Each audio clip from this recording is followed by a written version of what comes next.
Hey, good morning, guys. Watch. It's Friday here in London. We're in the west of London, but today we're gonna go visit the east end of London. We're gonna, as we're over there, we're gonna have some jellied eels. It's a really good bagel place that was recommended to me, and maybe visit some other places too. Big ups, cheers. All right, now we're gonna get a coffee, then we'll catch a bus later.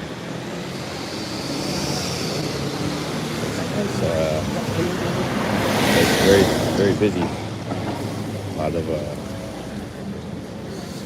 long line. Oh, 20 people in line at that place. It is a Friday. Things could be, there's a lot of hotels in this area. So it's not really a tourist area, but there's a hotel there, there's hostels. But there are a lot of hotels. But tourists don't really come here out of their way like they would central London.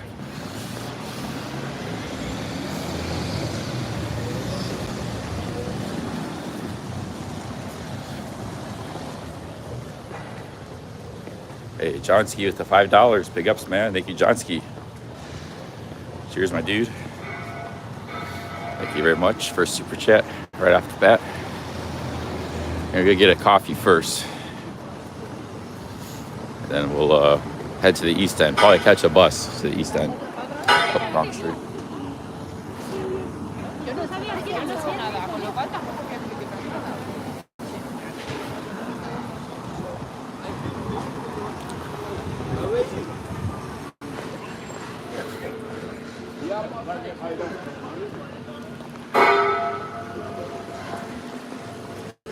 Goes Johnsky. We got a million man protest coming to London November 11th. I think what I might do is visit Brighton, maybe another town or something, some random town maybe, and then come back to London for that, and then go to Dublin from London. So I'll miss like Liverpool and stuff, but million man protest, they're gonna be busting people in from all over the UK. Could be dangerous.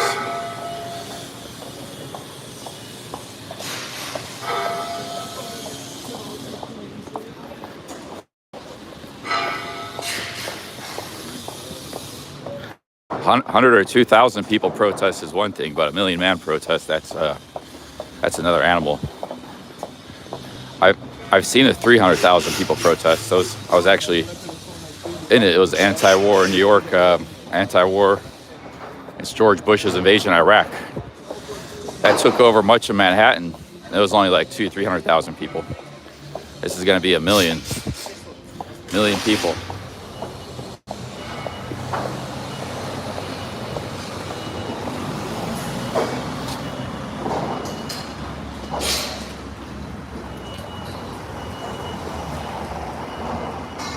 I walked by St. Paul's Cathedral. Yeah, I walked by it. It's very, very impressive.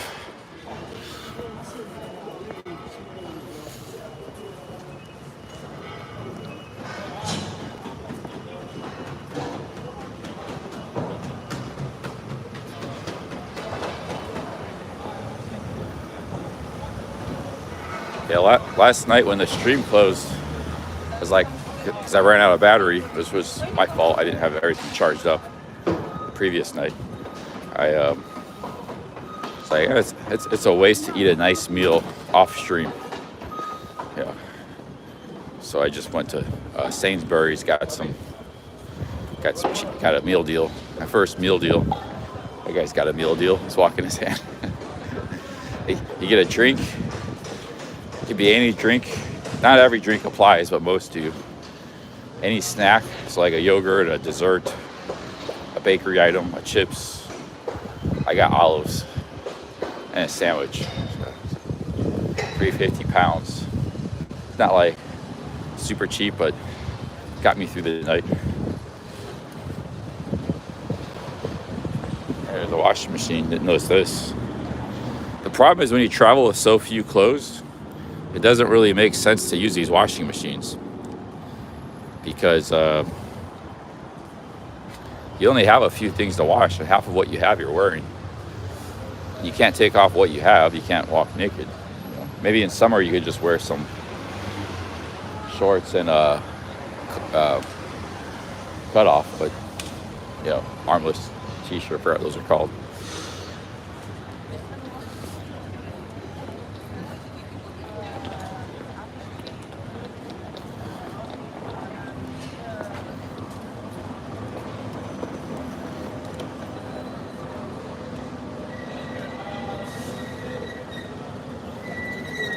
It was supposed to be a big storm was supposed to hit London, but they said they dodged the bullet. So no storm hit here. It was some rain and wind, but I guess it missed London. And today's supposed to be nice. Maybe like a couple hours, might get a little bit of rain here and there. But other than that, it's going to be pretty nice today. So we can do some exploring. Oh, there's the chalk farm bus. That's what I rode yesterday. I got off at the British Museum. Good old chalk farm bus. That's the one we got to catch again today.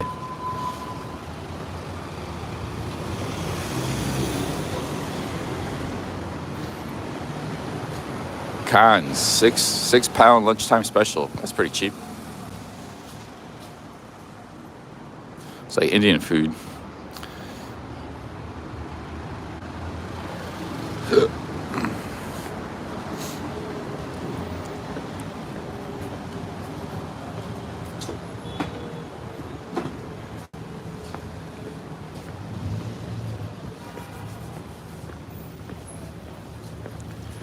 Doing some major excavating there, digging up out of the ground. I didn't bring my hat or my backpack today. I got this hood here if it gets cold. Should probably be all right. Here's that Austrian restaurant I was looking at. I don't know what kind of, it's called the Tyroler Hut. Been here since 1967. I don't know what kind of food Austrian food is, just like bread and potatoes, beer, maybe a piece of pork.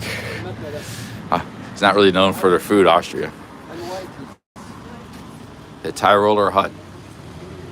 You got some guy playing music, and it's down. You got to walk downstairs.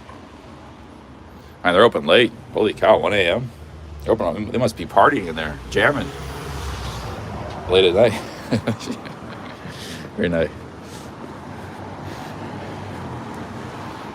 But the other place I was more interested in was the Ladbrokes Arms pub.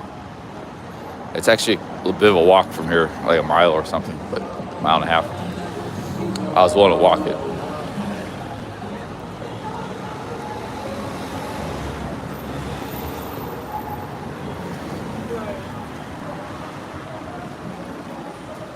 There's Joe and the juice chain. Joe and his juice, coffee, juice, and much more.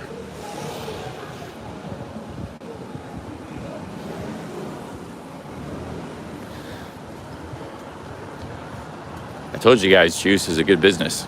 It's underutilized in some places, Pattaya, because everybody drinks juice. There's juice stands all over the world. India had them. Vietnam has them. Not in Pattaya. There's no juice stands. There's fruit. There's people selling fruit vendors, but no juice stands. And I'm sure there's a lot of other places too you could open juice business, but it's just one I saw in particular. Like a wolf dog. Big old wolf dog. Alu Nak, finest Persian cuisine. A couple Persian restaurants in this neighborhood. They used to have an Alu Nak Express, but it looks like that's closed.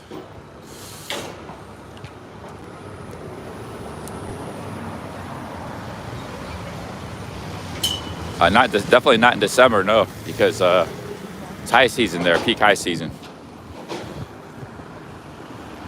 December and January, Thailand is the tourist areas turn into a circus, overpriced too.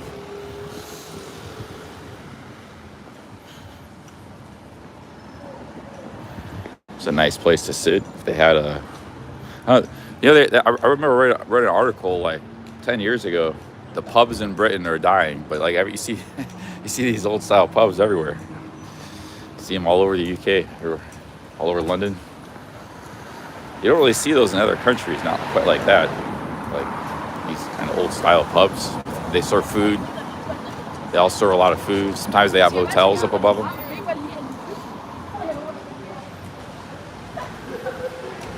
I have never seen so many. I mean, basically a pub in America is just a place where people drink, you know. But here they like serve the restaurants. Sometimes they're hotels as well.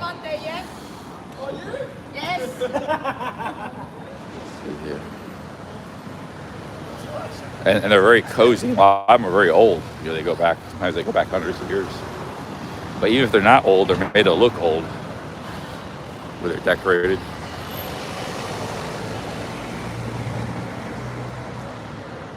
I'm in the West End, but I'm headed towards the East End today.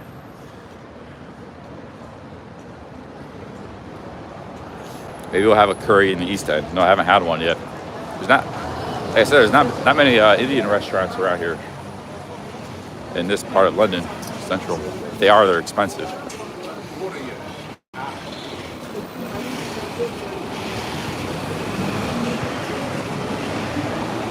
And Ernest Connell coming in with the $10. Big ups, Ernest. Thank you very much, Ernest. Thanks for your support, man. Cheers, Ernest. Thank you. Yeah, let me sit down. I can chat with you guys. Sit down and get a coffee here. Probably the same spot. Or maybe we'll go somewhere else to get coffee. And it's some good-looking cheese and bread. Thank you, Ernest. Cheers. Some good-looking breaded cheese here.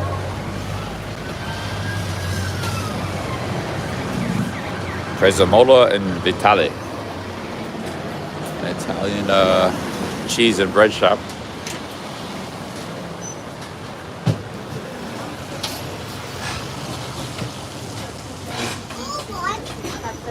I've never seen that. That looks pretty good. That looks real good. Kind of thirsty, actually. But I could go for some juice right now. I should have.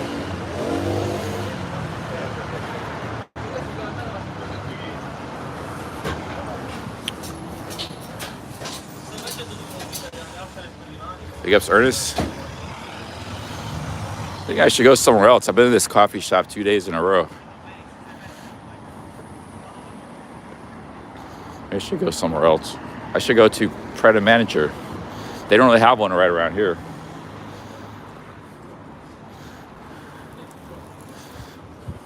Because Pret a Manager has really good coffee and pastries.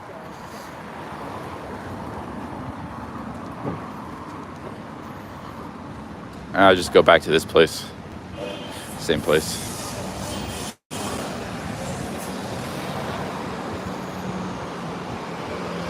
Beam, open for lunch. I think that was where I bought my meal deal yesterday. Sainsbury's local. There's Cafe Nero. Hey, thank you, Ernest. Cheers. We got a Million Man March coming to London, November 11th. Armistice Day next week. So I might hit a couple towns in South London like Brighton and come back here. Ah, shit, the hostels will probably be booked full of protesters.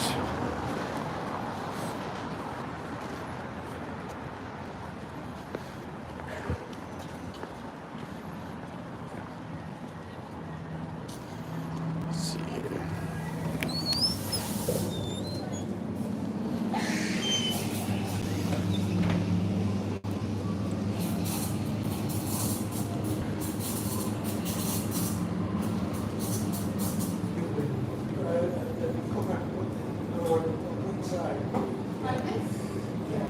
Much Ernest for the super chat.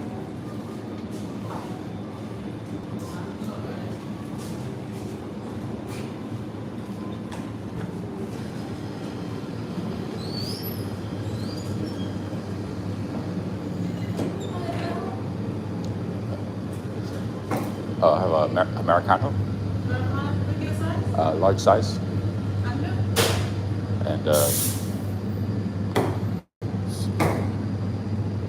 you're out of chocolate croissants?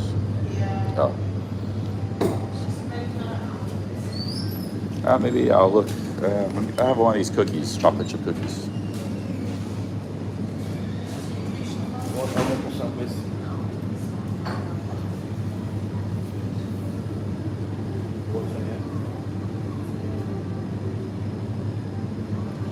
Guys will be back in a minute. Set my phone down here.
Cheers, guys.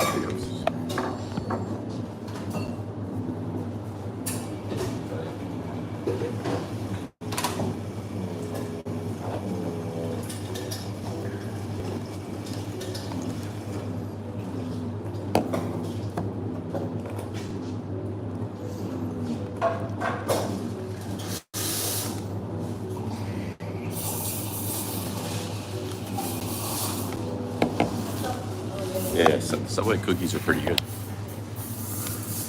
I agree with that.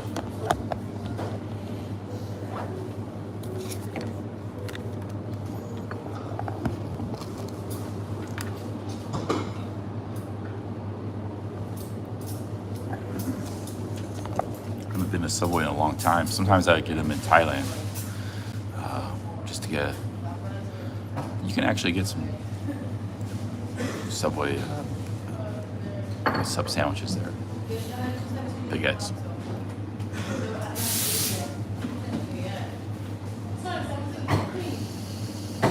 No fork and knife, just a cookie. Kind of weird, fork and knife for a cookie. See how this cookie is. Pretty good. Really good. Might get that next time instead of the chocolate croissant.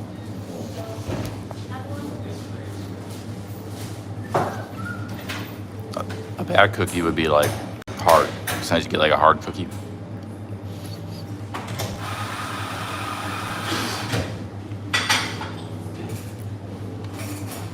Hostel's always full, man. Always full.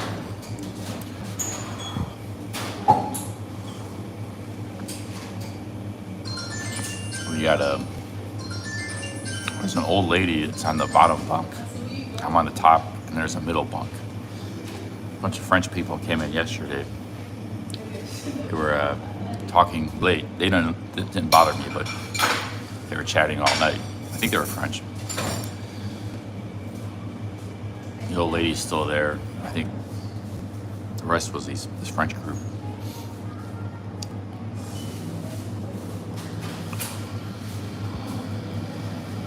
There's like a lot of French people here in London. A lot of French tourists or visitors, which they're neighbors, so it makes sense.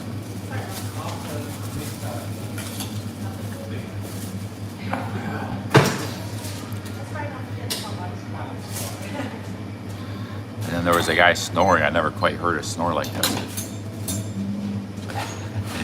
It's like a weird. Maybe I make those weird noises when I'm sick. I should do a tape recorder. Somebody was making a weird noise and they were snoring. It wasn't your usual snore.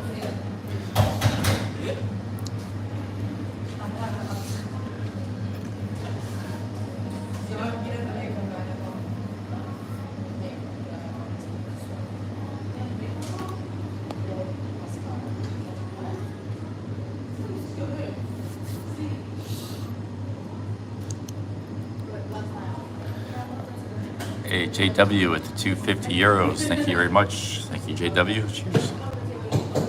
Cheers, man.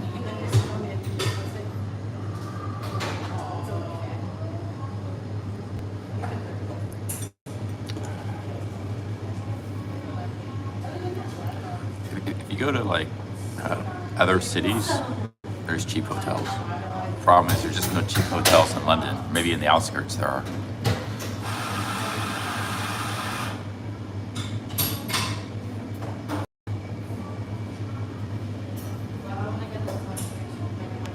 East of Bodmin.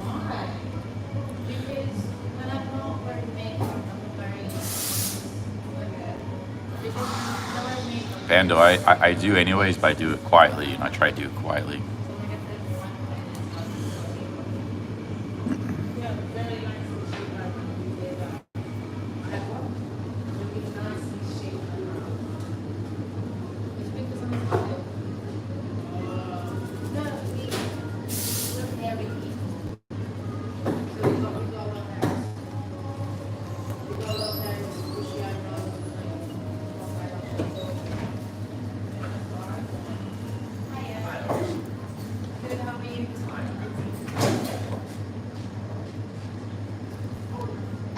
Seems like this little area of the city, this is the intersection, is slower than the previous 2 days.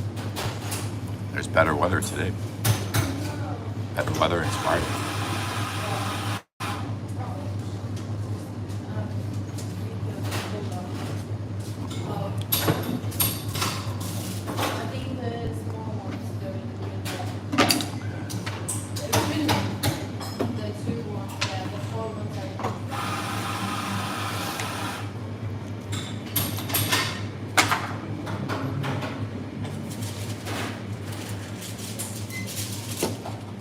Power bank's fully charged today.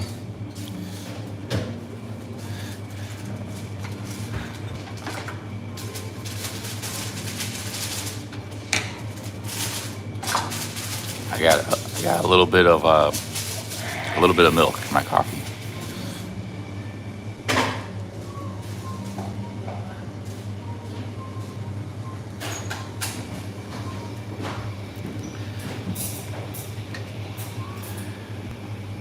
I'm going to the East End. My dude's East End.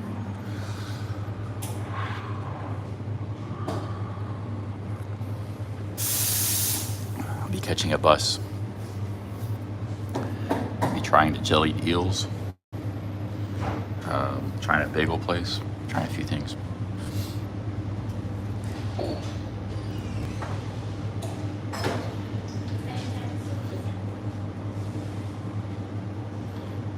Yeah, his YouTube channel is called Beyond Prime.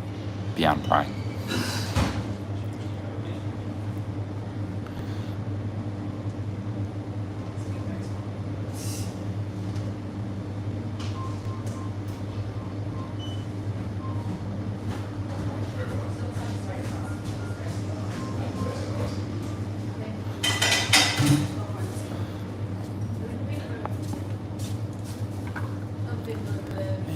okay, big ups into the 3 Canadians. Cheers. Thank you, man. Okay.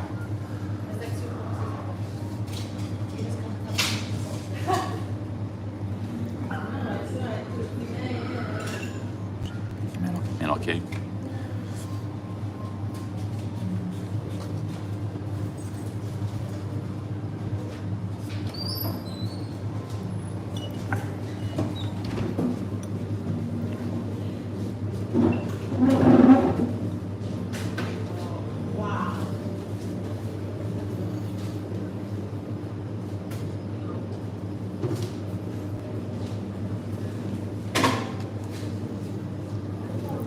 That's an awesome cookie.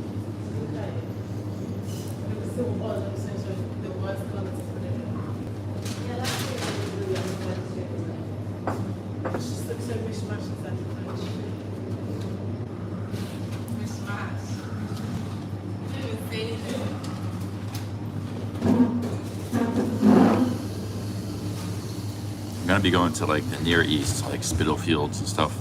I don't know if I'll be.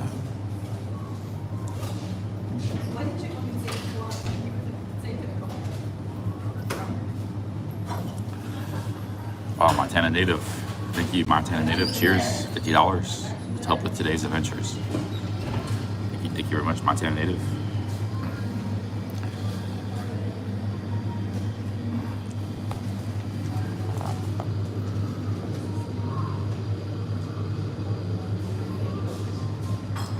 Montana Native coming in with the 50 super chat.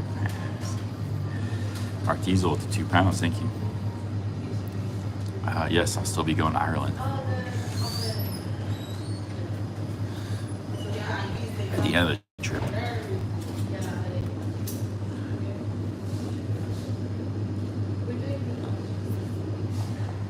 Thank you, Montana Native. Mark Tundra, 5 pounds. Thank you. Thank you, Tundra.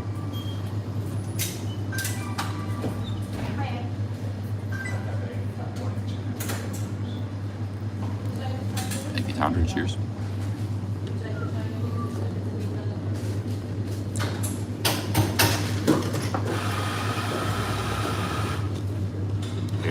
Long-time subscriber, he's going to pick me up Monday in his BMW and take me to Brighton. So we're going to spend a couple of days in Brighton. Hotels are pretty cheap there.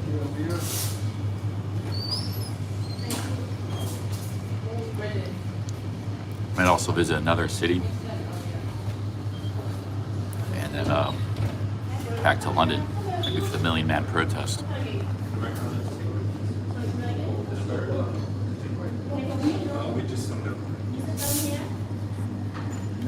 I won't be protesting, but I'll be maybe documenting, live streaming.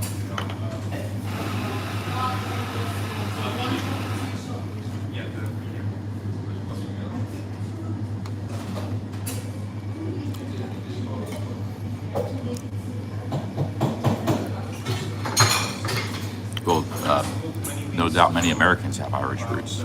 That's why you have many U.S. presidents have Irish roots.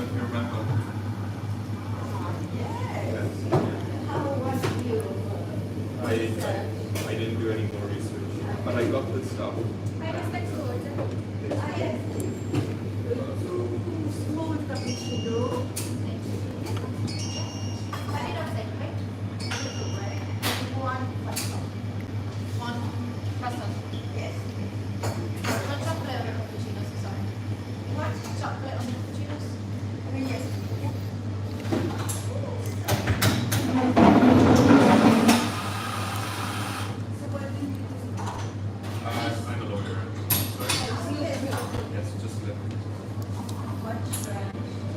Man, like Jonathan North in the chat, big ups. Yeah.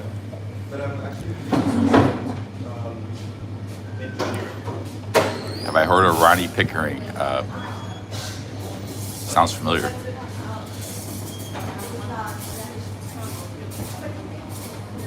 I am in management.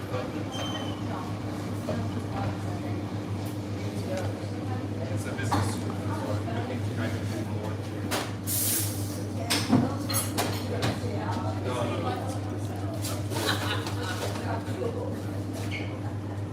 But I hope you're well. Yeah, I don't know if I'll make it to the protest, but I'd probably get a lot of viewers.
the thing with a million man protest is it would take over most of the city, the central city.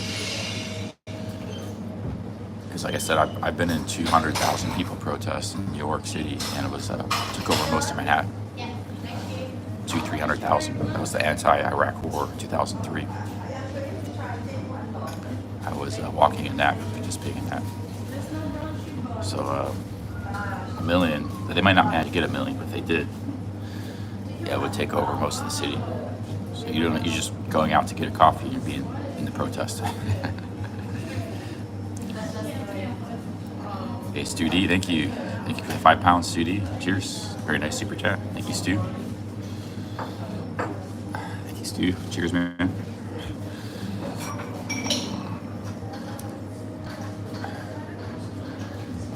Thank you, Stu.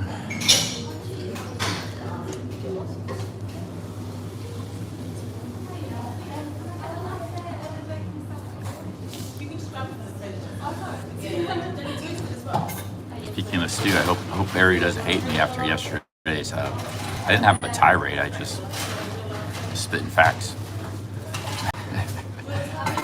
Hopefully he doesn't hate me. I always like Barry. I don't like some of the stuff he says or does, but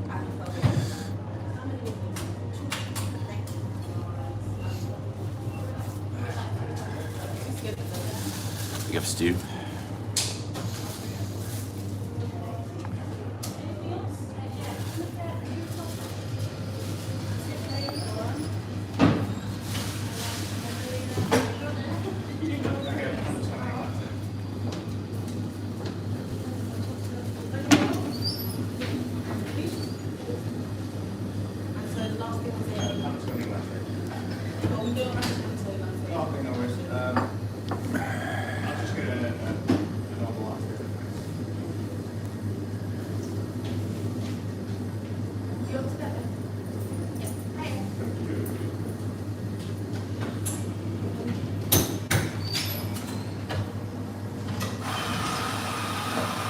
Yeah, the problem is those subs are very, it'll be fickle subs, like will subscribe because they want to see that protest, but then it'll never be back.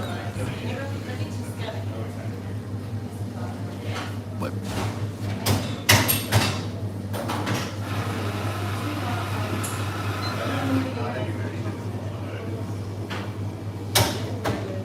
also, if I live stream that protest, I may attract a huge Islamic viewers. Might be all Islamic viewers from the Middle East. So they might not approve of some of my other content on this channel, like when I go to Pattaya or something. Could be a can of worms if I stream the protest.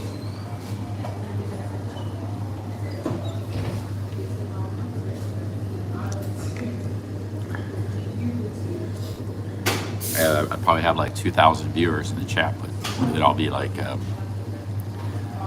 pro-Palestinian Muslims from all over like the world, probably. And you get a few probably British people who just want to see what's going down as well.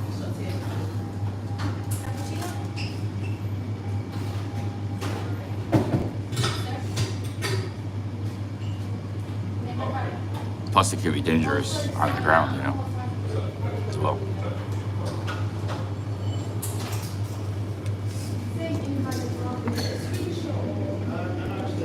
Rentillion says, police jam the signal. You can't stream the protest anymore. Ah, shoot.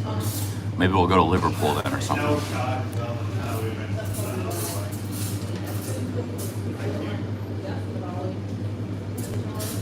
Is that true?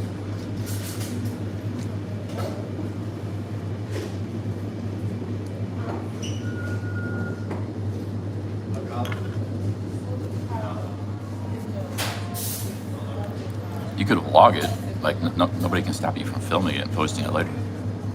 But I didn't bring my camera, just got my cell phone.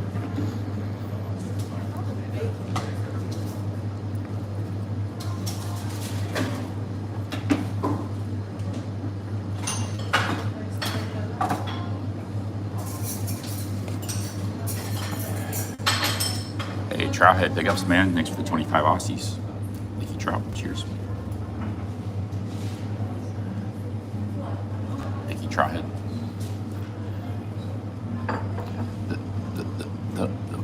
The problem isn't, I think the police jam the signal, is that there's too many people with cell phones, and the signal gets jammed. It's too busy. Thank you, Trump.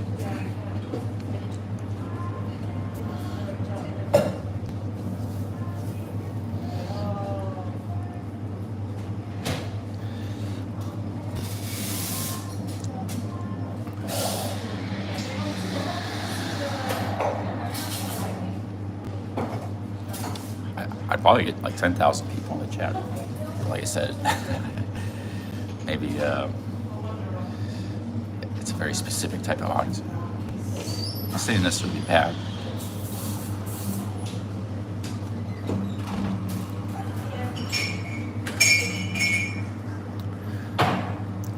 Jeff says freedom of speech and protest not a British thing. Please be careful. I think they have pretty much the same thing here. But British is going to be bringing the army maybe for these protests. They're going to call it the army. So it could be pretty crazy. It's on Armistice Day, November 11th.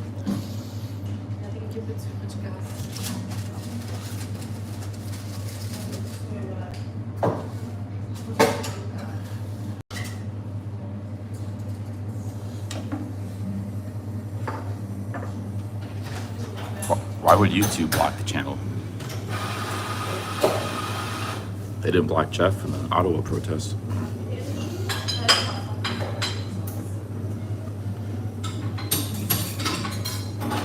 Yeah, big ups Trout. Thanks again. Thanks Stu D, Condor, Montana native. Bark, Ernest, a lot of super chats this morning.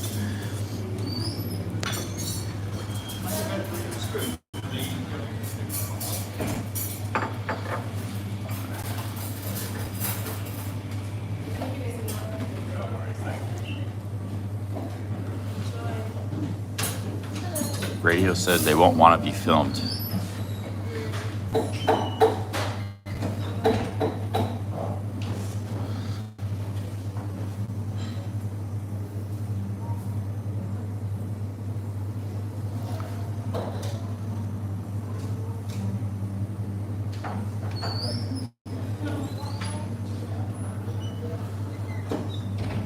The problem is that they might not have mind a guy, like a Arabic guy filming, but they might mind me, like a guy that doesn't look to be Muslim, fit in. But I might draw suspicion. It could be dangerous.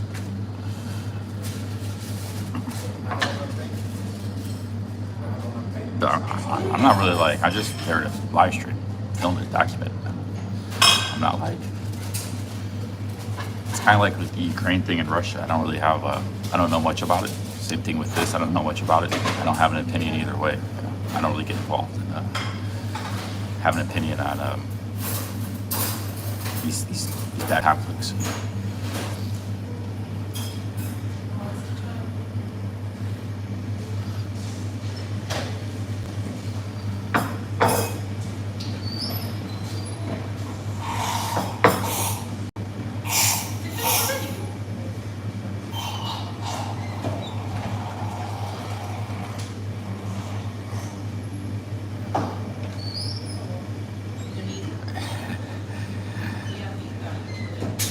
But I'm generally anti-war in general, so I'm against both sides of participating in war. If like somebody asks me, I'll say I'm anti-war. That's my answer.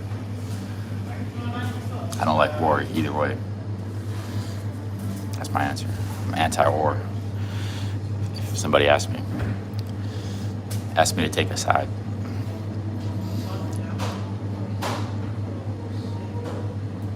That's for everybody, anti-war.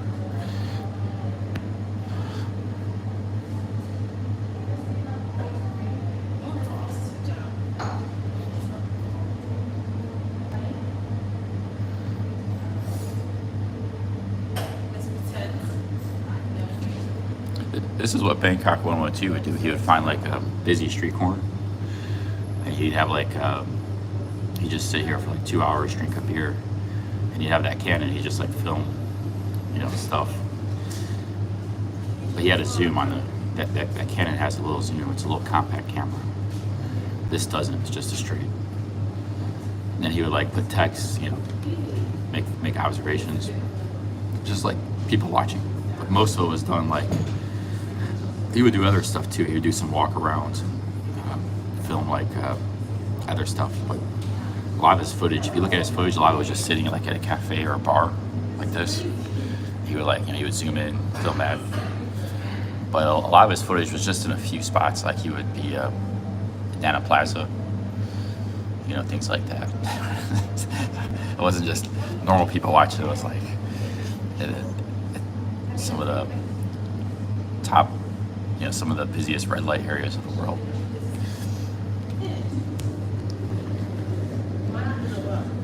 He's back. He was 3-year hiatus from YouTube. He's back. He's got a new channel.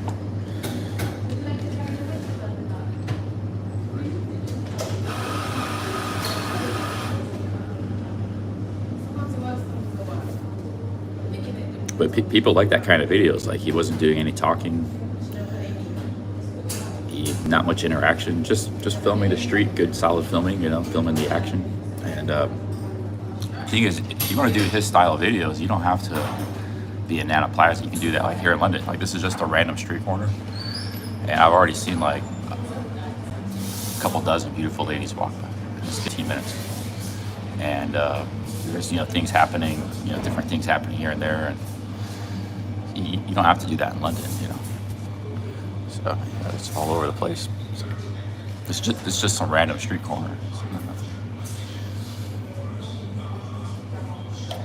Every street corner in London has some sort of cafe or bar or pub.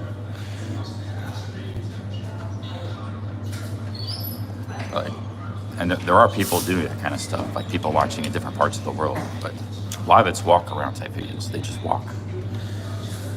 He was never really a walk around vlogger. He was more of a filmer. It's a difference.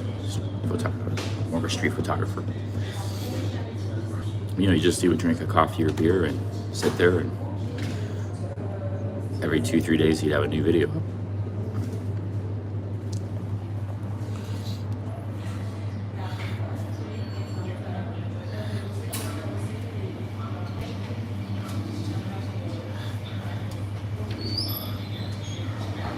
I'm gonna get some water here. Yeah, I'm surprised more people haven't copied Bangkok 112 like in different parts of the world. Everybody wants to do walking videos. You just get a gimbal, it's real easy, you just walk.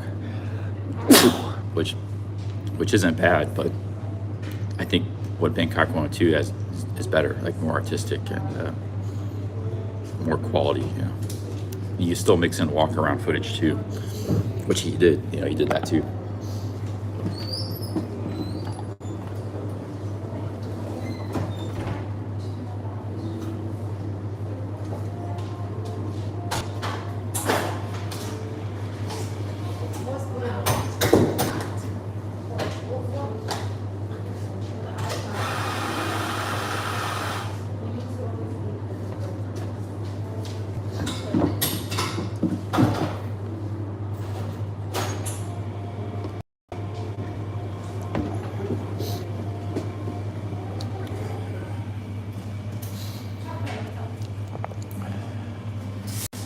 Like he had a video of Pattaya at that corner in Soy Bukaw. It's a famous intersection. Soy Bukaw and Soy Diana, Soy Link Key intersection. At night, there's a lot of Lima Bravos that hang out there late at night. And like one video got 12 million views. The whole video was just him sitting in that corner, filming the corner, street corner.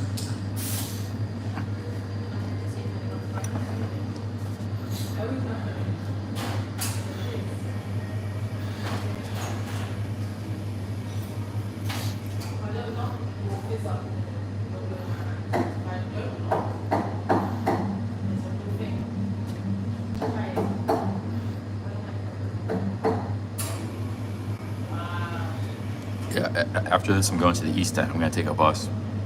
We're going to hang out in the East End today. I'm going to eat some electric eels. Jellied electric eels today. Some bagels. There's a bagel place. And maybe something else later.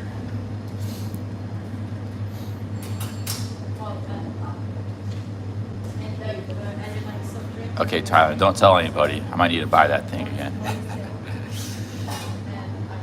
Big ups, Tyler and Aaron. Yeah, I was a big player at one time, but I wasn't like in the 2010s. I was a small timer. The game passed me by because I left it to play professional poker in Thailand for 4 years. But in the early 2000s, I was a big player. I was flying all over America and the world, wheeling, dealing. Back then, it wasn't a big money thing like it was 15 years later. I was in when it was small, it was small time. The cards weren't worth that much. Like, had I stuck with that, I would have been rich, but I dropped it right when it was starting to take off. Missed opportunity, but happens. Also had a great time in Thailand, so living there in the heyday, my prime. So it's like choose one, one or the other.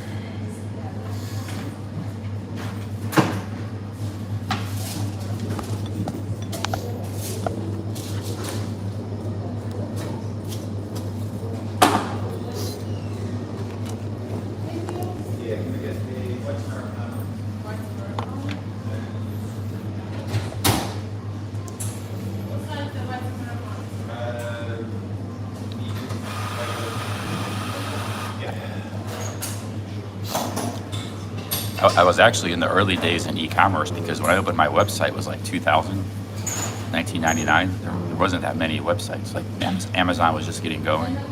They were just selling books. It wasn't easy back then to open up an e-commerce site.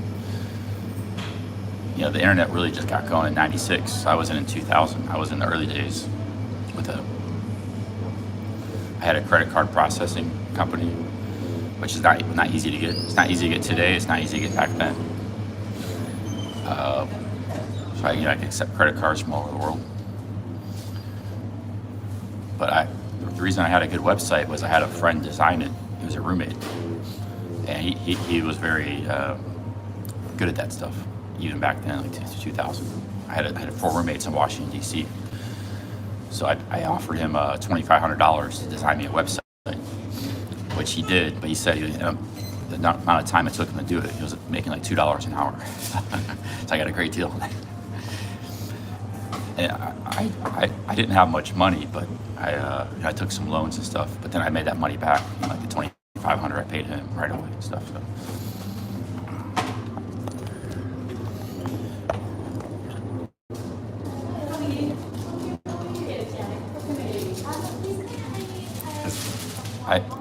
I didn't know how to design a website myself. He did a great job.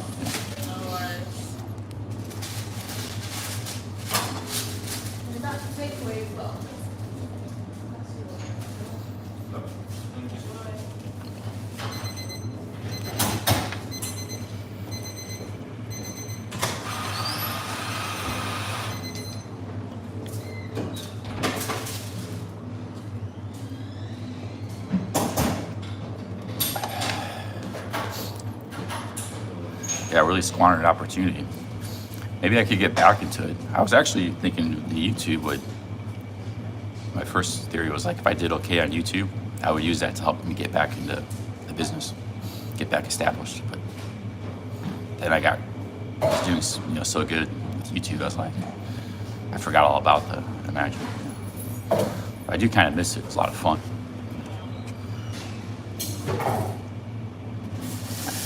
I enjoy, it's actual real commerce, buying and selling, and it's really enjoyable doing that. The thing is, though, there's like big magic YouTube channels. Like I could combine the two, and even add in travel because you have to travel a lot to buy and sell. So like, some of you guys might still watch if I did a magic channel, but I don't know. That's I don't know. Maybe I should do it. Maybe I should.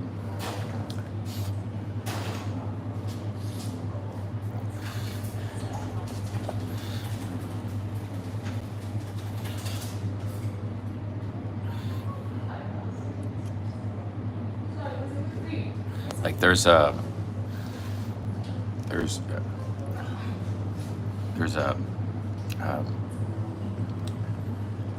guy that does a magic channel. His name is Alpha Investments. That guy's worth like millions.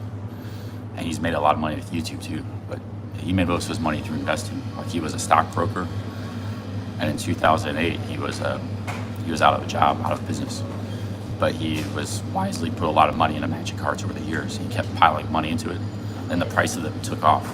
So he basically became rich from his collection, and he kept wisely investing year after year in Magic cards. And he even has a YouTube channel with 500,000 subscribers called Alpha Investments. He's probably made $1 million from that channel, over 5-6 years. So I don't know if I haven't watched him in a long time. His name is Rudy. I don't know if he's still around, but he's very wealthy just from Magic cards. I know other people like that too. But in his case, he also did it with YouTube. Like the YouTube even made him richer.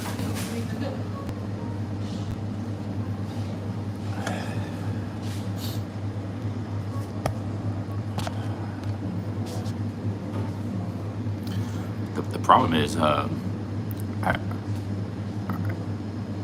the company is owned by Hasbro. It's a big multinational. They bought the original company 20 years ago or so. And they're kind of running it into the ground. So like they've been doing that for a long time.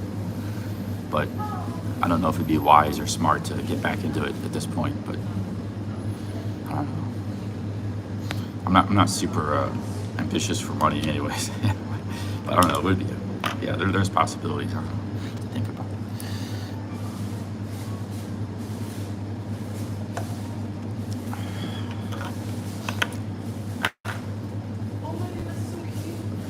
Tongue Tied says, yeah, didn't they reprint like Power 9 and Reserve List and stuff recently? I don't know. I haven't followed it in 7-8 years, so I don't know what's going on. But all I know is the multinational is running it to the ground. A really good thing, a really good thing. Because Magic's actually a really great thing, Magic card game. There's nothing to do with Magic, by the way. It's just a card game. It's a game, like a video game. But the difference is it's real life. Like you can actually make money off of it. Like you buy the cards as an investment.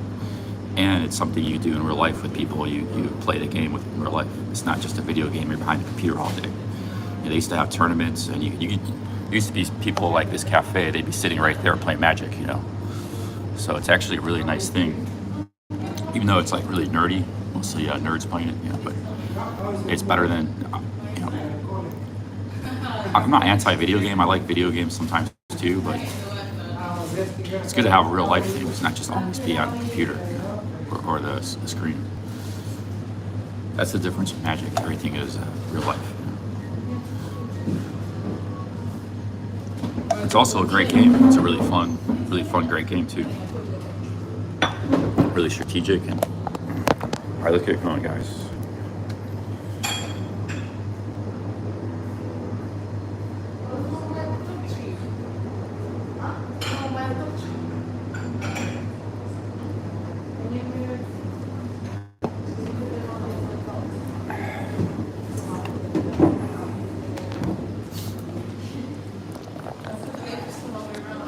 All right, let's catch we gotta catch a bus to the East End.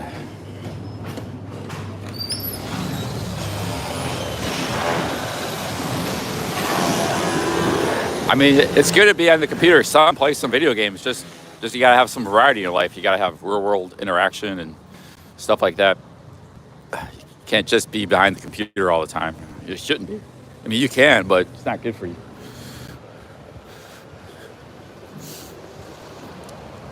That's why I got like back problems, because I was on the computer too much.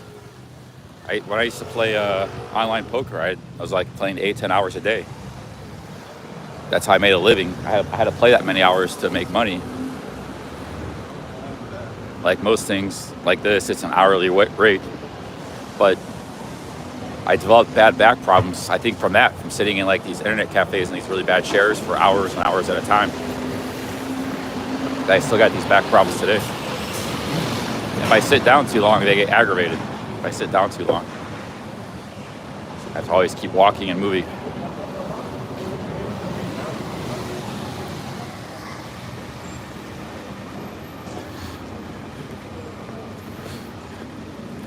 Cool dog.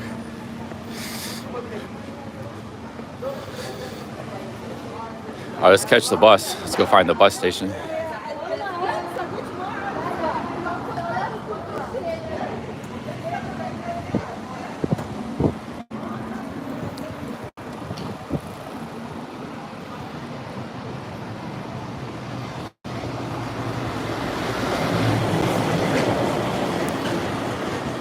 Fabos fruit.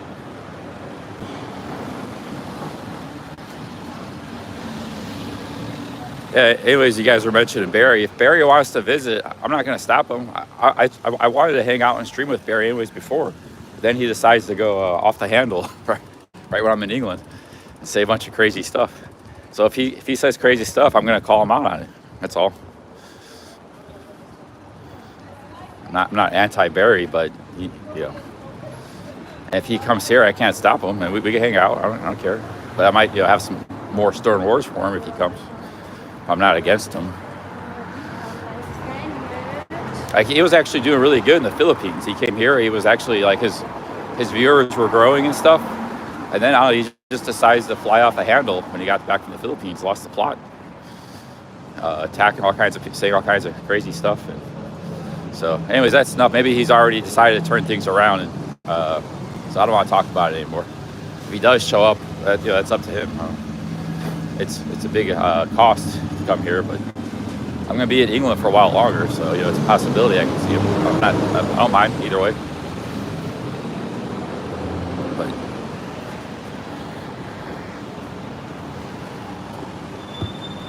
yeah, Barry's always been a big supporter of mine. I've been nice and supportive of him too, and maybe calling him out is a way of supporting him, telling him, hey, you're way out of line here.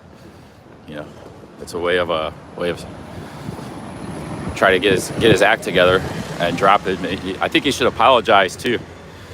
He could also, in his apology, like I think the other people, maybe some of the other guys like Capio should also apologize. But even if they don't, it might be good for him to apologize. But for some of it, apologize to Keith Jenkins, apologize to Chocolate Man, say I was out of line. Say all these other guys he said crazy things about. Anyways, that's it. I don't want to say anymore. I said my piece on the Barry situation.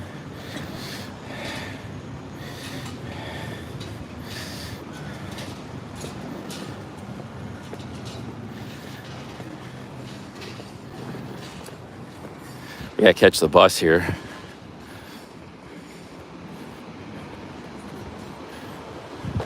Yep. Apologize to Nick. He does have.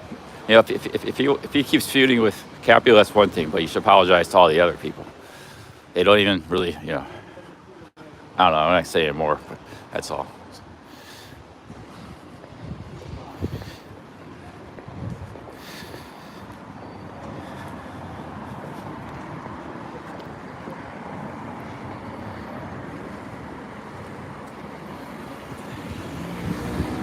Roy says, you better get the tube. Yeah, but we get a nice view. Look at that Ferrari. And there's nice cars. You see cars here you don't see anywhere else in the world. Bentleys and Ferraris. I guess you might see them in Dubai too, but let's catch this bus here.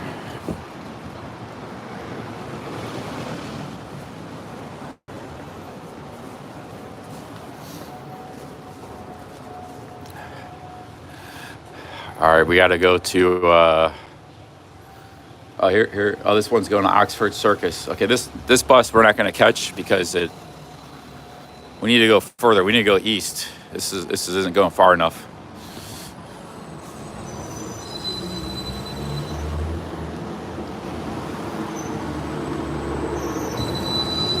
Oh man, the Chalk Farm bus is not for another 15 minutes. We got a long wait. Oh, 5 minutes. 5 minutes, I say. We gotta catch the Chalk Farm bus. Go walk around the block for a minute, check stuff out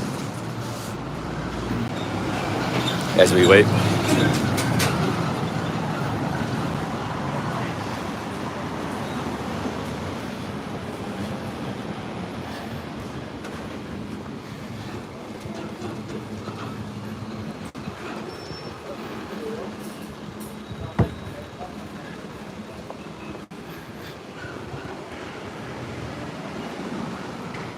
Westbourne Lofts. It's like this street's a dead end. Yeah, just a dead end here.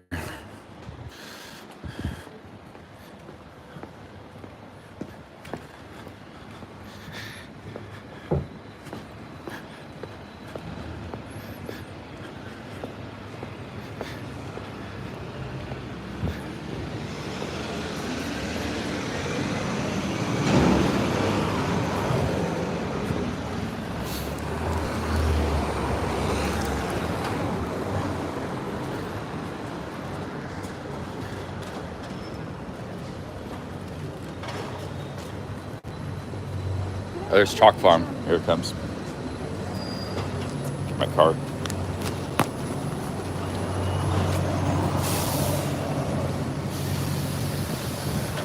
Got the Oyster card. This is highly recommended. You could just use your credit card too, I guess, but to pay for buses and trains.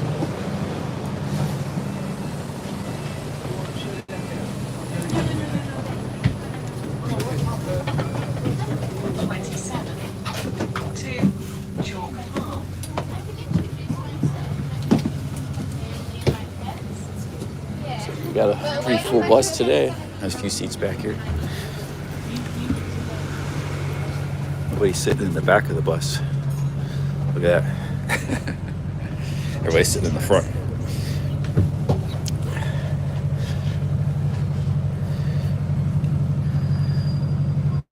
When you go to Japan, every city in Japan has one of these. And you can actually use it across Japan.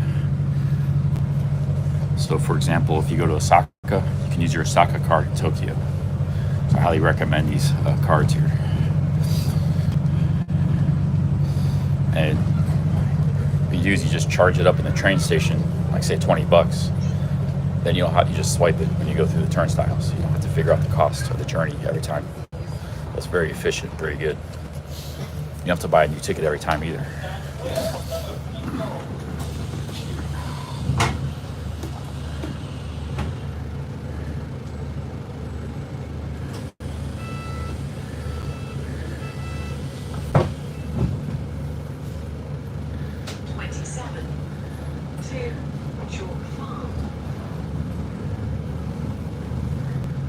Well, Stu D, I spoke out about his behavior too, so hopefully he doesn't hate me. But because we've always been nice to each other.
Hey, Ambient Wanderer. No, I'm headed to the East End right now. We're gonna explore the East End a little bit.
Yeah, I'm on the Chalk Farm bus. We're on the Chalk Farm bus. Yeah,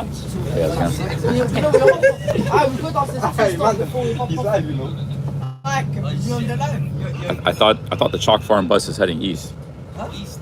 Are we headed to the East End? North. Okay, I'll have to get off then.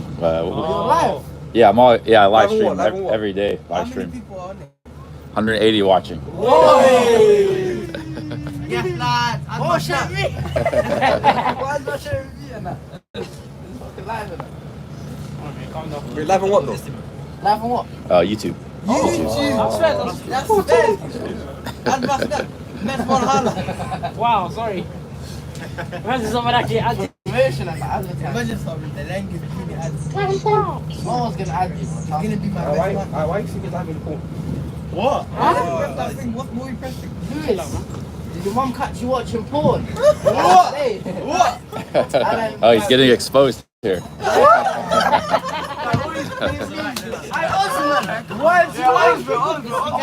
Osman, you gotta go watching hentai. You were working in science, remember? You guys remember when we... I said call you. You remember when we were at Jellied on the Zaga, we found hentai? Oh yeah. Anime porn. Porn. It was not that. What was it? Porn. What's going on? That's Open's laptop. Also, you got baited, mate. Show the light. Who's banging on the door? He missed the stop. His wife left him. He jumped off. Hello. I swear we said we're doing up and down. Yeah, It can't be me in it. No, Bro, I done it yesterday, man. because you were on. I done it. Fuck off. Yeah, No, hopping right now. Allah, I'm not hopping in this video. the middle one. That's not that deep. Yeah, the middle one. But this guy, yeah, I'm telling you, the bus was packed. No, With the door, no. it got stuck. What we can do is just get off. We'll get off. Like this goes to the center. We'll just get off in the center and walk. Oh, let's just go Grab the to center the walk. man thugs. The East End's not that far. Come join, bro. I can't join right now. What time TV? Wait, what is it about? Oh, wait. Where's slow and that? Oh, they're putting Oh, You're gonna get man. She's like, oh. Hey, Chess, the joke's over. Hey, just jump in. Why are you wearing a mask? Are you acting? Yeah, I am. Oh, look at that. What's that? It's kind of. That's pretty cool. All that buzzing on you, man. Differently. Me? You're fat, bro. I don't want to hear it. This guy. That boss, what's your YouTube? I'll follow. Oh, he's getting edged. Getting edged. This is cheeky, Mr. Follower. Boss, what's your YouTube? YouTube, food TV. Food? Yeah, food TV. Do you eat? Did you food Yeah. review? A lot of times. Today I'm gonna eat some jellied eels. You guys like jellied eels? Oh, no, I heard it. Where are you? You heard of I it? love them. You like jellied Yeah, eels? yeah, Yeah. All right, there we go. Yeah. Yeah, We're gonna eat jellied eels today. review some KFC. Chicken belly.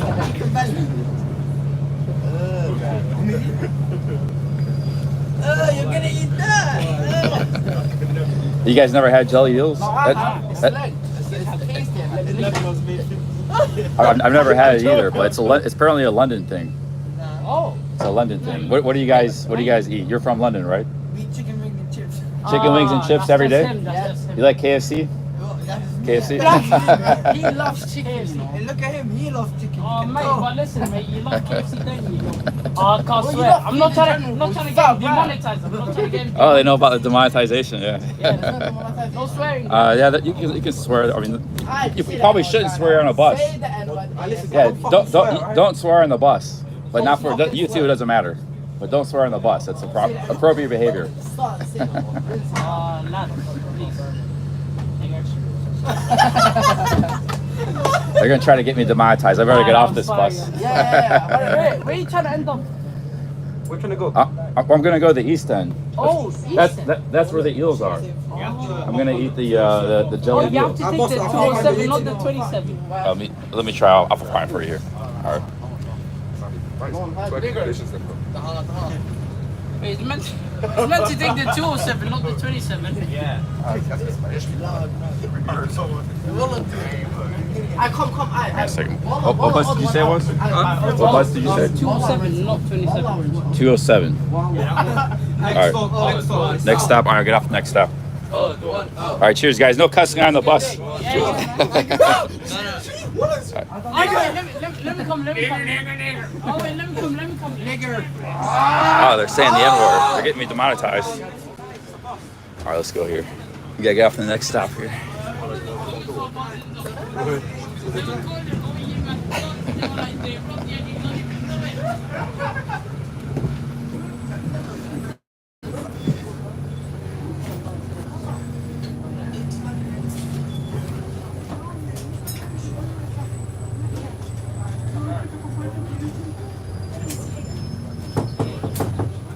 Oh, yeah. I don't know the etiquette of the bus here. Is supposed to stay to the side. Oh wait, we gotta get off on this side. Here we go. That's for people coming in. This is people going out. See?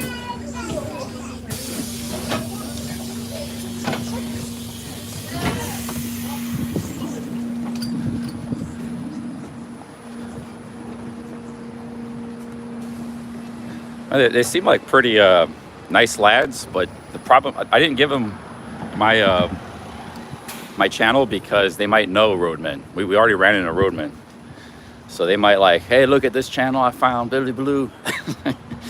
All of a sudden, they were telling their roadmen friends, and they say, let's go rob this guy. This, they weren't. They're just you know, nice lads, but I'm saying they could be friends with roadmen.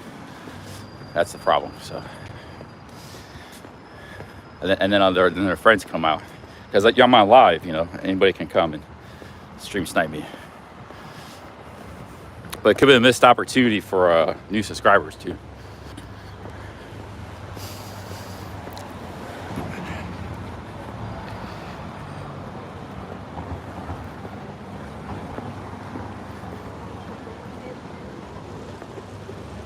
Roadman is a term for thugs.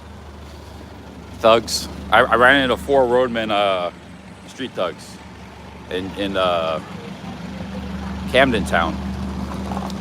Guy threw a bottle at me, and because I was filming and stuff. I was just walking down the street. I didn't even notice. I wasn't paying attention. But they almost attacked me. They could stab you, rob you.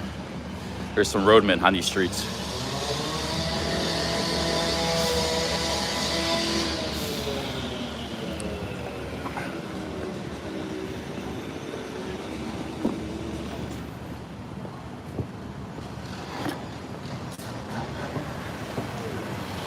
So they said that bus is going north. I could just walk to the east end. It might be too far. I might have to catch another bus.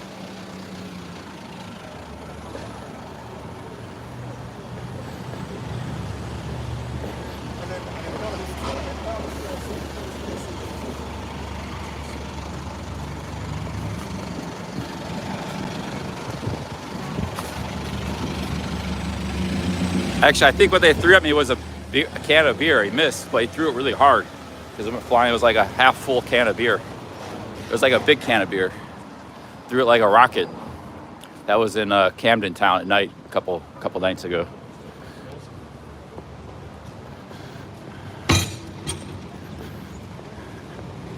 I might be getting some rain here. I think we might be back by the British Museum. I could go to the British Museum again, especially if it starts raining.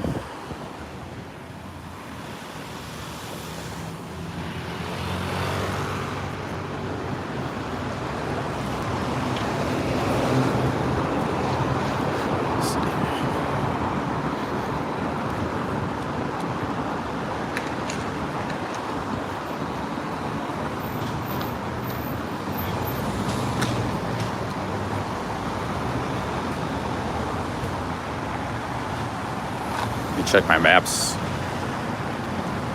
Damn, did I step in some dog shit? It smells like dog shit around here.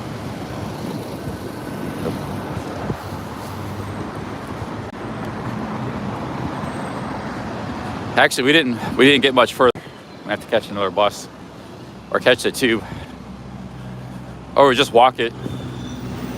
You can't walk across London and stuff. It just takes a while, and there's cool stuff to see along the way.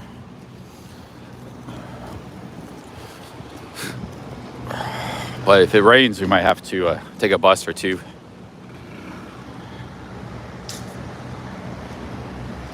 Yeah, if you go back to the live stream a couple of nights ago, it's up on my channel, and I think Ambient Wanderer timestamped it. There wasn't really much to see because, like, basically what happened was I was walking down the street, and this guy calls me over. Says like, "Hey man," I wasn't even paying attention, and I was like, called me over, So I thought he just wanted to talk or something. You know, if anybody approaches me, I gladly talk to him because, you know, one, it's being nice, but two, it's can be good content. But once he saw I was live streaming, he's like, "Why are you filming, man? Why are you filming?" It's like, I told him I'm always filming. You know, it's like, it wasn't in particular him, I'm always filming. And then everybody, and there was like 4 other guys over there, everybody started getting angry. So then I just started walking off on my own. And that's when the guy threw a bottle at me and stuff. And he said, we'll steal your phone. We'll take your phone this day. That's all on the clip. They're called roadmen. They hang out in the roads like gangs. They were basically a gang. There were 5 of them hanging out in that corner there. I don't know what they were doing, but they didn't seem to like the camera, that's for sure. Here's the Rwanda house. Rwanda, they got gorillas. Rwanda has actually been getting to be a popular tourist destination. Like, it's a nice country to go to. They speak English. People have been going there. I think Beyond Bryan or somebody went there recently. I think it was Beyond Bryan. The Gents Factory Barbershop. I'm just going to the part of East London near the center, so I'm not really going too far. East London is massive, but I'm just going more to the part closer to the center.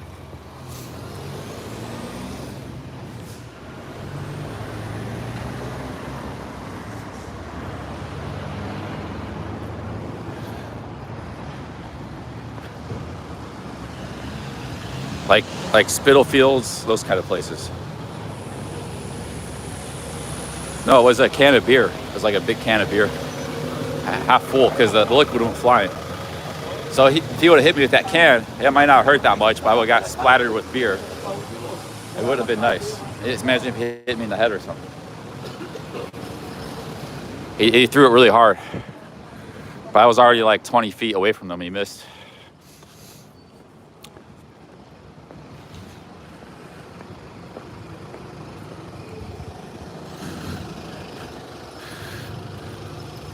But no, those guys in the bus were nice. They were just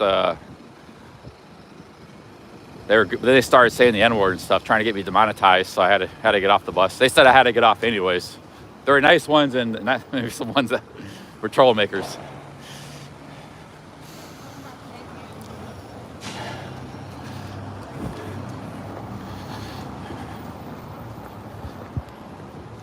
All right, we're gonna try to walk to the East End. Maybe we'll walk through the city of London. So I haven't seen the city in the daytime. And there's also the Tower of London and London Bridge. So we're gonna actually see probably a lot of stuff today. We're gonna see a lot of stuff and eat a lot of stuff.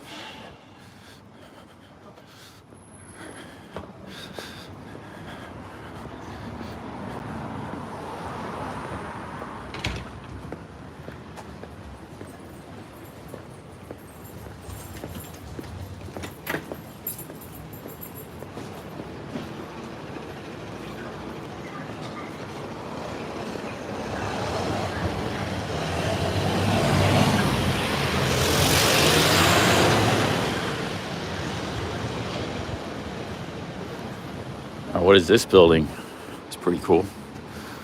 That's just a church. Why the churches sometimes look like St. Peter's Cathedral. They look like Roman temples, like with the columns and stuff. I've never seen anywhere the churches kind of look like temples. It's a very beautiful building, whatever it is. Yeah, it's a church. You got some houses around it.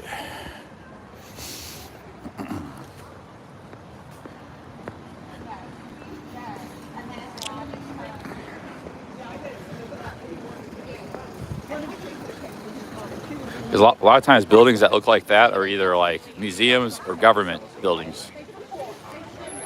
But here, they're actually, some of them are churches.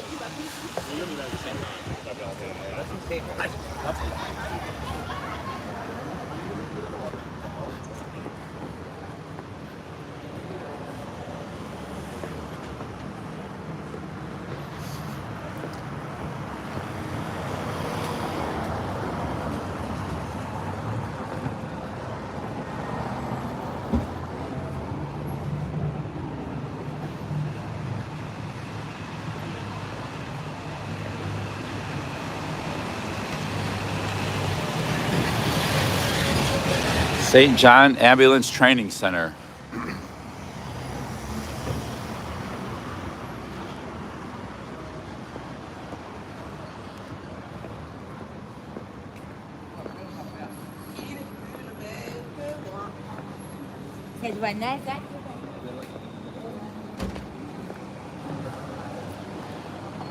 It's pretty cool.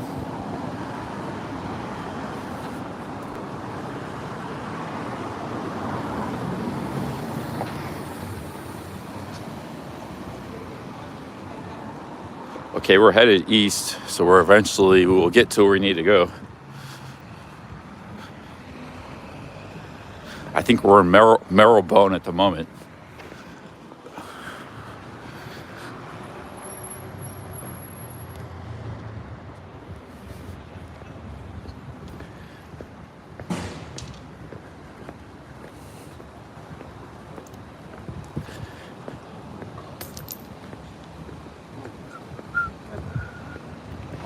Shoe repair, 20% off.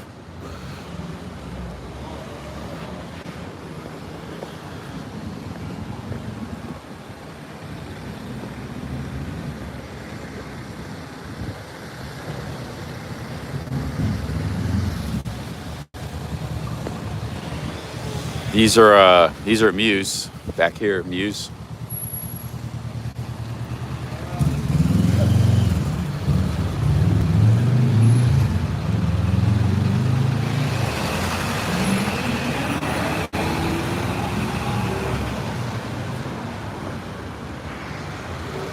Hey, big up Sauerkraut with the 25 British pounds. Thank you, Sauerkraut. Cheers. Thank you very much. Big up Sauerkraut. Thank you for this 25 pounds. Cheers.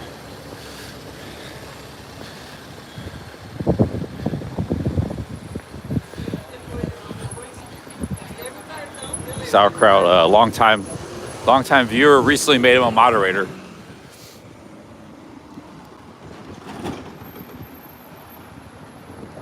Yeah, big up Sauerkraut. Some of your guys' comments here. CC needs CPR training. Yeah, it would be nice. It'd be nice to have. I was thinking about doing some training, like some random things, like bartender school. That would be a good skill to have.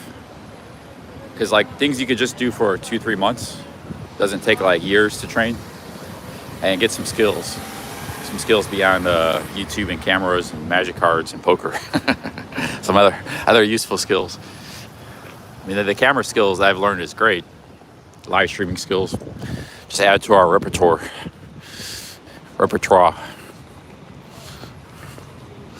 Another one of those French words I can't say correctly.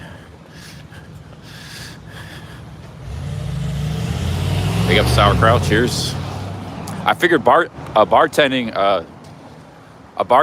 skill would be really good because like you could get like freelance jobs and you're traveling because they always need in high season they need people, you know. And it's pretty easy to learn. Like you just maybe take some months to learn it. You gotta learn how to mix drinks and different kinds of drinks. And it's a very social kind of job. And you got to deal with a lot of drunks and stuff, but you get used to that. Could even meet a wife or something in that job. You know, that's a good thing to learn.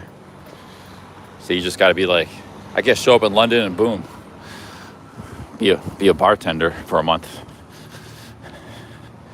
I big up Sauerkraut. Cheers. I think that would be a good one to learn. What are some other things I could go to school for just a brief period of time and learn some skills? We're talking like 2-3 months max.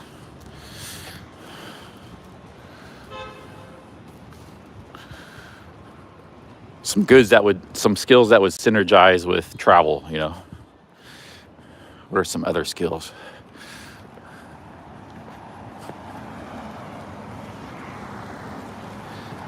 Plumbing is not really a travel skill. You got to have a lot of tools and stuff. So that's not really good for travel. Barista, yeah, maybe. But I think you don't need to really go to school for that. You can learn that in a day or two.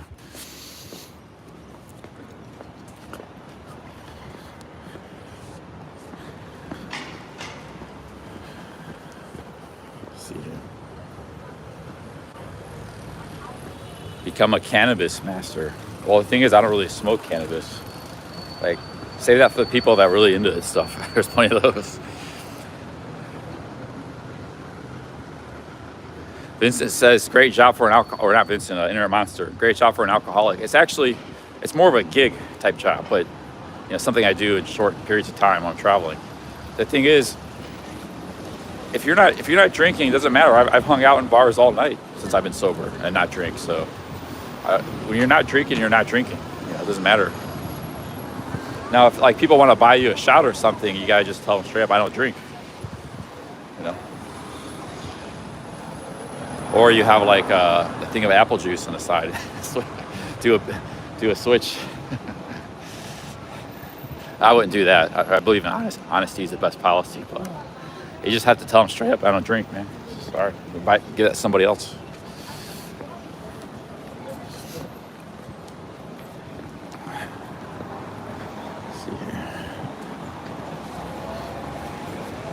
Anyways, those guys, they can't drink on the job. Like, they need dexterity. There's a lot of dexterity involved in that job. So they can't drink. They might have one or two drinks, but they can't get drunk on the job. Anyways, so maybe at the end of the night they drink a little bit when the shift's over, just about to be over.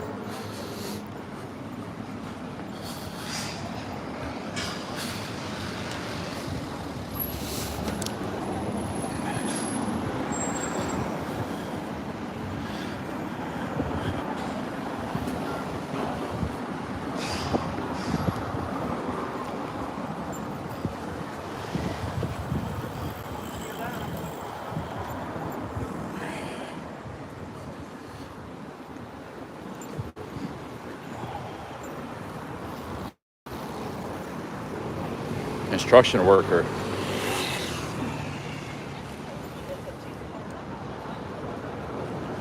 You see some shit as a plumber. Plumbers get paid a lot of money, at least in America. But you might have to go to school longer than a month or two.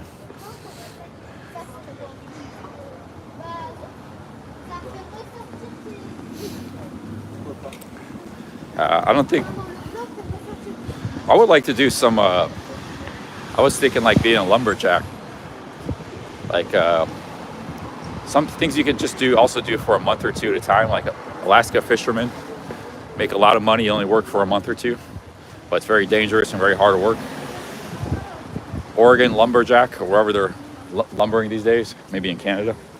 I don't know if there's a lot of lumbering going on in America because all the environmental regulations and stuff.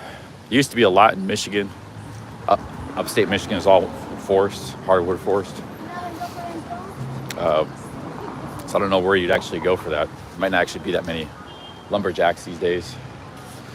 But I don't know if my back could handle that as well. What's some other seasonal type of jobs? You can work in a resort. Resorts are seasonal. That's where the bartender comes in. You need some skills. Animal welfare event. We need more skills. Like, we all need to learn skills too, because otherwise we're replaced by robots and algorithms. So we need things with skills.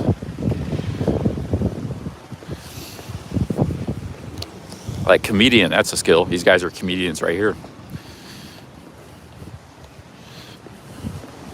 We all need to learn more skills.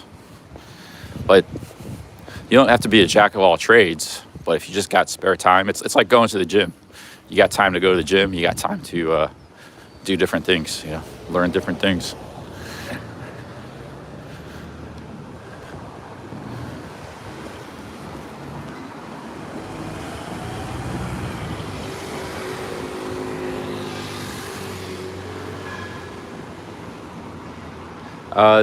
Yeah. Well, the Jeff didn't work out. There's paperwork and stuff. It's just too complicated. So that didn't work out. I'm not sure.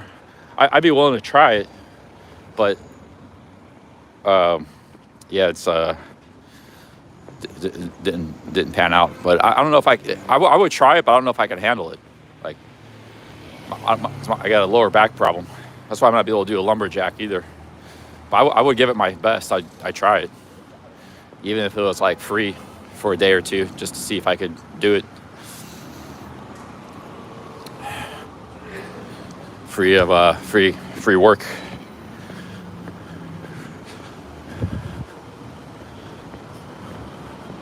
It's not easy for an American just to go get a job in Canada. There's a lot of paperwork and stuff involved, immigration, this, that, a lot of bureaucracy. So it's not really worth it, especially if I'd just be working for a month or two. Yeah.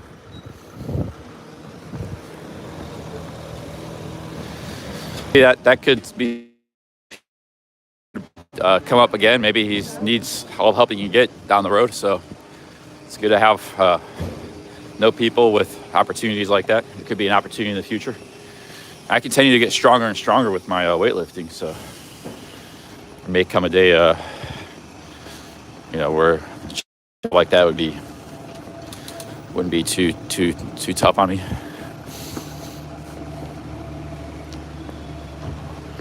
Flight attendant. Yeah, flight attendant is too corporate. We don't want real corporate stuff. You got to work for big corporate airlines, and it's a career. Flight attendant's a career.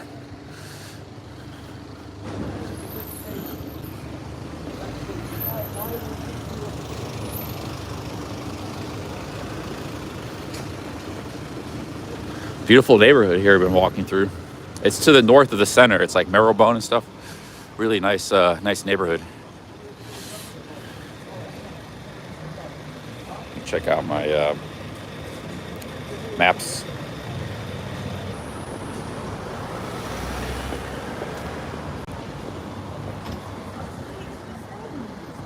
We're not yet in the east. We got a ways to go. A lot of walking, but that's fine.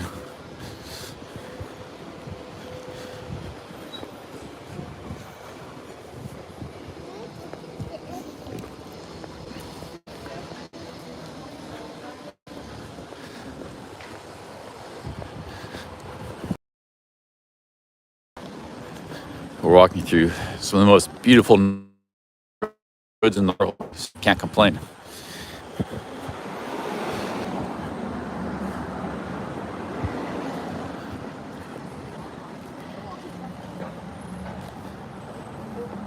Did I Google Bagel Bake? Yeah, I got that bookmarked. That's a place I might stop at today. There's Bagel Bake. There's a eel place, Eels, and there's another place somebody mentioned, all like within a mile of each other, a mile and a half on the east end. That's why I figured this is going to be a food day. Eatathon. Today's an Eatathon.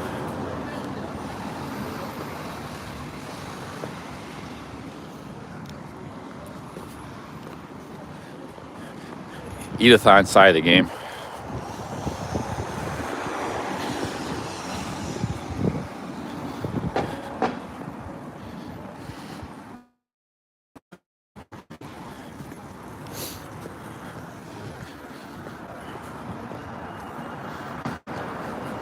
We're out here on these streets, taking in the sights of London. Another Muse. Muse is like a back alley. That's where the tops. There's another Muse there.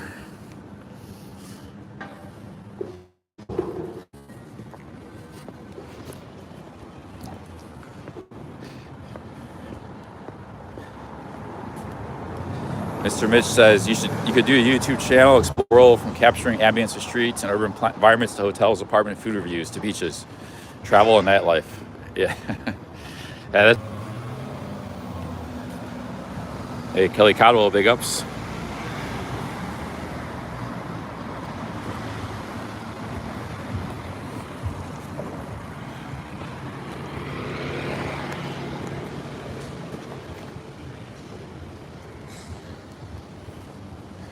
Do hotel reviews. Oh, look at these buildings.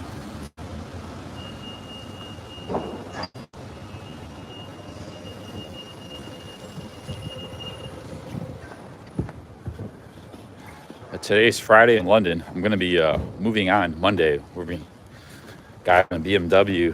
It's going to be taking me to Brighton. I have to go meet him. I have to go. It's a ways out of town a little bit. Take a subway. It's one of the last 2 stops in the outskirts. Then we're gonna drive to Brighton. I might spend 3 days in Brighton. Then I might come back to London for the protest.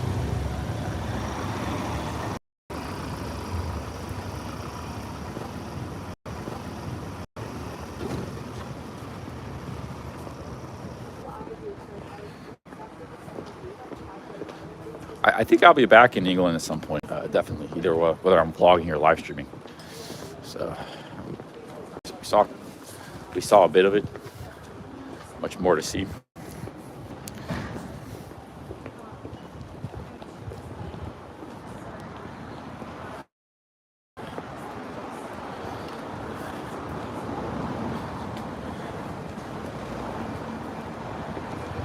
Oh, Street Life got banned. Sorry to hear that, Ben. I'll unban you. The thing is, when I go in my ban list, I was actually in the ban list last night because people were asking me to ban. Like, I have like 6 Steph Travelers that are banned because they're all fakes. You can't really tell what's the real one and what's the fake one when you go in. So I just thought it was like a fake Street Life Asia. I didn't know it was a real one.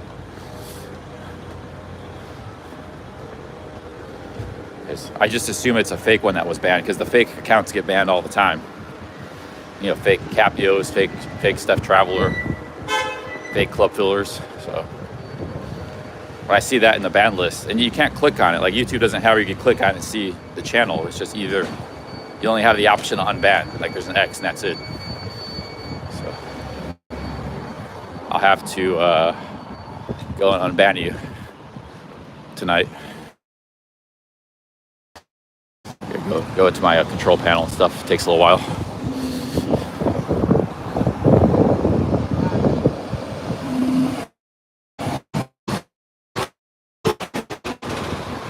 I think we're getting close to the British Museum. Let's keep headed this way.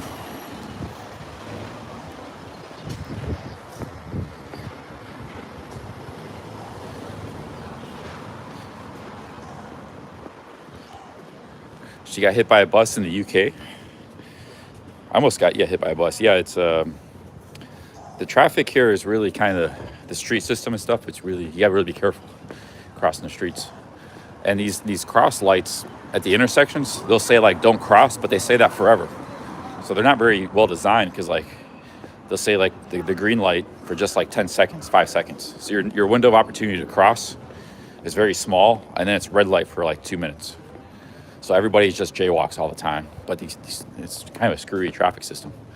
Now this street's safe, but when you get to some of these intersections, you got like curves and you got like roundabouts. Yeah, it's kind of, you gotta be on your toes when you're walking around here, crossing the streets. I feel like it's more dangerous than like Vietnam crossing the streets here.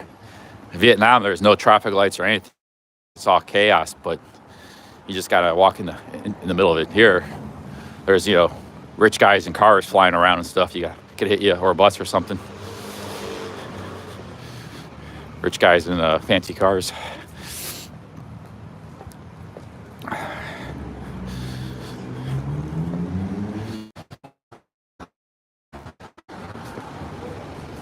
And I think these buses, they don't have great visibility if you're a pedestrian. Maybe that's why she got hit. They don't have the best visibility.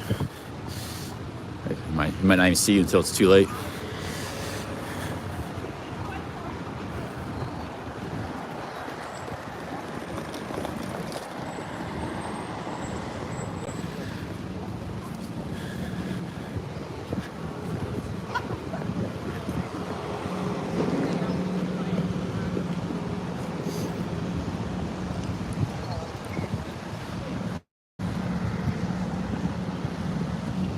See, I'm just gonna jaywalk here. You just gotta go for it because she's just jaywalking too. She's running across the street.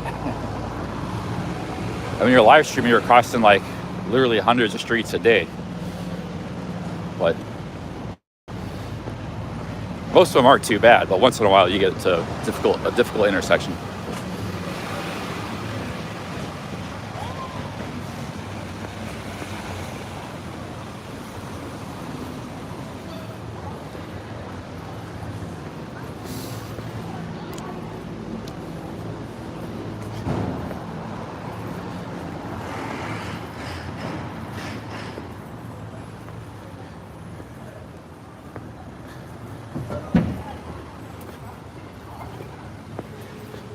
These shoes are working out pretty good. They're not perfect with comfortability. Bought them in Bodmin for 72 pounds, but they're pretty nice. I'll probably be using them. I'll probably mostly keep them for Ohio. While I'm back there, like they're good for the winter and stuff. They'd be good for walking in the snow and ice. And use them maybe a little bit here and there for travel. They're actually pretty nice. Like they look more fashionable too than like tennis shoes. So I could use them for that purpose too. You look a little more with a nice pair of jeans. These boots look pretty good. They're not really boots. They're just like hybrid boots, tennis shoes, but they're pretty nice. If Nigel's in the chat, he keeps saying to buy this stuff. I forgot the name of it. I keep forgetting the name of it. Nigel, you gotta tell me the name of it. You don't have to super chat me or anything. Just remind me next time I see you. Next time I see you in the chat, if you're not here now, I'll ask you. Cedric Keith Simpson, eminent forensic pathologist, lived here. What's a pathologist? That's actually a word I don't know what it is. I have no idea what a pathologist is. Dubbin, that's right, Dubbin. Yeah, he super chatted me like 3 times to buy Dubbin, so gotta go buy some Dubbin. Damn, that wine actually. That wine, I want to drink that wine, damn it. And champagne. So sometimes alcohol, it can hit you. It can hit you, make you want to have some. Once in a while, it creeps up, and then it's just it passes in 30 seconds, and you just move on.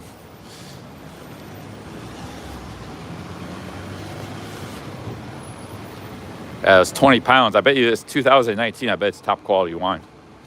Like not the best ever, but it's very, very good. Probably from France or something.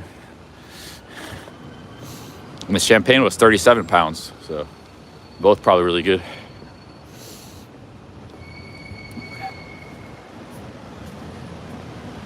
Oh, it's a disease doctor, pathologist. Okay. What is this building? It's kind of ugly in my opinion. Kind of ugly. It's like something built in the 50s or 60s. Okay. Randox Health, extend your life. Randox. Oh, this is a gene testing place. They test your genes. I saw an advertisement for them. And they see what kind of diseases you genetically have.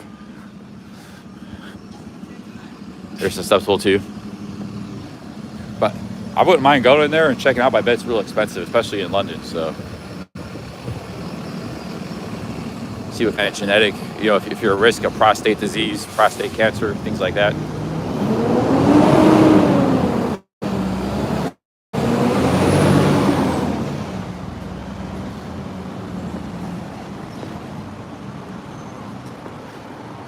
Hey, there's Pret Manger.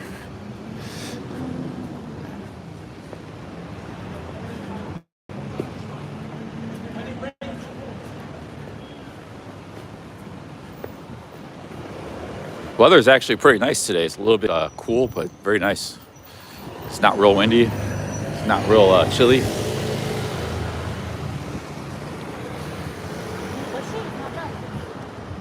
The air is not as damp as it was yesterday.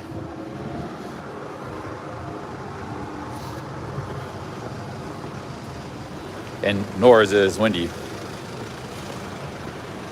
I'm holding off on the coffee. If anything, I'm going to go to this bagel shop in the East End. That's the next thing I'm going to eat. I'll get a coffee later, another coffee later.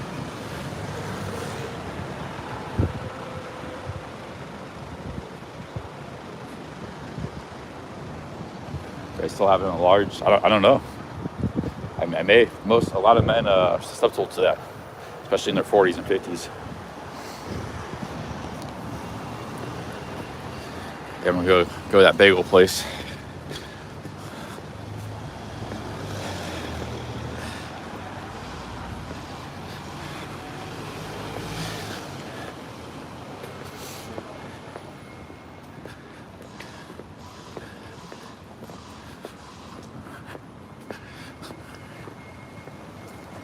See here. Wow, look at these. Look at this block. Beautiful.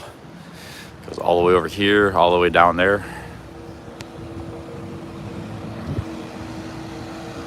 I like the brick buildings the best. The brick. Sometimes it's stone. They use stone, but I'm very fond of brick buildings, which we got a lot of in America as well. In the cities, depending on the city.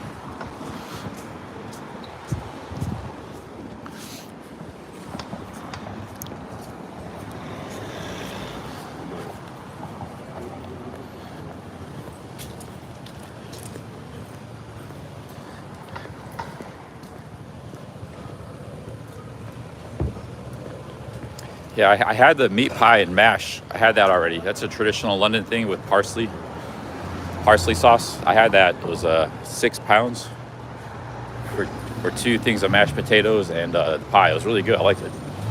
Had that in the West End, at a traditional mash and pie shop. I haven't had the eels yet. Let's see here. That McLaren almost hit me.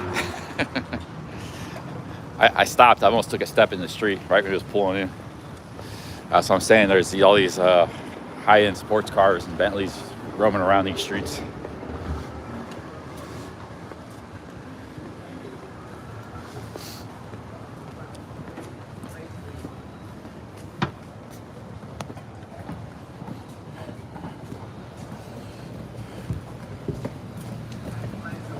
I've had a lot of fish and chips. But the thing with the eels, it's a tradition in London. The people in the East End used to eat it a lot. It was very cheap. The eels were very cheap. It was very cheap food, and they just came from the ocean, and they're very abundant. There's like it's just you just put in a basket and bring a bunch. So it's an extremely cheap source of nutrition and protein and stuff. Back in the day when the East End people were very poor, the eels were very cheap. So it was a tradition in the East End. Now they're not as abundant or as cheap, but eels are actually very nutritious, by the way. So, but nowadays, they're not as abundant as they used to be, but they're still around because they would actually come up into the Thames. They're very abundant, like right here in London. Like they would come up into the east end of the river and stuff. There'd be thousands of them everywhere you looked. Yeah, that's right. Anybody could catch eels too. It was like you just go down the river and go catch eels if you wanted. They're very easy to get and they're everywhere. Hey Trey SB, big ups, man. Thanks for the $2. Thank you, Trey. Cheers, man. Trey, longtime supporter. It's Rovio Barbers.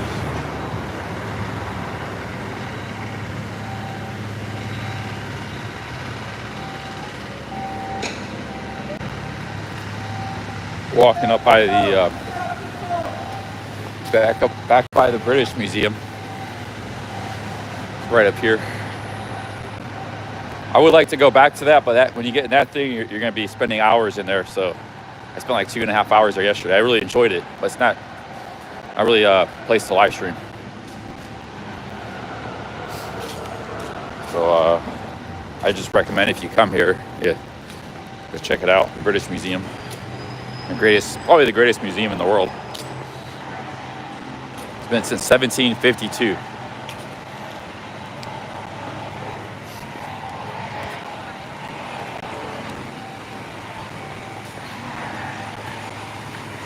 Yeah, what is this? Yeah.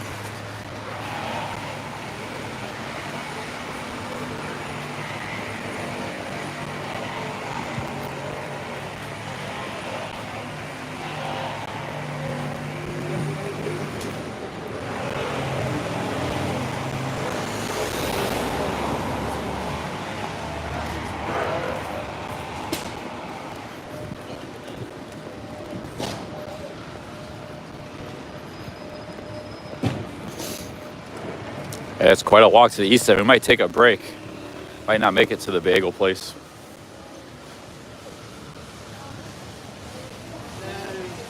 I really haven't thought. Might have to stop at Pret a Manger first. Get refueled. All I've had was a cookie today. But this is going to be an eat-a-thon, so we'll be eating plenty of food. better to eat food small portions throughout the day. You know, not so much eating large meals.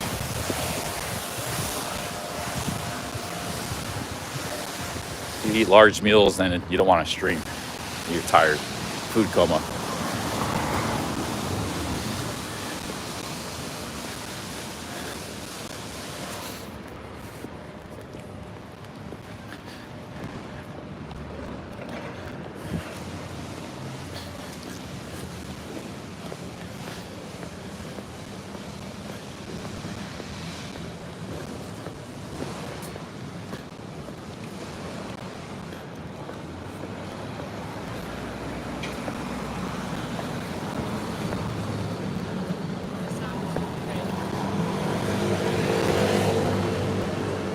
Here's a bagel place. I don't think this is the one people were saying to go to. Could get some juice here. Get some nice looking grapefruit juice. I love grapefruit juice. A lot of sugar. Let's see here. How much is the grapefruit juice? Damn, too much. 5 pounds. Damn.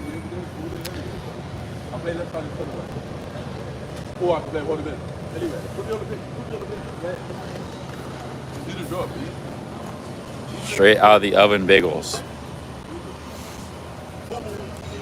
We'll keep pressing on. We'll get something a little later.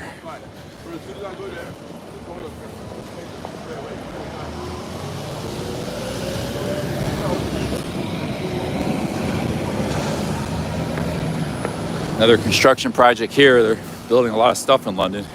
Construction everywhere.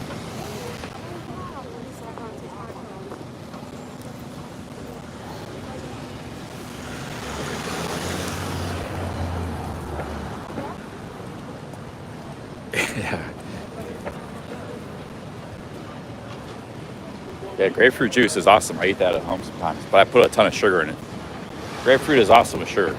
Tastes really good. You can eat grapefruit by itself or make juice out of it. Either or. But grapefruits are expensive. They're like $1 each. To make a large amount of juice, I gotta buy like use a whole bag, like 6 of them. Six grapefruits makes a big pitcher of juice. Then what I do is I boil sugar. So I pour a bunch of sugar in a pot, boil it, makes like a sugary syrup, and I can mix that with the juice. But I don't put the syrup directly into the juice. I put some ice cubes in it first to cool down the boiling sugar water.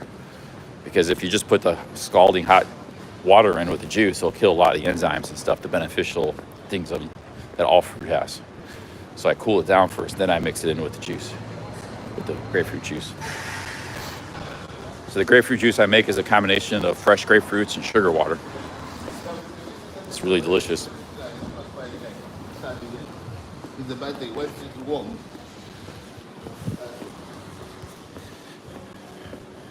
Yeah, but grapefruit doesn't have a lot of sugar. It's kind of like lemons. It has a great flavor, but it has a lot of vitamin C and stuff, but doesn't have a lot of sugar. So that's why I add more sugar in.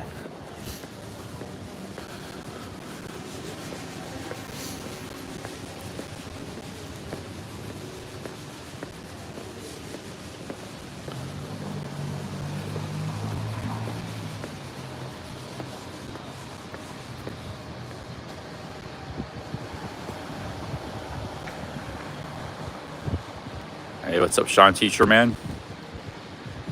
Soy Dog in the chat.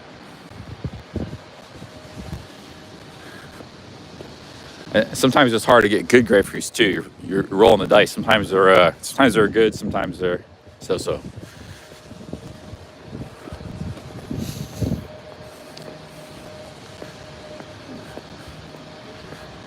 Grapefruit actually comes from America. It's an ancestor of the pomelo fruit. Those big green fruits, which come from China. You see them in Asia, but the grapefruit is actually was bred from that. It's a different kind of fruit. I think it comes from America. American fruit. From Barbados? Okay, I didn't know that. I thought it was from America.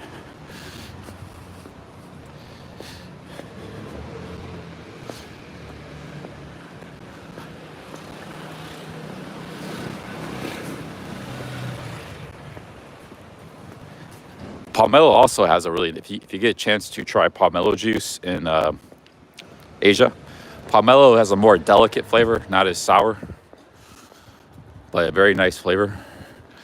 If you get, it's actually pretty good to eat by itself too, but you can eat pomelo straight up. But if you get pomelo juice, get some extra sugar added to that as well. I was drinking that in Vietnam. It was very good. Pomelo juice with sugar, extra sugar added.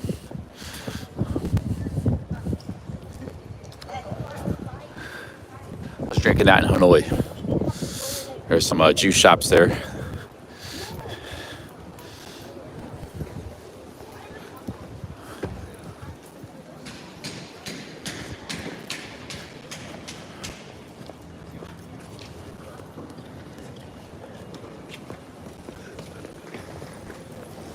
Yeah, we're headed, oh yeah, it's like the University of London or something. Trying to get to the East End. Pretty good walk. We're still by the British Museum. Pretty close to the British Museum too. See, here's another muse. So that's where they kept like the horses and stuff. There's a stable back like a long time ago. Now they just keep their cars. But they were just little cheap houses, back alleys. They'd keep hay for the horses and stuff, keep them fed with hay. And the hay would just be imported from the countryside, sold to the people that had horses.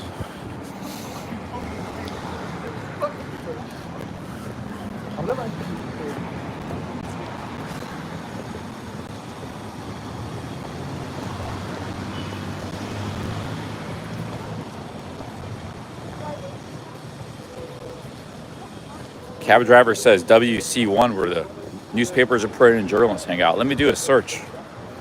Let me do a search for that. I never heard of that. Sounds kind of fun.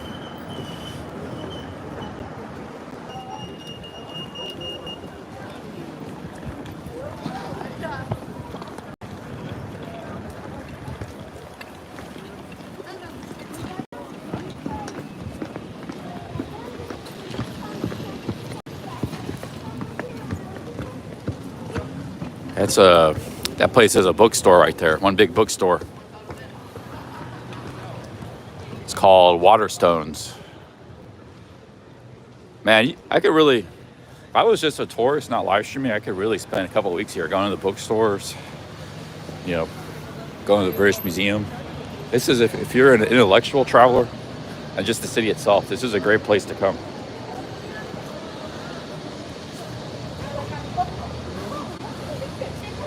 Is it all used books?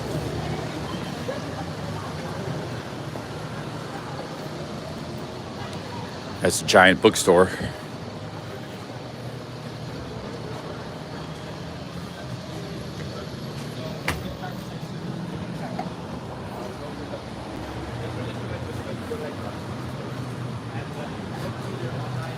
These are old Penguin books. Penguin's a great publishing company here in London. They have a lot of history stuff. Not for sale in USA. Look at all these old Penguin books. Awesome.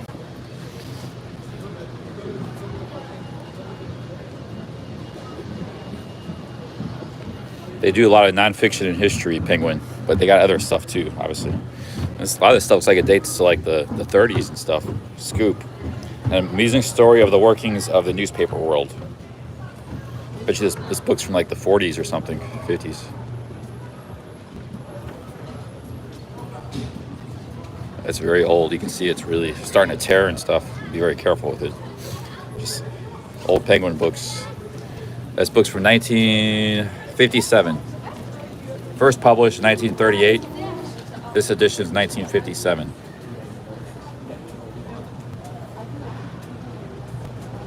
They're from their main, oh, that's Australia. This is their main headquarters. Middlesex, somewhere near London. They also have a Canadian and Australian headquarters. 1957, this book's from.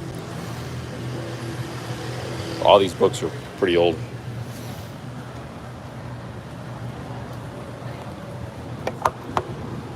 Well, the comments are just a lot of humor and banter. It's not really trolling. And a lot of the trolls are also like prolific. The people who do troll, they leave a lot of comments over and over. So it makes an impression that there's a lot of people like Trey Espy. He sent a super chat. He's super chatted me for years. he never leaves comments. There's a lot of people just watch or they hang, listen.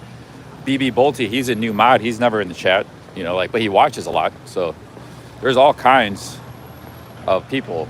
Everybody I met, has been really nice.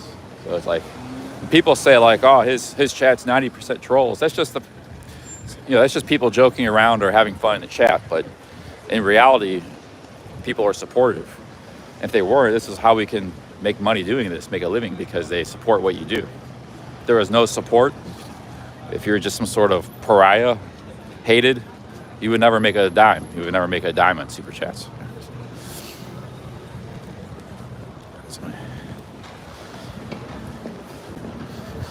So that's why people think. But if they just like stop in for 20 minutes and look at the chat, oh my God, this guy's got a crazy chat. They just get the impression that it's a big troll fest, but it's not really the way it is.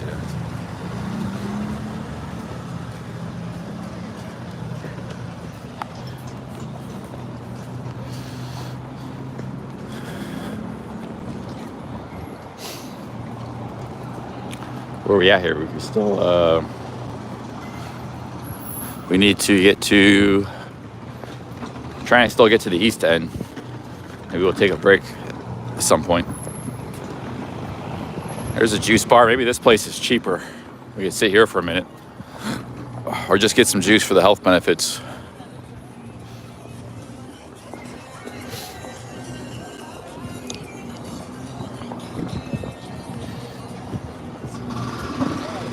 Super smoothies. It's pretty good. Banana, honey, muesli, milk, yogurt.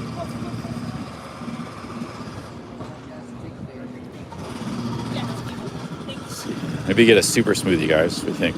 $4.50. See, how's it going?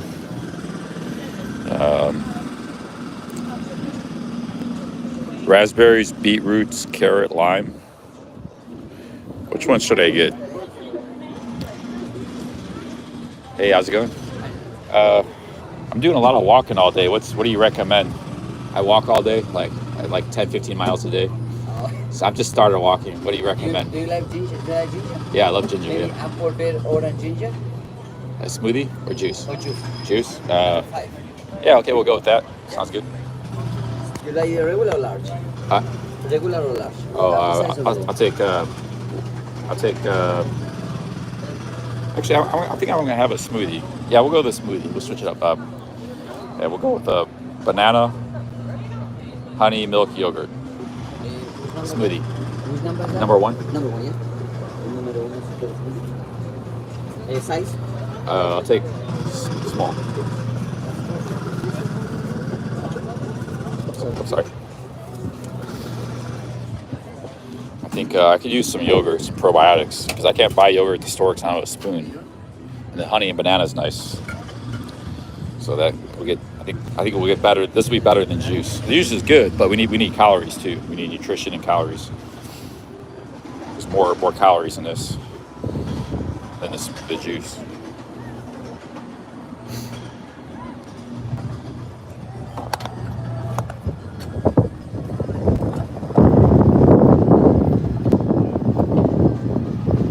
We'll take a little break here. Sit down. Take a little break.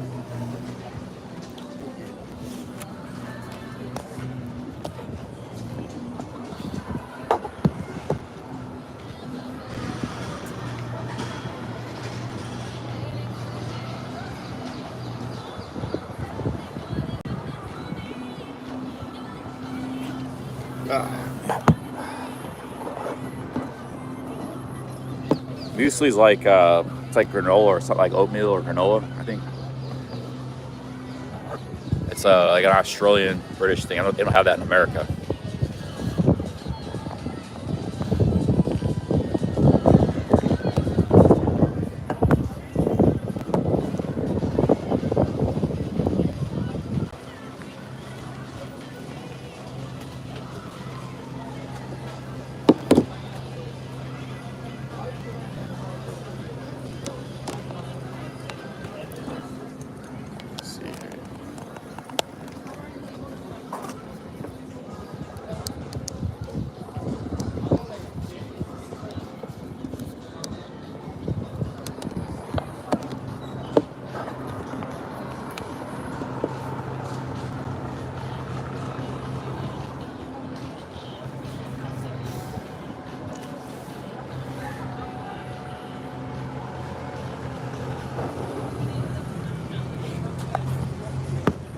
Muesli is Swiss, okay.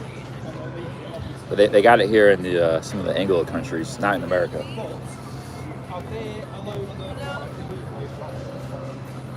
Hello? Excuse me.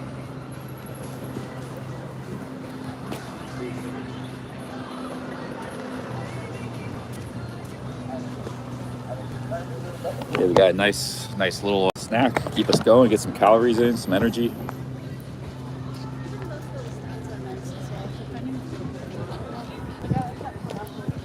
Very nice, good.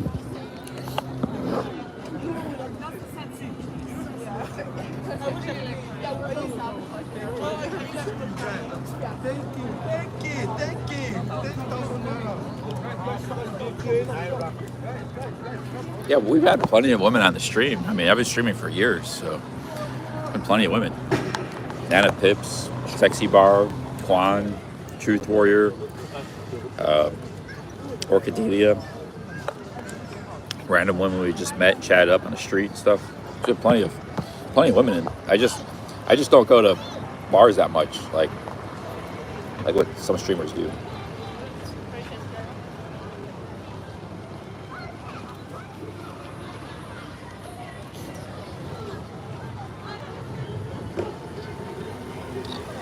Like Ben, he hangs out in bars a lot with like in Cambodia with bar girls.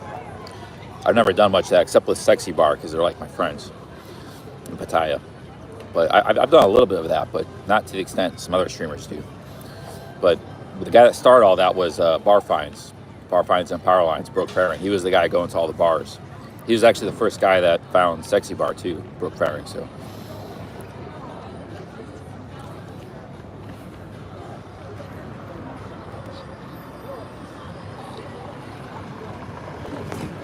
See, some people would make a lot of money going to bars with ladies and stuff. So that's why it really started as a thing. But the thing was, like, when I was going to bars before I knew Sexy Bar well and stuff, yeah, you make a lot of money ringing the bell, but you spend it all. Like, you spend whatever you're making. Like that first month when I was going to Sexy Bar a lot, I didn't know them that well. I was just getting going streaming myself. They weren't streaming at the time. We got like $4,000 that month in super chats, but it all went to like, it wasn't just there. I was in other bars too. I was in Smile Bar. I was in quite a few bars that month. It was October, I think. But all that pretty much went to the bars that month. All that money I made, I didn't make any profit. So that's not really a great way to make money, in my opinion, for streaming. Well, I mean, you can mix it in as part of your content, but I wouldn't be dependent on that. Like, it's better just to mix it in here and there.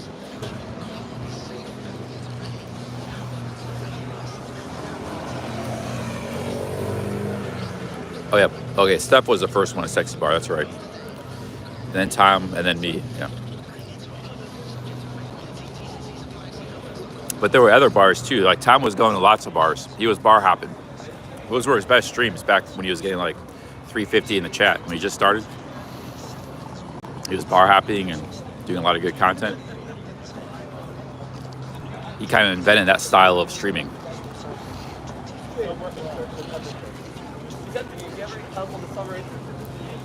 What do you call it?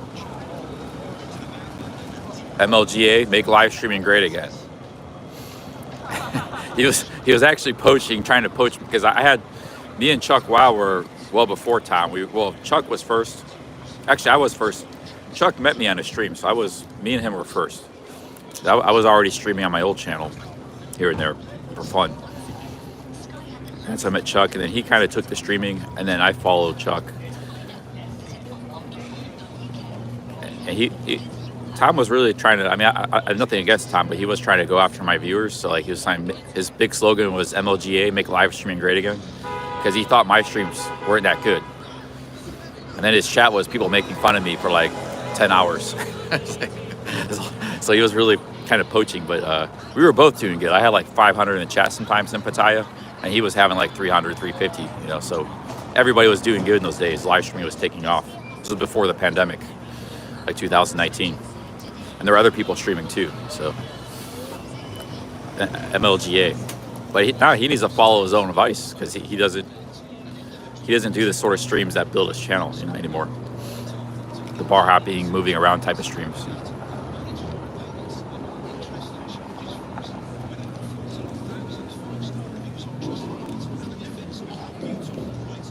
Yeah, that was in 2019. I'm talking about right before the pandemic.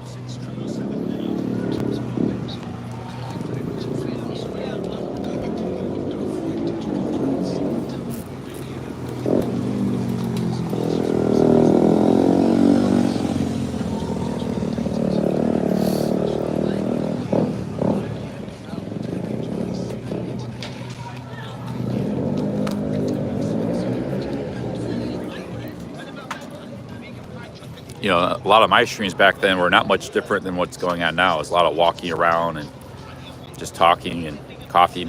But I would drink later in the night sometimes. That's the only difference. And sometimes I get drunk and crazy. But most my streams back then weren't much different than today. You know, we'd have a lot of stream snipers. Being in Pattaya, we had guys like the Joe Pesci. We had a lot of legendary stream snipers back then, you know, different characters.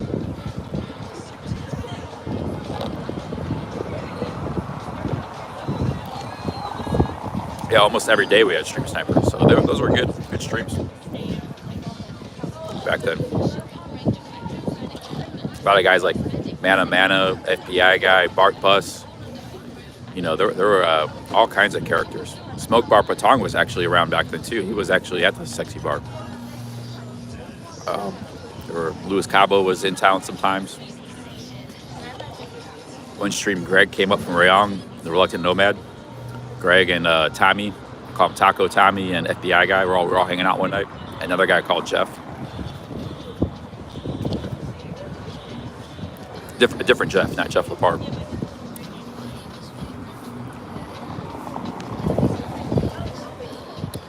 Vincent says, I kept hearing about Chuck Wow, so I checked his channel. The guy has great video. Yeah, he did that professionally. He used to make, he used to work for like MTV and CNN and make like advertisements. You know how they roll advertisements, like promoting some show? He would do editing. He did that since 92, video editing, video production. He was just in a crossroads of life and kind of going through like a midlife crisis when he was in Pattaya. And I was trying to help him out become a vlogger because he had the skills. He had a great camera work, great storytelling, great video. He knew how to make videos. But I think he had financial issues too. So the videos weren't really paying much money, you know, because it takes time to build a vlog channel. So he switched to live streaming. And when he switched to live streaming, that's when kind of things started to get, you know, he got trolled a lot and it started to get a little crazy. And that bothered him a lot. So, but if he had stuck to the videos, I don't know what his financial situation was. I guess it wasn't very good. But if he had stuck with it, his channel probably would have took off eventually. Yeah, just do another 2 months. I would have even loaned him money, and because I had more money back then. I'm sure maybe some other people would have too. He could have still done some live streaming here and there as well. But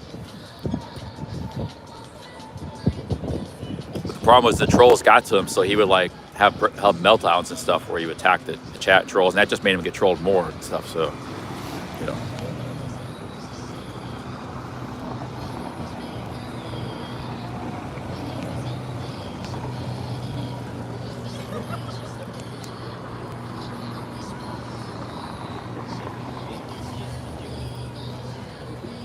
He said he was getting like death threats all the time, and people, he had to block his comments. So you couldn't actually leave a comment. You had to prove it. That's why, like, if you go leave a comment on his channel today, you can't. It just gets back into the back end. So yeah.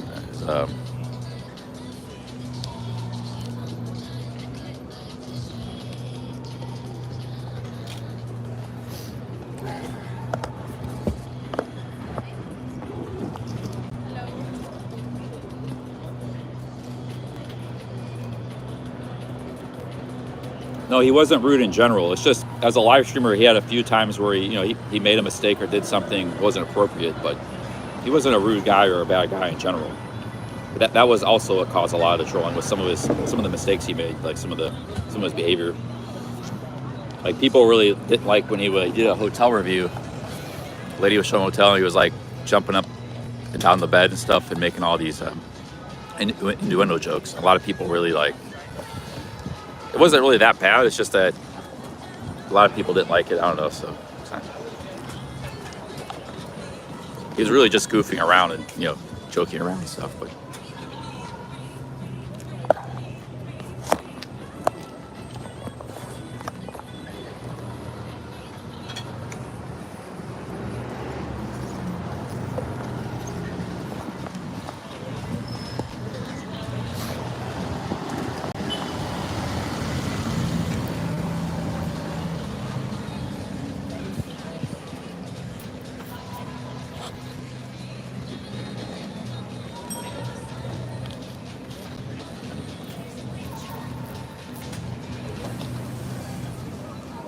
this is hitting the spot.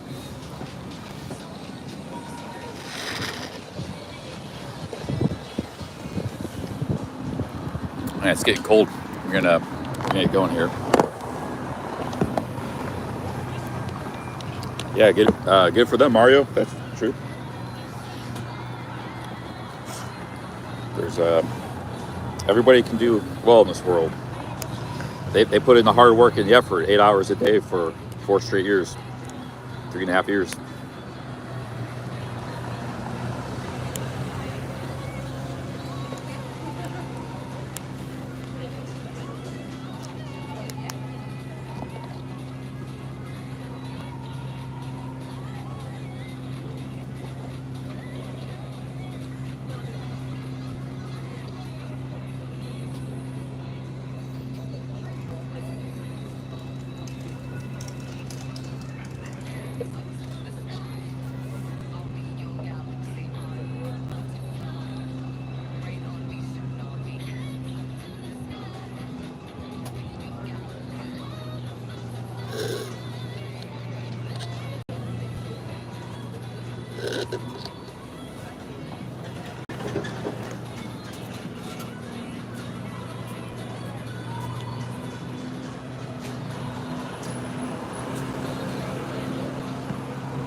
All right, let's move on here.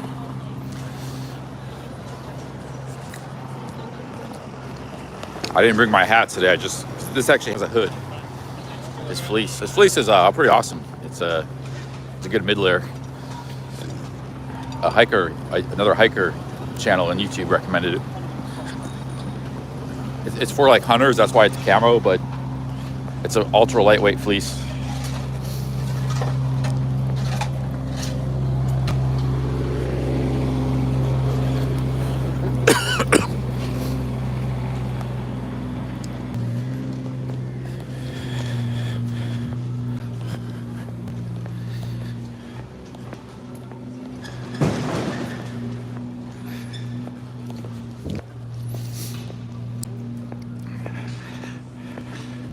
FBI guy's a legend, man. I partied with him back in the day, like 2013, 12, 14. There's 4 of us, 4 friends. I met him from another friend. And there's this British guy he actually knows my channel. He follows it. He was writing me to Bristol. That's where he's from. He was gonna come out and meet me if I was in Bristol. Okay, we're in Bloomsbury now, but we used to have some epic nights in Pattaya. The FBI guy.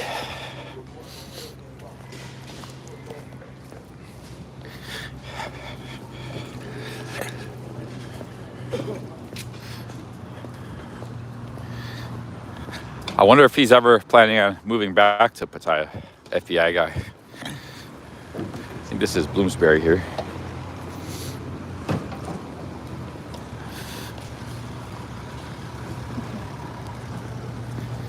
He's actually like a staple in the community. A lot of people know him. All the Thai people know him, and he's because he was always out in the street for like 20 years. Everybody knew him, It's like he's a big part of the community there in Pattaya.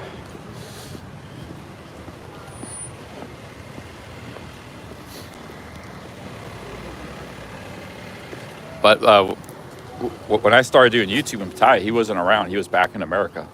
Then he came back at some point in 2019. I remember I was hanging with Thailand and Bob on Walking Street. He's like, here, let me show you something. Somebody's back. Because actually Thailand and Bob was hanging around with us too back then, like 10 years ago. So he was kind of part of that circle as well. So when FBI guy came back, he was working underneath a duck club or something. And he's like, "Oh, look, there's FBI guy. He's back." Because he was gone back in America for a while. California or something.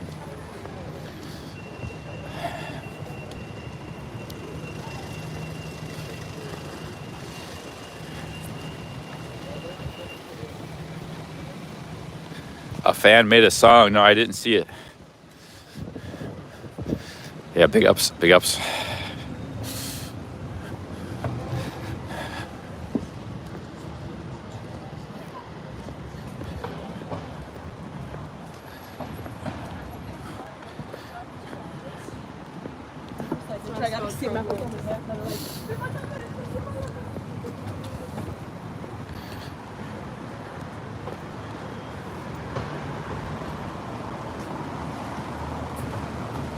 Oh, Greg says, Lewis, sorry, trying to encourage CC to stay. You want me to stay in Europe?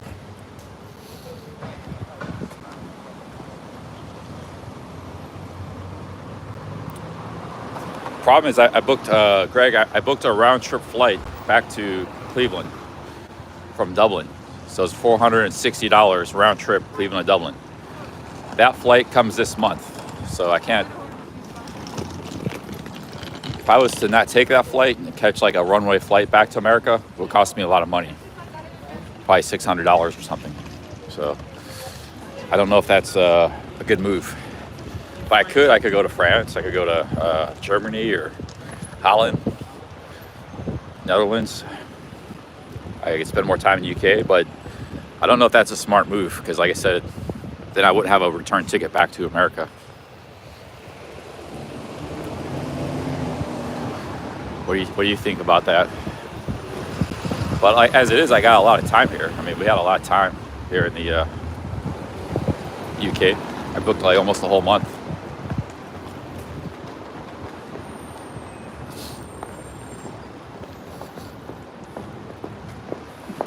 Here's the St. Athens Hotel. Now this hotel looks very rudimentary. I bet you it's still very expensive. Actually, there's 3 hotels here. They all look cheap. Roma Hotel. Let's go ask them how much it is. See these hotels here? Do a quick hotel review. See, it looks like it should be cheap, right? It's just a row house. It's like, I bet you it's like well over 100 pounds. Look like real basic hotels.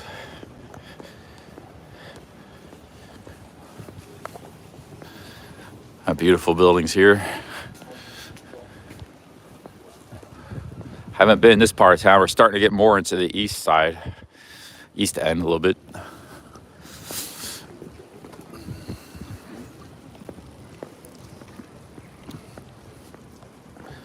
We're actually still in the center, but soon we'll be in the east part.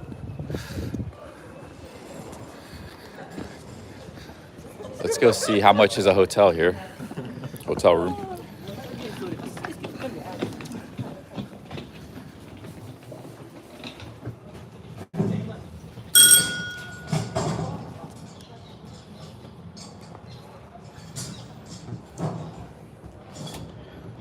Hi, I'm just inquiring how much is a room for one night? Okay, please go ahead. Okay. That's a cool place.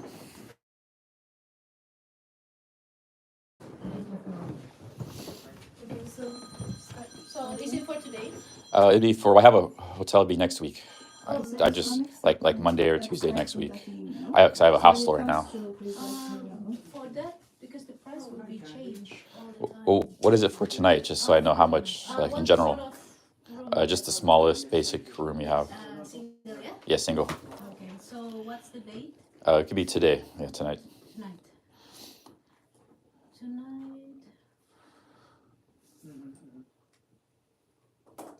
For tonight? Do you have a single ensuite room? Yes, on a single ensuite. Okay, how much is the single? Yeah, I did tell her. Yeah, I told her it was a job. Very, very cool room here. Oh, is this all your people have visited? Yeah. Yeah. Guys, look at this. These are people that visited this hotel. Every guest you do, or you don't do every guest? Every guest. Every guest. Every guest they put. So look at all these people from Africa, 120. people from Brazil, Argentina. United States, Canada. She said she told me Somebody was way up from Manitoba here. Europe, obviously, there's a lot. I got another map going. That's pretty cool. They had a guest from Madagascar once, two of them. People from all over the world come to London.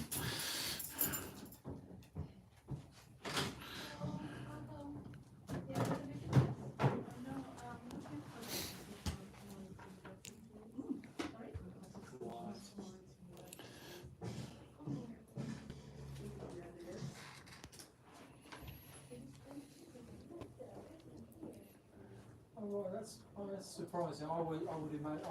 For some reason, I just imagined that the first bit would be the visit shop.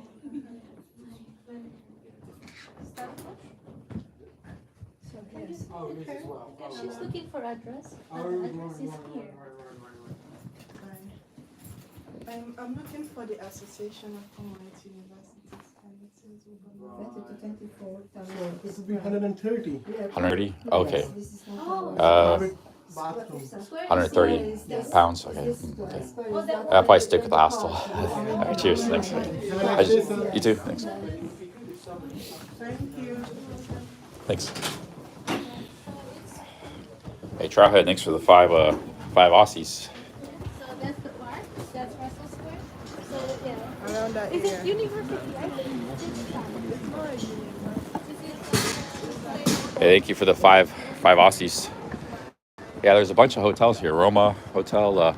See, these look very, very simple. Probably at one time these were cheap hotels, but there's just no cheap hotels in London. That's like 170 a night for just a basic room.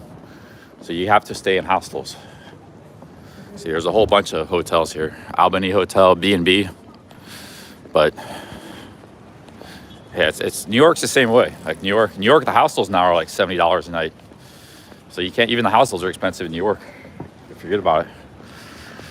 See, like, if you were walking by this place, you would just think it's just a cheap, and probably at one time they were cheap hotels, but not with the market anymore. Hey, big ups Trout. He says, are you near St. Mary Le Beau Church? It's a Cockney church. What does Cockney even mean?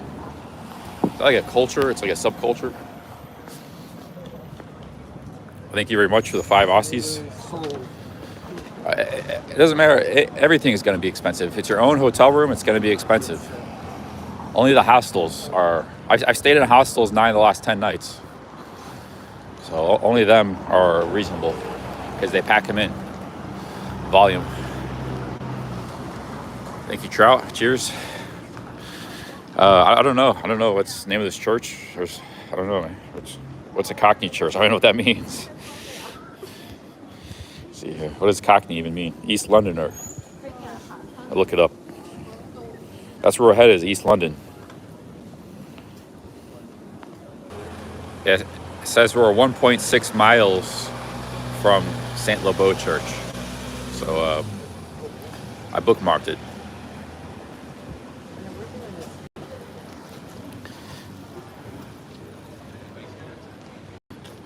Valencia Cafe Restaurant.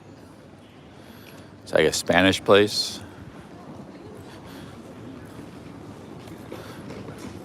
All right, let's keep walking. We're getting closer to the East End.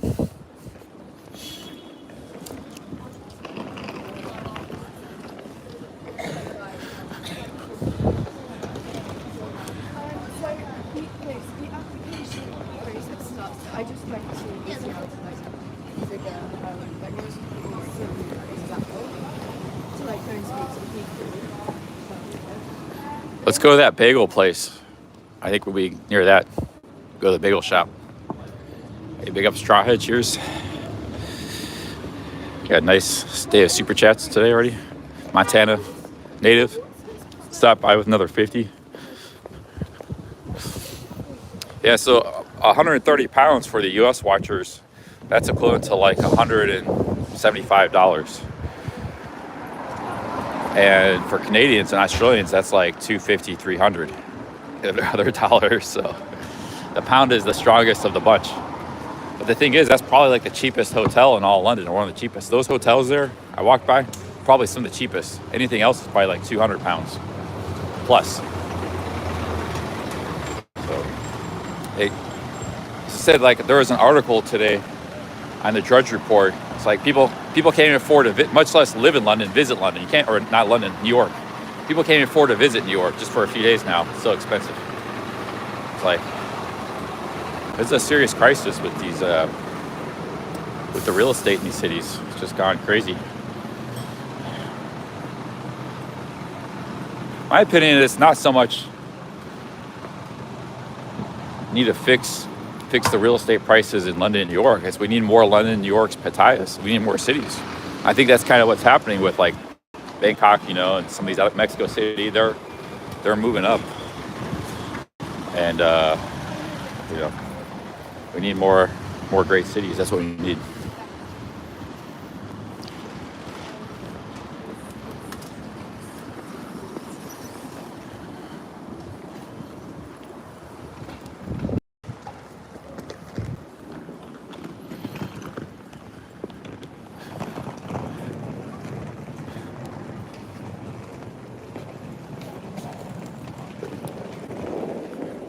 No, it's not overinflated. Look online. You won't find. I didn't even really bother to look. I knew it would be too expensive. I just walked in there to show you guys because those were kind of basic row houses, nothing fancy. You know, just basic rooms, probably. It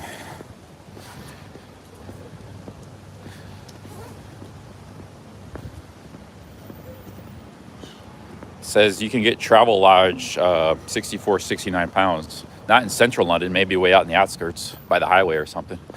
Or something, stuff like that.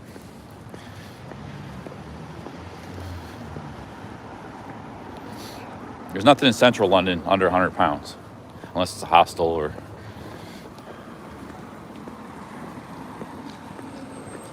There's hotels right now for $40 a night in Brighton. I was staying in Newquay. 2 nights I stayed, the first 2 nights I was here in England. I paid just, not pounds, dollars, $40 per night. Perfectly good hotel. And then I paid, I was at a bed and breakfast. It was 35 pounds a night, $40, $42. So there's cheap hotels in the UK. It's one of the reasons I came here. But not in London, not in central London. It's very expensive.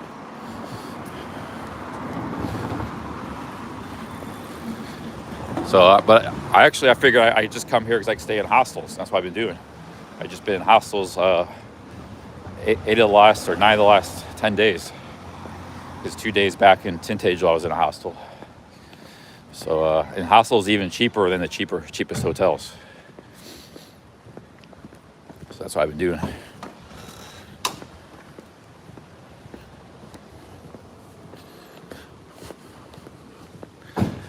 Greg, it's in November.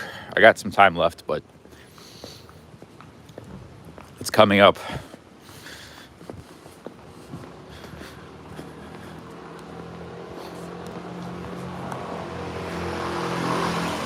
Greg wants me to stay in Europe. I thought about it, but like even if you go to like Netherlands, they're all expensive too. Like you go to Paris or you go to France. All these places are very expensive. Europe's very expensive, unless you go to East Europe. There's really, and then you, like if I went to the Netherlands or Belgium, or say Germany, I'd like to go to some smaller cities and stuff. But then you go to those smaller cities, they don't have hostels. You know, but even the hostels are like here, like $30, 30 euros. You know, and hotels are like 150 euros. So I don't know who can afford to travel really these days. I guess there's plenty of there's plenty of people in the world that can afford those prices. But I see these families traveling in London. I was like, how on earth can you travel with a family, 3 kids and a wife, and it's, you know, staying in? I mean, that's got to cost a fortune. But there's people doing it.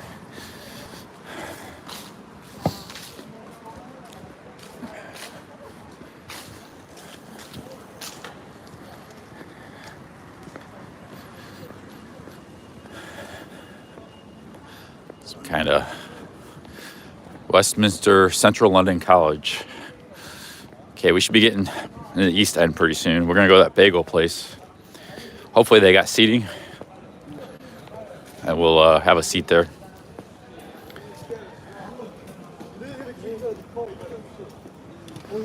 Yeah, that's what I plan to do. I plan to fly to Dublin.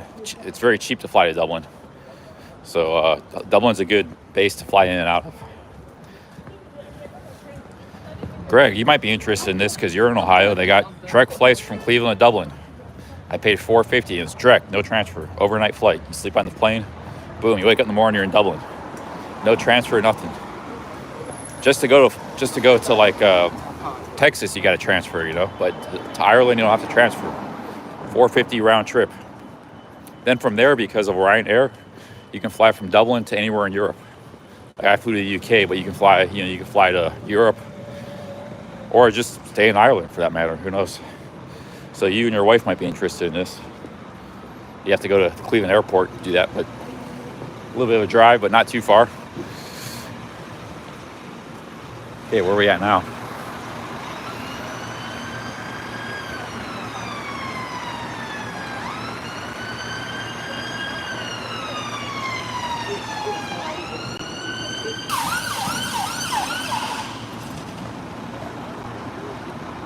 Go to TNTN Market. What's that?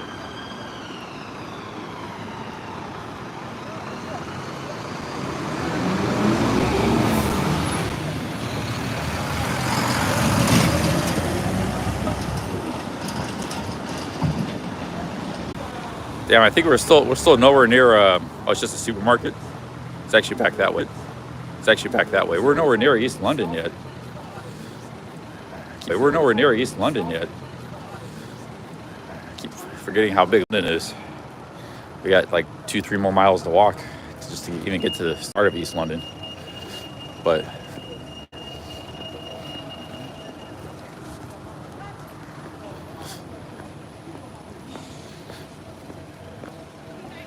relax, play, eat. Kind of something back there. Looks like some kind of restaurant. Green.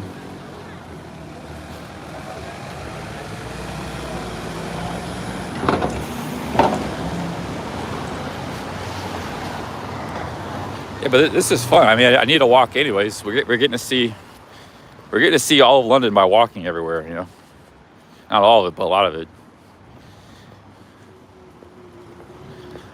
I'll take the tube later when I'm tired.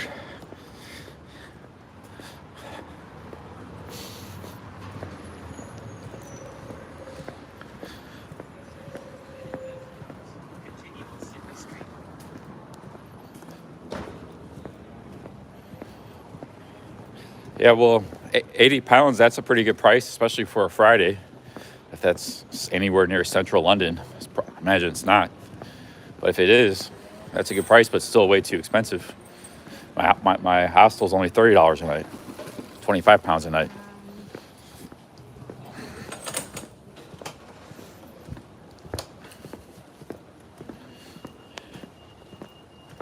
Like even staying in a hostel, I'm spending, like yesterday was a very cheap day. I just had a meal deal from Tesco, and for dinner, you know, I just had some coffee, and I remember what I had for lunch, but I still spent like 50 pounds yesterday. 50, yeah, I think that was one of the cheapest days I've had this trip.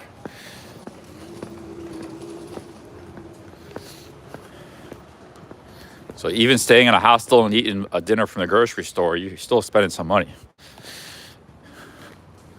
There's a bike lane.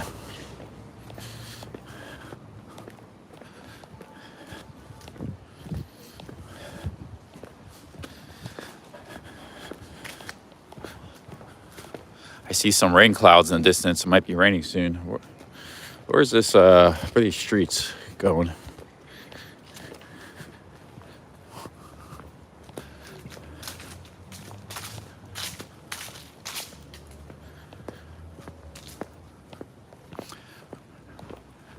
Stu, probably because that's actually, I should ban that guy, but that's the real Stu.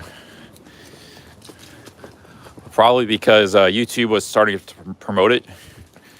Sometimes they randomly promote streams, like they see people are watching. So they decided to start promoting it. You get a little boost, but then everybody kind of left because nothing exciting was happening. They came in, they stopped in for a minute and left, so. And then YouTube probably also stopped promoting it. They saw audience retention wasn't very good. I should have done something crazy at that moment. Started dancing or something when I saw it got to 290. Started say I live for this or something. Try to retain those new viewers. There's a Travelodge. You think that Travelodge is under 100 pounds? No way. Only the Travelodge is maybe way out by the highway, 15 miles out of town. Guarantee you this is over 100 pounds. Look it up. Where are we at here? Right by the Carpenter's Arms.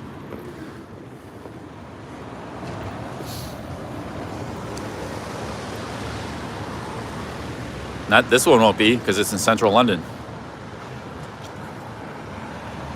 Well, let's make a bet.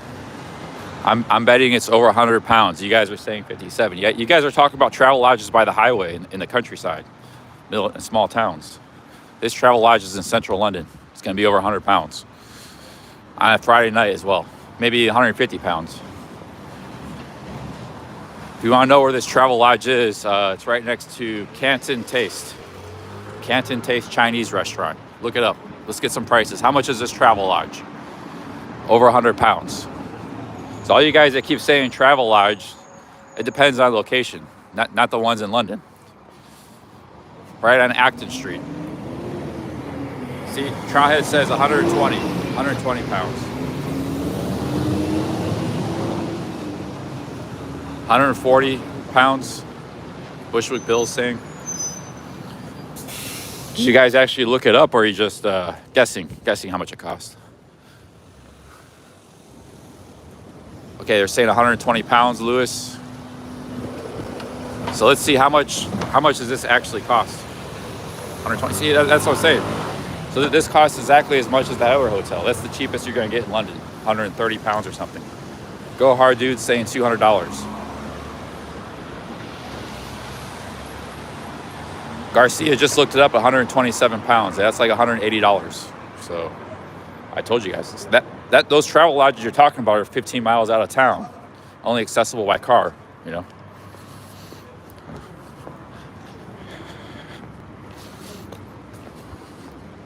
Anything in central London is going to be very expensive. Expensive side of the game. But not the hostels.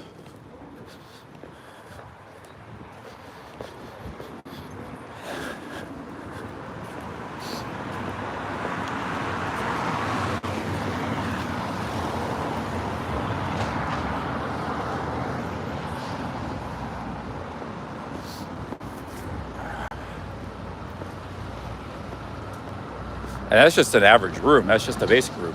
You see, I used to go to Tokyo all the time. Tokyo is, 35 million people, one of the greatest cities in the world. You could get business hotels, not a capsule hotel, not a hostel, just get your own little room, a bed, a little desk, your own bathroom. You could get those places. I stay in those places all the time for like $50 a night. In Osaka and Kyoto, you get down at like 30 a night sometimes if you got a good deal. But if you got a good deal in Tokyo, it'll be 50 a night. How come they don't have that in New York and London? Why is it $200 a night versus 50 in Tokyo? They're not richer than Tokyo. There's something's amiss. And Tokyo's even a bigger city than both of them.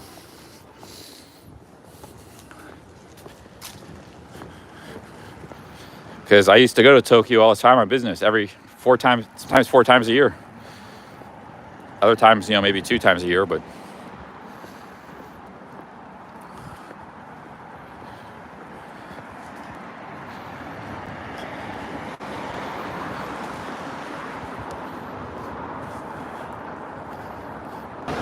anyways, I'm happy I got to come here and see London. I mean, that's what it takes. You got to go stay in a house. But I'm happy I got to see it.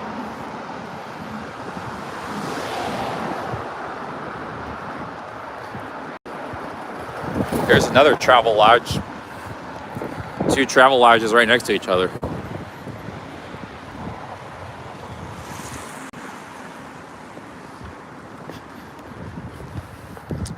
Yeah, but Greg is king.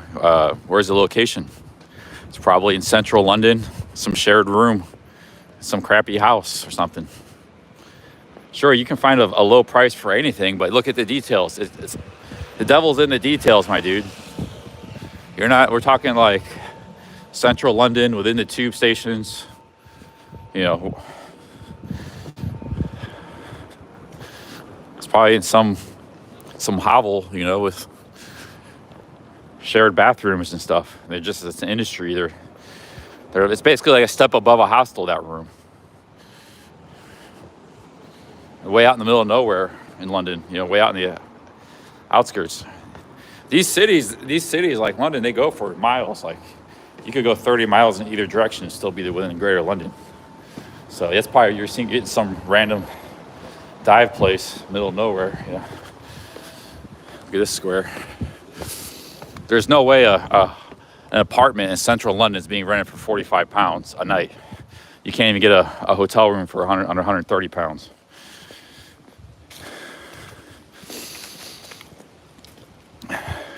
Little square.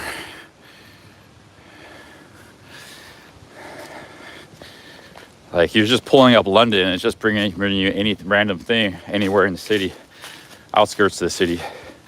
Guys, remember, London covers 1,800 square miles. New York's only like 350.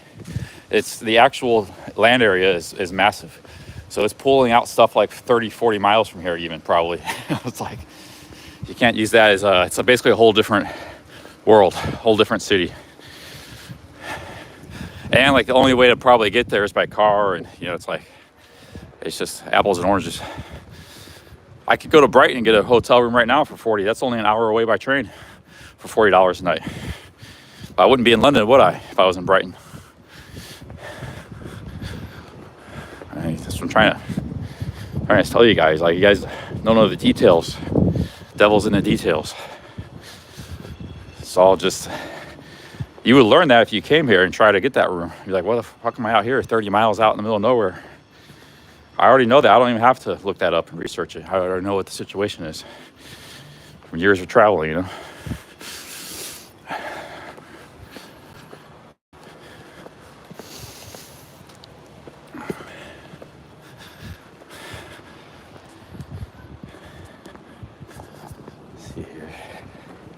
I'm not ranting or anything. We're just talking about the specifics of travel. You know, going into why some things are expensive, why other things are cheap, especially in regards to hotels. I'm the guy that did hundreds of hotel reviews on YouTube. I'm the hotel guy.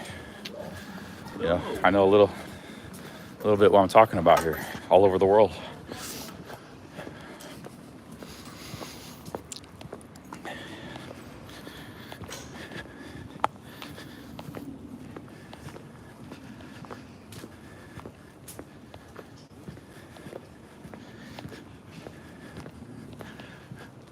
St. Philip House.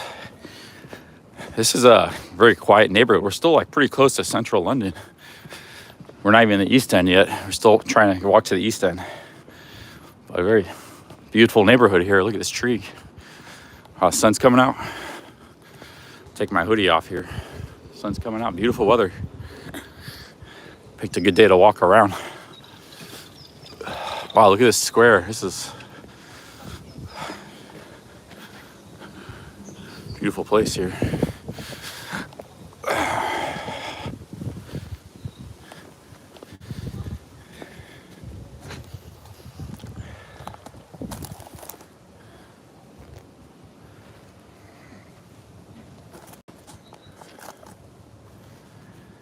It's getting hot. Oh man.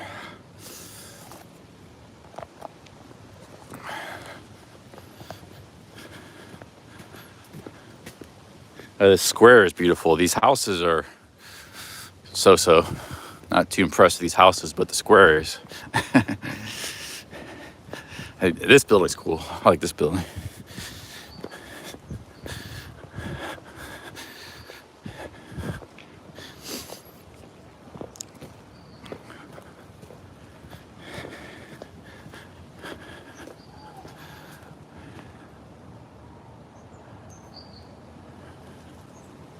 John Gilly, you're getting timed out. Just constant negativity. Timed you out, John. Come back with some positivity next time, John. 10-minute timeout for John. Cheers. All right, let's get to the East End here. Might need to go for another coffee soon. John's actually a long-time viewer. I mean, but he's always been like that. You know, like he's just so. Sometimes he needs a timeout.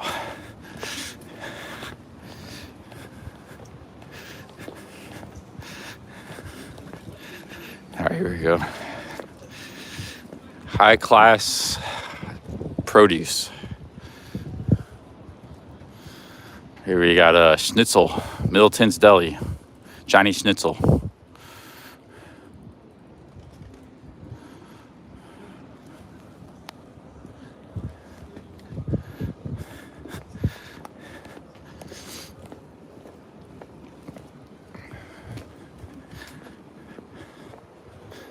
Make sure we're walking in the right direction here. Man, the city of London is actually really far from like the West End and all that stuff. Like, city of London is really far. Everything. It's like way over. Basically, city of London's in the east end of the city. I'm still walking. I ain't even got to the city of London yet. London's massive. Central London.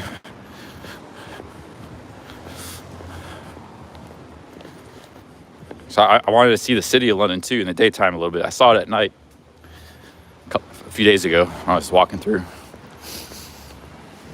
But that time I got there walking by the Thames River, the Thames. This time I'll be getting there coming through the north.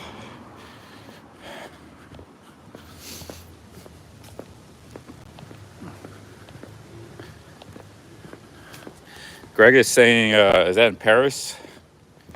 Auberg International, 52 euros, including taxes, near Notre Dame, left bank. You're saying there's hotels in Paris for 52 euros a night? That's not bad, yeah. But is it really?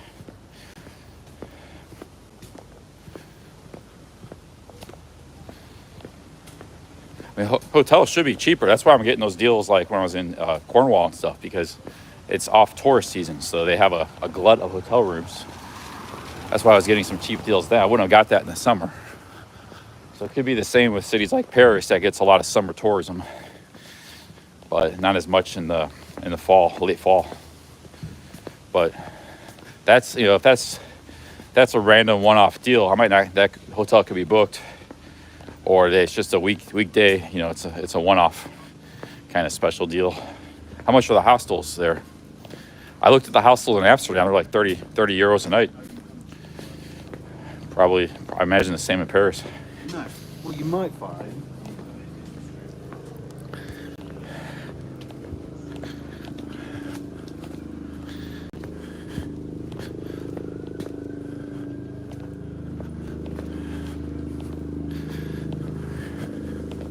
See, this is all old London architecture, what they built, residential areas all over the city. I think London had like 5 million people or something, or 6 million in like 1900, 14 years before Star World War I. So it was a massive, back then, it was the biggest city in the world. I think eventually New York overtook it, but it was like double the size of Paris. Berlin was maybe like 1.5 million. You know, and all the third world cities, only one, or the cities in the Orient, they were all small back then. They weren't, because like Mexico City was only maybe 1 million back then, you know, because Mexico as a whole only had a population of like 15 million. You know, they weren't that big of a country. They exploded in the 20th century. A lot of countries did. Like Thailand only had like 16 million people in the 50s. Now they got 65 million people. So as a result, not only did they urbanize, but they had a lot lower population. So Bangkok wasn't very big back then, even in 1950. But London was like 6 million people in 1900, biggest city in the world. Tokyo might have had a few million back then. Tokyo was getting pretty big, maybe 3 or 4 million. And New York was probably also about 5 million. New York and London were very close to each other. Actually, New York might have been the biggest city. I don't know, they were both very close, but they built all of this stuff and all this stuff in the 19th century. And a lot of it got bombed or demolished by urban planners or bombed by the Germans, but there's still a ton of it left.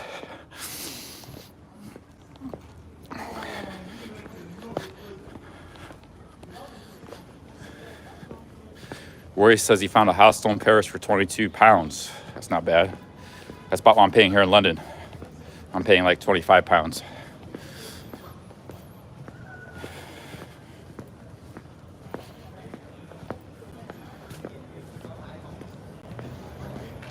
I could go to Poland, document the refugee crisis.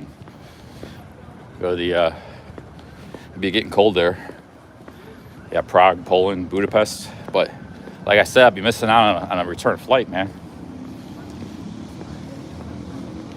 We don't know how the internet's gonna do. We go to these countries, we have to get different internet every time.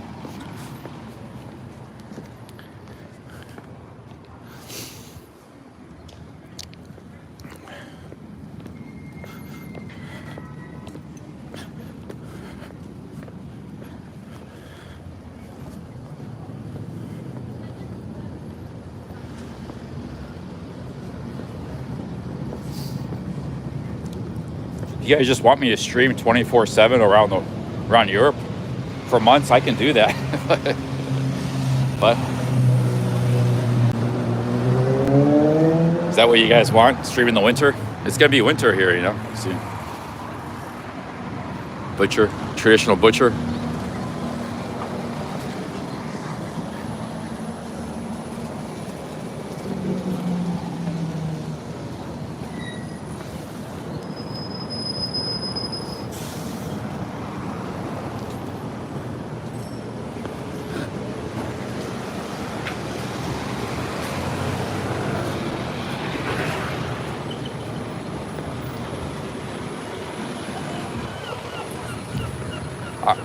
I don't want to fly to Thailand from here. One, it's going to be high season. It might be cheap. I didn't even look because I don't want to go to Thailand right now because it's going to be expensive.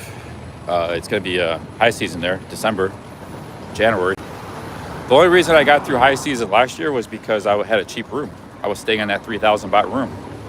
I got that. If I didn't have that, it would have been like paying a fortune for hotels there or a condo that was overpriced. So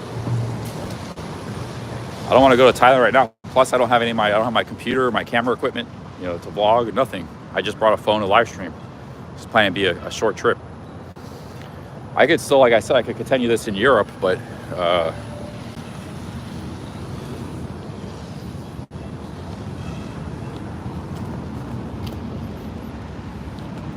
I'm not sure if that would be good or not. That would be, you know, worthwhile. What I'm thinking about doing is next year, either I could do one of three things. I could do the Appalachian Trail or an equivalent very long trail. That will tie up most of the year next year if I do that. Take a long trail, won't finish that till October. The other thing I could do is just move back to Pattaya or somewhere in Southeast Asia and get a fan room and a rice cooker. And just live real cheap, exercise, and vlog. The third thing is I could do like a world travel kind of thing. Kick off a world travel vlogging tour. Those are my three options.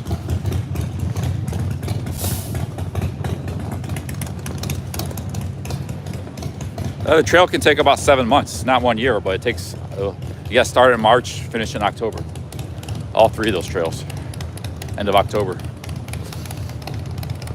Middle of October, finish up maybe. It's thousands of miles, those trails. So those are my three options.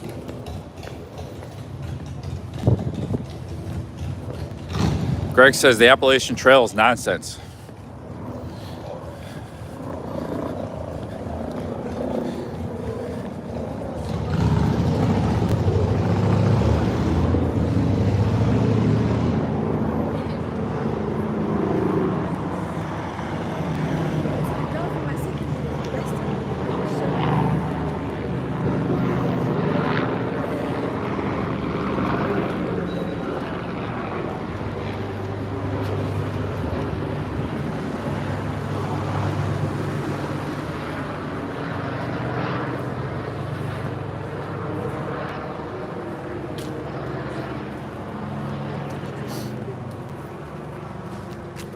Hey, Baron Badger, yeah, I see you.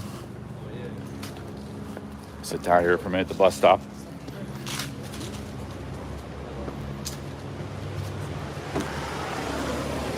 I should make Baron Badger a mod. He's one of Barry's mods. He's a really nice guy, really good dude. I just haven't seen him much in the chat over the years.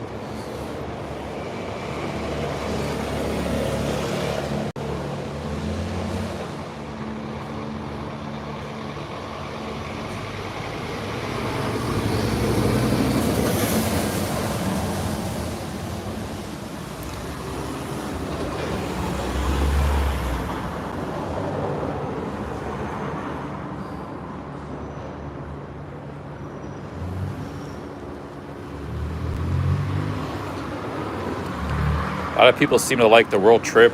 A lot of people don't like the Appalachian Trail. Yeah, I kind of agree. The Appalachian Trail is more of a personal thing that I want to do, but it might not be the most profitable for me. You know, like it could be difficult to live stream if you don't get good internet. Most of the time, you're in the middle of nowhere on that trail.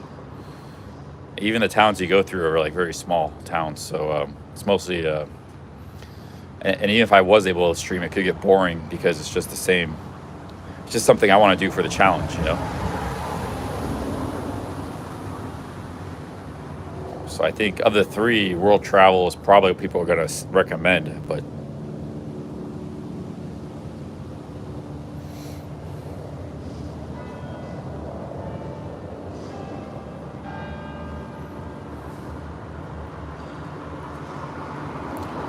Big Call says, that's insulting, Charlie, your mod team is a joke. No, the mods are 80% of the mods I met in real life.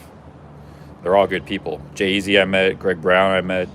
They put me up, bought me lunch. I haven't met Stinky, but he's been a good guy, a long time viewer. So all my mods I've met, and they're all good people. That's a bannable offense right there. Big Call, whoever you are. I've never seen you before. Calling all my mods trolls.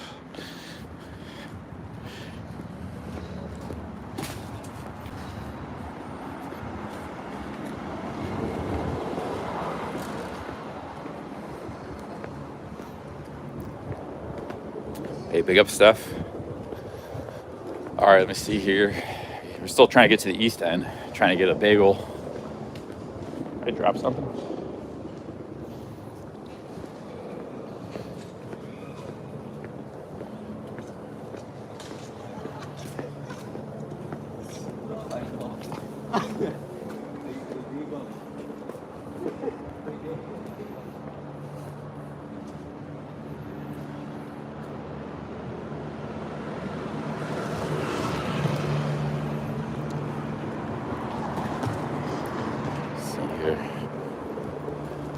Okay, where were you going here? That's cool buildings. I gotta check my maps again.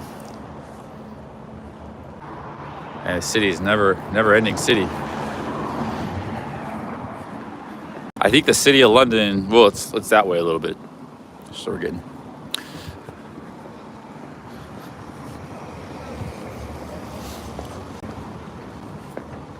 Tuscan wine evening.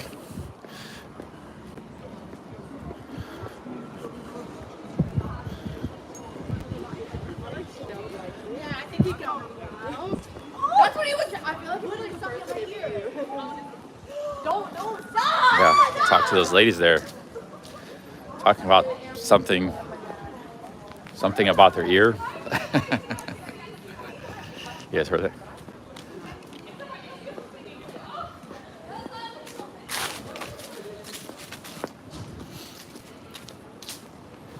They're showing pictures of something on their phone. They're like, something sucking on my ear. 5 of them. You go talk to him. You're drinking the wine. Big ups, guys. Cheers. A lot of lovely English ladies everywhere. And other ladies from other nationalities too, but it's the English ladies I'm intrigued about right now. Because I only really see them in England. First time here, so to me they're exotic. Is this a dead end street? Damn it.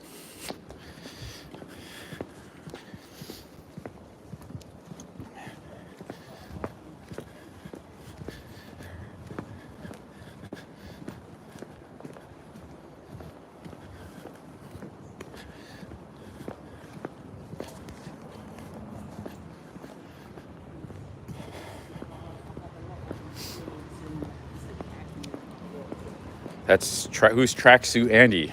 Who's is that a is that a is that an IP2 guy? We just walked by tracksuit Andy's house, that tower back there. He lives in the projects. We got LJ Smokes Explorers. Is that the real LJ Smokes? Everybody's been talking about it. I don't know who that is. Everybody keeps talking about him.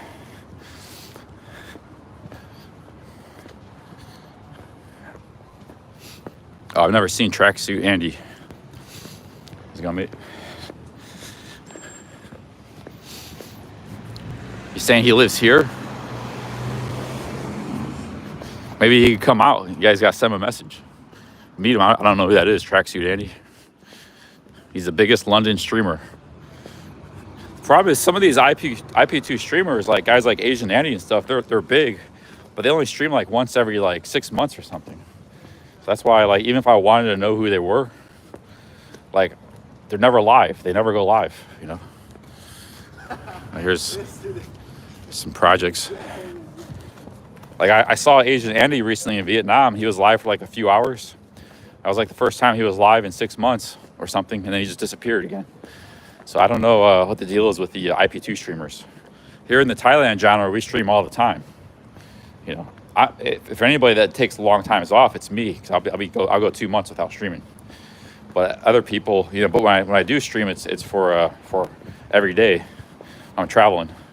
And there's other people that are like live every day pretty much for years, you know, in our community. So I don't know what's with these IP2 streamers and their streaming schedule.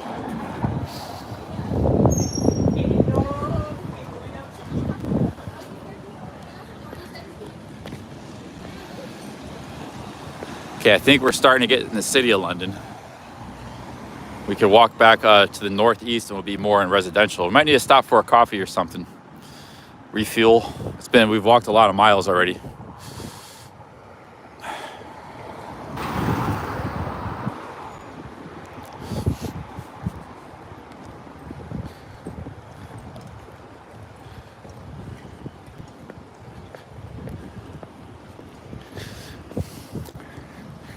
Axel says they have money, so the IP2 streamers stream for fun, and we stream due to poverty to pay for our travels in Asia. That's what Axel's saying. Might be some truth to that.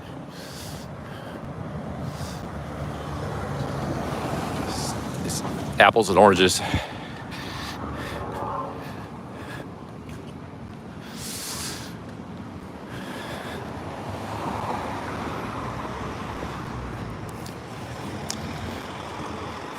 Yeah, Bjorn's pretty consistent, but I think Bjorn's also a poverty streamer. So that's why he's consistent. No offense to Bjorn, he's in the chat here sometimes, but I think he doesn't hide it. Like, he lives in a council house in a housing project in Denmark. But it just kind of shows you that streaming is not a good career, guys. It's even the top dogs. There's only one guy that ever made a lot of money off streaming. It was Ice Poseidon. And there's people that hang out with Ice Poseidon. They make a lot of views and a lot of money, but once they leave him, everything drops down. Like, look at Sam Pepper. I think Sam Pepper is on his own now. He was getting like 10,000 in the chat on Kick. Once he left Ice Poseidon doing his own thing, he's back down like 500. That happened to everybody. It happened to Deepak. So it's really, Ice Poseidon's like the one-man show. He can boost you if you meet with him and hang with him, but you're not gonna. It's just, once you leave him, it's a very small boost, you know. Harold Balder was never a streamer. I think he did some, he might have done a few like Q&As a long time ago, but Harold Balder is just a vlogger. We're talking about like live streamers, IRL, especially IRL. We're not talking about room streamers or like people who because there are some big podcast streams, but they're like a whole different thing. People doing IRL, very, very few. There are some lady streamers that have done well, like there's that one lady in Thailand. What's her name? There's Kiara Kitty. She's from Singapore. She's a lady streamer. And then there's that lady I met a couple times in Thailand, Just Keth. They do pretty good. But they're also, they're ladies, and they get a lot of admirers. They got that going for them. A man's not necessarily gonna get admirers unless you're like, Brad Pitt or something, or Johnny Depp when he was young. Unless you look like that, you're not going to be getting admirer followers, but women can. So if you're a man, you just got to depend on entertaining people, and But the problem with live streaming is, to make money, you have to stream for hours and hours. So to try to entertain people for hours and hours, it's a tall order for days on end. It's not like a TV show or a vlog where you make it a 20-minute show, 30-minute show.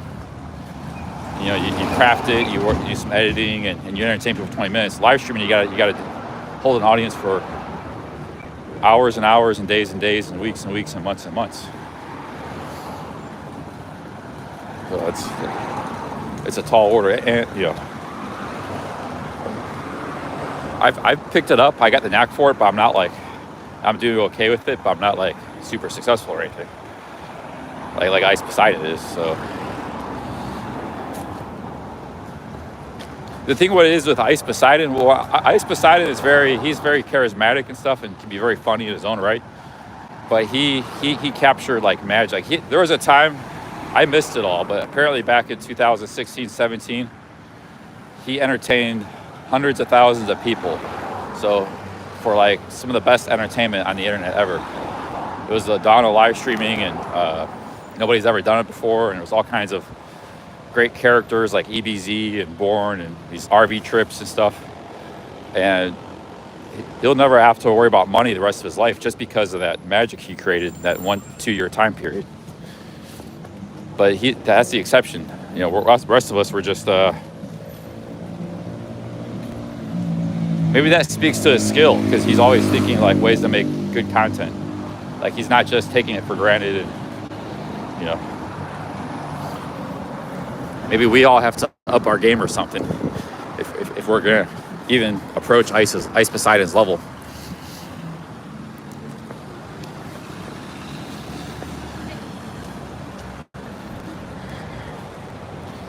But as I say this, I'm thinking about, I could switch back to vlogging, so I don't know how important it is for me to keep streaming either, but I do like streaming. A lot of fun.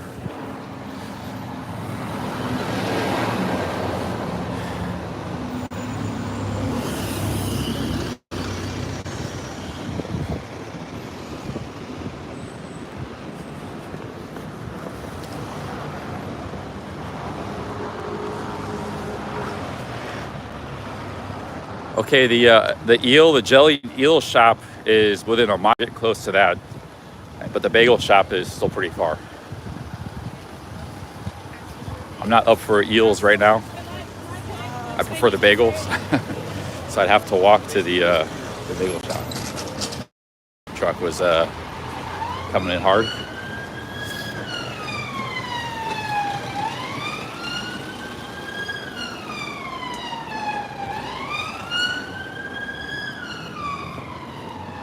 Yeah, like look at Burger Planet. I mean, he can be pretty entertaining and funny. He's been doing this for like 10 years. Burger Planet's kind of like where I'm at, my level, Like you can make enough to travel and make and get by, but you're not crushing it. And everybody in Thailand genre is the same, or even worse. Like they're just scraping pennies. Only the reason the Thailand genre is pretty good, like we have a good community. We have a lot of Go Hard brothers, and there's a lot of big supporters too, like over the years, that maybe IP2 doesn't have, but we have a much smaller audience in general than IP2. But the problem with the Thailand genre is like it just doesn't grow. Like we don't really get new people. Like it grows slowly, but like we're talking like 5% a year or something. like your bank account in the bank is probably growing faster than the Thailand genre, the live streaming genre.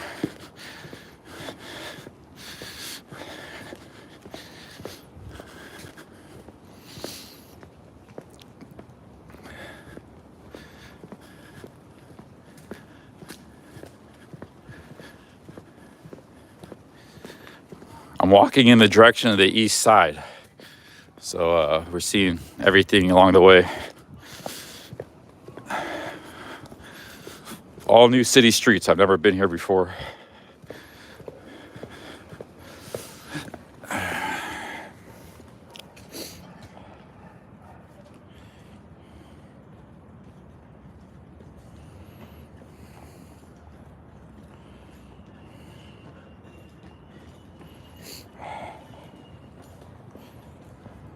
Jellied eel is eels and jelly. It's a dish. Well, it's a traditional London dish. Eels, an eel is an animal from the ocean. They're like snakes. And jelly, it means they're in jelly. And you eat them. They get sometimes served with a pie and mash. Okay, I think this is getting back to the city of London up here. This is the city of London. Or outskirts of it, but we're getting... I think the jellied eel place is over here somewhere, but I don't want to go there. We'll go there later. I don't want to go there right now. I want to jelly eels first thing in the morning. Well, it's afternoon now, but for me, it's morning. Because I slept in today.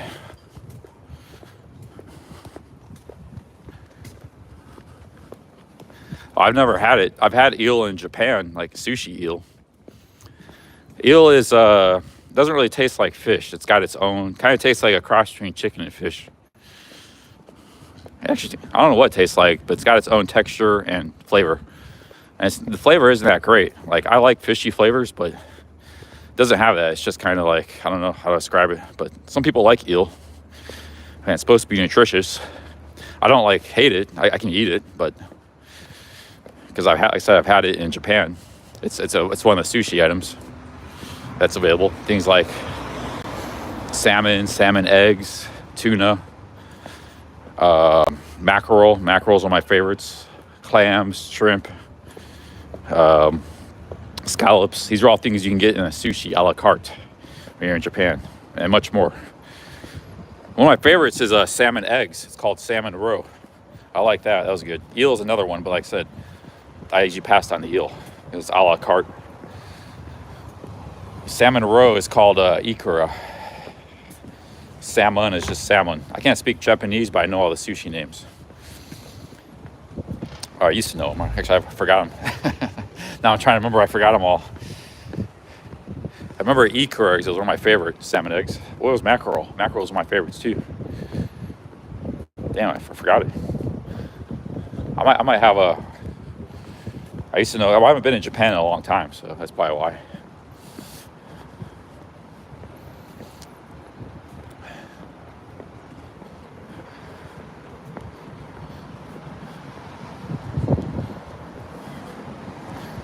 Scallops or hotate. Remember that one? Hotate, scallops.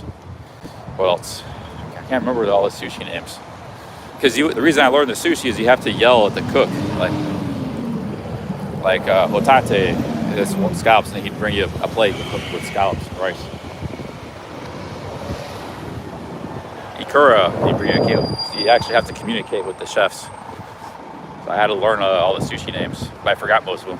Salmon's the easiest, remember, that's just salmon. Basically the same, salmon.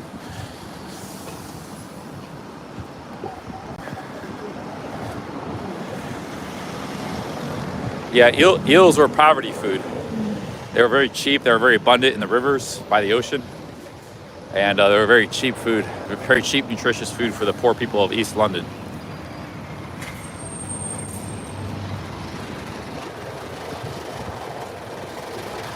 Yeah, maybe Axel says, Homeless says Japan is cooked for IRL. Yeah, I never got a chance to stream in Japan. Like I said, I know Japan pretty well.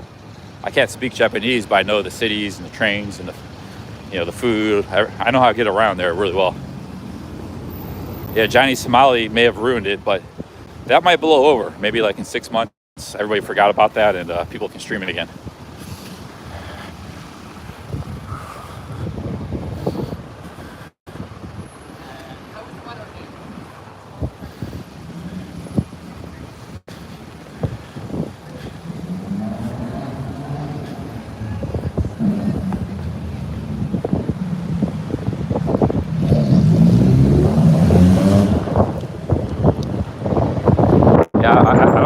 mean,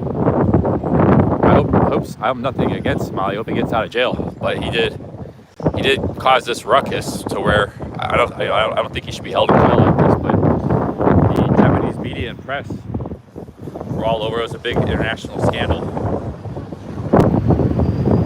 Johnny Smiley's behavior. And the thing is, any Friday, Saturday, it's very hypocritical because any Friday, Saturday night you can find Japanese people drinking and doing bad behavior in any city. Yet because one guy is on camera, he's a foreigner, it's a big ruckus, you know. But unfortunately now we can't stream in Japan, so.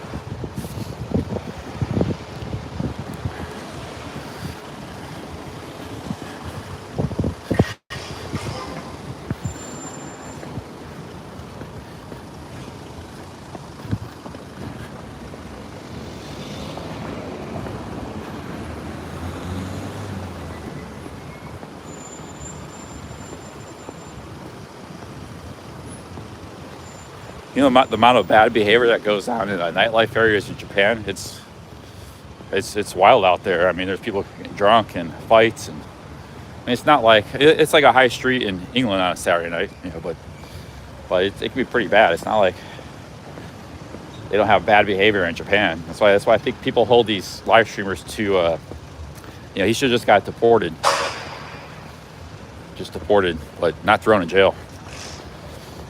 People are too harsh on live streamers.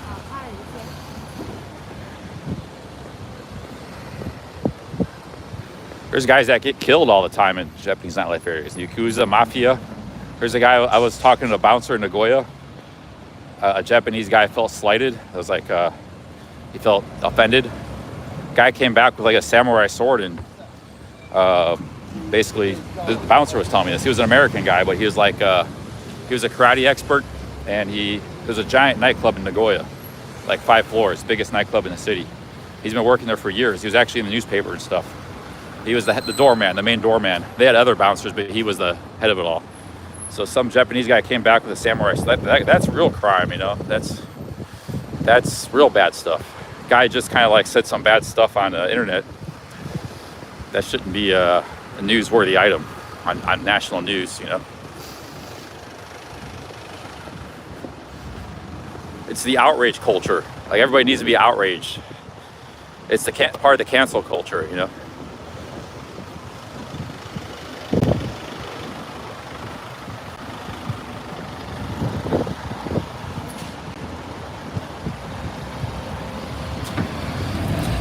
Yeah, like Logan Paul, like what Logan Paul did, like that shouldn't have ended his career. It didn't, but it almost did. Like, yeah, what he did was like, it was bad and insensitive and bad joke, but you know, compared to a guy coming down slashing another guy with a samurai sword because he felt he got insulted, you know, it's like, I mean, we got, people forgot like what a real crimes actually are, what real bad behavior actually is. Everybody's thin-skinned.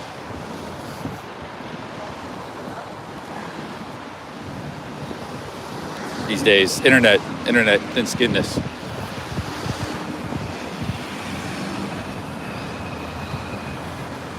Yeah, 'cause Logan Paul had like 20 million, you know, 15 million subs, and he was the top YouTuber.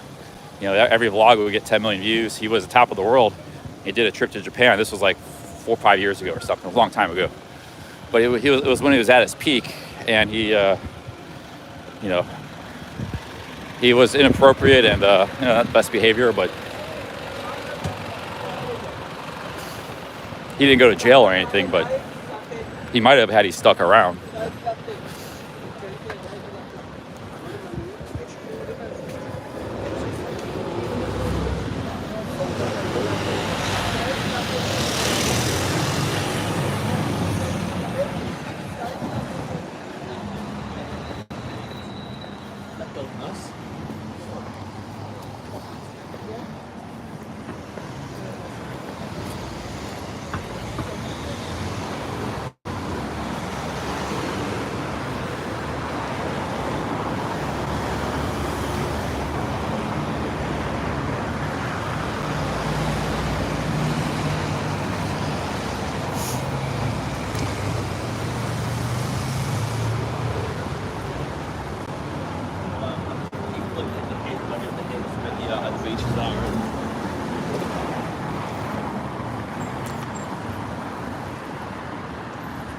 Time to get another coffee soon. I think we're getting near the city of London. We got a lot of skyscrapers popping up, and yeah, we're either in it or on the outskirts of it. Probably on the outskirts.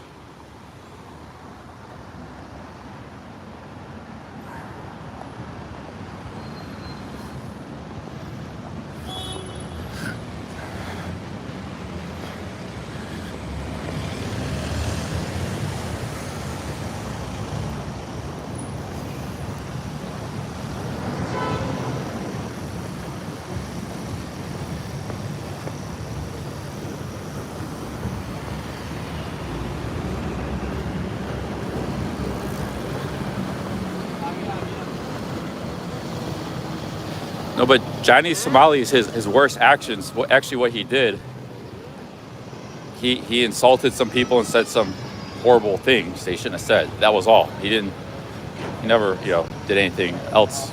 He never committed any crimes or robbed a bank or, punched somebody. People punched him, but he never did. So, and never assaulted. So actual real crimes, he never. I mean, yeah, like what his behavior was appalling, but like I say, he's just been deported. The outrage surrounding him was kind of ridiculous, because you can go on any Friday night, Saturday night, and hear similar bad jokes, bad behavior, in any city in the world. Racist comments, this, that, like really bad. And it's people get drunk, they say crazy things. It just he happened to do it on live stream. He wasn't drunk, but he just I just think. I think it's a little over the top, the reaction to him. That's all. And same with Ice Poseidon when he was in Thailand. That's all. These streamers you're held to a different account when you're a streamer.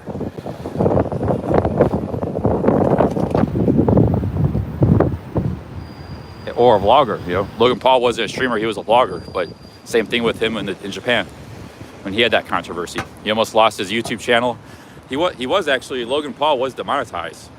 This was when he was making millions, the biggest YouTuber ever. So he was actually, YouTube demonetized him for like a long time. I think they eventually remonetized him, but he was everything was canceled about him, just because he made a few bad jokes, inappropriate jokes, All right, let's get some coffee here.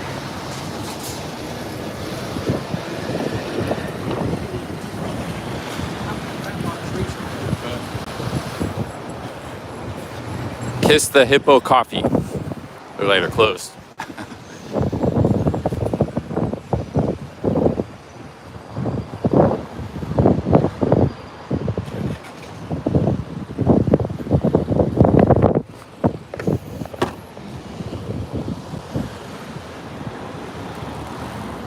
You gotta find that bagel place.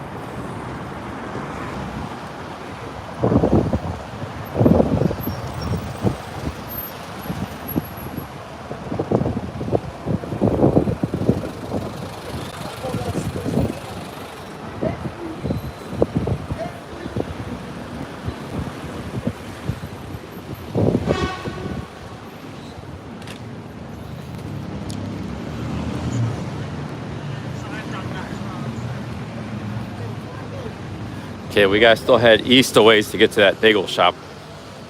We go here for a break. Nice tables. Cheeseburger, 10 pounds.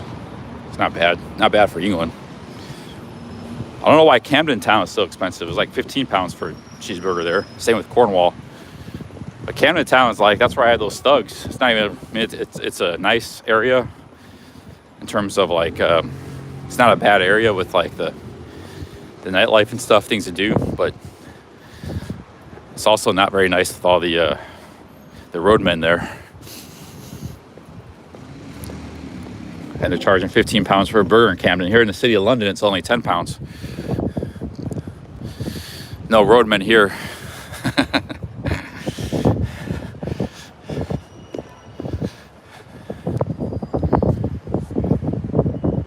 Should I get a burger there or on the corner? Or continue on?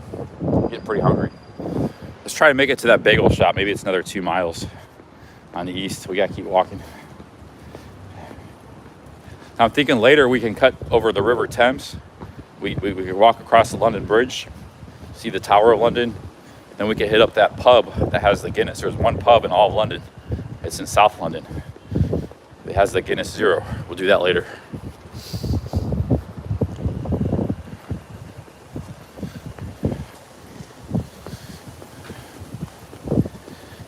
Yeah, Camden was overpriced. You guys were right. I didn't know. I stayed in my house, but it was. I'm glad I saw Camden, but that, you know, there were some cool bars there and stuff. But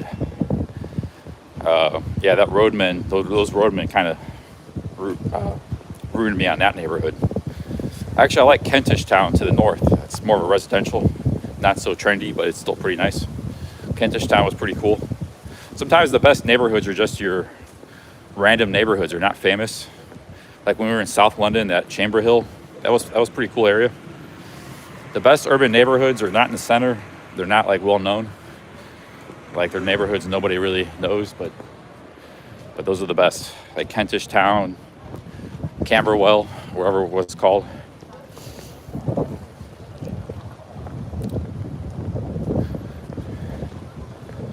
Queens has a lot of neighborhoods like that. New York, like Astoria, where I used to live, Woodside, Elmhurst.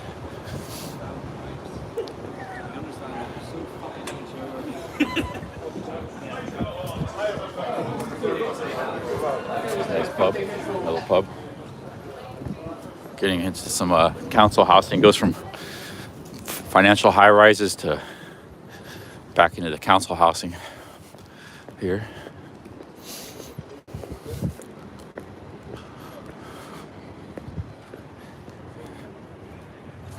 Yeah, I was in Camberwell. That was a nice, pretty cool area because it was like working class, but there was still a lot of like restaurants and different. That's why I had that really cheap pizza.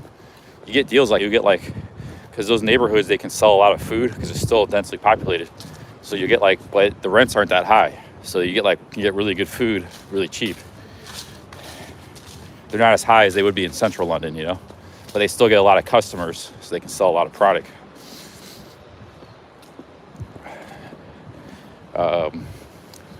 I'm sure there's a lot of neighborhoods like that in London. Like,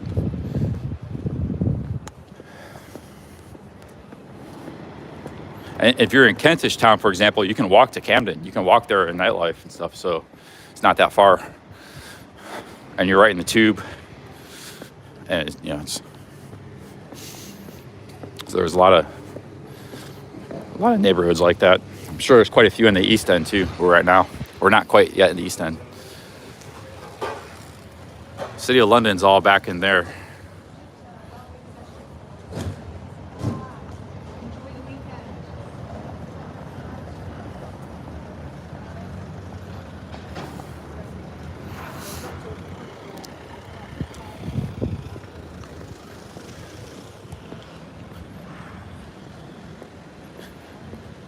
The Eels shop is up here somewhere. Maybe we're getting pretty close, maybe like a half mile away.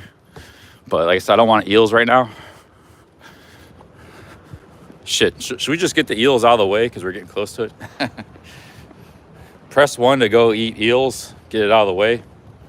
I'm getting hungry. 2, save it for the problem is later I'm going to be going towards the south. I can't cut back up here north. It's too far, so I should just get it out of the way. I got to eat the eels. Let's go do it. All right, let's go eat the eels.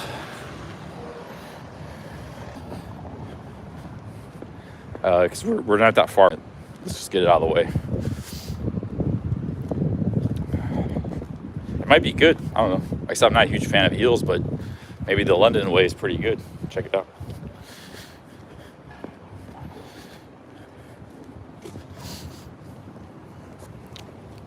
I think we're about a half mile or so from it. I didn't eat anything today except coffee and one. I had a juice and I had a cookie. A cookie. That was it. Chocolate cookie. That's all I had today. It was a chocolate cookie. So I'll be eating kind of empty stomach. That's when you don't really want to eat. Like, you don't want to eat. Experiment on an empty stomach. Experiment with potentially gross foods.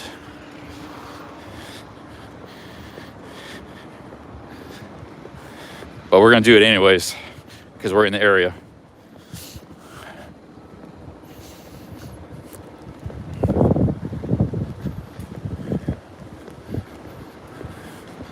Hackney Opportunity Hub.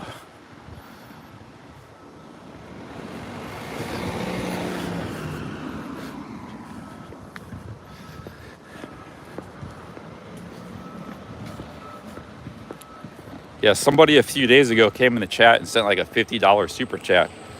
And he said it was my dream to eat at the place I'm going to now. He said he always had a dream to go eat there. So I bookmarked it. I said, I'm going to go there before I leave.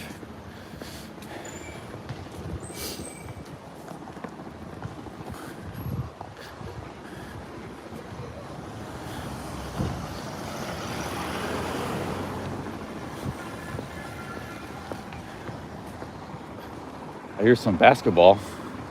Oh yeah, I got a little basketball court here.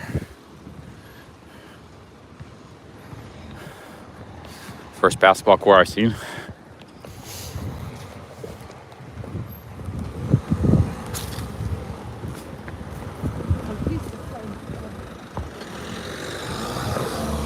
Guy's going the wrong way. It's one-way street, other direction, dude. There's a movie theater. Movie theaters are really nice in London. See all these. We're getting into the East End. It's already everywhere you see. It's these modern buildings built after World War II because everything was razed to the ground. This used to be all old East, all old buildings. But there's not much of the old East End left. We're not quite in the East End yet, but we're getting close. And even already, it's like council projects everywhere and council estates. But the old stuff used to look like this. This is what used to be here before it was either bombed to the ground or in World War II, or was the urban planners did a lot of damage as well. They followed up. See, this is what used to be here, these kind of buildings, So there's some, obviously gonna be some mixed in, but you're gonna have a lot of this in East London. A lot of this kind of stuff.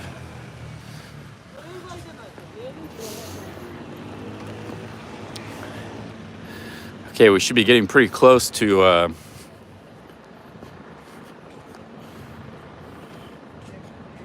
okay, we're walking right in the direction. I'm back, John. No problem, man. We time out all the time. Don't take it personal or anything. Yeah.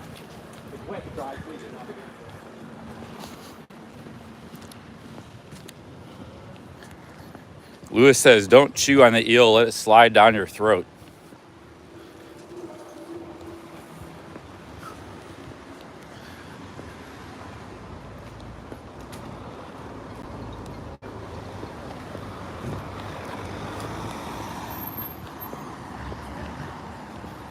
We got some really dark storm clouds here. Might have a downpour. Might be in this eel shop for a while. I haven't seen too many coffee shops in this part of town, not like the West End where we were before. I haven't seen one Pret a Manger in a long time.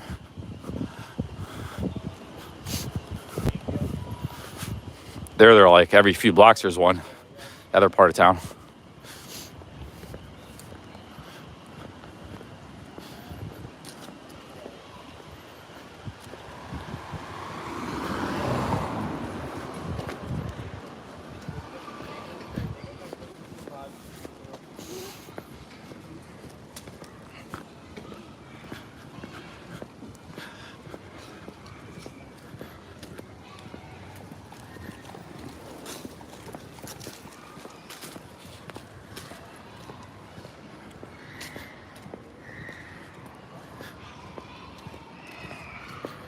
Yeah, I heard they put vinegar on it. That could make it more palatable.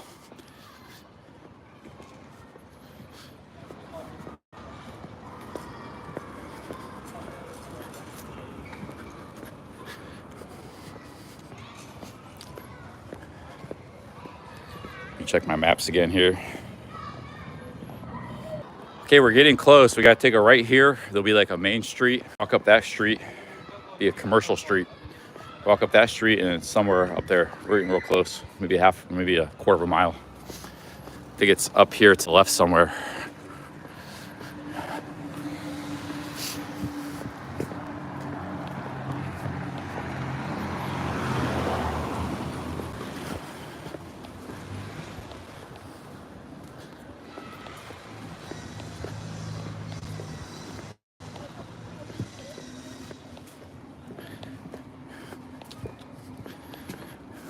You don't want this beef, fam. Like that. You don't want no beef with me.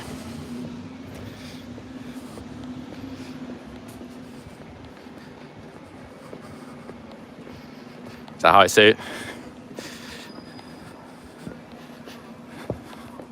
What's fam mean? You want...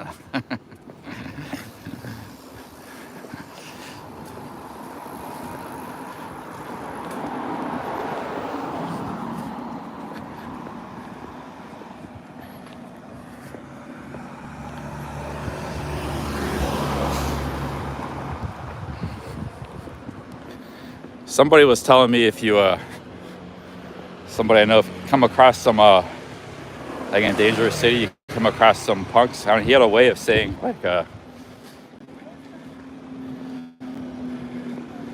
I know who you are, I know where you live. Like, he said it convincingly. You know, because a lot of these, like a thug or a punk, they all got, you know, they got family, they live in the city. They do their crime, their family doesn't know about it and stuff. I don't know, but he had some way of saying it. I don't know how he said. And he said it always worked for him. I don't know. Seems like not very convincing, but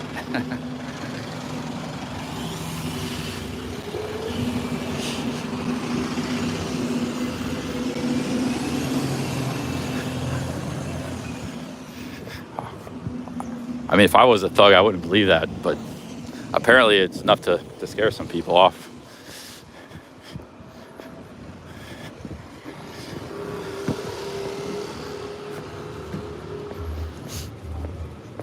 Okay, the shop is up here somewhere.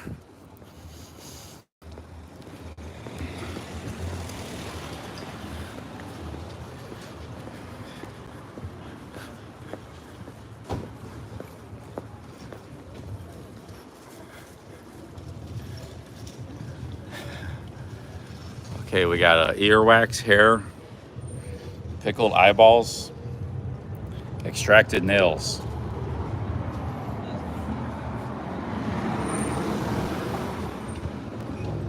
Mermaid eggs, zombie fresh mints.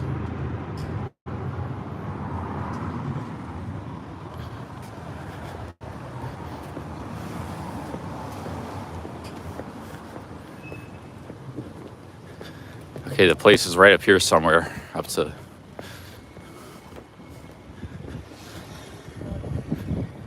I think we're in the, might be in the East End now.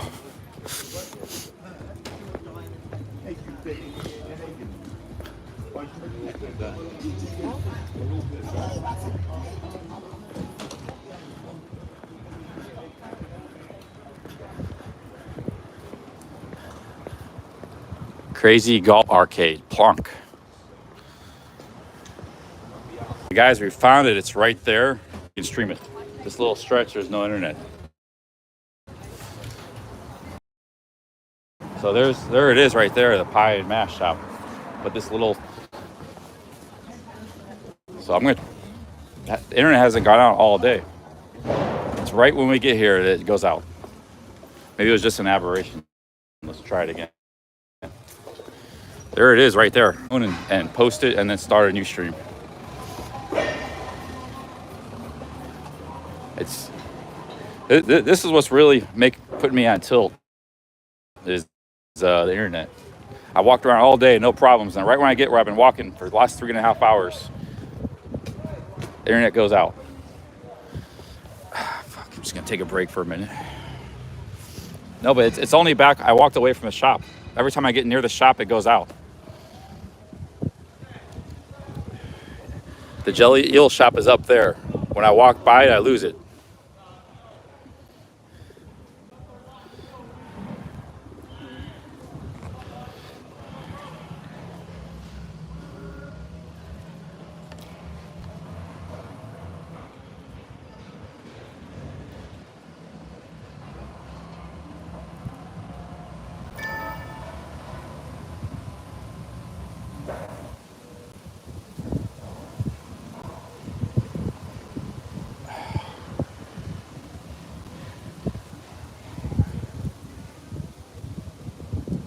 Yeah, but I've been talking about this for a while, and the guy sent me a $50 super chat. And I told him I'm gonna go eat it, so I'm gonna go eat it. I'm already here. The problem is I can't live stream it. The internet's not working. So guys, what I'm gonna do is end this stream. I'm gonna film it with my phone. My first ever vlog I've done with the phone, because I got no choice. I'll post it, and then I'll start a new stream.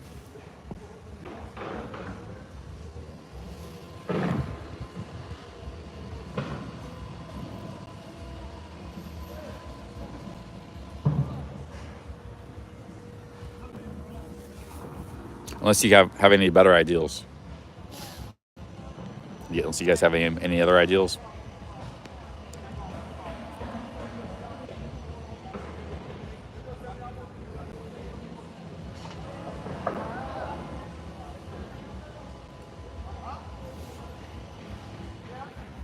Yeah, let's try and make a vlog with our phone. First ever vlog I've done with the phone. Should be interesting. All right, guys, let's go make a vlog. Hey, 2 pounds. Hey, it'll be all right. I'll be back live in 30 minutes. Let me eat these eels. You guys will see it. I'll make a vlog about it. I don't know if I can immediately post it because it might take some time to upload. But maybe I'll upload it tonight. If I can't, we'll go back live after. So we have to adapt, try something different. But it's fine here. Once you walk like 20 feet away from the shop, it works. But within like 15 feet range of the shop, it doesn't work. So I'll try it one more time. Both times I walked by it didn't work, the internet. But if it doesn't work this time, I'm just gonna close it and do a vlog. Something on my feet there.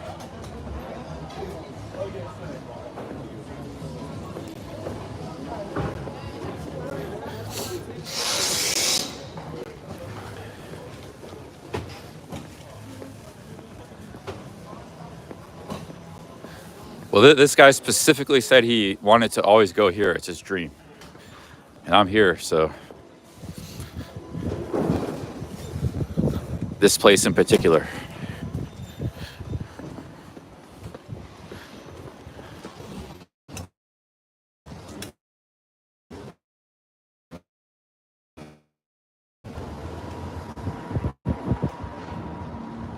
All right, let's try it again. One more time. Once we.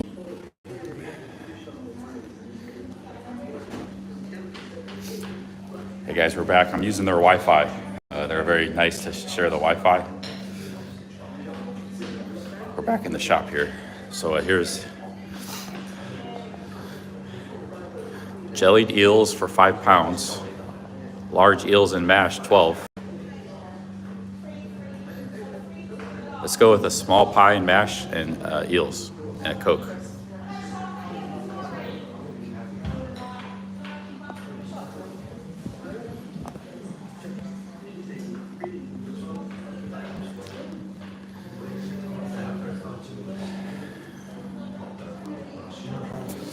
Yeah, they shared me with their Wi-Fi, very nice. It's called F. Cook of Hoxton.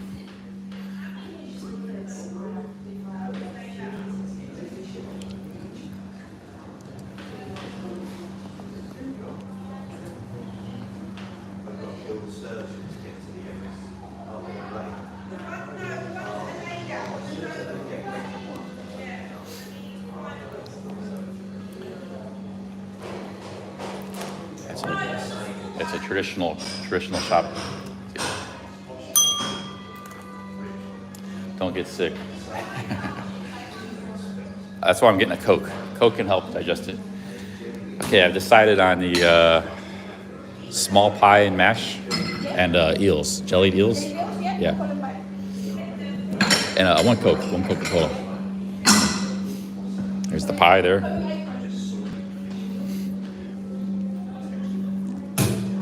Somebody told me about this shop. He said he was in America. He says it's his dream to come eat here. I said, I'll go do it for you.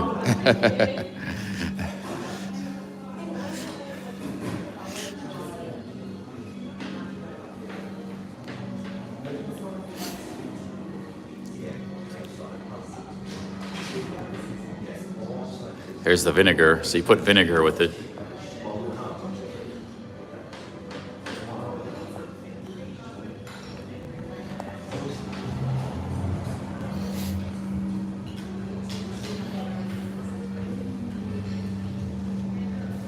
So she thinks she's getting the eels.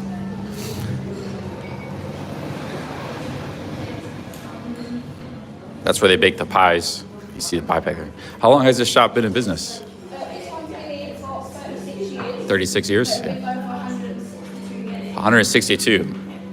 162. There's the jellied eels. You can see the jelly. Some mash. Oh, this is gonna be quite a meal, guys. Awesome.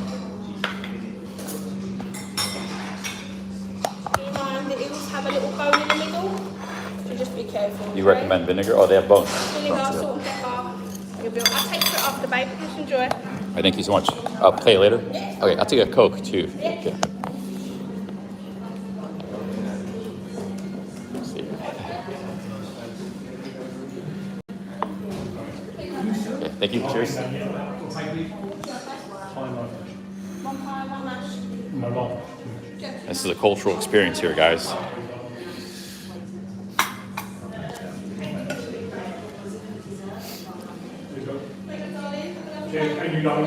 Traditional food here in London. They got pie, they got parsley sauce, mash, and jellied eels.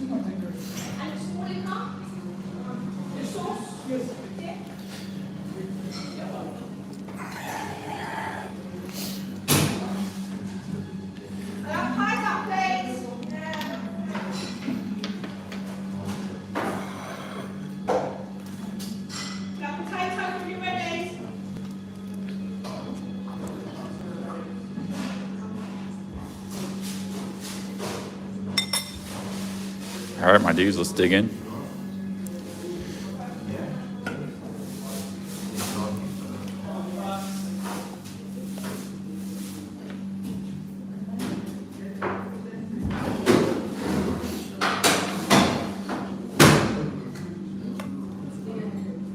Yeah, be careful of the bones, she said.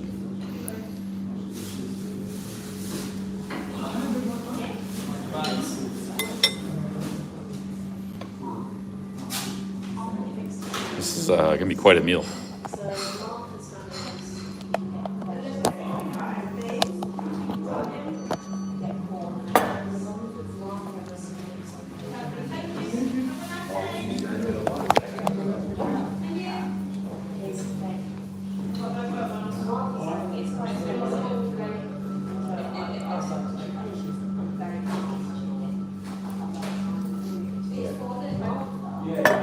Yeah, let's try the pie first. Let's try some of this jelly.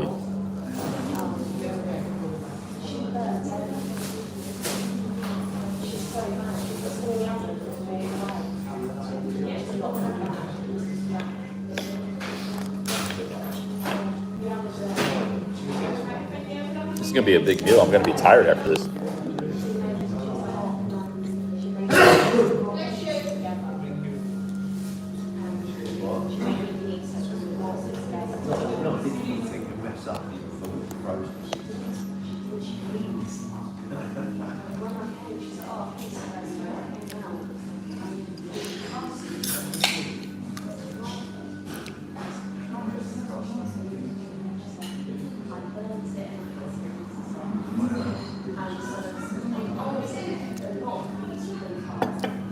Oh, do you guys know what this jelly is? What is the jelly? You know what it is? I'll see if anybody knows.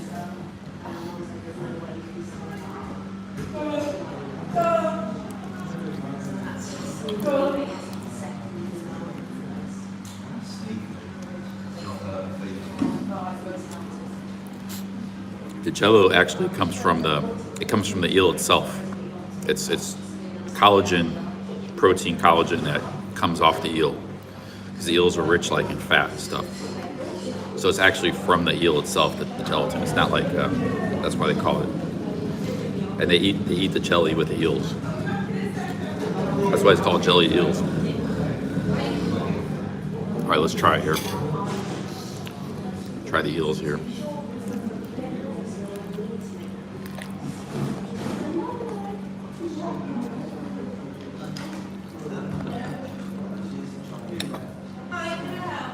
Yes, sorry, yes. Like the vegan pie and mashed It takes 15 minutes for me, is that okay? Yeah? and small pie. Okay, can you see to the vegan sauce? Milk and sugar in the tea? Just milk, thank you.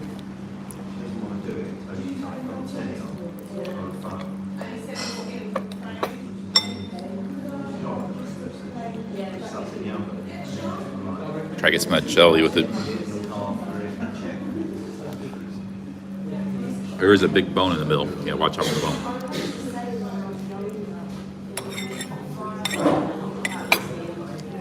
Some of the jelly.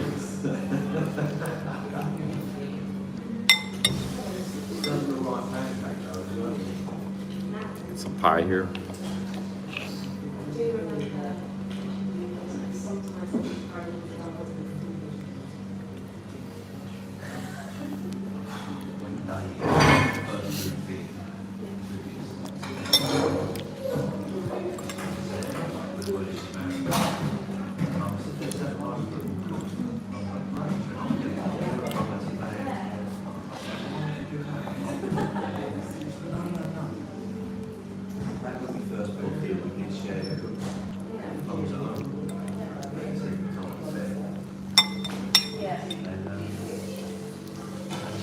I'll say the eels. The eels are okay. The eels aren't bad. Yeah, not bad.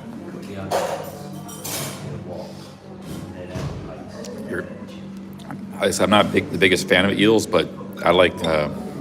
They're not bad.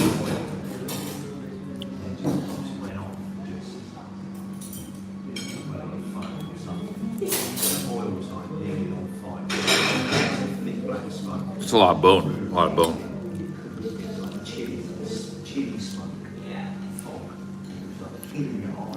A lot of bone there too.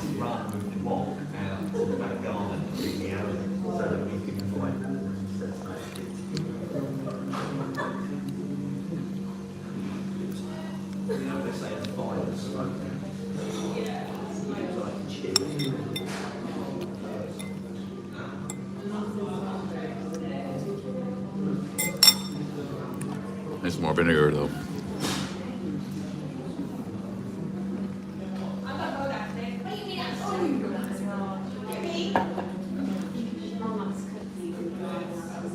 It's just they're eels, local eels. They come in from the river and stuff, from the ocean.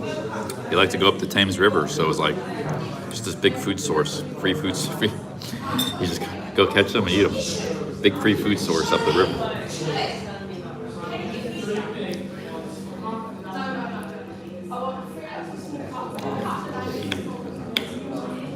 Wasn't Kevin Thailand from East London? He was Cockney. Bet you he was eating. I bet he used to eat eels.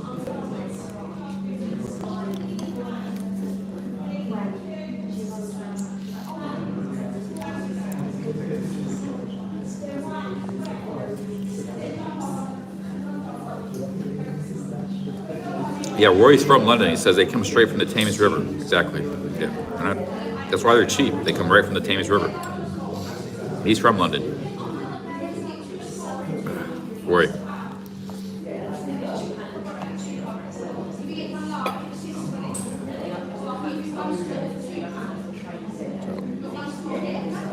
It's actually a lot of nutritious. A lot of nutrition.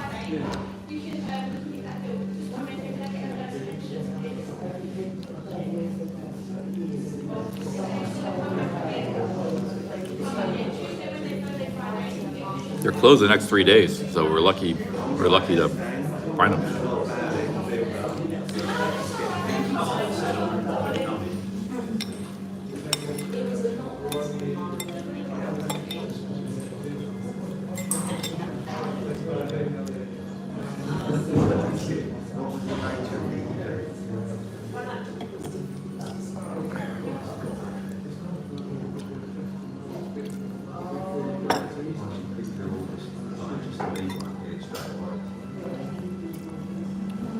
It's a lot of gelatin, though.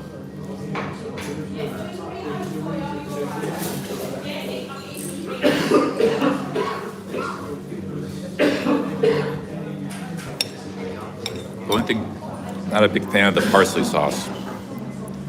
Parsley sauce doesn't sit well with me. I like the other parsley sauce better. The other place.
Yeah, this is a London specialty orchidea.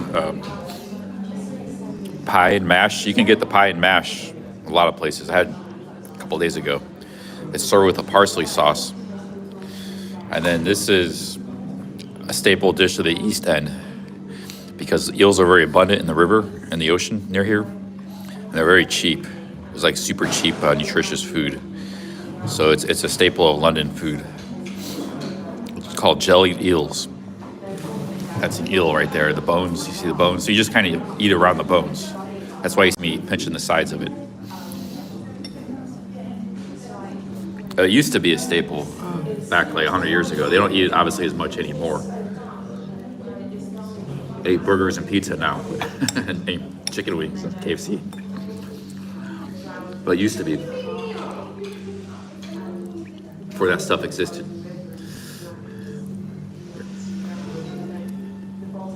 I actually like it. Like with vinegar, it's pretty good. Put some vinegar on it. I like it. I like the eels. It's just a lot of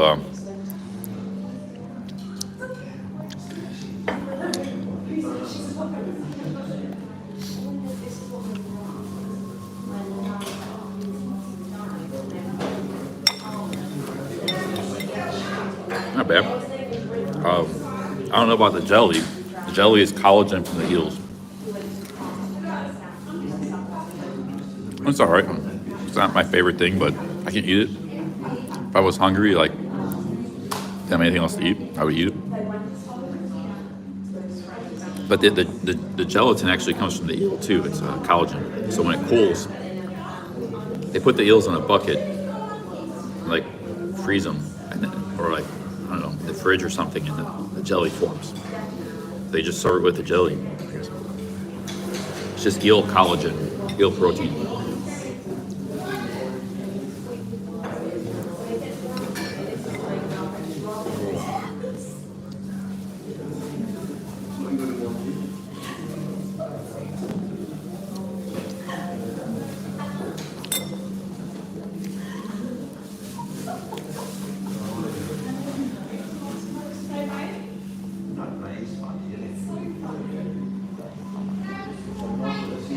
Yeah, a lot of Brits in the chat from other parts have never had this because they don't. It's just a East London thing, very regional thing.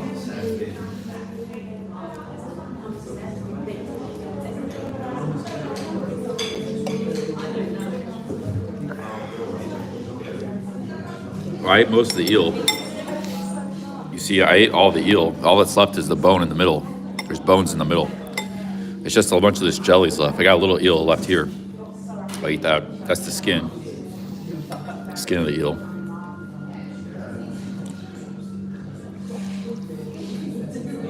They eat around the bone.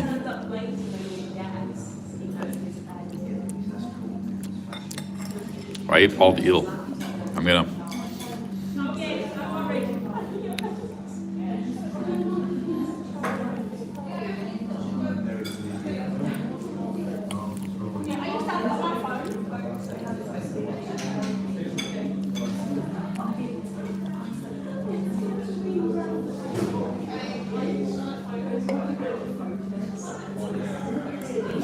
don't know if Barry the boss has ever had this because he's from London.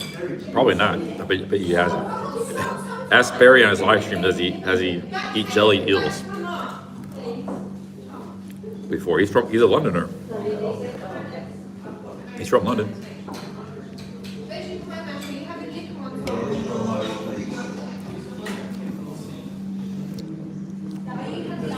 Maybe he has had it. Yeah, maybe he has had it. Probably has, I would say.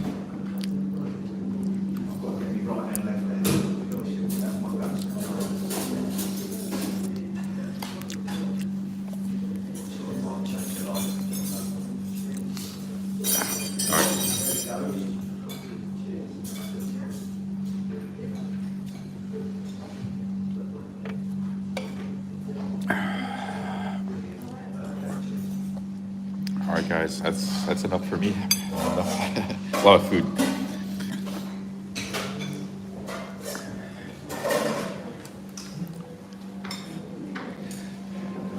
Hey, I actually like that jelly eaters. They weren't that bad. Yeah. Oh, good, I'm First time I glad had them. you want to pay?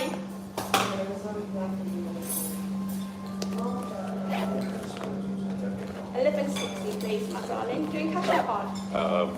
I will be doing, I guess, card. Yeah. Here you go, my darling. Actually, Are you ready? I'm gonna do cash. Yeah, no problem. So I think it's a regional dish, like Yes, East London. yeah. Yeah, like 'cause I have a lot of people from UK in my chat, but I don't think that a lot of them ever had it. But they're from they're from the north and stuff, you know. Yeah. There you go, my sweetie. All right, thank you so much. for coming in. Very kind of you. Cheers. You're welcome, darling. A very sweet lady there. She's the main chef.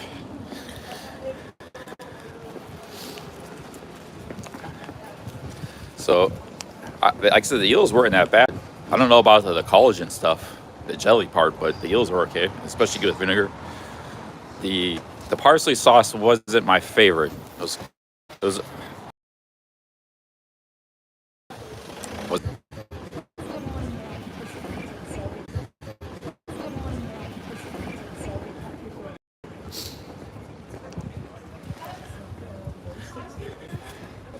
guys, I ate all the eel. I mean, there was a bone in the middle, but I ate all the eel on the outside. I know.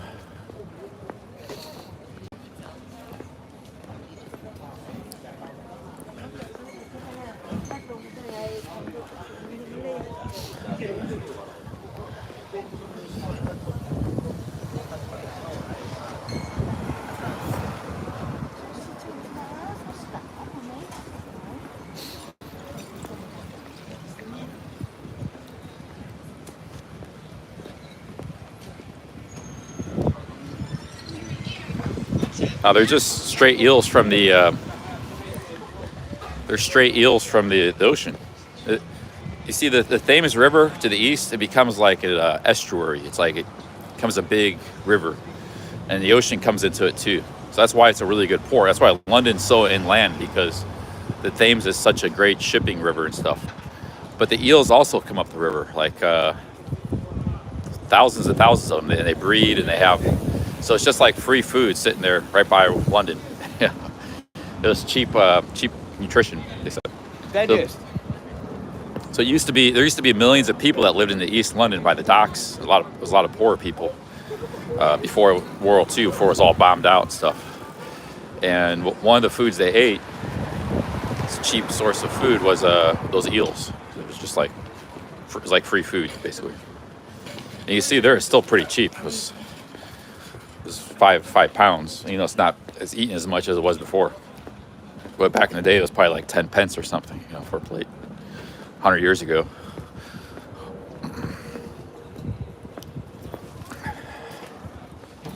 Well, it's very different than like the eel sushi you get in Japan. It's like, so yeah, I recommend it. It's not bad. Try it when you come to London.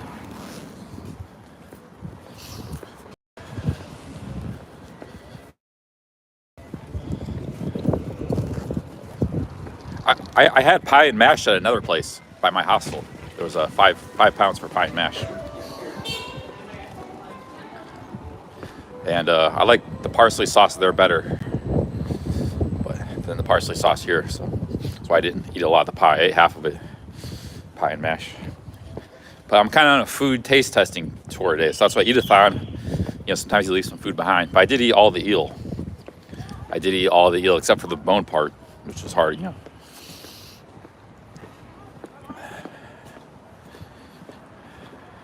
I can eat just about anything, guys. I've eaten bugs in Thailand. I'm pretty, I'm not squeamish when it comes to food. Food is survival, you know. Can't be too picky. I live off a rice cooker in Thailand with just eating rice, sugar, and some vegetables, some fruit. When I was broke for a few weeks. I had no money. Oh, we got some really forbidding skies here. It might storm soon. Let's get to a coffee shop. Next place is a bagel place we're gonna try. We gotta try London Bagels. I'm a huge bagel fan. We gotta give that a shot.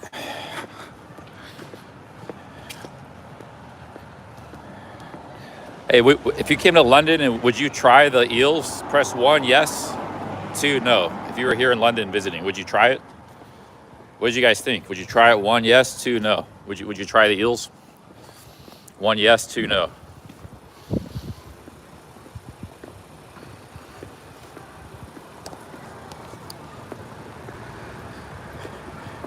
Two. There's got to be some ones. Come on. There's got to be some adventurous souls. There's one. Ambient Wanderer says 1, but he's from Cornwall. Well, that counts, I guess. Mostly 2s. 1. We get a few 1s. Orchidelia says she'd try it. Big ups, Orchidelia. Yeah, there you go. Orchidelia is very adventurous. That's something. Yeah, that's something. The Asians might like in Laos and stuff, and Vietnam, Thailand. They eat a lot of really funky seafood and fish stuff. They'd probably like that. Like if you had a Thai girlfriend and brought her there to the eel shop, probably be pretty good. They like funky stuff like that. They got a lot of funky stuff.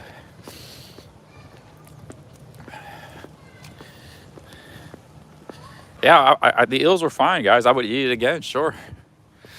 I wouldn't walk 5 miles on my way for it like I did today, but I would eat it again. All right, next place is a bagel. I told you this is an eat-a-thon day today, so I didn't want to eat all those potatoes. If I ate all that food, I would be like, one, I'd be in a food coma, and 2, I wouldn't have enough space to try other stuff. So next place is a bagel shop up here. Famous bagel shop. Sauerkraut actually grew up on jellied eels. Wow, that's amazing. Sauerkraut. You're from East. I thought you were from Scotland. You're from East London? Or maybe they eat it there too. Hey, cheers, sauerkraut.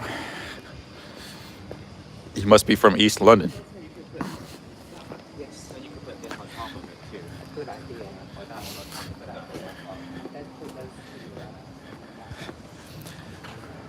Prisoners get served eels before they get electrocuted. That's kind of weird because, you know, eels are electric. That's a weird meal to get served right before getting the death penalty. Well, I don't know. In fact, you just reminded me of something. Well, I love bagels too, but you can only really get like really good bagels in a few parts of the world. New York City's famous for them.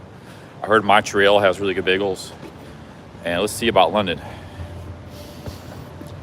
You can also get some in some other American cities, like Cleveland. You can actually get pretty good bagels, but they're not actually, bagels aren't, like you can get a bagel anywhere, but a really good bagel you can only really get in a few places. Let's see how London stacks up.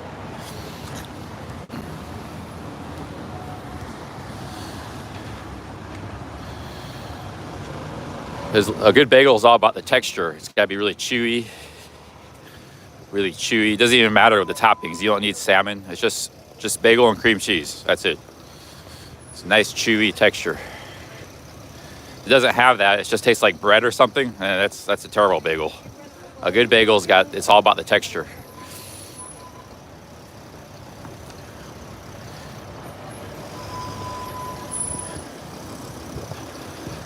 So yeah, next stop is the bagel shop.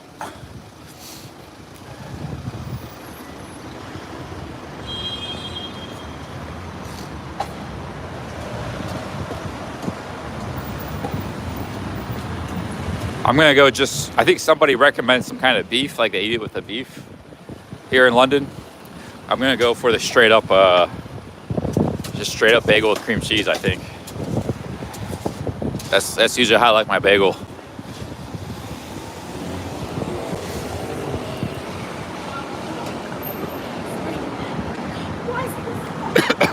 But the city most famous for bagels is New York. And not New York, the bagels are not only delicious, they're very cheap.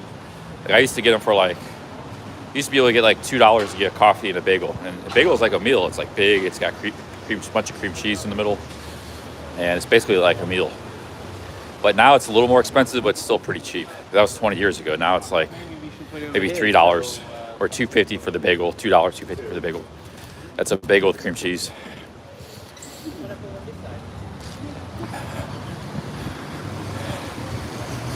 Okay, I think we're in the East End now. You see the buildings are kind of to let, studio flat mansions. This building's from 1802.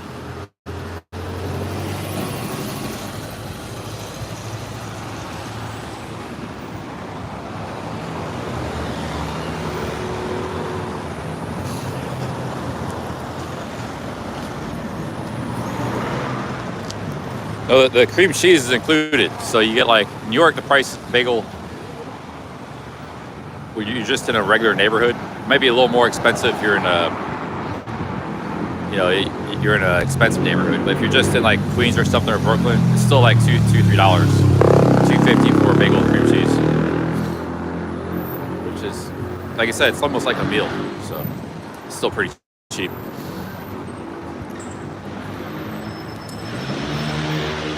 And they're the best bagels in the world, so not only is it cheap. That's what big cities can do. Each times with volume, they can get really good food at really low prices sometimes. Like that pizza I had in South London, that was great pizza. It was very cheap.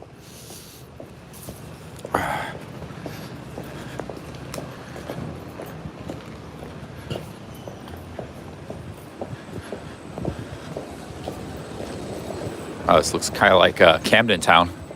Got bars, nightlife.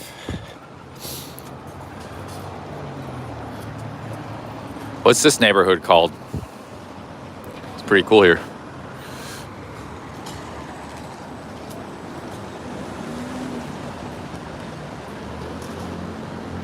Shoreditch. Shoreditch is dope with a night scene, Garcia says. We're in Shoreditch.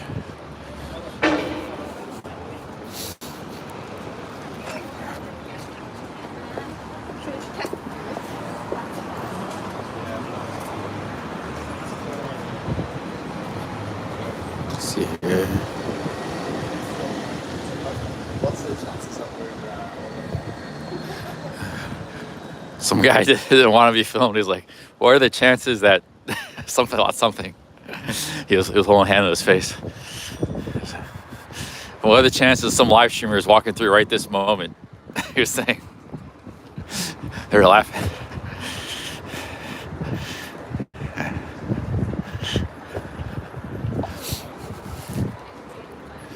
Must be something sketchy going on there. What are the chances of a live streamer could be walking by right this moment? He was covering his face while he was just saying that.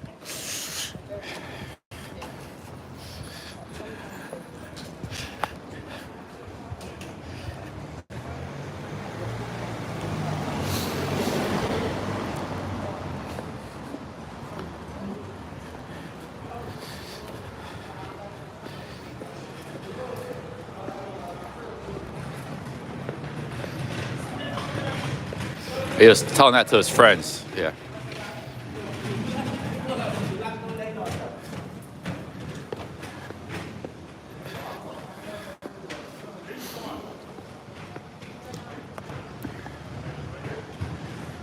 Okay, the bagel place is actually a bit to the east. We gotta go maybe a mile east.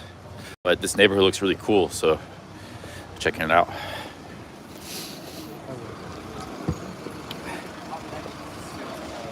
Excuse me.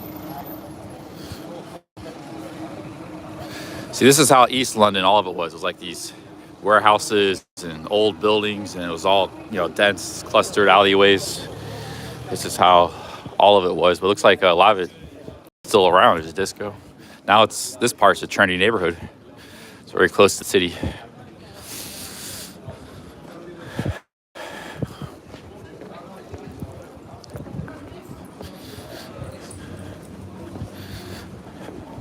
And they ate eels and pie and mash. That's the staple. I had tea and biscuits. Main meal of the day was eels with some mashed potatoes. Good healthy meal. And they worked in the docks and the shipyards, the factories. A lot of factories in this area too at that time. It's the part of London that's Charles Dickens, yeah, Jack the Ripper, all that kind of stuff.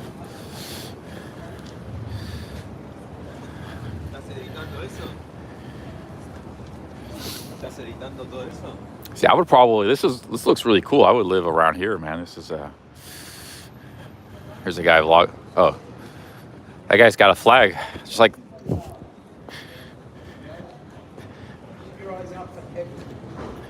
We are London. You guys would like to follow me? So look, the guys in the back.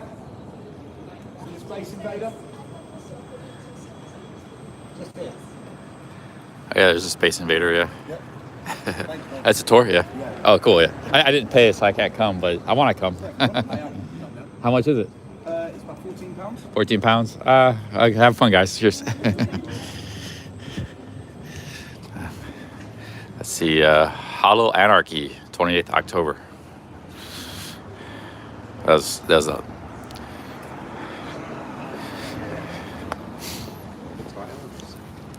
But I didn't piss that guy off. I was just curious. It's like you're interrupting my business, mate. Interrupting my business. I should have probably went. It'd be good content. It's worth the 14 pounds. Press 1, go on tour, or press 2, no.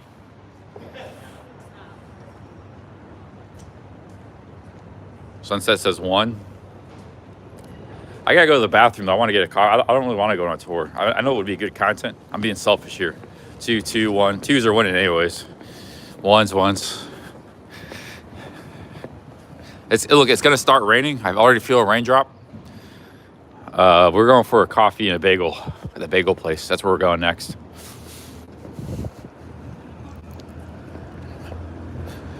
Wow, look at this bar open late. That's the thing with London is like the nightlife is really scattered. Like this neighborhood, Shoreditch,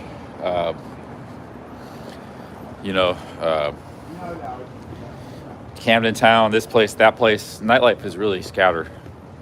So like you gotta kind of know where to go, know the spots.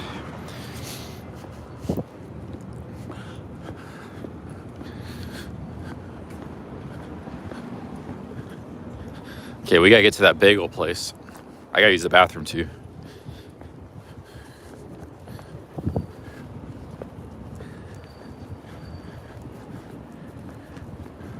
I might come back here at nighttime then. It's Friday night. We'll come check it out tonight.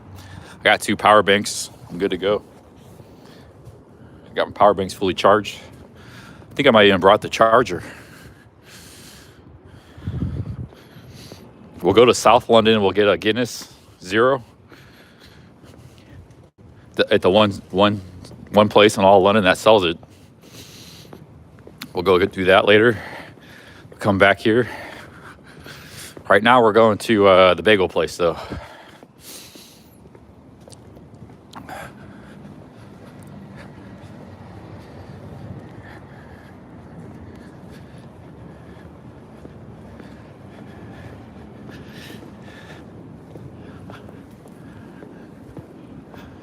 It's pretty cool street art.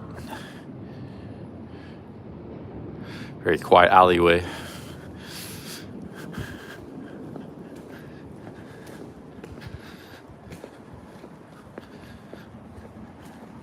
Quiet alleyway side of the game. There's another one.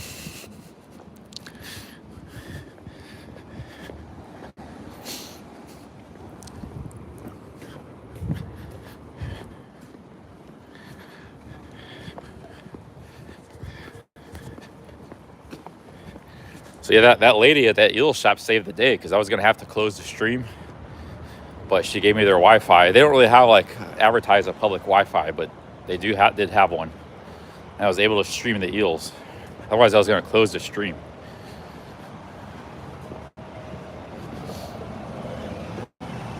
The thing is, I actually watched a BBC documentary about the jellied eels like 6 months ago. I even shared it on my About page.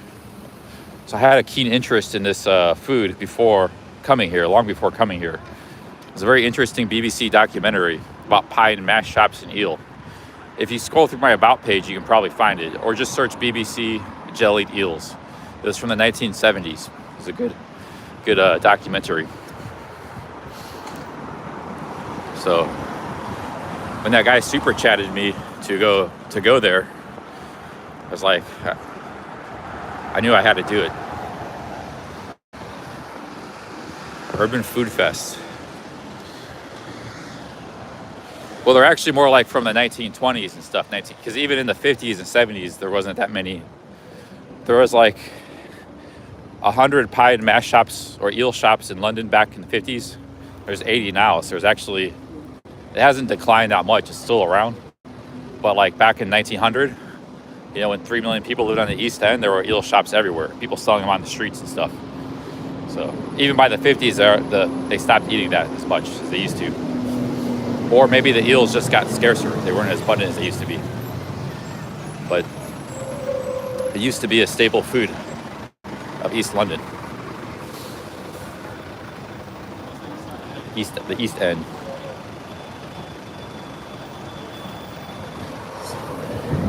Yeah, now we're going for bagels.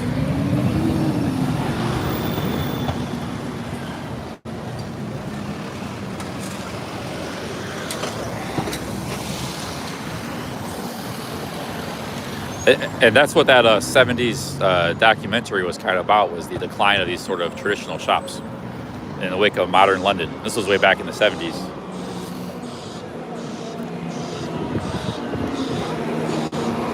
Rainbow Sports Bar.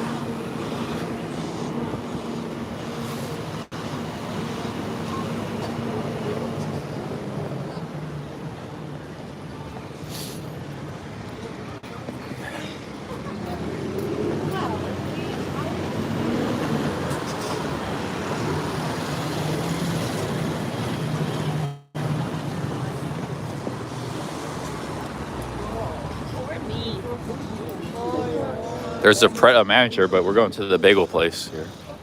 We gotta go east.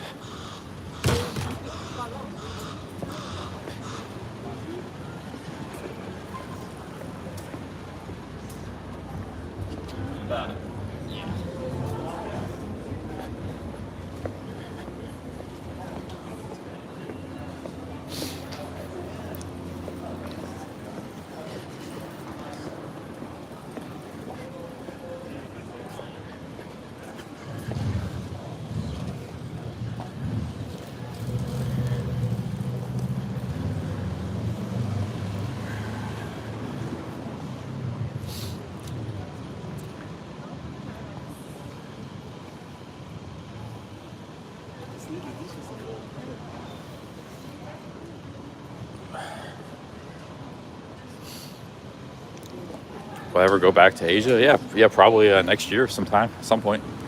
There's coffee and a pastry, 5 pounds.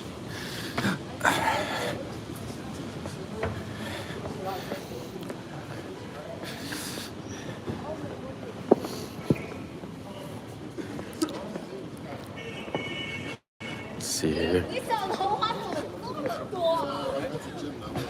gotta be getting close to the bagel place.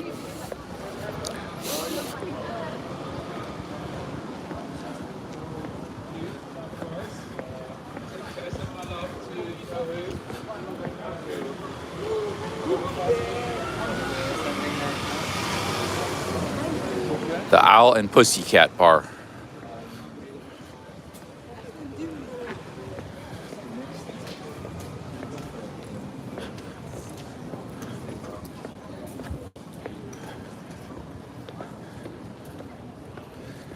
Check my maps.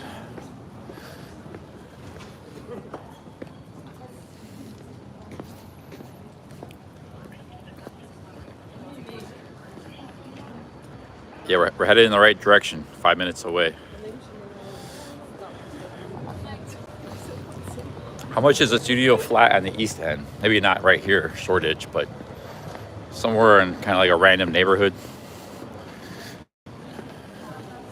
How much a studio flat be? Very simple room, like the rooms I have in Thailand. Fan room, bare bones. Doesn't have to be furnished. How much does that cost? Probably still pretty expensive, right? $1,200, 1,200 pounds a month. Yeah, he says 1,200 pounds. Yeah, that's too much. That's $1,500 for a studio. Yeah, that's too much.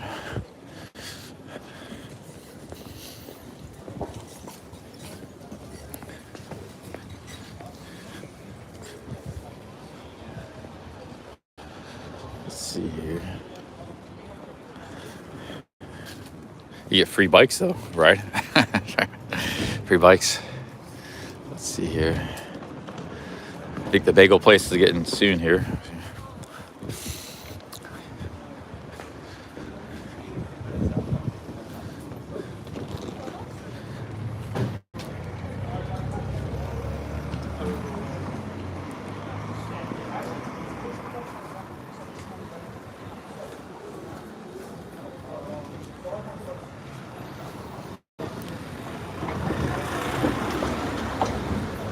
This here is pretty. Looks like a pretty hipster neighborhood, so it's probably still expensive. But I would live in like that Canberra Hill, like something like that. But even those neighborhoods are not cheap. I don't think. Now, if I was to get a job in London, what would that job do? That would offset that cost of the rent. Like how much would a bartender make in London? Probably not a lot, right? Because there's so many bars. I don't think those guys make that much. I think a bartender would make a lot more in America because all the tips and the tipping culture there.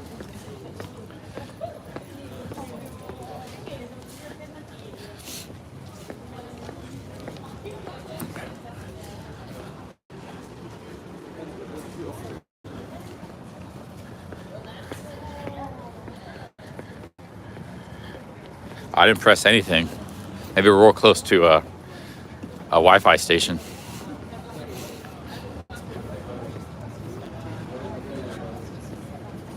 Where is? Let's see here. Thank you. Good They luck. sure got a lot of barber shops in London. Notice that. Doesn't matter if it's a rich neighborhood or working neighborhood, they got a lot of barber shops.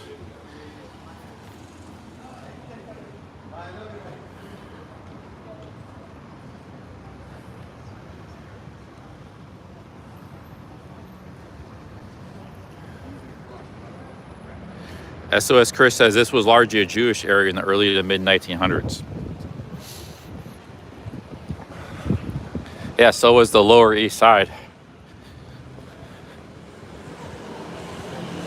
which the Lower East Side to this day was the most densely populated place in the world. I think even more than like the Kowloon, which has been demolished since then, but the Kowloon mansions or whatever it's called, or similar, they're about the same.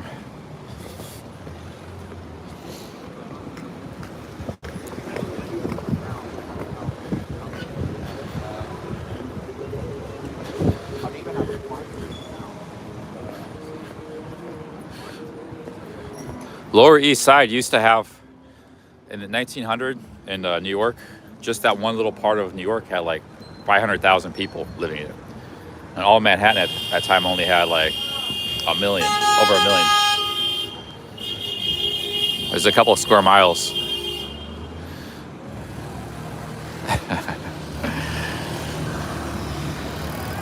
There's another Preda manager.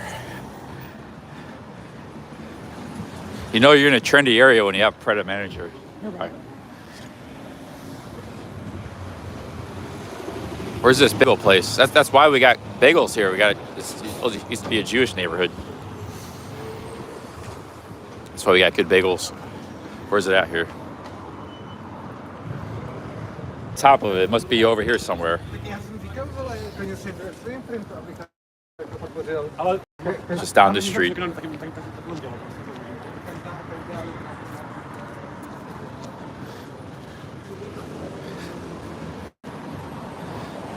Pet a monger. Pet a monger. Pet a manger.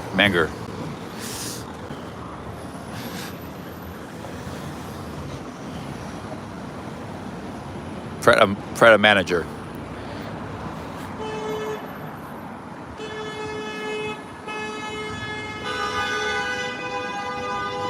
Yeah, Pret a Manger. They got great stuff there. I'm a big fan of that place. Eaten there like 4 times already. First time I had it was in Camden Town. We're going to Bagels now though. Oh, there it is. I see Hot Bagels. Across the wrong side of the street.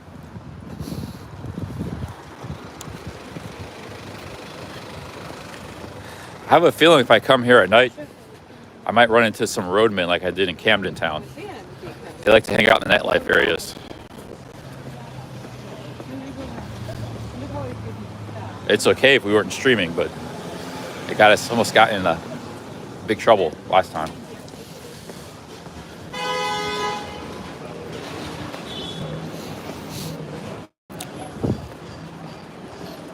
A cool deli shop. It's like a New York deli. That's what a New York deli looks like. They got baklava. First time I've seen baklava in the city.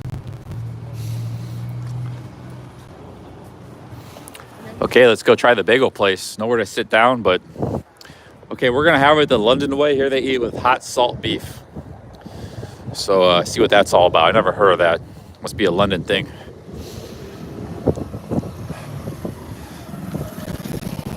Yeah, it's with hot salt beef. Looks like pastrami. Look at that. Pickle pastrami looks really good.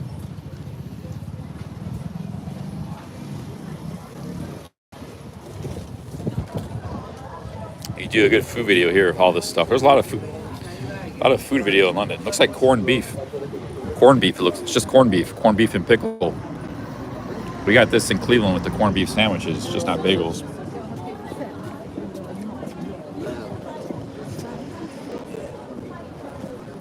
There's a big line of 20 people. A big line here.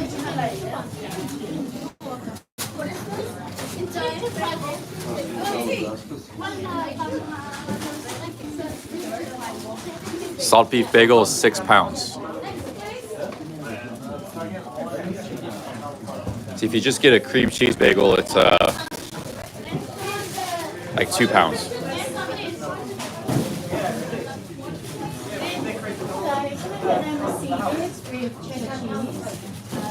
If you just get a plain bagel, it's 45 pence.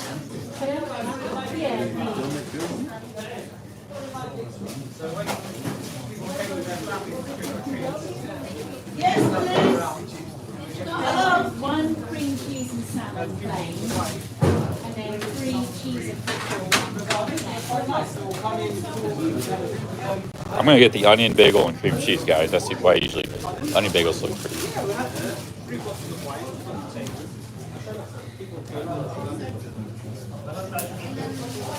Onion's my favorite.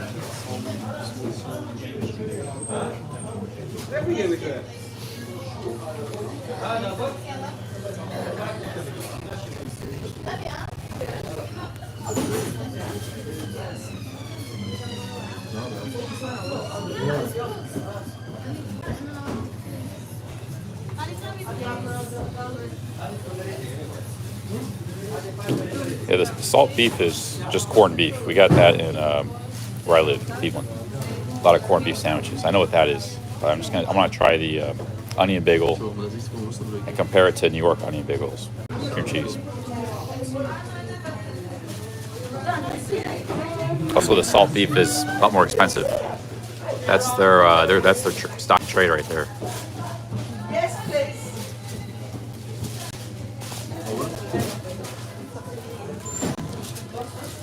Yes, I'm in the line, in the queue. No, that's it. So yeah. Got quite a queue here. Salmon and pickles.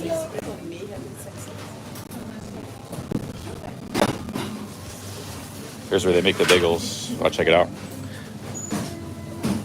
Mind if I film for a second? It's really, really cool.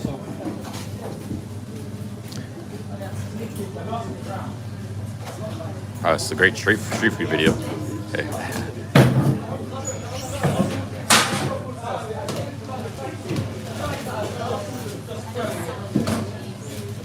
They make the bagels. That's awesome. You can go. Upstairs. Yeah, help yourself.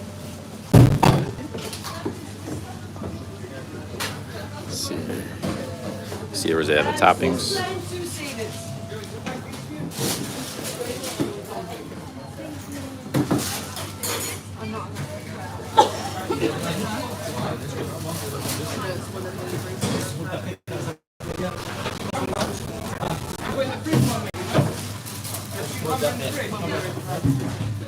Throw that one away.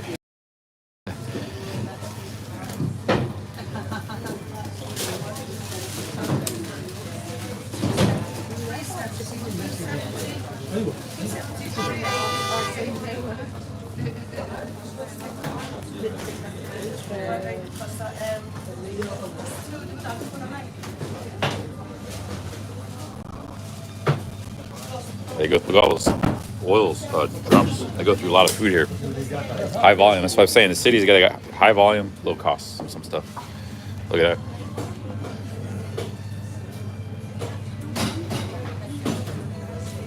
that. That's sesame and poppy seeds.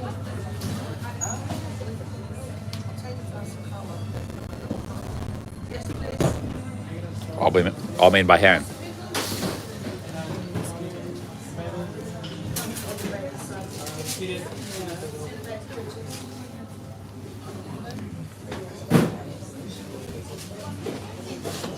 Look at the line, the queue.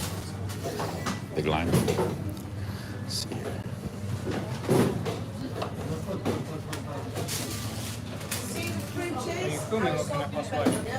Oh, sorry. That's fine, as long as it's on video. Yeah. Oh, live streaming. Yeah. I mean, I just had jellied eels. Now I'm coming for the London bagel. Okay. How are the Eels? They're all right. Not bad. They're not bad. Yeah. Have you ever eaten them before? Or? No. No? But I've heard they look scarier than they taste. You should try it. It's not bad. I intend to one day.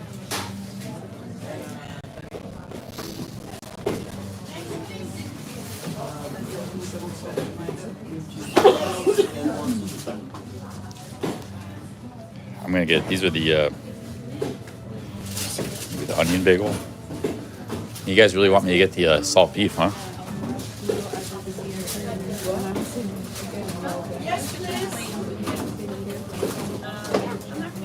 So, what are you guys voting on? Oh, you're voting. Okay, I'll try the salt beef. Maybe I'll get 2 bagels, one for later.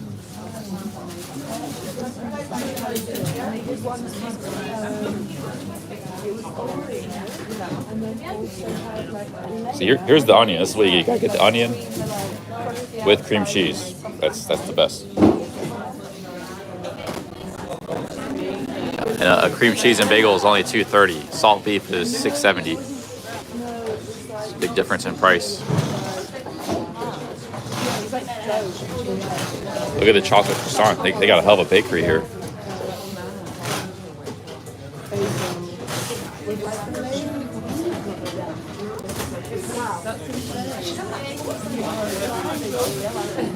Apple strudels look really good. This place is amazing.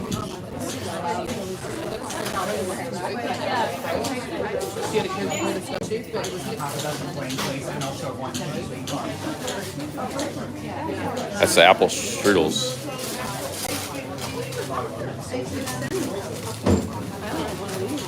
Can I have one brandy as well?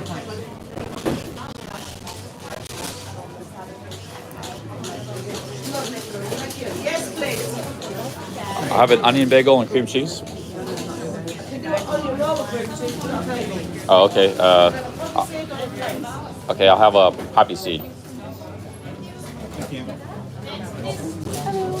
Can I get 2 poppy seed bagels with cream cheese and one with salmon and one with gherkin? 2 cream cheese, but one with salmon and one cream cheese and salmon.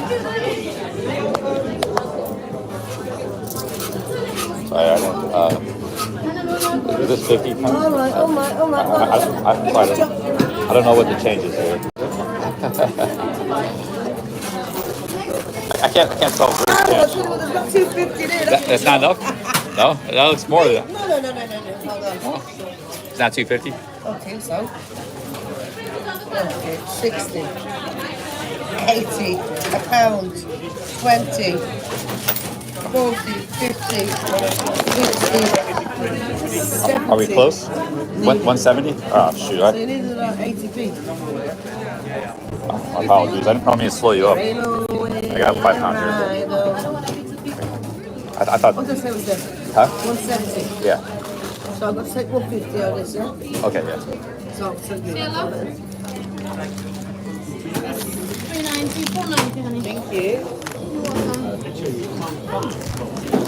Don't have a whole lot of Oh, coins. thank you. Cheers. Sorry. Next, please.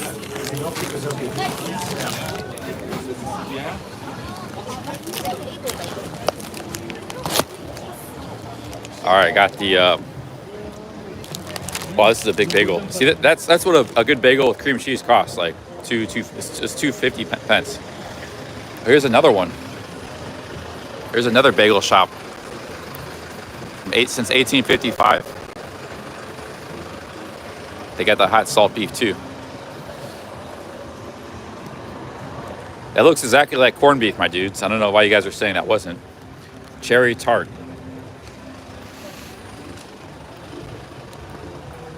Okay, we're gonna eat this. This is a massive, look at my hand. It's a massive bagel. I gotta find somewhere to sit down. Eat it.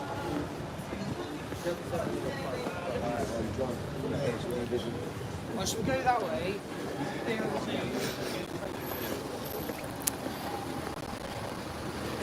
Yeah, I told you today was gonna be a food day, guys. Jellied eels, we got the bagels, we got just try some different stuff. Only reason I was able to do this was you guys actually gave me all these places I'm going to were things people recommended in the chat. And bookmarked it. I know I don't always do a good job of reading everything in the chat, but I thank you for your recommendations, even the ones that I miss, I didn't see.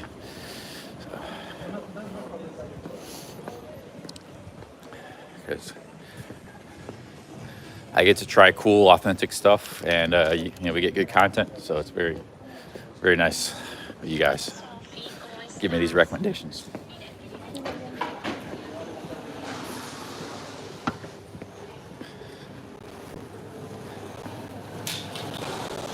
I know you guys wanted me to get soft beef, but one, I wanted to compare it to, I love normal bagels with cream cheese, no salmon so I want to compare it to a New York bagel, see how it is. They didn't have onion, but we'll try the poppy seed. Just gotta find somewhere to sit down.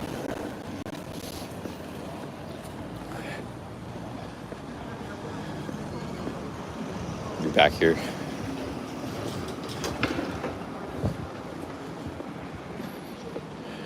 Sit down right here. It's pretty relatively clean.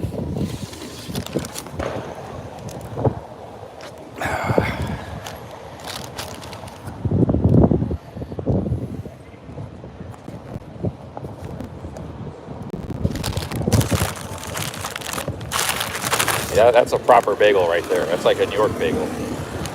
Let's see how it tastes. All that cream cheese. Massive, massive bagel.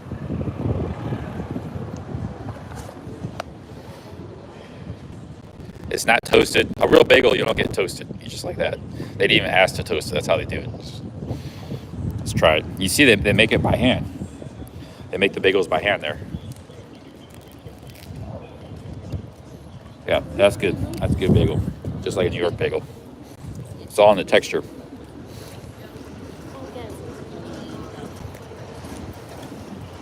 That's awesome. Wow.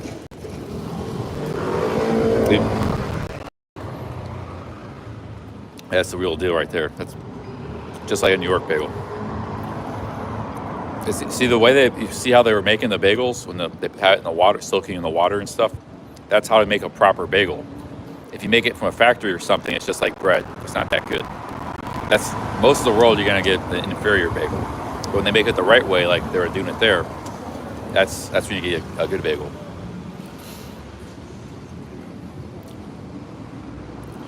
Hey, JTG, thank you. Thank you for 10 pounds, man. Cheers. Thank you, JTG. Wow, this is awesome.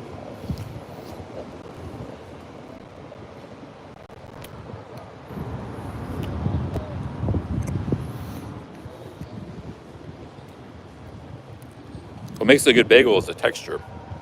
How it has a unique, chewy texture. And it's only done with how the process they make it. See how they're making it there? That's the correct way to make a bagel.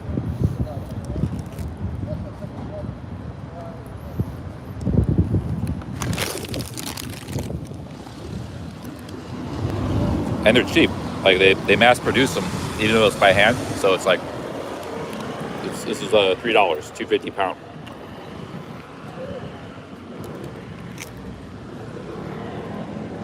And it's basically a meal.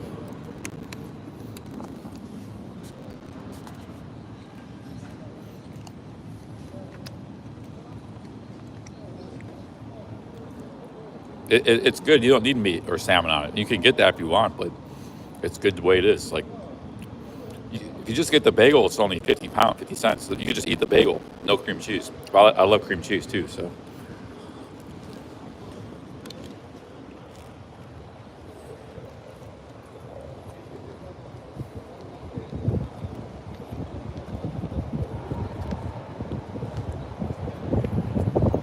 Yeah, because they got sesame and poppy seeds. So they don't do onion bagels here. That's all right, but this is really good too.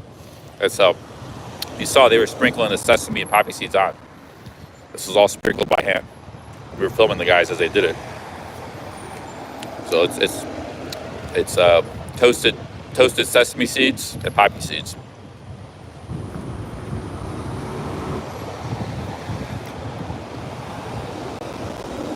Yeah, Tillman Dave says boiled and baked makes the best bagels. That's how they were doing it, yeah.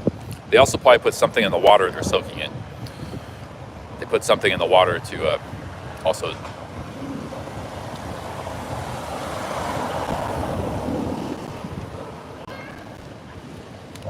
Oh, that's awesome. Ooh, that's good. I haven't had like a really good bagel in a long time.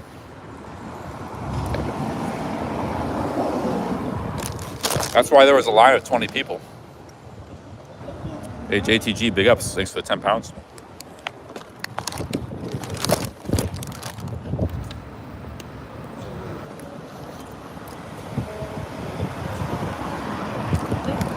We're going to drop it.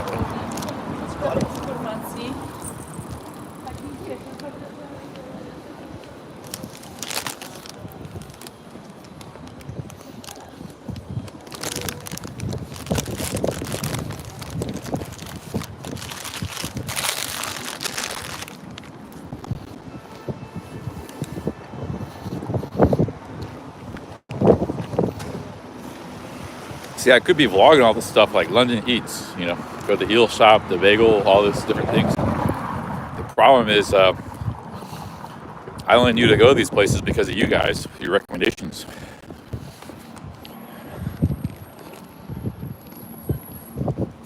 Maybe better just to stream.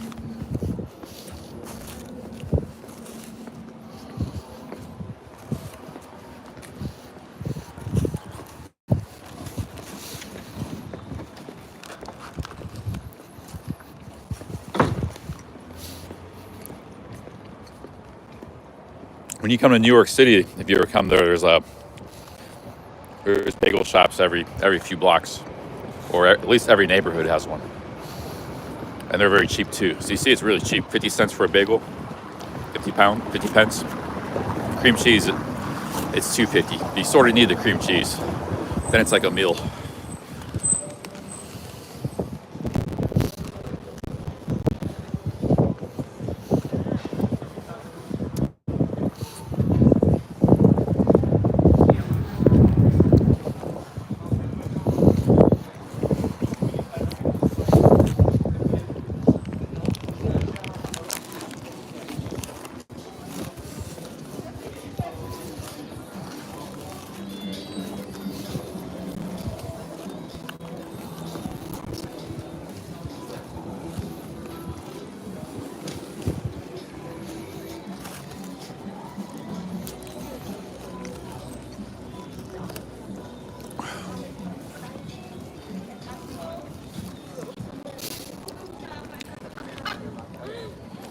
Hey, Gold Ink, big ups. Thanks to the 2 pounds. He says next, Greg's dessert and coffee.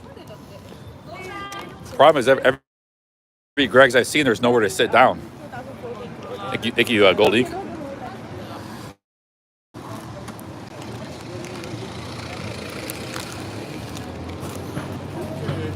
Is there a place to sit down at a Greg's nearby?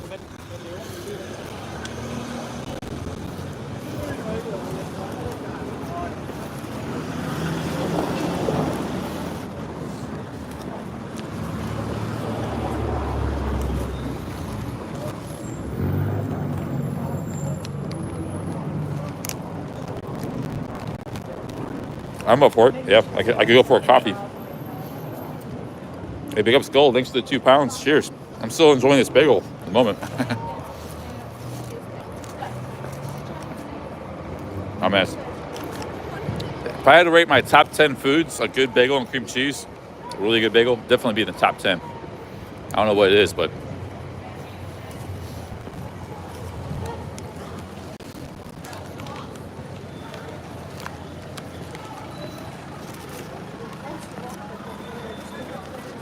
it's starting to rain here.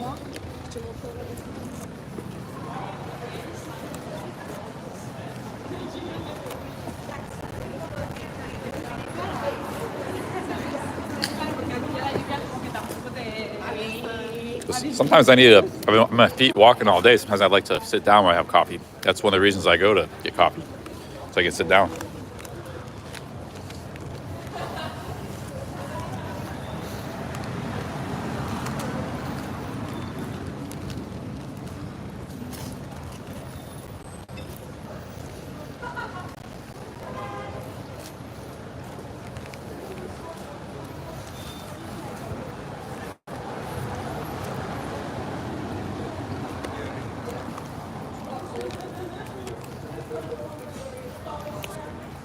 There's a place in Cleveland Airport that makes pretty good bagels. I get sometimes, but they're not like this good. They're decent. They're better than a lot. But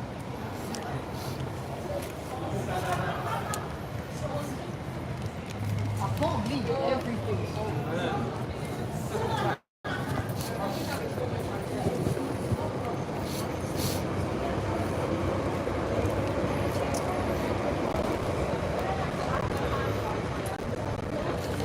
Toronto has great bagels. I heard Montreal has good bagels too. I've never been to Montreal.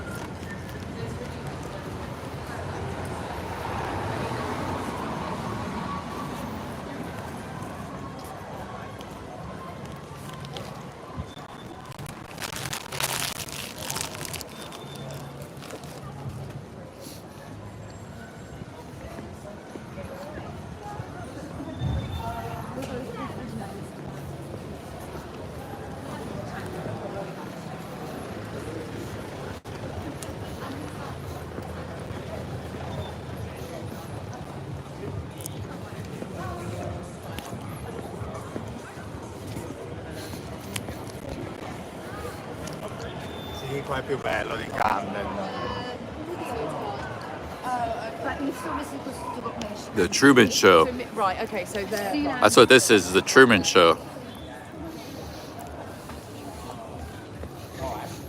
Okay, I guess next stop we're going to try Greg's. Everybody really wants me to go to Greg's. I haven't eaten at Greg's yet. We're going to get coffee and dessert at Greg's. It's got to be a place I can sit down, though.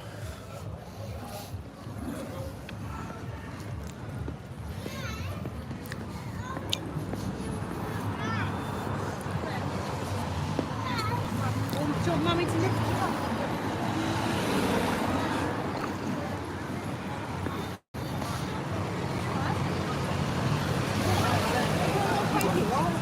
She said it to me. I said it to you.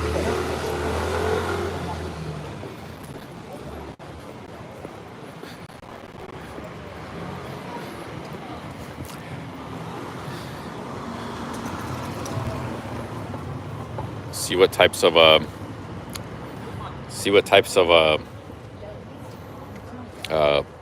Greg's are nearby. Hey, Gold Ink, there's no Greg's nearby, man. Like the closest one's like a mile and a half. I'm just thinking maybe it's like. And every Greg's I've seen, they're to sit down. We'll probably have to go to Pret a Manger instead for coffee. There's no Greg's around here. I just looked at the maps. We'll definitely stop in Greg's before we leave. The pizza actually looks pretty good at Greg's. I'll get the pizza. Right now we need some. Need to get some coffee.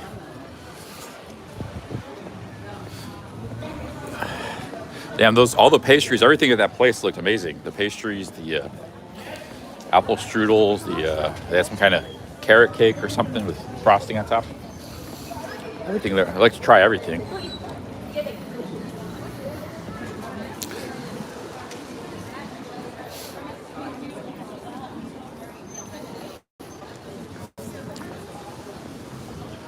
This looks like some kind of old power plant or factory. Factory side of the game here.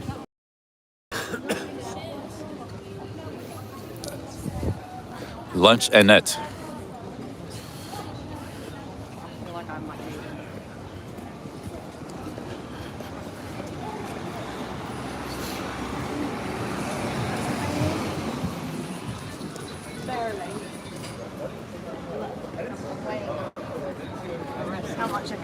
Tony says brick lanes become full of tourists. Used to be just curry houses. Huh. I don't know. It's just my first time in London. It looks like, well,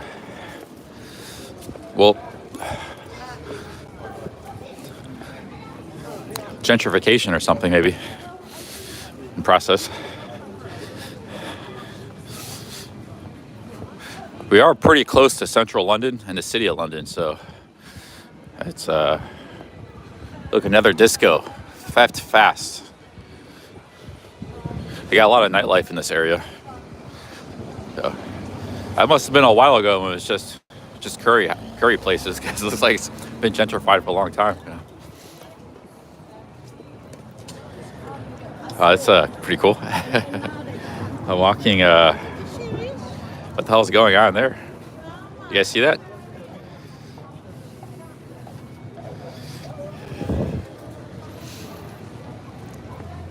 Yeah, but she was like, not real. It was like an android or something. It was a robot.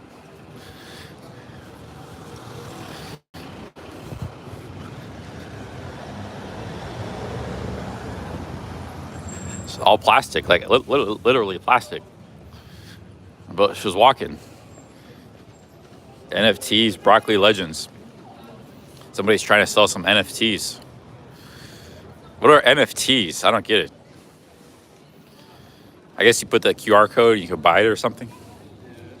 A broccoli legend.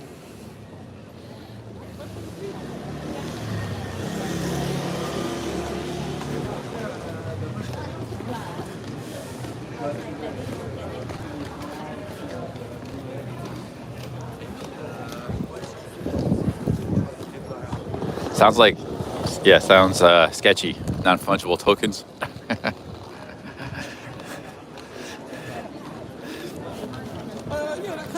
Why are you gonna say?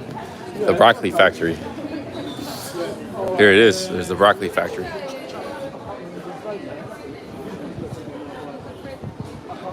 And it's getting cold again. This looks like an all industrial area. It's been converted into a nice neighborhood.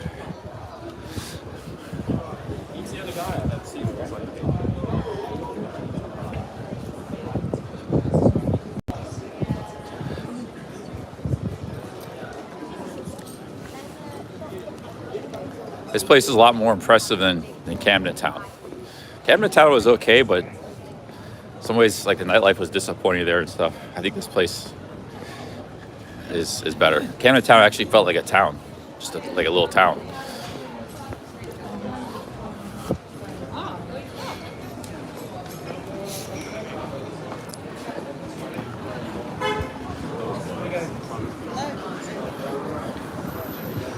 There's probably hostels around too. I should have got a hostel here. Probably should have stayed here. Hostel.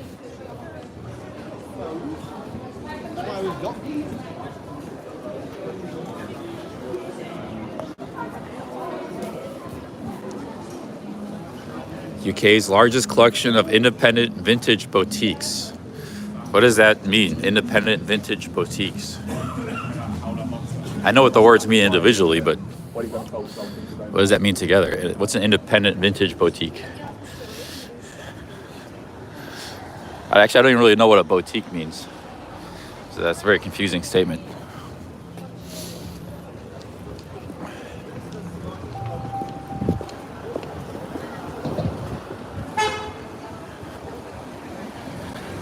Yeah, this is a very happening area here. London. Didn't know much about it. I don't know really much about London in general.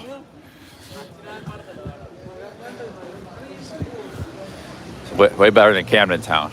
I said Camden Town's all right, but those thugs kind of ruined me on it. Roadmen.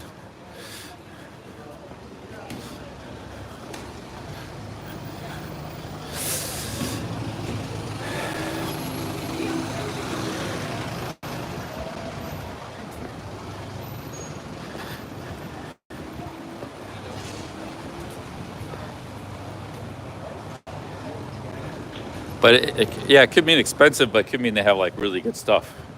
Like sometimes you don't want to look through a bunch of junk. You just want like see the good stuff, you know. Like you're shopping for like you know, like you go to a thrift store, it's just a bunch of junk. You might find if you spend like 4 hours there, you might find one good piece of clothing you might like. But there they already got it all separated for you.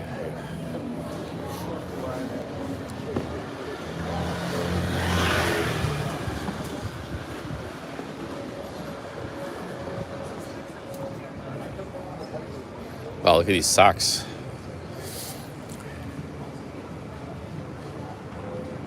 Nice clothing store there.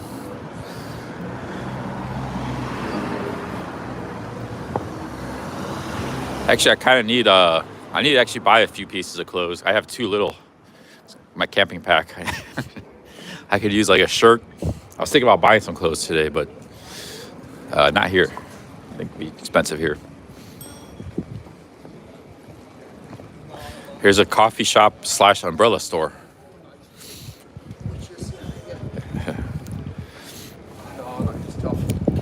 Pretty cool. They're big on the umbrellas here in London. Wonder why that would be.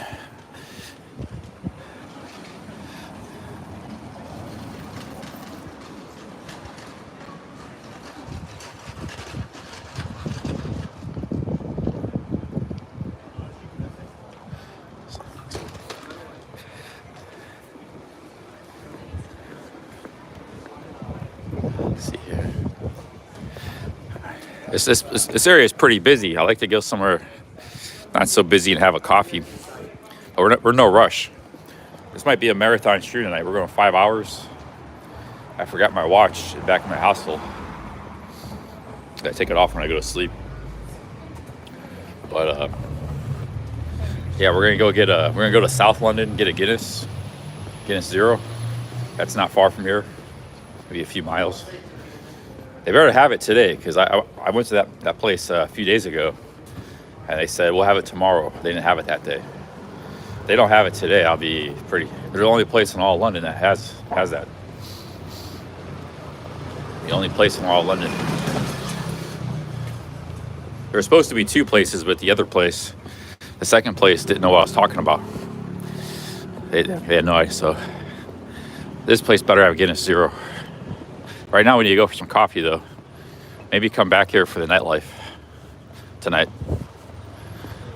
As long as there's no roadmen anywhere that's gonna disturb us. Here's Brick Lane Tandoori. So there still is some curry shops, as you would say. Bengal Village. Probably the curry shops that are left are probably really good. They're the ones that survived the gentrification.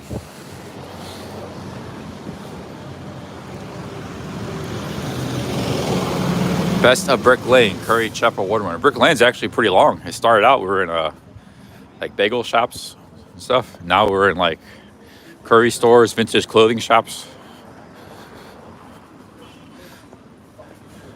Vape store.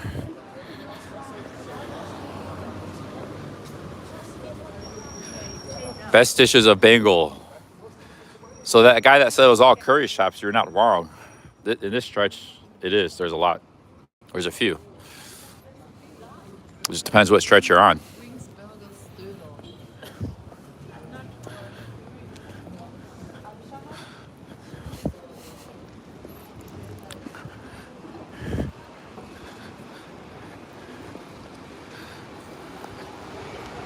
See, this is like old East End. This was all in the 19th century, really cheap housing, probably very overcrowded. And they all ate eels and mashed potatoes and tea. Tea and sugar is actually always very cheap. It's a good source of calories and caffeine.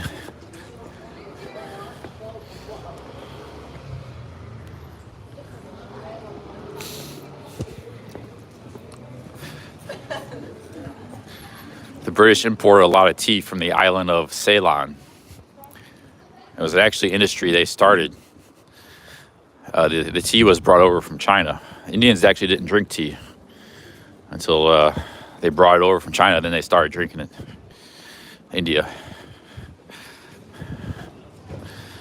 But originally it was just China and maybe some neighboring countries that really drank tea.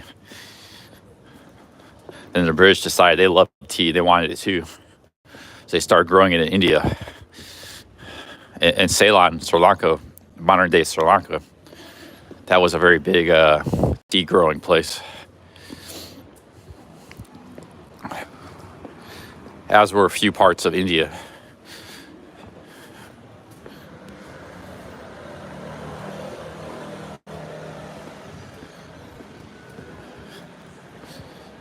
Dinesh says India and Sri Lanka had tea, but I could be wrong, but you want to look into this, Dinesh. Tea was originally drank and grown in China. Maybe they had some tea plants, but it wasn't drank on a regular basis.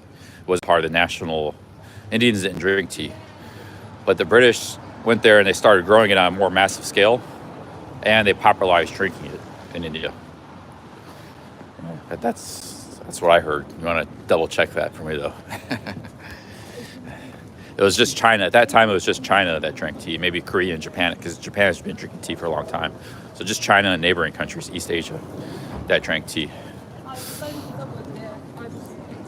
Yeah, Peace Watcher says tea came to India in 1788. Yeah, it came in with the British East India Company because it was part of the trade. They were trading drugs, opium from India,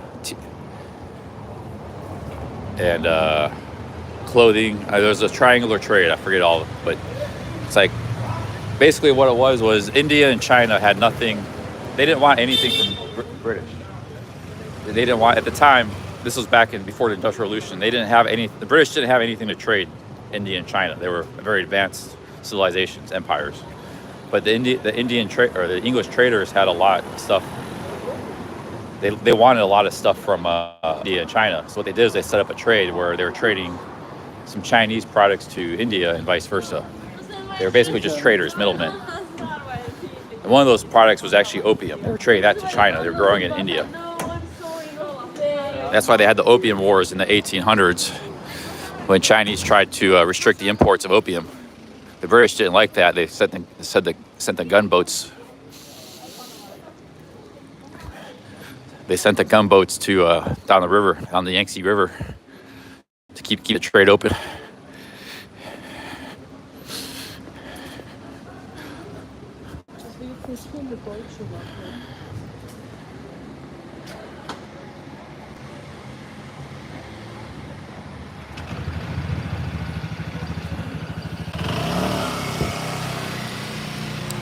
This is a really cool neighborhood. I really like this area here. East End. East End's a little more gritty and a little more ramshackle than the really pristine West End. The West End is like, it's really nice, but it's also very pristine. It's very pristine.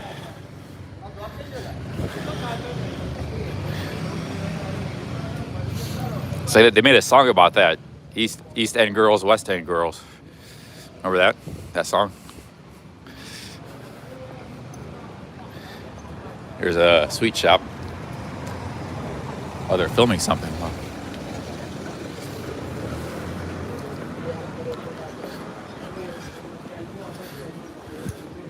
I'm not getting in their way. I see people filming, like they were filming some kind of commercial or something. I don't like hanging around and get in their way.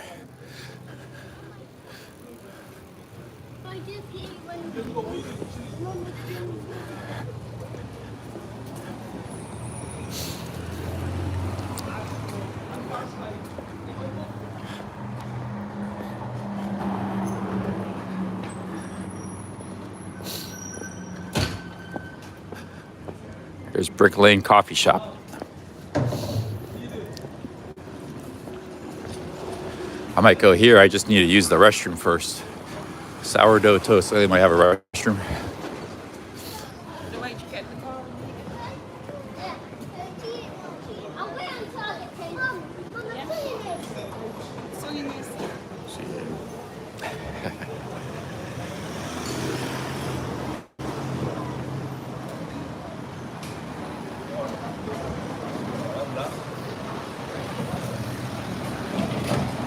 I want to go to this coffee shop, but they only got 2 tables. I do need to use the restroom. Maybe get some cake and coffee.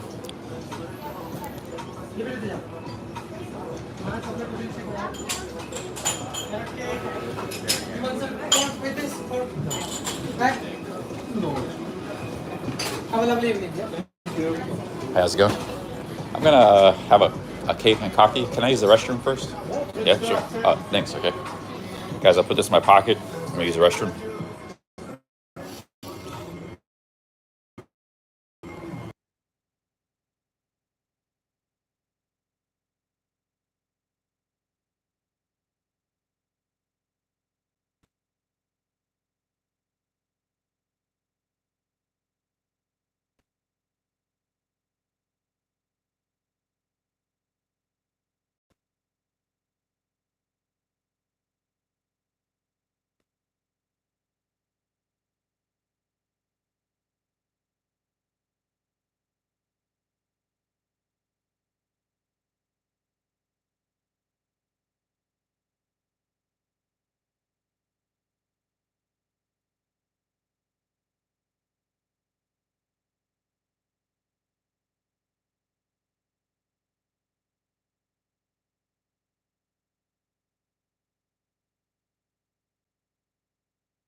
All right, let's get the cakes here look really good. Let's do the pastry.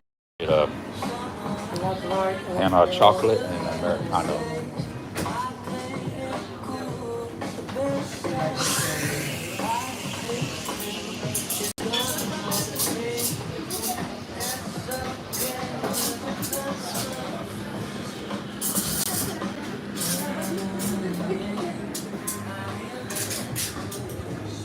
Let's see here.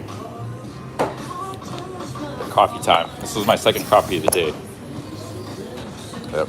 Cake looks really good. I think I might go for the pastry.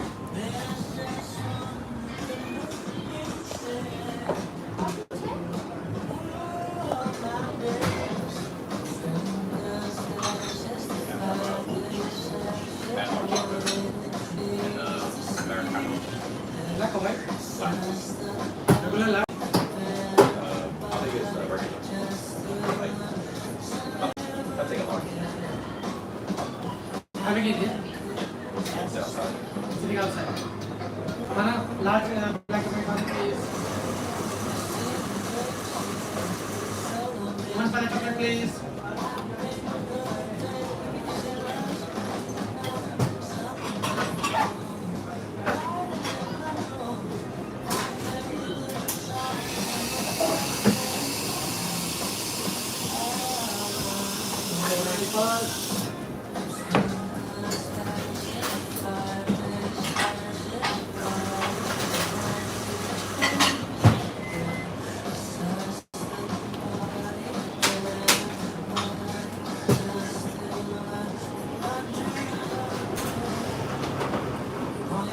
Found my watch. It's actually in my bag. Having a watch in your live stream is really, really good. I can't check the time on my phone.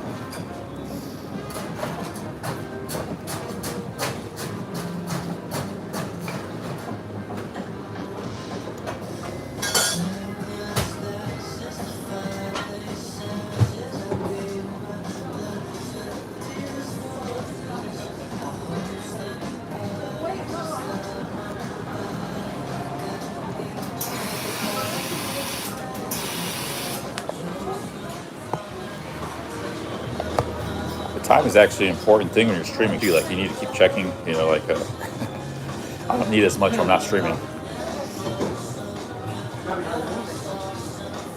Your coffee is ready, sir. Cheers, thank you. That looks really good. When we request, can I get a little glass of water, tap water too? Sure, cheers, thank you.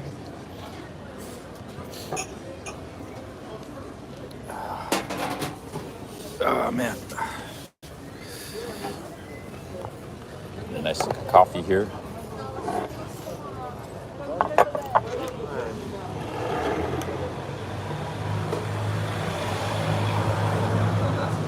So the current time in London is almost 4 o'clock. It's early. I thought it was later, but yeah, I got a pan au chocolat. I haven't spent much money today. I spent you know, the bagel is only £2.50. This is like £5. The eel place was £11. Next time I go to the eel place, I'm just gonna get the eels and a Coke. Actually, I didn't mind the eels; they were pretty good. Got some water here.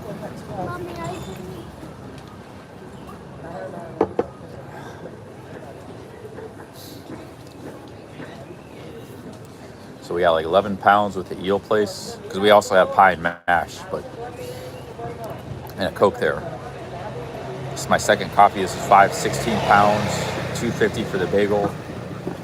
And then we had a cookie and a coffee earlier. We're at £22 for the day. And this is an eating day. We're trying different stuff, so it's not bad. Trying stuff we haven't tried yet.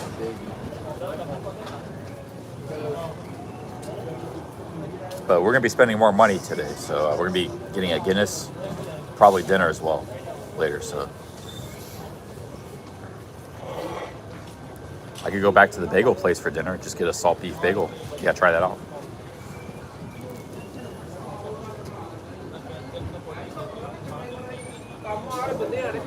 Sarah Lynn, the bagel was very good.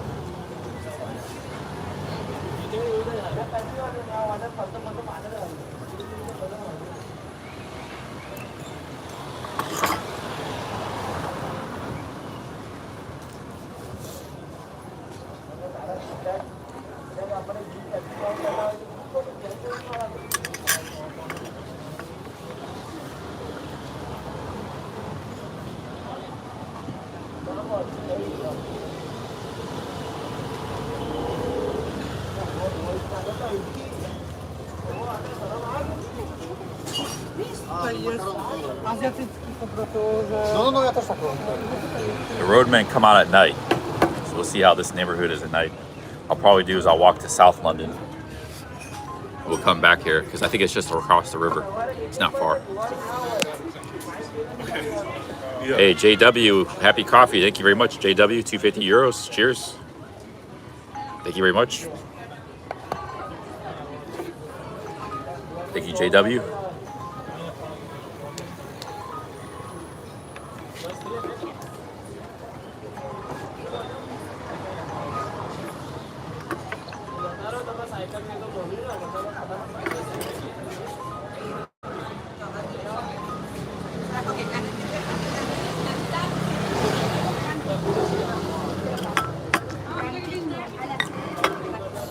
I get 2 pastries here. The pastries were actually cheap, like $1.60, whereas most places are like chain shops. They're $2 plus, $2.20.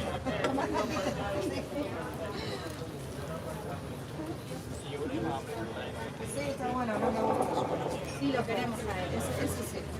Tienen obras más grandes en Londres, pero bueno, esta es una de las primeras. Y lo respetan porque, Joana, lo respetan porque todavía no se los agarran. Me encanta. Oh man, these tables at Ben's.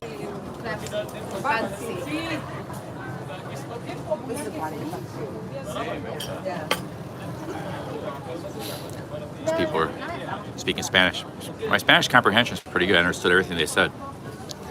They were taking a photo and they said, respect the area because it's private or something like that. They're taking a picture of this, I don't know, whatever that was. English breakfast or something they were taking a picture of.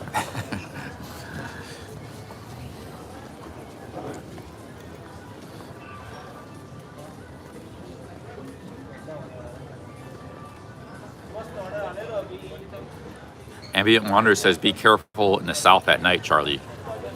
I would just be going to that pub to get a Guinness and then walking back across the bridge. The south is pretty nice too, where that market is, and basically anything around the city of London, if you go to, whether you go to the south or the east or north, it's all pretty nice. Nice stuff.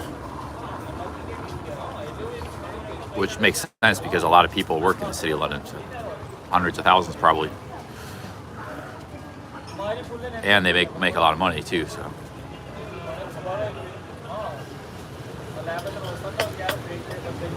Ambient Wanderer says South London has the highest amount of roadmen and gangs. Huh. Man. A double Dutchie with the 10 British pounds. He says, you're in my manor, mate. Welcome and enjoy the East End of London. I up the hammers. Hey, cheers, Double Dutchie. Thank you very much. I'm in Double Dutchie's neighborhood. Cheers, man. Thank you very much for that. I don't know, up the hammers is maybe a local saying, expression. Cheers.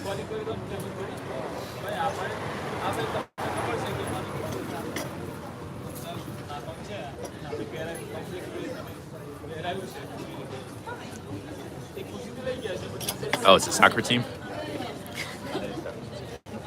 Roadman, yeah, it's a English term we've learned. Sarah Lynn means for like thugs, gang, like a gang, thugs on the street, a street gang. I ran into some firsthand. I had a firsthand experience a few nights ago in Camden Town. Threw a bottle aimed at me. They were pissed off because I was filming. They said they would take my phone. They didn't do anything, but they did throw a bottle at me.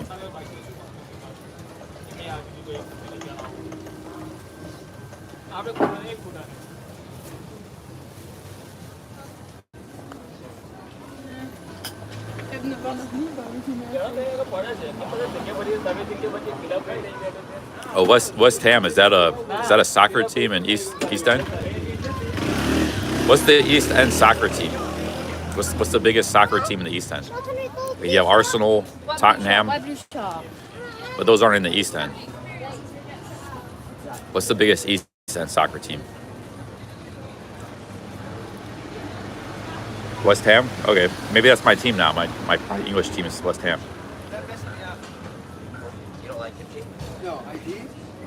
Ironically, they're called West and they're in the East.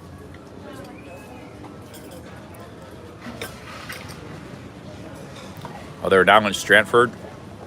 Is Stratford in the East? Oh, Millwall. I never heard of Millwall. West Ham United. Is West Ham in the Premier League?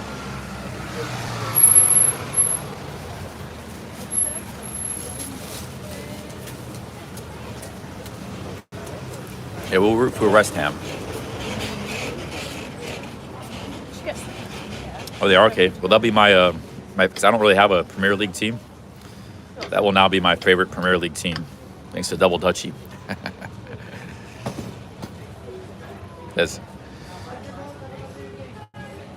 What other teams in London are there? There's Arsenal. Arsenal's very famous. What's the other London team that's very famous? There's Tottenham, but they're not like super famous like Arsenal. What other teams are in Millwall, South London? Oh yeah, Chelsea. Yeah, Chelsea and Arsenal are the big ones. But they're like West End. They're like fancy teams. I'll root for West Ham. Yeah, Chelsea and Arsenal are big. They're like Manchester United. But yeah, West Ham is not so much. There's Tottenham too. That's North London.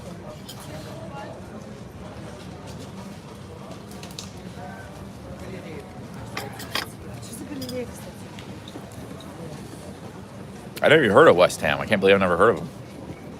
Maybe I just saw it. I didn't pay attention. I didn't know they were in London. What about Crystal Palace? Where are they at? Are they in London? Isn't there a team called Crystal Palace? There's a lot of London teams. So Eve wanted to do the soulful one. Oh, they're in South London?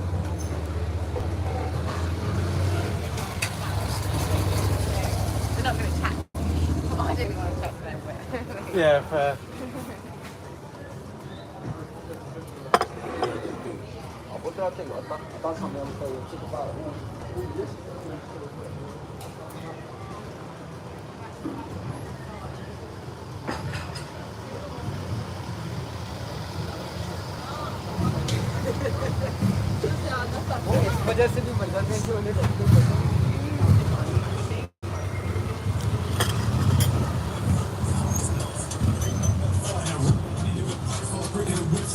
TK57 said the Brits called it soccer until the 1980s. Don't let the British gaslight you. They call it that. I don't know. Yeah, I don't know. All I know is in America, football is the biggest sport. American football. They don't actually use their feet in American football.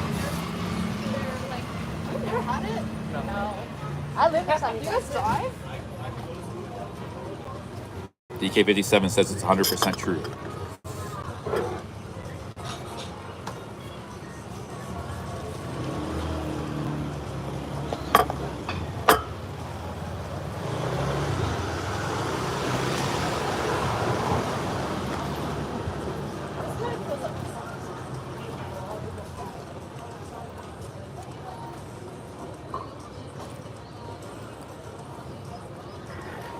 Yeah, I don't know why American football is called football, because we don't.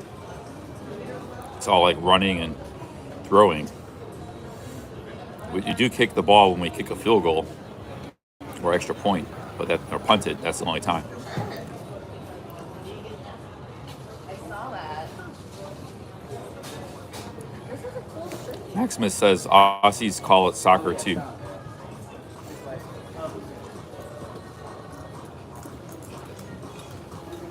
Heard a few American accents. You can really hear after just hearing British people speak. When you hear an American accent, it really stands out. Like, so they hear me all the time talk my mouth off. It's like, oh, there's an American. Because I just heard it myself, you know.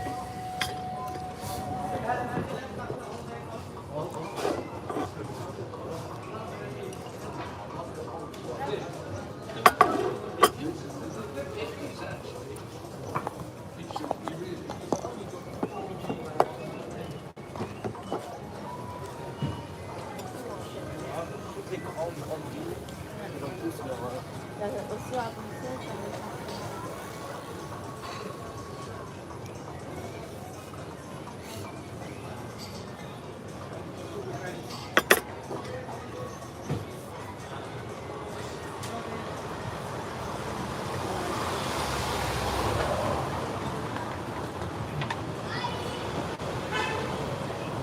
on Monday.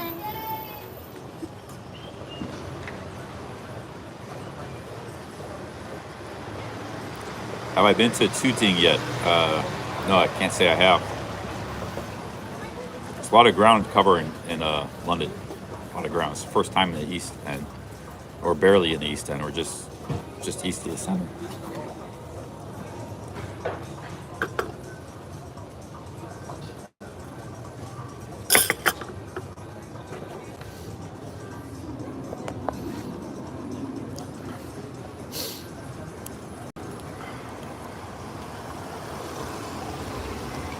Here's barbecue ribs, wings, fried chicken, peri peri. Merleys. It tastes better, it says.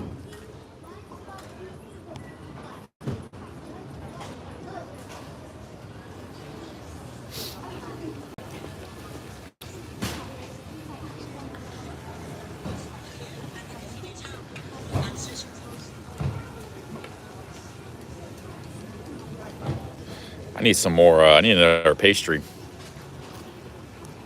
Pastry side of the game.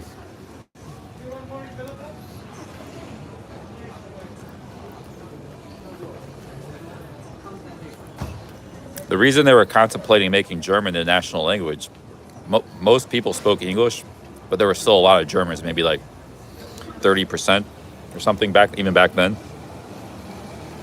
So like, they basically didn't want anything to do with England at that time. America wanted to completely break away from England. But everybody spoke English. There were some German immigrants, so it didn't really make sense. Everybody speaks English to make some other language a national language.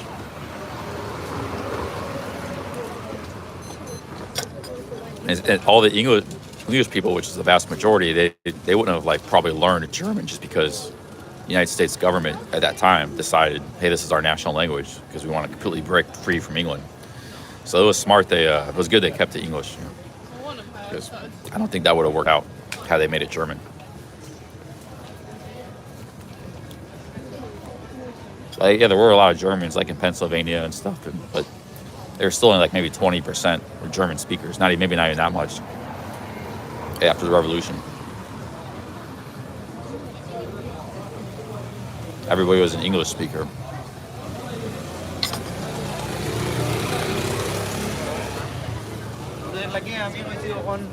Hey, Dave Holt with the 5 Canadians says, really interesting stream. Thank you, Dave. Cheers. Big ups, Dave. Cheers, man. Thank you very much.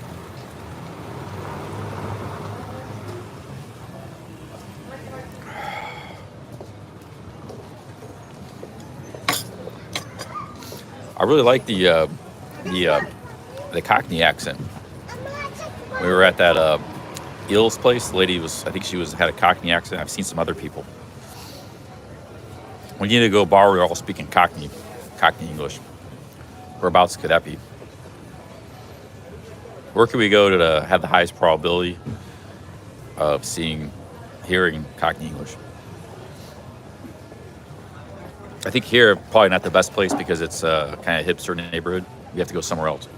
But I like this neighborhood. But I want to see the real Cockney accent people.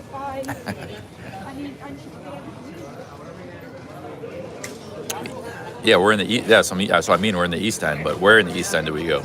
This is kind of like people from all over the world here. I heard Americans, I heard Spanish-speaking people. We need to go, and you got people from the city, metropolitan, cosmopolitan, Brits, who could be from any part of the country. So what we need is the Cockney, the hardcore Cockney accent. Where do we find that? Kevin Thailand, he was Cockney, right? Yeah. He was a true native of the East End. It says Bethnal Green. Something not too far. Is that close by? Bethnal Green? Go to Whitechapel, Bethnal Green.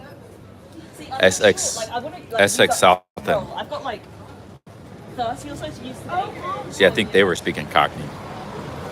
I'm not mistaken. You kind of hear it has like a twang. It even sounds different than the rest of England people. It's kind of got a... I'm already starting to recognize it. It's got a pitch to it.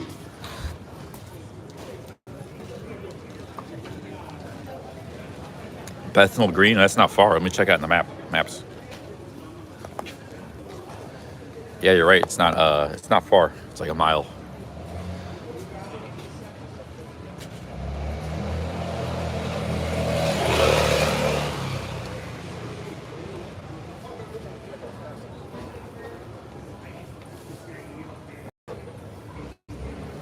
Ambient Wanderer said most Cockneys moved to surrounding counties outside of London.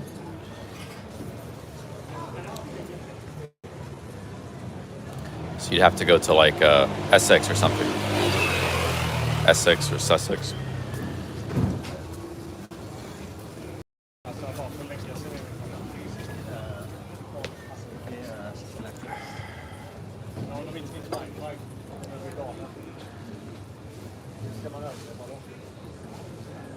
Yeah, the neighboring neighborhoods are Whitechapel and Bethnal East, if we go east of here.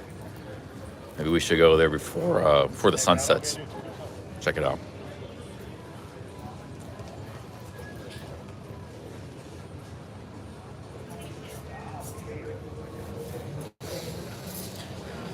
Kind of want another pastry, man.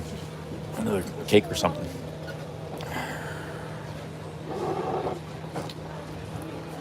Go check out a castle. We got the Reluctant Nomad in the chat. I was at King Arthur's castle in Cornwall, but there's plenty of castles. I made it to Tintagel, Cornwall. I was in Merlin's Cave. Done a lot of cool stuff in England so far. Yeah, we might get a pastry at a different place. Maybe in Bethnal Green, where the Cockneys are. Yeah, tonight we might see the Tower of London, London Bridge. We got a lot of stops to make just today. Today was more of a food eating day. We had a London bagel, it was really delicious, just like New York bagel. We had a jellied eels. I ate jellied eels. It's just eels in jelly. And the jelly is like forms from the eel itself. It's like collagen. So that was quite good. We'll go for a nice dinner somewhere. I need some recommendations. We're a really good dinner. I don't want fish. Fish and chips is kind of boring to me. I like it, but it's something I like once a month. Yeah, I've already had it like 3 times since I've been in England, so I'm all fish and chipped out.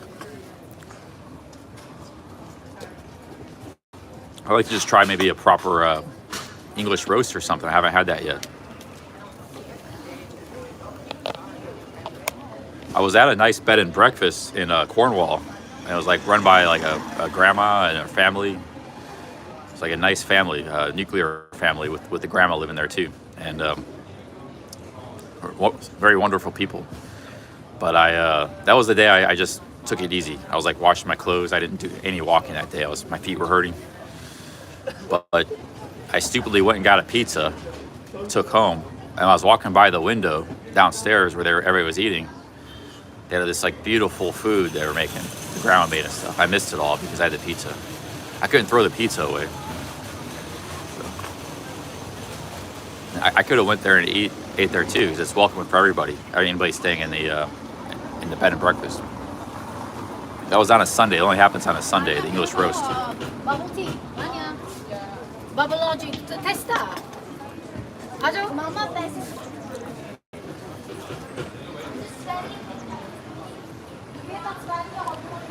Lamb with mint. That sounds pretty good. Okay, let's go search for some Cockney accents. We're gonna head east, further east, and then we're gonna maybe cut south across the river into South London, and then off to I guess maybe back here for nightlife later.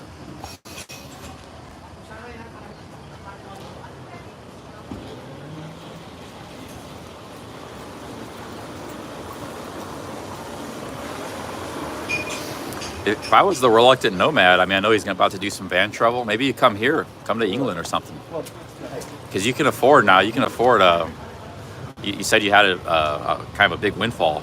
So congratulations. Like, no country is off limits to you. You go to Japan, hang out. You can go to England, Spain, or Italy. Yeah, check out some of the industrialized countries, because you might actually like it. You don't have to come to London. You could go to like small towns and stuff. There's trains. You can ride the trains around. Because I know you don't like third world SHOLES. You know, like Philippines. But you might like some of these countries. Maybe go to Germany, or maybe and it's not the best time because it's winter, but because like you hotel, it's not a big problem for you, I don't think, right now.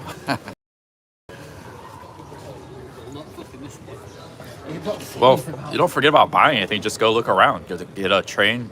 Learn to ride the trains. You ride the bullet train.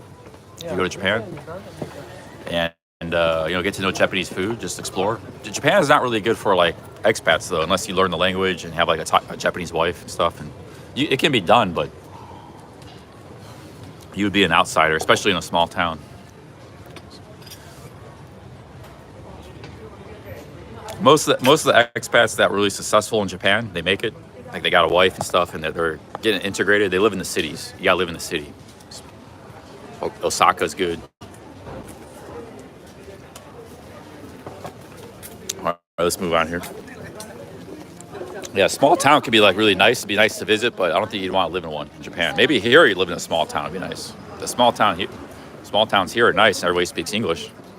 Even though you're American, you would just be like a local, you know. That's not the case in Japan. You'd always be an outsider in a small town.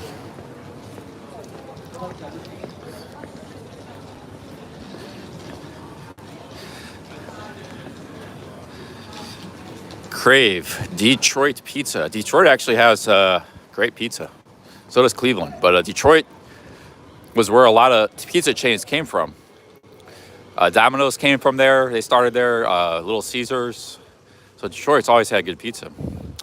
It's nice to see in London they got Detroit pizza. Okay, where are we gonna? I guess we got headed. Here's a curry shop. Authentic Bangladesh restaurant and sweets. This place looks really good. We're gonna head east. It's starting to rain.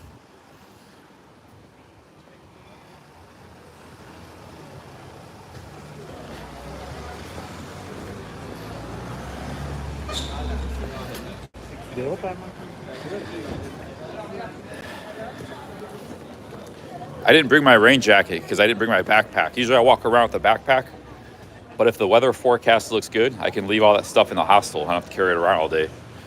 So I left my backpack, my hat, but it said it'd be a little bit cold. But no, if it starts raining tonight, it wasn't supposed to rain, but if it does, I could be in trouble. So I didn't bring my rain jacket or my hat. There's the Pride of Spitalfields free house. Let's walk to Cockney Land, East Bethel, and what was the other one? Chapel Hill, or something like that.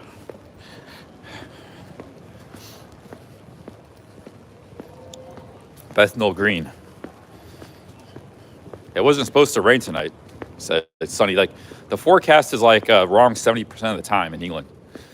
Like when I search Google weather I look up London, or I look up Cornwall, it's like wrong 65% of the time. 1/3 of the time it's right. Yeah, Whitechapel and Bethnal Green. That's where we're headed next. Then we might walk south across the river and get a Guinness, Guinness Zero. Because I don't drink alcohol, but the Guinness Zero is pretty tasty. And then we might come back here for the nightlife. That's the plan for the moment. Look at this basketball court. It's got a Kuwait flag or something. But nobody playing basketball.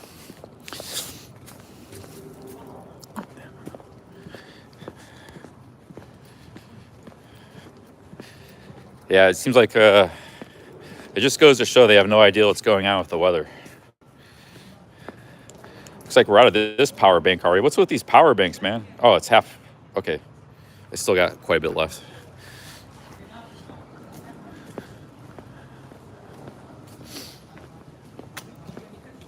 I kind of want to go back and get a bagel. Can anybody look what time that bagel shop closes?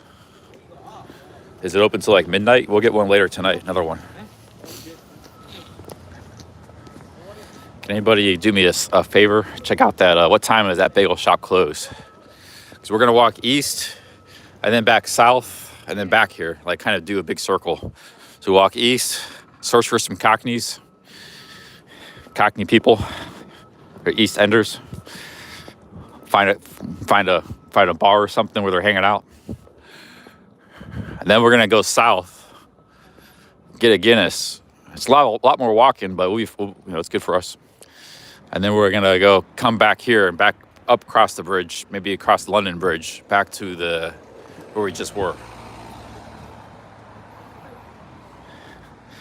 Oh, find a Cockney vegan. That could be really hard because it's just finding a vegan is hard.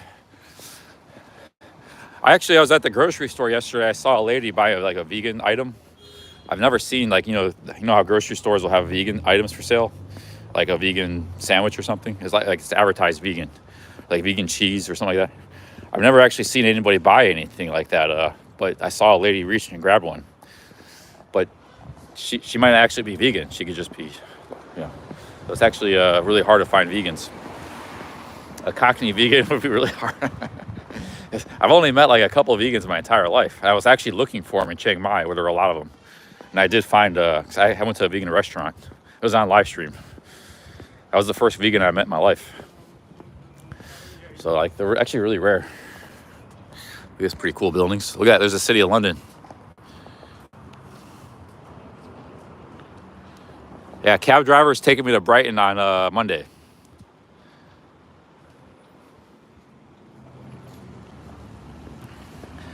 He was vegetarian, I think.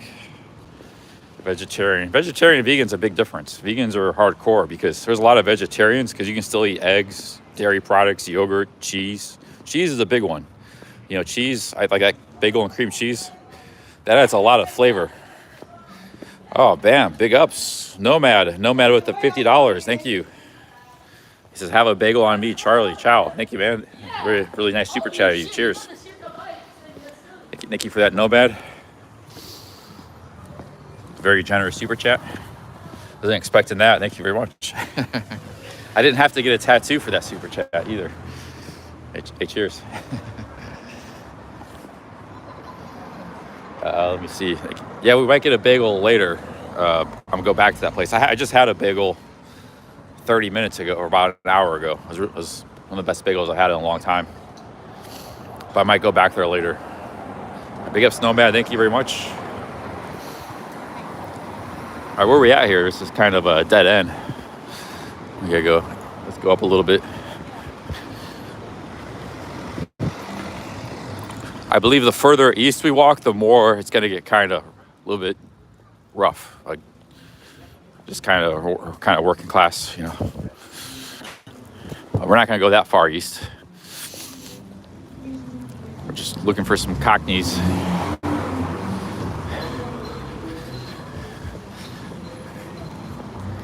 Yeah, big ups, Nomad. Thank you very much. Very nice super chat. Man, you got to be doing something right when you're getting super chats from the Nomad and from Brian Flowers. Like, that's a brag, but I really appreciate all the super chats. Cheers. We get super chats from Capio and from Club Fillers. It's like, yeah. But I super chat people too. I super chat, you know, other streamers, Club Fillers and stuff. Actually, that was a brag, I guess, but apologies. I don't like bragging.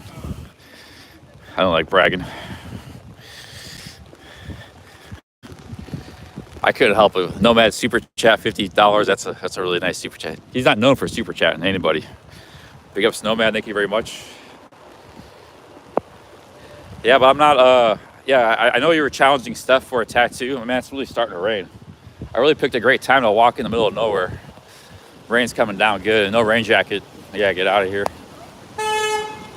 Lady just ran in front of traffic on a phone in the rain. Look at this rain. I picked a hell of a time to try to walk to Bethnal Green. Maybe the east end wasn't meant to be.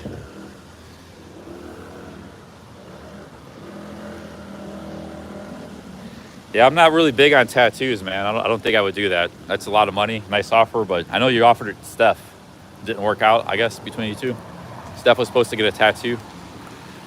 But maybe I do something like, hey, I walk the Appalachian Trail. If I finish it, it would take me 6 months. Maybe you give me a little, how about something like that? Something positive. It doesn't have to be a tattoo. It could be something else, like a challenge. Because I want to do the Appalachian Trail, but it's not something I'd make a lot of money on necessarily on YouTube. Like I might not be able to stream much because the internet's not very good. I can stream a little bit here and there.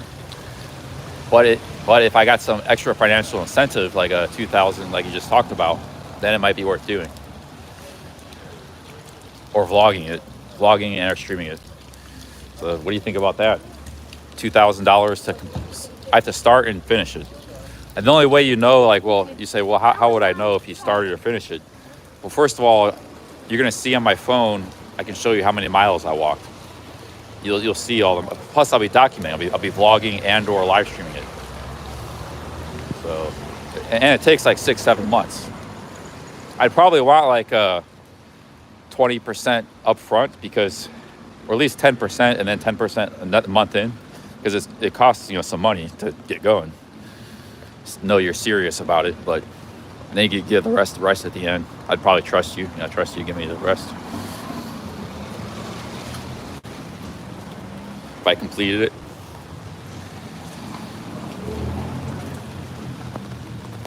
Be the Arrow says the trail will be the end of CC. It's not for city boys with no outdoor skills. Nomad says I will give you the Starlink. Hey, sweet man, if you can figure that out. That means I can stream in India and stuff. I just don't want to figure this stuff out. I don't want to figure out Starlink. Yeah, it's rainy and cold. Yeah.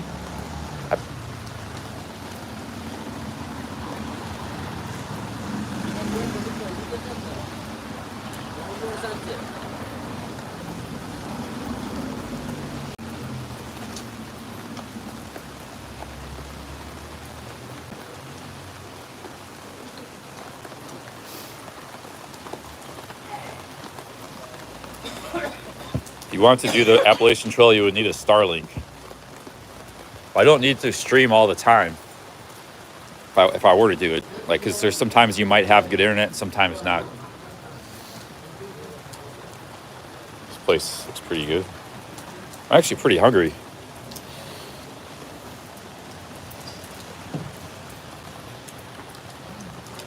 Hey, you test out the Starlink first in your van, see how it works. Because you're going through some remote areas, like in if you drive around Arizona out west. Let me know how it works.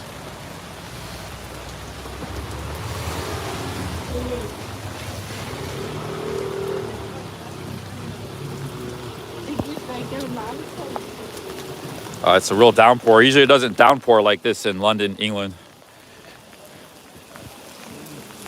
Usually it's just like a bit of rain. Now it's actual like Thailand downpour.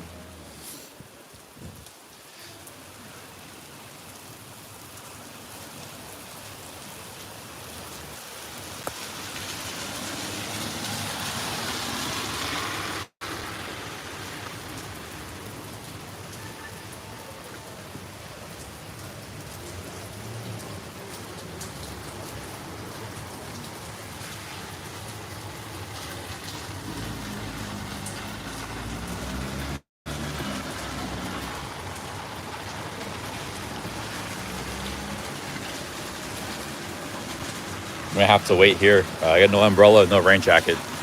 I gotta wait for the rain to die down.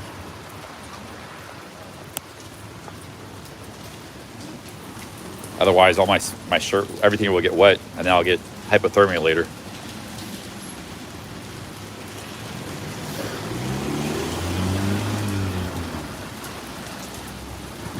This guy's got a rain jacket. Everybody's got a rain jacket or an umbrella.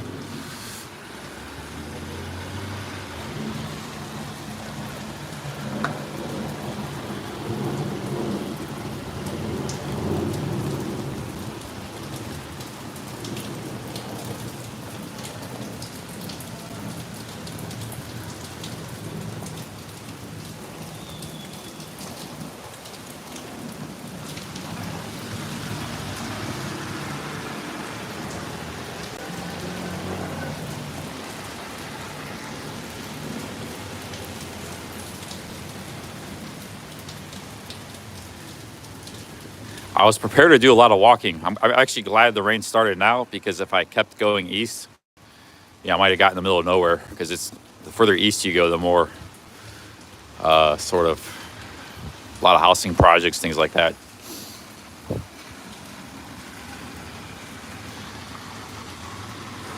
I might nix the Bethnal Green, or maybe come back to that another day. Yeah, there's probably not a lot to see over there. We'll have to go there another day. We'll just hang around, go see some sights. This rain never stops. See, this is projects here. That's the door. Somebody just exited. That's what the entrance to the projects looks like here.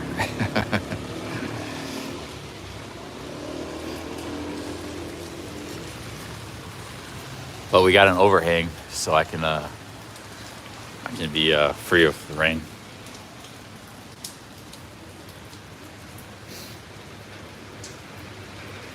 I'm out of the rain. You see, it's dry where I'm standing because he's got an overhang here.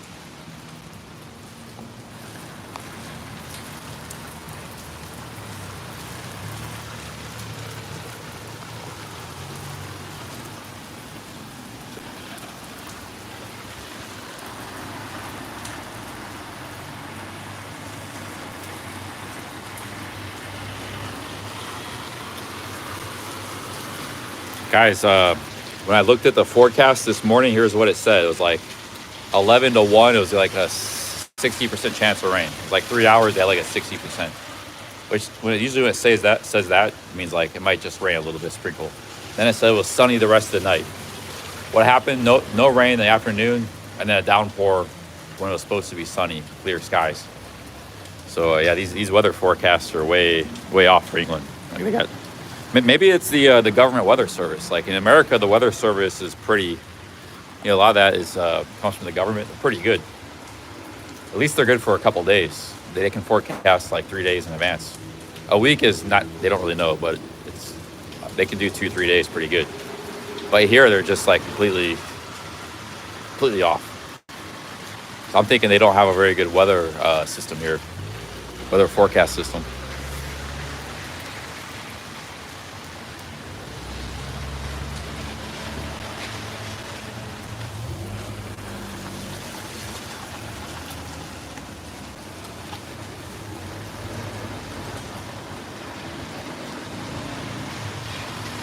Yeah, I was saying I'm not a real traveler. I mean, yeah, super chats me and stuff time to time, but look, we travel across Cornwall by foot. Even camped out in the moors one night. Saw a bunch of great little towns and some of the most amazing scenery, and I never heard of it. How am I not real traveling? What's the definition of real travel? Everybody has a different way of traveling. I'm going to bring you food. Nomad says, thank you again for the $10. I am interested in sponsoring you and your charity of choice for every mile you do on the AT. All right, awesome, man. So you're like saying 50-50, 50% to me, 50% to a charity? Awesome. I will really put that in. I'll be in touch, man. Yeah, because I kind of really want to do the AT. Thank you, Nomad, for the $10.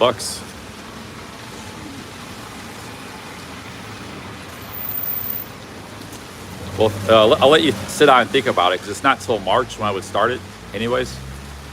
So think about it, and yeah, how about like $1 a mile? $1 to charity, $1 to me. If I do the whole thing, it'd be $2,200, and then you have to pay $2,200 to charity too. So it costs you $4,500. How about that?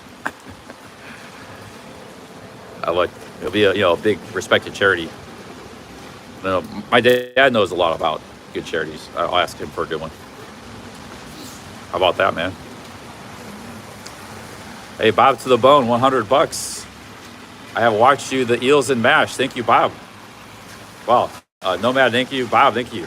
Yeah, I went there because of you. Thank you, Bob. Big ups, Bob. Thank you very much. Hey, cheers. I didn't know. I didn't. The parsley sauce was so-so. The mash and the pie was fine, but the eels were not bad. Yeah, big ups, Bob. Thank you very much.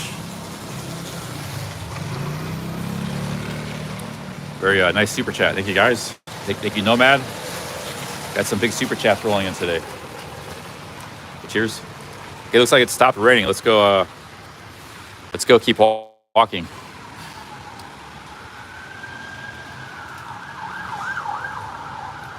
No, Yaz is cool. Yaz is actually, Yaz has sent me super chats. He's cool. Go check out Yaz Travel's channel. Hey, thank you, Bob to the bone, man. Thank you very much for your super chats. Thank you, Nomad. Cheers.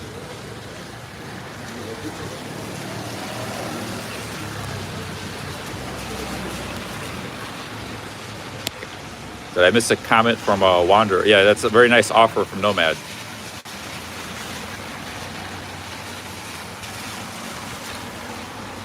Well, I'll let you think about that. That's a suggestion, $1 a mile. All right, let's go here. No pressure. All right, let's go walking. If you're up for it, I might be up for doing the trail. Because like I said, I'm debating whether to do world travel,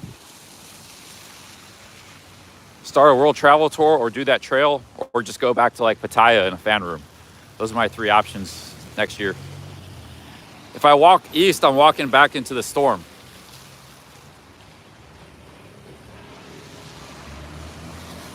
Maybe I shouldn't go east. Okay, there's where we were standing. Maybe that isn't projects. That's like an apartment complex. We were standing right there underneath that place.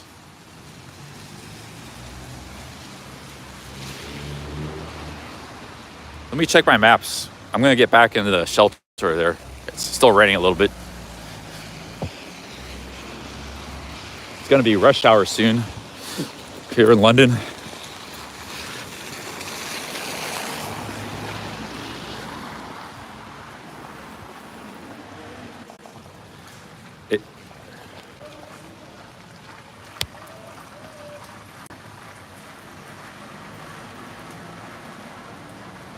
Wow. Nomad's coming out with heavy artillery. Thanks again for the $10. Another $10.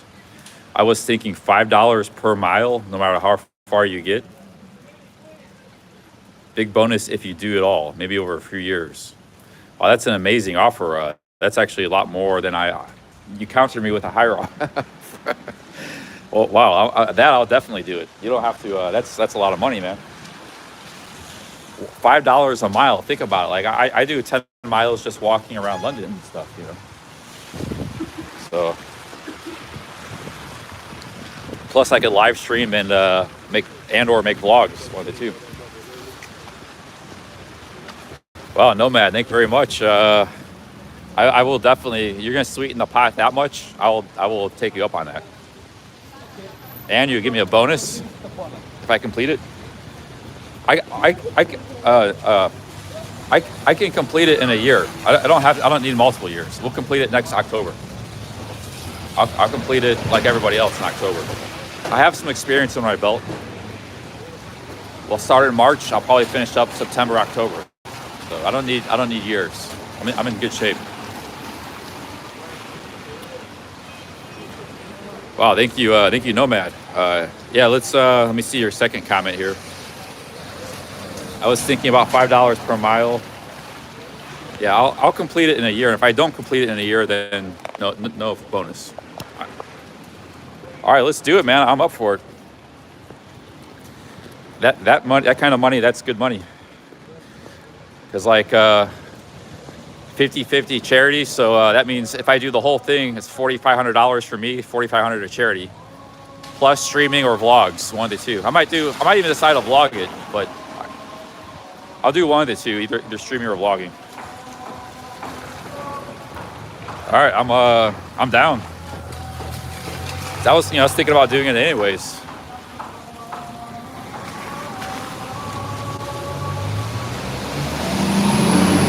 Hey, yeah, it's travels with the $10. Big ups, Yaz. Thank you very much. Thank you, Nomad, for the super chats. CC, I'm not having a go. I mean, you haven't scratched the surface. You have stayed in the South. I love your content, but it's hard to compare to my travels. Yeah, I spent 10 days in Cornwall. I was just taking my time walking and hiking. And now I'm like checking out London. It takes time to explore London, you know? I haven't been all over UK. That I agree with, but I'm just checking out a couple places.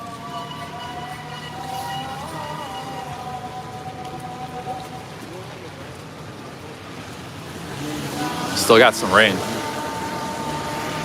Hey, thank you, Yaz, for the 10 pounds. Thank you, Nomad. I think we have wow, it's a big mosque over here. Let's check it out.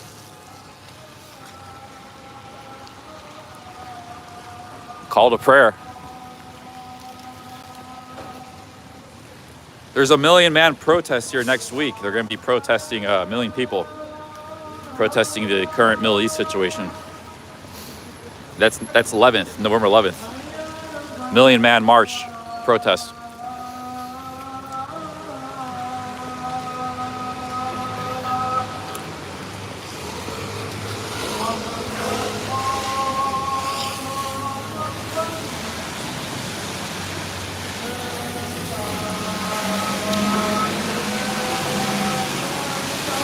Hey, Nomad, I might even, because I'm making money per mile, I might even sweeten the pot myself. What if I add extra miles? Like, because you can actually start the trail down in Florida or Alabama. There's trails that connect.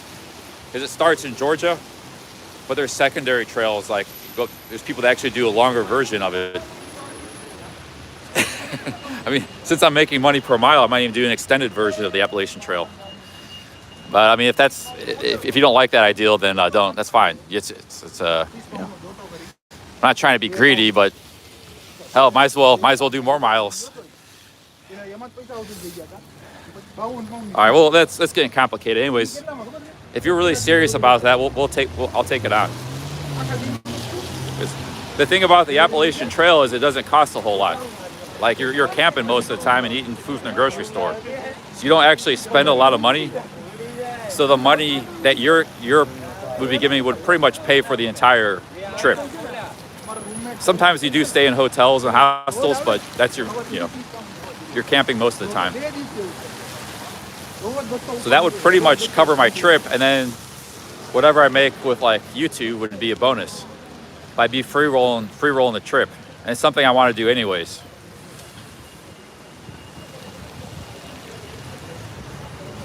Like, I'd rather do that than go back to Asia right now. Even though I like Asia, I wouldn't mind going back there.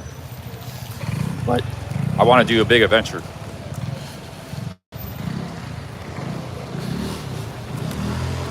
All right, so yeah, well, me and Nomad, I got a deal going. Big ups, Nomad. We're gonna do the Appalachian Trail. Start in March.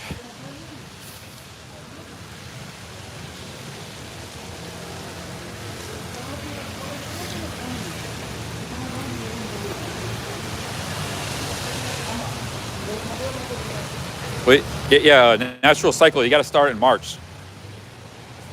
So what I would do is I would do a couple practice hikes in winter.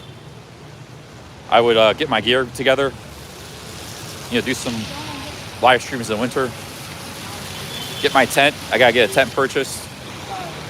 And I think I'd be, ready to go in March.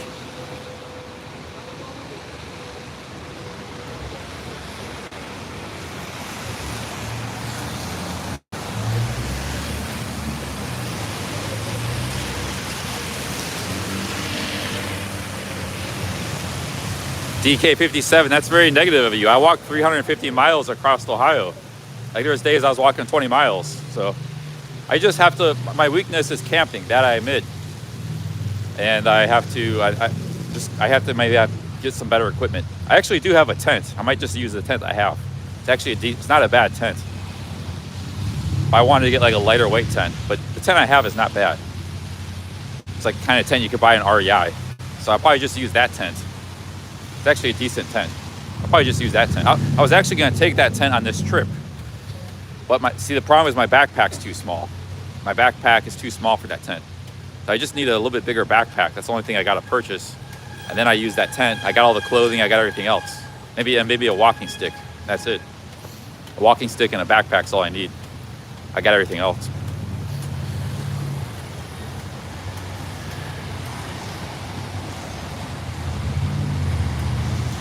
Yeah, well, I couldn't do the camping. Well, first of all, I camped 7 times in that bivvy in Ohio and 1 time here.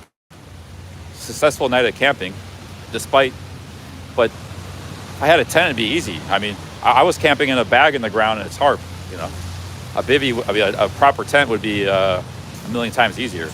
There wasn't so much that I couldn't camp, it was due to the equipment I had. I didn't have the right equipment.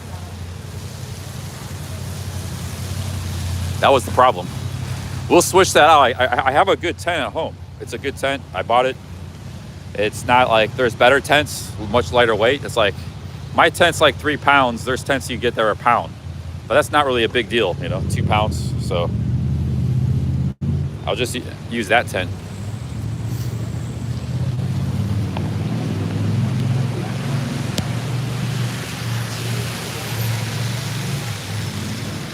But I'm thinking I would vlog it and just do like an occasional stream. And maybe try to go like, because there's always people when you start the Appalachian Trail every year, there's people that vlog it and people that want to watch it. Like they want to follow you along. So I'll get like a whole new viewer base. It's not a lot huge, but you know, it might be like 2,000 new subs, high quality subs, in addition to you guys. So that would actually help me expand my channel into more of a hiking and camping channel. If I did do it, there would be some, plus I would make some money from the videos. You know, maybe like $700 a month on top of Twitchy's money. That would be pretty good.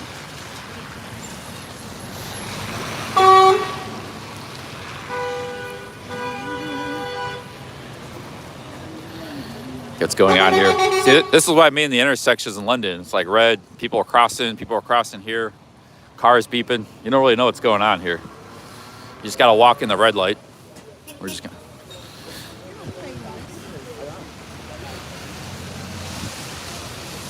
That's how a lot of the intersections are.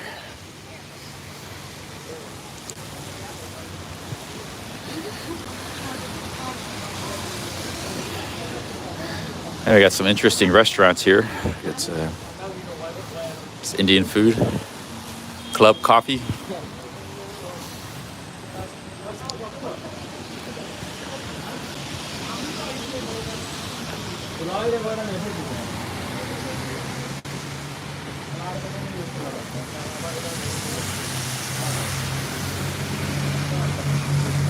DK57 says 75% of the people start the AT quit.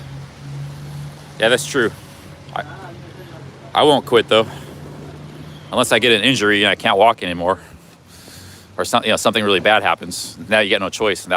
But assuming nothing bad happens, I will continue on. I won't quit if I started.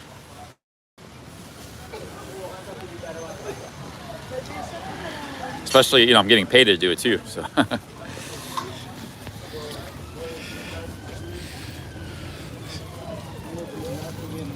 Got an old camera shop here. They got some really old cameras, some like 1980s or something.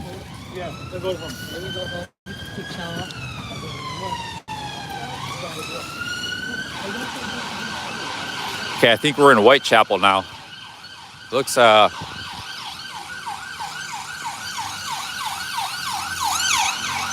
I smell some good Indian food.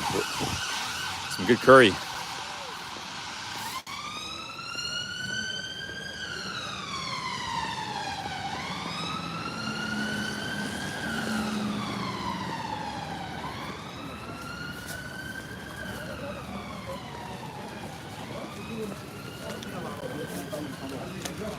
warm outfit and I went on back.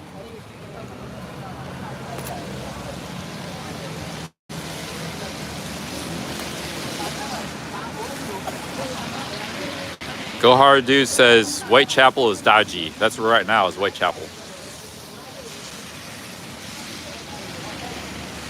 Yeah, Rockstar, because I didn't have the right equipment. I did camp one night successfully, but the second night was a disaster. I admit that, but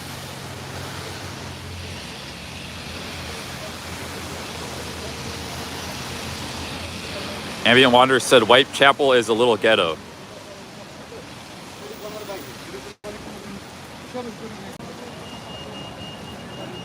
Be the Arrow says, I'm born and raised and live in the damn bush.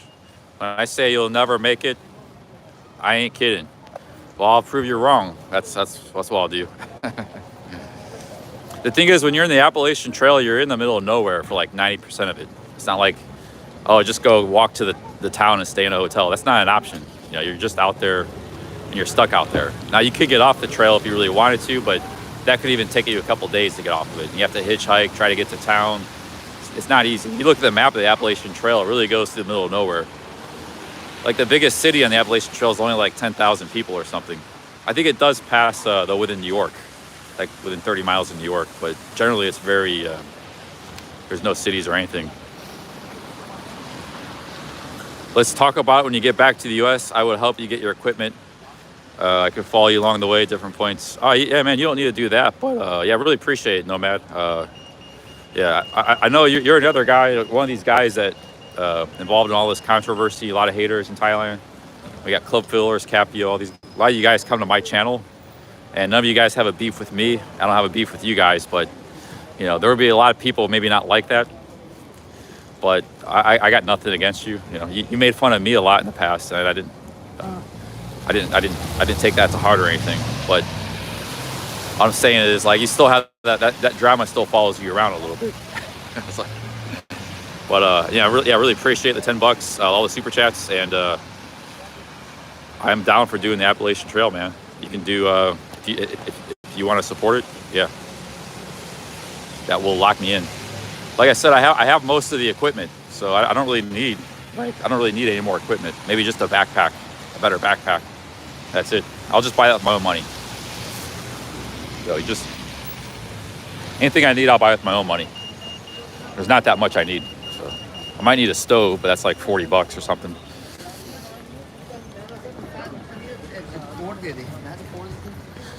Yeah, big ups Nomad.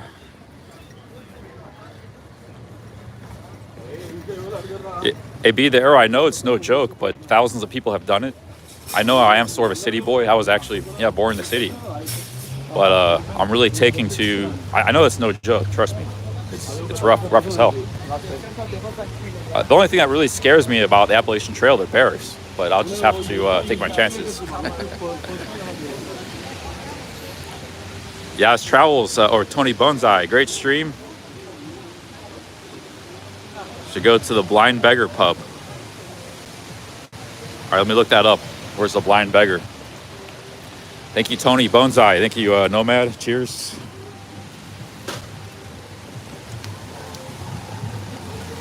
Yeah, Greg is turning a new leaf in the live streaming. He's gone. Oh man, what the hell? I was gonna go in here for shelter, but it looks like a mess in there. Shit. Never mind. I need to look up this bar here, Blind Beggar Bar.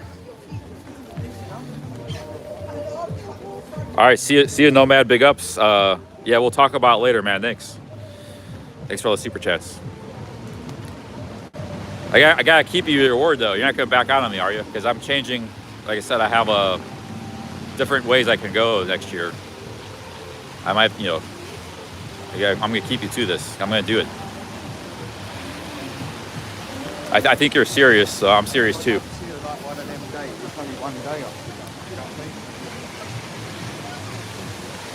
Hey, thank you, Tony Bonsai. Let me go look at my maps here. Blind Beggar Pub. Hey, Tony Bonsai, the Blind Beggar is only 0.2 miles this way, so we're gonna come right on top of it here. Yeah, it's just right up there, right up the street.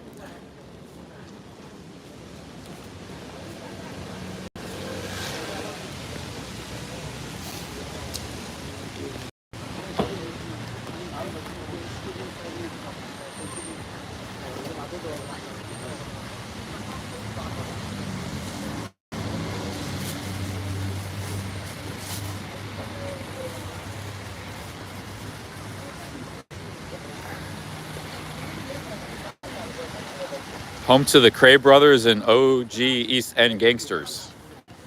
This pub. All right, we'll go check it out.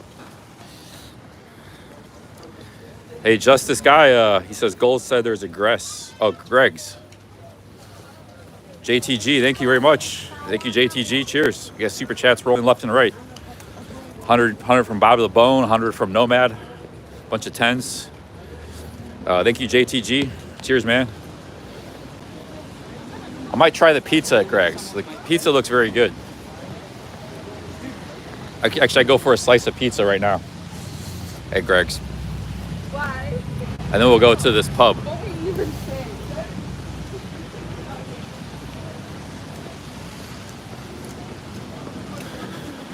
Pizza and a drink. Yeah, London is not a bad city, man. There's a lot of, you know, like you can eat cheap here. It's just the problem is the real estate, very expensive. See a lot of these people, they probably live in like 8 people to a house and stuff, or apartment. So they do that in New York. But if you just want your own place, it's going to be really expensive.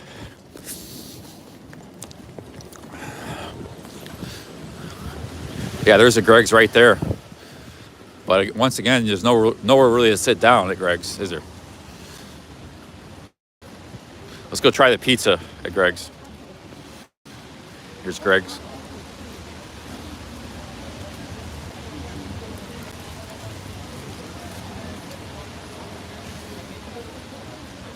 Big ups JTG. Thanks again. Thanks everybody for the super chats. It's nice and warm in here. Sandwich deal, black currant. So I get this with the pizza, right?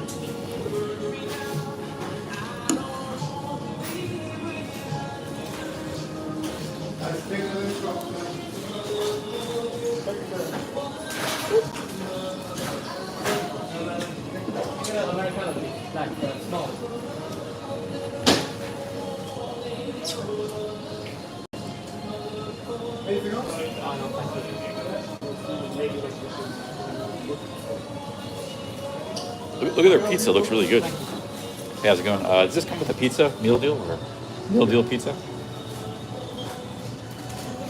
Look at that pizza.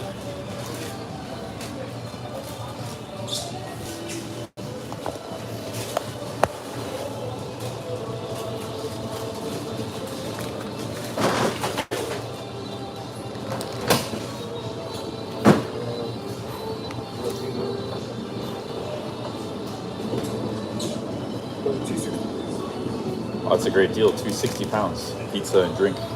Just the drink is 160.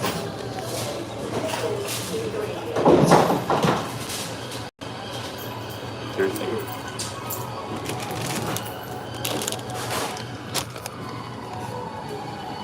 That's a good deal. Nowhere to sit and eat though.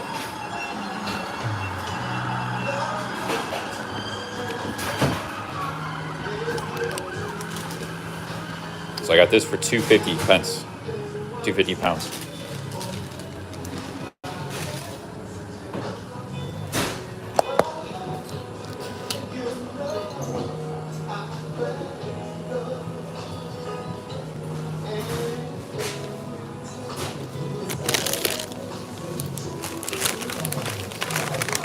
Where's the pizza?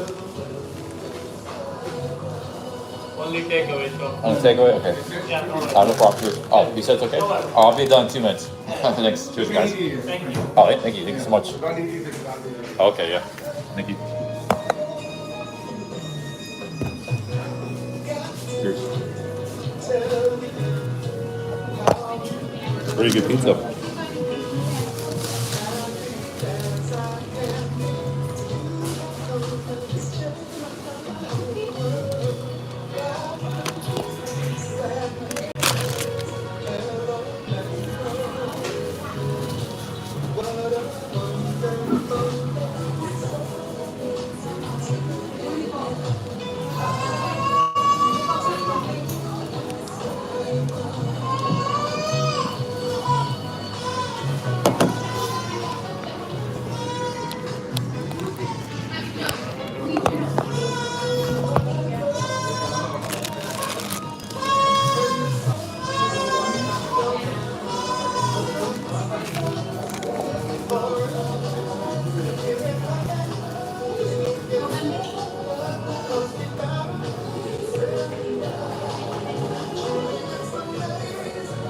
Guys, I think I'm gonna break into the Appalachian Trail with, the vlogging.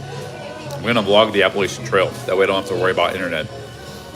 I'll do like a vlog every day, but I won't, I can only post it when I have internet somewhere. And if that goes well, and then I finish the Appalachian Trail, then I'll probably just like go around the world doing this. Especially if I want to keep going after the Appalachian Trail. But the Appalachian Trail will give me my training reels that get me started, and get me new subscribers. I'll probably make a profit that will get me going. Yeah, it'll be amazing. I'll still do some live streaming too.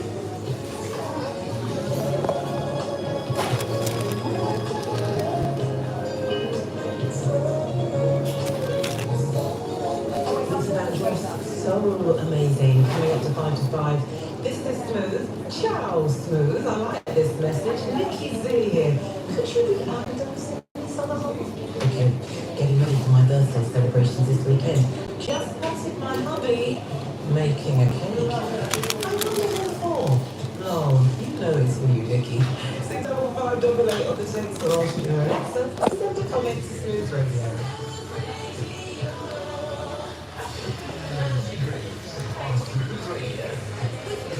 Be the Arrow says, what are you going to do for power on the trail? Well, if you're not streaming, that's another reason you don't really want to stream this.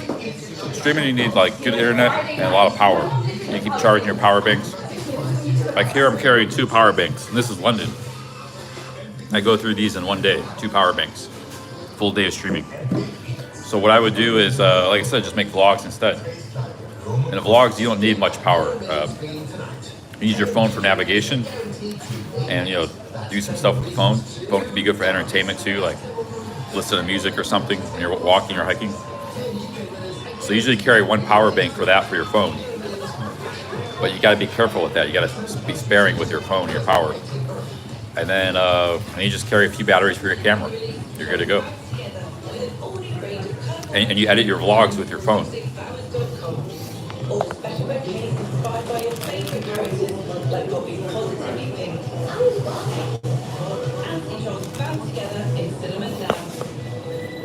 Morrison's 4 card is your ticket to big savings with more card exclusives like 2% of pounds on tons of chocolates, like celebrations and heroes. That's more than a sweet deal. Morrison's to shop at Morrison. Majority stores subject to availability. Regular price £5 each. Maximum applies. $5.50 Solar panels aren't that good. They're too heavy. And you're in the woods anyways most of the time on the trail. Solar panels might work for like the Arizona trail.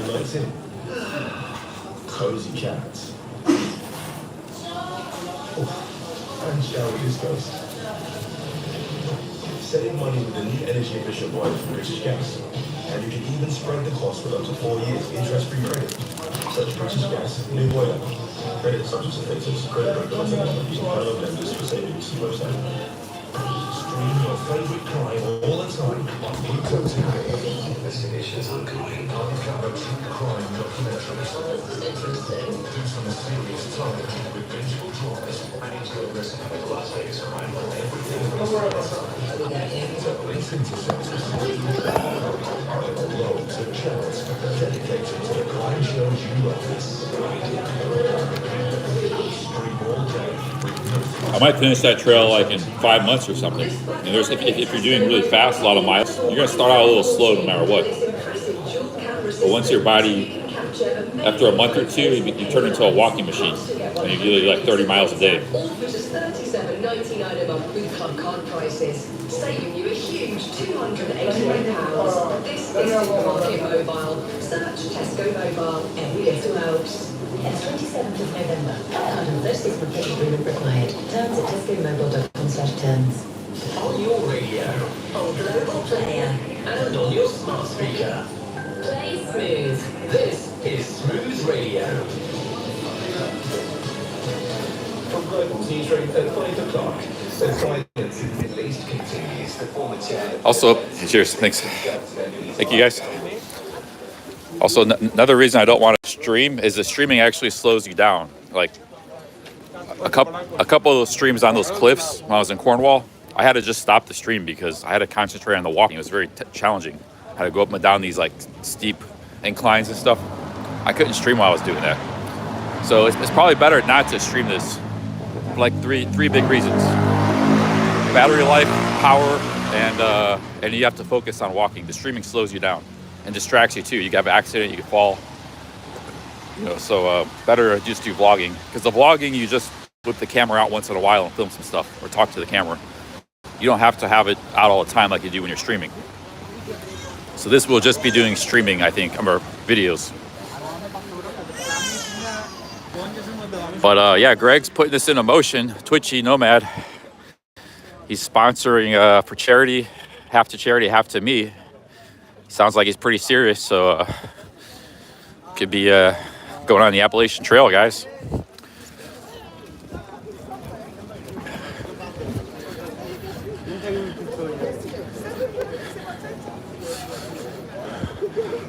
Okay, where's this bar at? It's up here somewhere. Here's a Whitechapel Station.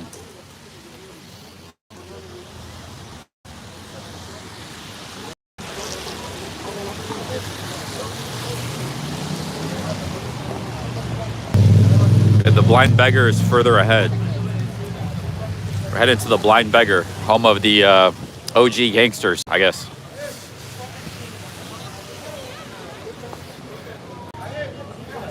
Some pretty exotic vegetables. What is that? I've never seen that. It's like a tree.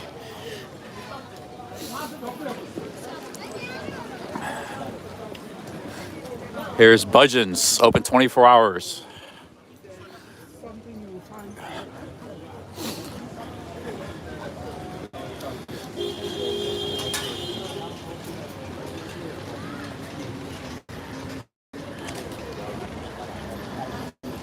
Well, cold soaking, sometimes that cold gets trail and you're wet for like a week straight. It's raining every day, you know.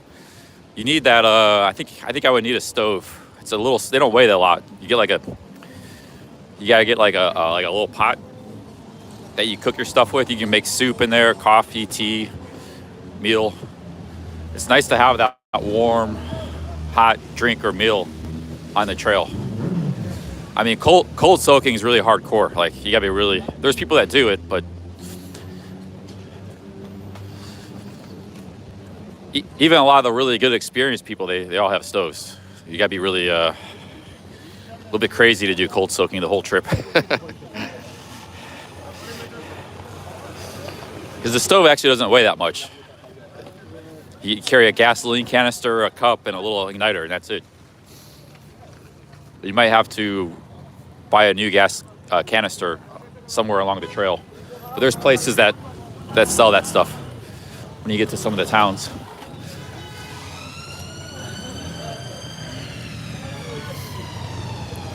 We got some fishmongers here.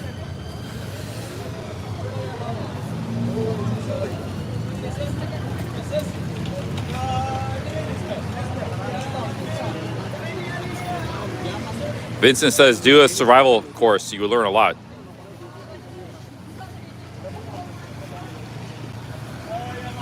Rockstar, I don't need a GoPro. I have 4 cameras. I could use any one of my cameras and just vlog it. I have lenses.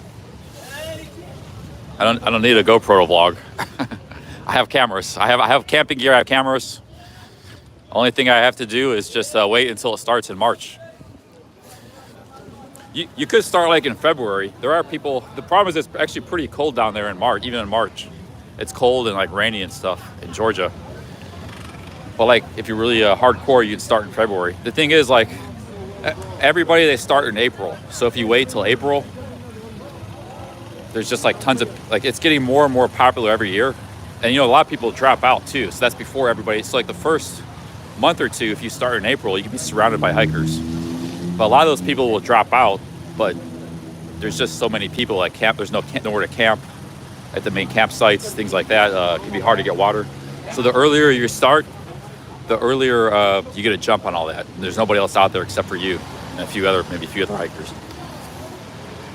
But you have to deal with more cold weather. But it also means you'll finish the trail sooner. That means I won't have to wait around as long. So I might even start in February. Well, yeah, February could be too because you have to go through like North Carolina, the Smoky Mountains and stuff. That actually gets really cold in March and stuff. Yeah, like snowstorms up there and stuff. Yeah, I probably have to wait till March. March the earliest. February's too early. Here's the Blind Beggar pub.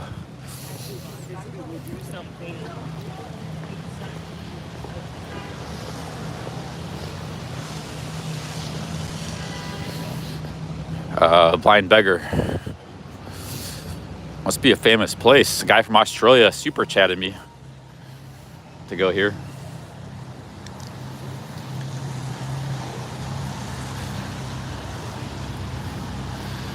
Good place to go for a live streamer.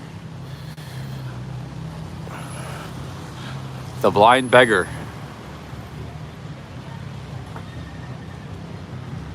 There's not much going on in here. I mean, we can go. Let's go check it out anyways. Gangster London Tour. Tour the mean streets of the East End. Hear the real stories behind the legends with celebrity actor Vass Blackwell, aka Rory Breaker, from Lock, Stock, and Two Smoking Barrels. They have a tour here, full tour, 25 pounds. London Gangsters Tour. You guys go. This is the London Gangsters Tour. Somebody sent me to go here. Do you work here? Oh, no. Oh yeah, security. Yeah, this time. Oh, okay, yeah. They said to go to the Blind Beggar. It's the home of the OG gangsters. I don't know. I'm from America. I don't know anything about it. Oh yeah. Can you talk to her? Oh, yeah, talk to her. Yeah, this is the home of the OG gangsters, and yeah. Somebody sent me. I'm a live streamer. Somebody sent me a super chat. Yeah, come here. Yeah. Yeah. Okay. So wait. Do you wanna know the history? Do you wanna see the bullet holes? Yeah. Well, what's it all about? Yeah. Yeah. Okay.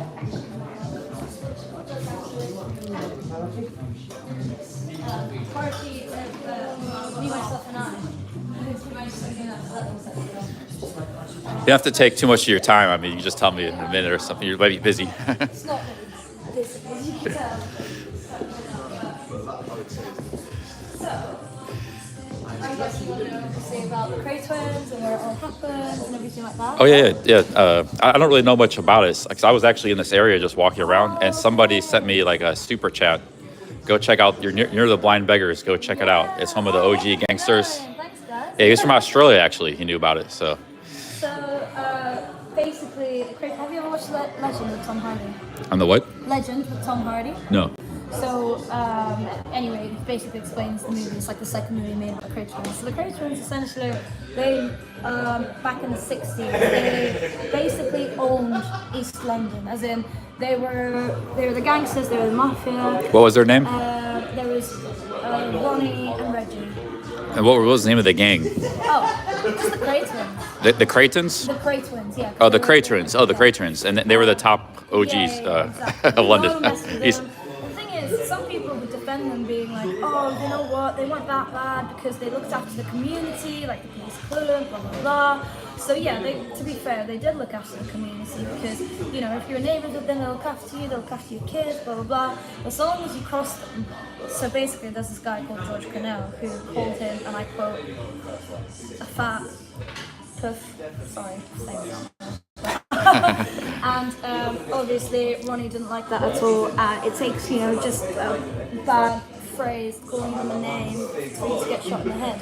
That happened right over here. Oh wow, right here in this pub. Yeah, so he was sitting on the bar stool over here, and there were loads of bar stools all over here.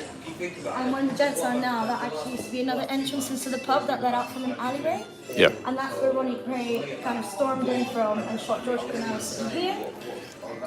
Wait, they were twins? Or there was different people? So it was just one of the twins. Oh, one of the twins. Okay, and it was somebody he was having a feud with. Yeah. Dispute. Just called him like a fat gay man in a derogatory way, and obviously didn't like. It just takes that one. Just that one wrong word. Shots. Yeah. Oh wow, yeah. This was in the 60s. Yeah, so this is in 1966. So George Cornell was sitting here having his pint. He was a third of his way into his pint. Then got shot in the head 4 times. One of the bullets kind of fumbled around and ricocheted and went behind the mirror. Done. Before casting it all, they cut out the original wallpaper where the bullet struck the wall. Yeah. They framed it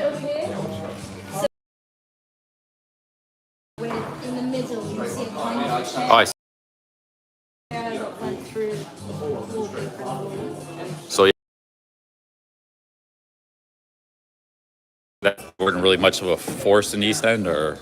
They were, because I mean that's the reason why they had to shoot someone who basically just said one negative thing about them to kind of keep their power, I guess. But before leaving the pub as well that day. And did they make like a TV series, or you said it was with Tom Hardy, or they made a TV or movie series about it? There's loads of there's like quite a few documentaries about it. Okay, I'll have to check it out. Yeah. As well. And also on the day of the shooting, before leaving the pub, Ronnie Cray was with his associate Ian Barry, and Ian Barry shot a warning shot into the ceiling. Yeah. As well. Basically, just to threaten the customers, preventing them from telling the authorities what happened.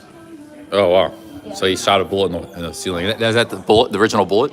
Yeah. Well, at least that's what I'm told. That's what you're told. You know, I've looks, worked for you guys. that's awesome. Yeah, just doing a tour of East London. I had on my own, but I had Jellied Eels. Oh, You ever had that? no, I never No. heard of that. Yeah, there was a pie and mash and Jellied Eels shop. Okay. Lita, okay, awesome. Thank you. I'm gonna keep walking around. Whitechapel's where it all happened. You get Jack the Ripper, Jack the Hat, Craytons, all of it happened. Yeah, I'm gonna check it out. Look for a documentary or something. Thank you so much. Very kind.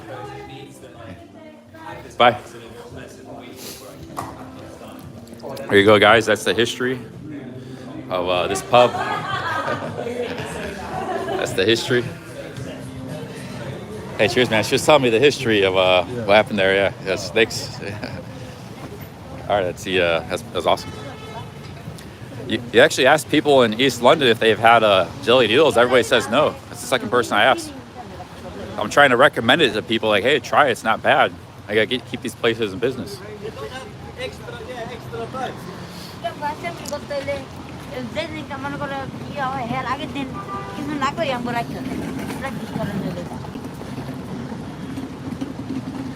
That was cool. Cheers. Whoever sent the super chat, cheers, thanks. Oh, I give her a tip. Yeah, that's a good idea. I should give her a tip. I'll give her a £5 note. I'll give her a £5 note. I didn't think about that. Sometimes I'm inconsiderate.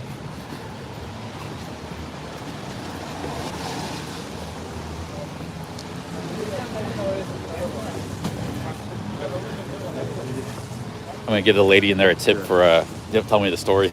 I didn't think of Let me give you a little tip for sharing the time. Cheers. Sorry, what's your name on social media? On YouTube, I'm on YouTube. It's called okay. Billy Blue. I just travel around the world. It's my first time in the UK. Oh, welcome. I got here, I was in Cornwall. I was hiking across Cornwall for 10 days. Then I came to London. Great, So, cool. Well, cheers, thanks.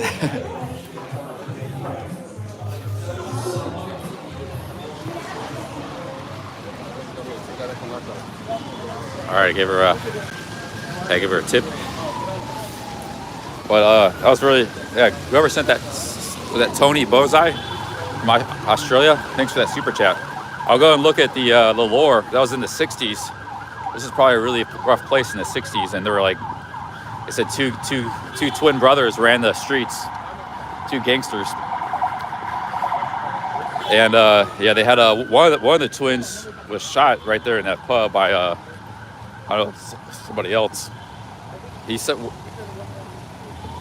she said he got called a gay fat man, and that was enough to shoot somebody back then.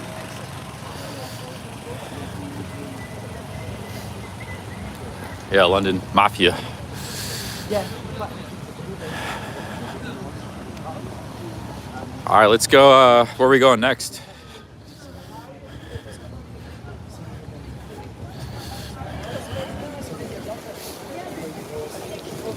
There's a fish market here.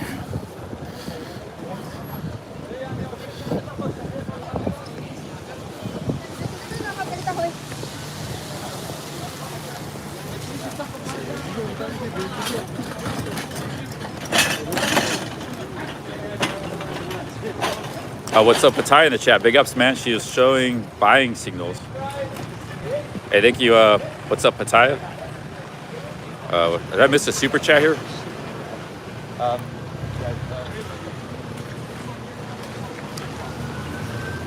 Tony Bonsai, thanks for going there, champ. Hey, thank you, Tony. Cheers. Yeah, you guys are awesome. I didn't ever heard of that place, but as it happened, I was only a quarter mile from it when you sent me that super chat. I was up the street. So we're learning stuff. You guys are, we're learning stuff together. Thank you, Tony. Cheers. Thank you very much, Tony.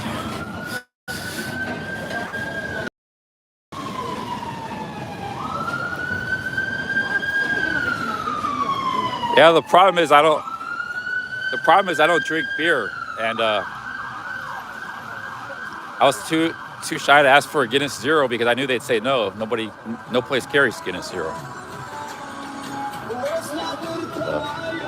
But that was really cool. Oh, man, big puddle here. She gave me a tour and told me about the place. She said there's some like there's like a movie or something or a TV series with Tom Hardy. That guy's a pretty good actor. He's a good English actor.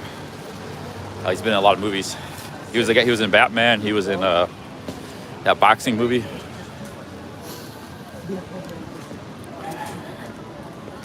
Thank you, Tony. Cheers. Thank you. Big ups.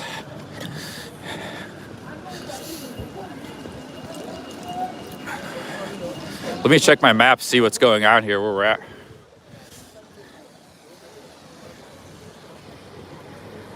Hey, boom, Judge Holden. Thanks for going there. Hey, cheers, Judge. Thanks for the £5. He says, let's celebrate their 10th super chat. Judge Holden, thank you very much.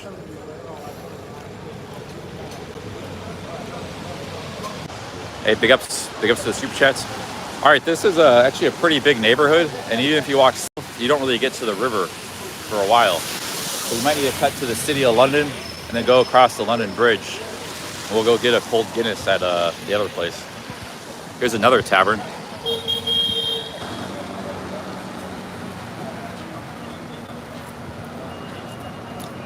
Yeah, big ups to England and London. There were a lot of really nice people. Like I didn't buy a drink or anything. I just came in, hey, I'm live streaming. Can you tell me about the history of this place? And they're like, yeah, sure. That's hard to do. Something like that's hard to do in a non-English speaking country. Like let's say you're in Japan or something, and they got a famous bar. But that's not going to happen like that. You know, they might not speak much English, or they might understand like what you're doing. It's hard for them to explain.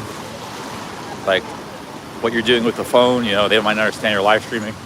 There's a lot of miscommunication. When you're in an English country, all that goes out the window. They understand exactly what you're doing, and they, you know, communication is actually really underrated in travel. Like, because everything is like globalist, like, oh, you can just go anywhere, and you can, but you can't necessarily communicate everywhere you go.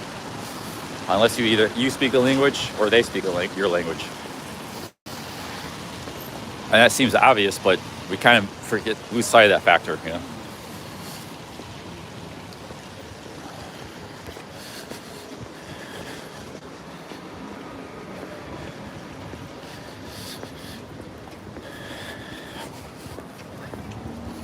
Because a lot of what gets being spoken, like in Thailand and stuff, is a lot of pidgin English and stuff, and that helps, but it's still a lot of miscommunication and misunderstandings.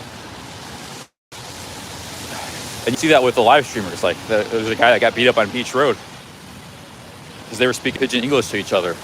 And that fight could have been avoided. There was a live streamer with Ice Poseidon and Pattaya. Had just a very simple communication that would have happened between the two of them. But like he was from Korea and they were Thai guys. So they were just speaking a few words and they couldn't really communicate with each other, you know. So one guy got beat up. The Korean streamer got beat up. And that's an example, but I'm just saying that whereas that never would have happened had they been able to communicate.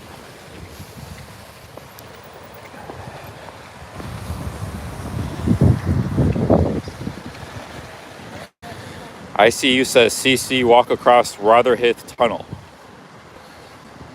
Would be cool to see Tower Bridge at night.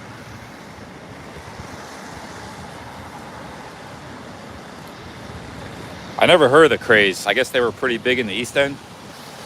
Less crime about it when the craze ran the streets. I'll have to look it up.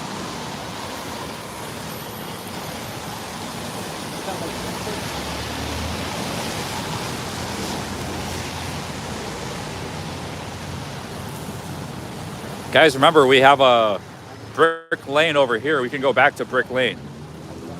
That's a happening nightlife area. But first we're gonna go walk across, do some sightseeing, and go to the London Bridge, London Tower, get a cold Guinness, and we'll come back here at night.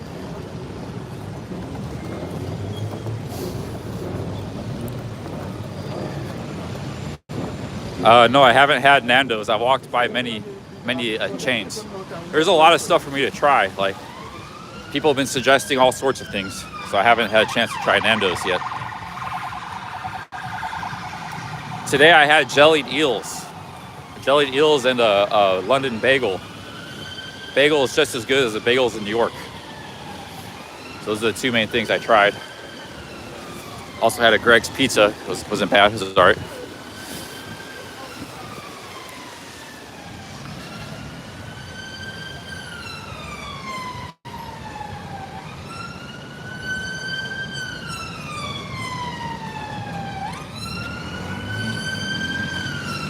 Yeah, James, I might come out to the Brick Lane at night. This is a marathon stream. We're going all night here, so.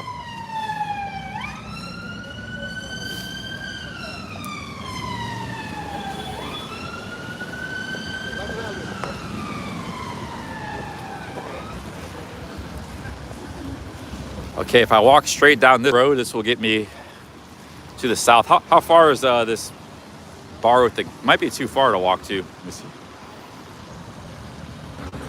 Guys, I just looked at the maps. I think Mix is too far. It's like on the other side of the south end. So I gotta walk all the way to the south end across the river, and then I have to like walk all the way to the west. It's a little bit too much, I think. So I might just have to skip the Guinness. But I can still go to the river and we'll go check out the Tower of London and the bridge. And then we'll come back to Brick Lanes. Maybe get another bagel later, a beef bagel.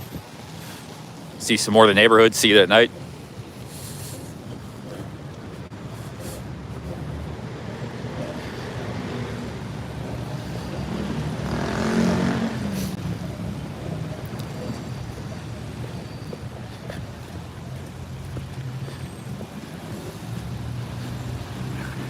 New Road Hotel.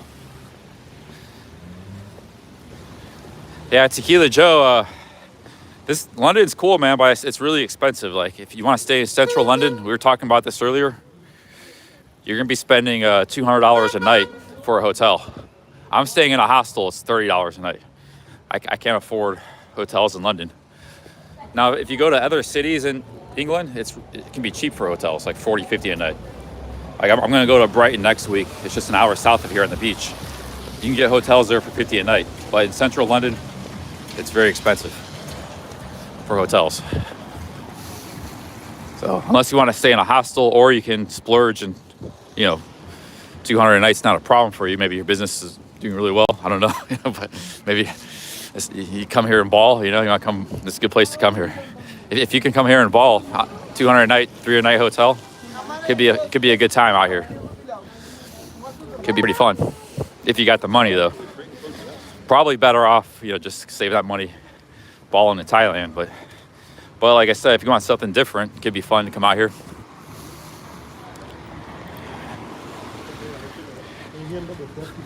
But yeah, it's gonna cost some money, that's for sure. I'm staying in hostels, so you know, eating for pretty cheap. Yesterday I spent like 50 pounds, like $60. But there's many days where I spent like $100, even staying in a hostel. So. And I make, I make money on super chats. So,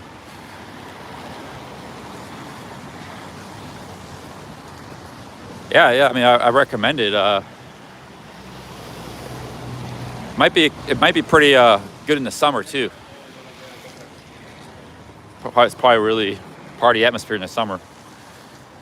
I don't know if you saw when I was in Cornwall. There's some nice beaches and stuff. And those are some of the best surfing in the world. Really nice beaches.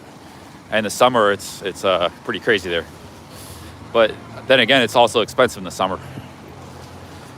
Now it's off season.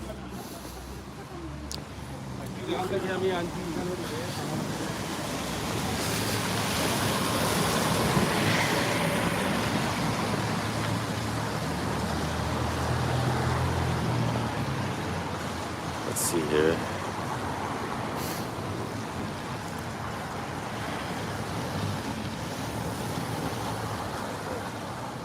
Yeah, we're headed towards the Tower Bridge and the river. I think we're still in Whitechapel.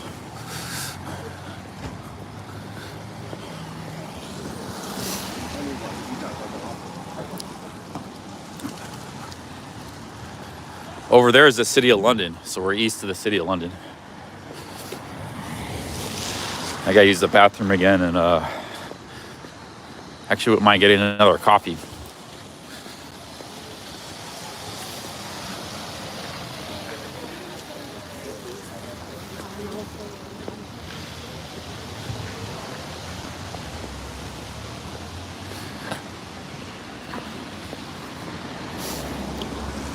Yeah, there are some beautiful ladies on these streets. You're from Chicago, you have the same thing there. But if you go to New York, same thing. But definitely some beauties.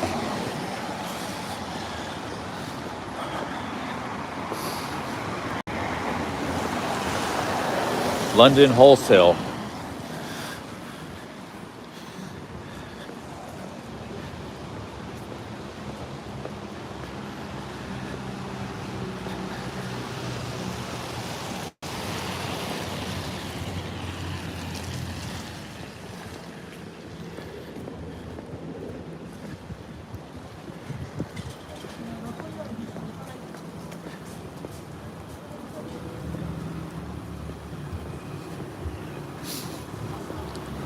And it's pretty, getting a little bit cold.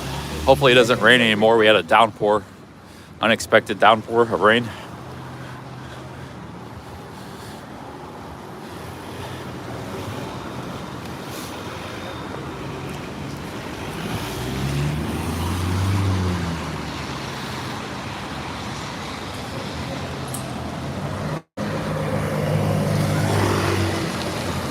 So the big news of this stream is Reluctant Nomad, also known as Twitchy. He wants to sponsor me to walk the Appalachian Trail. 50% to me, 50% to charity of my choice. And if I complete the trail, I get an additional bonus, which hasn't been discussed how much that is. But so I think he's serious. I'm gonna go ahead and do it. Starting in March. We may do a practice hike this winter. We sort of had a practice hike here. I wasn't intended to be practicing for the Appalachian Trail, but it's going to work out that way. So that's the big news. He was in the stream earlier. That's the big news of the night.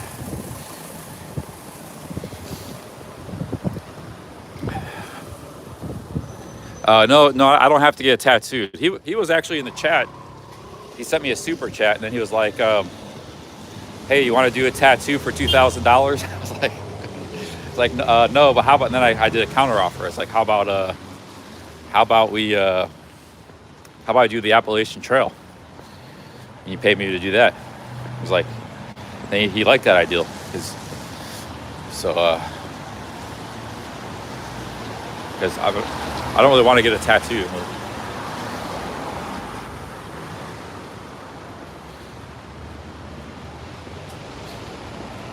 What's up, Pataya says, a friend walked across the USA with his dog, took him 9 months. Yeah, that's about what it takes to do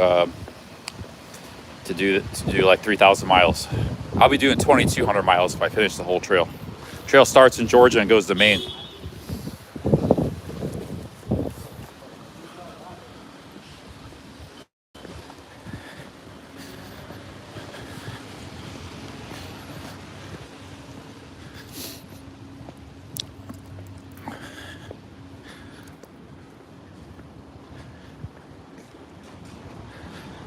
Back alley side of the game. So I'm gonna go ahead and do it. I'm gonna try to do it all. I think I can do it. It's gonna be difficult, but there's big money involved, and it's something I want to do anyways. Like no money at all, you know.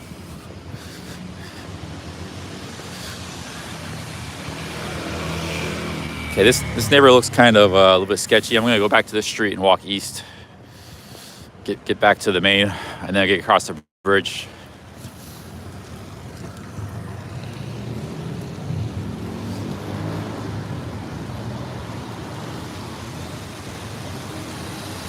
Walking will take like 6 to 7 months.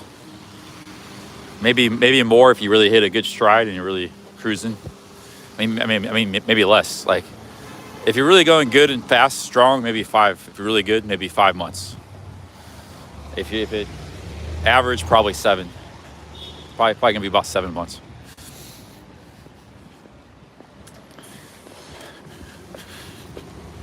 It depends how many hours, how many miles a day you're averaging.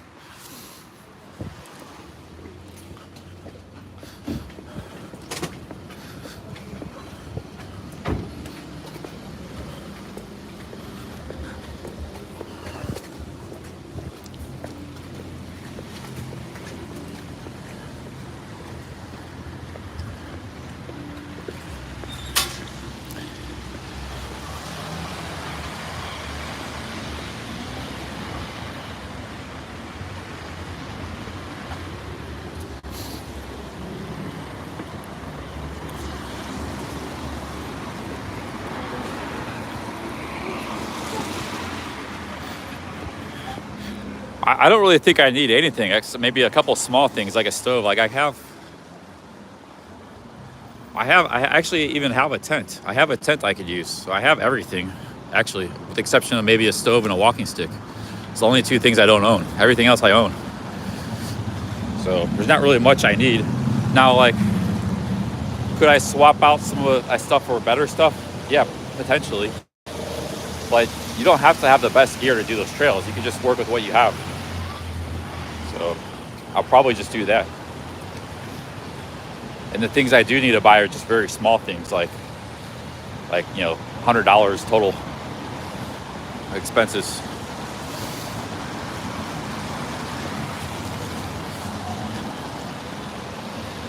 Pretty cool shirts for a lady.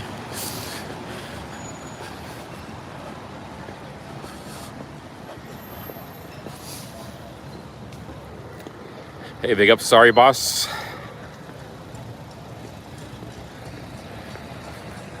Heavy rain and high wind forecast for all of Saturday.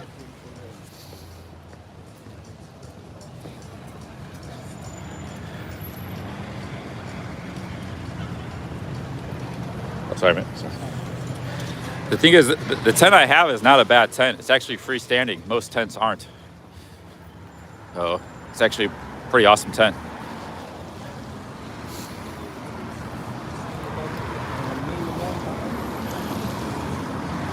I have some pretty good gear. Like, I don't really need to buy much.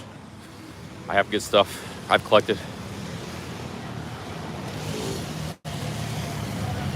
I mean, could I get better? Sure, but you're paying a lot of money for just marginal improvements. I just go with what I have.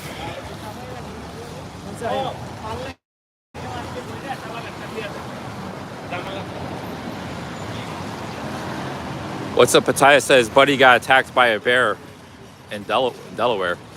Yeah, there's Appalachian Trail has thousands of bears. Just in North Carolina alone, there's like 20,000 black bears. So, but there's plenty of people that do the trail regardless. If they can do it, I can do it. That's the way I see it. I got some time to research and prepare.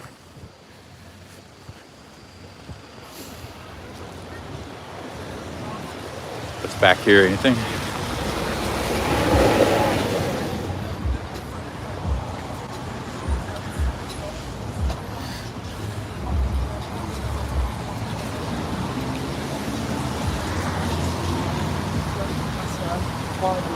Moose are only in like Maine, and when you get to Maine, there's moose, and in Canada.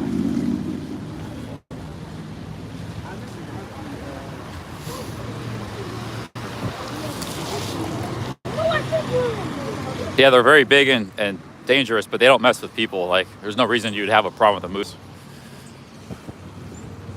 unless you like try to bother it or something. You know, try to provoke it.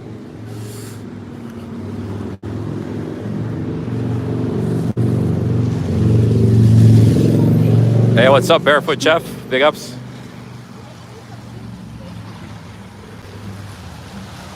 When the moose is in rutting season.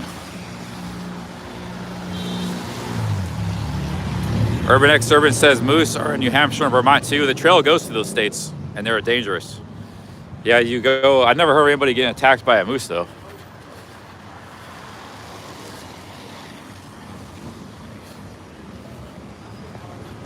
There's a hat store.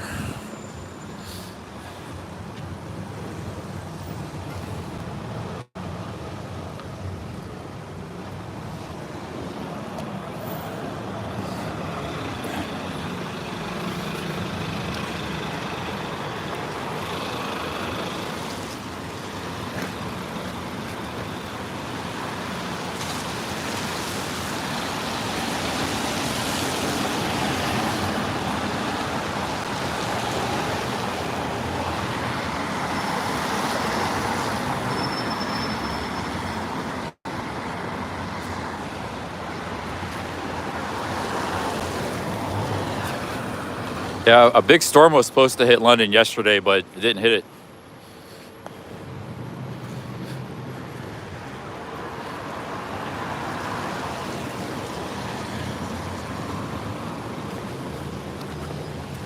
Wow, there's Wex Photo Video. That's actually famous. They're on YouTube. I've seen them on YouTube.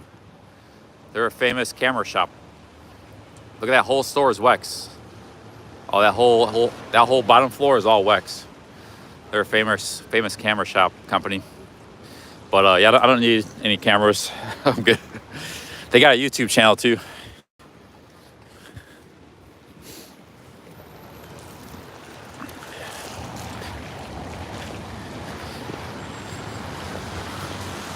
Wex Photo and Video. They got Leica. They got everything.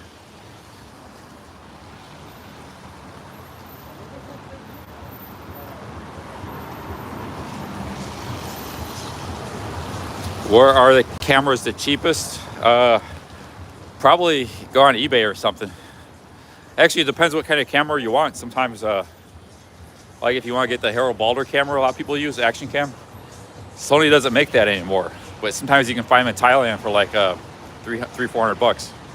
On eBay, used they're like 800. So yeah, it just depends. That if you go there, it's probably all new stuff. There's a camera place in Thailand. I know, Jeff, you're in Thailand, so if you go to Bangkok, there's some used camera shops that are really good. Good for both buying and selling, doing business. There's a big electronics market there. I forgot the name of it. They have some really good used camera shops. I recommend it. It's right there in Bangkok.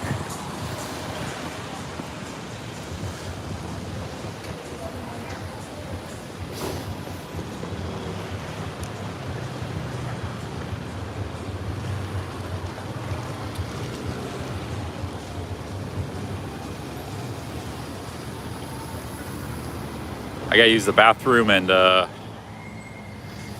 yeah, I think it's called. I forgot the name of that market. I've been there a few times. Yeah, I can't remember.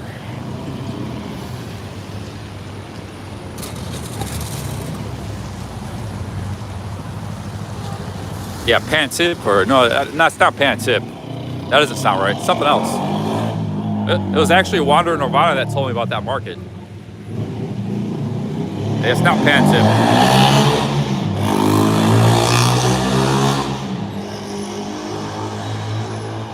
Tip. Steve, I've only asked 2 people. So if I ask, a lot of these people, they could be from anywhere from England. They could be from Manchester or Scotland or Cornwall. So, but even some Londoners, maybe they're not, like never had it. Probably most never had it. It was only an East End thing. Yeah, Fortune Mall, that's it. It's Fortune Mall. Yeah, Barefoot Jeff, Fortune Mall, that's the place to go for camera gear. Camera or computer electronics. It's called Fortune Mall.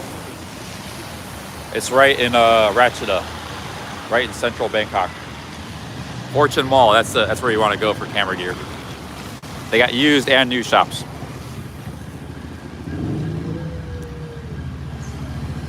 Okay, where are we at here?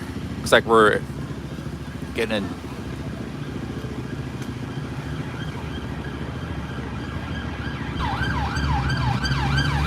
We need to find ourselves another Preda Manger. Get a nice hot mocha. Use the bathroom. Should be one around somewhere.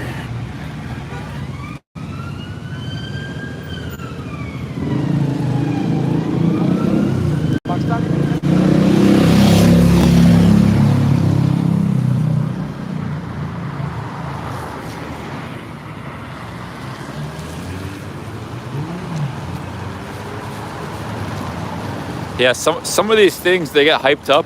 Like there's things that get hyped up by YouTube channels and just for general tourism, like durian. There's nothing wrong with durian. It tastes good and smells fine. But people are like, oh, it's stinky, and it's like, that's all hype, man. I think like the fermented shark could be also another hype thing. The thing is with the eels though, it's not a hyped. Like nobody knows about it or talks about it. There's no YouTube channels. Like Mark Wiens has never done a video about it, or nobody else. I mean, maybe they had, but I've never seen anything. Only thing I saw was a BBC from the 70s. So it's kind of an obscure thing. But the thing is, people still eat eels here. It's still eaten. There were people in that shop eating eels. So it's a real thing, and it's not hyped, you know.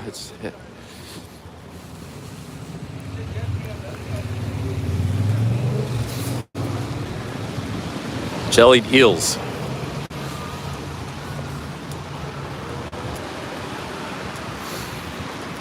But nobody thinks it's weird when the Japanese eat eels. They eat a lot of eels for sushi and stuff. But when the English eat jellied eels, everybody thinks it's weird. I don't know. It's just, they're part of a local food source.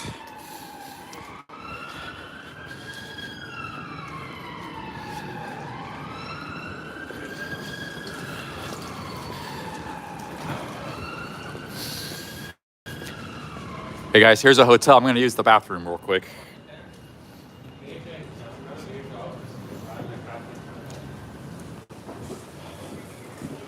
So I'll be back in a minute. I believe we're in the city of London right now. It's all the high rises, so one of the great financial centers of the world. So I used the bathroom, and now we're headed to the river and London Tower, London Bridge.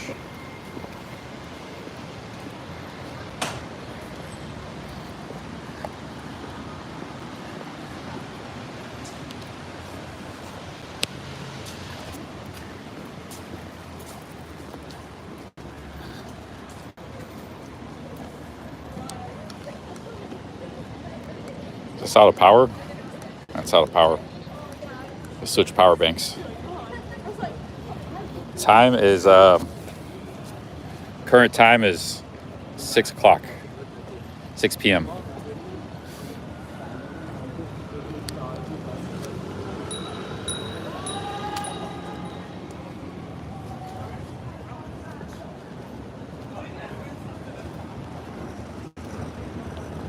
Gotta switch out power banks here.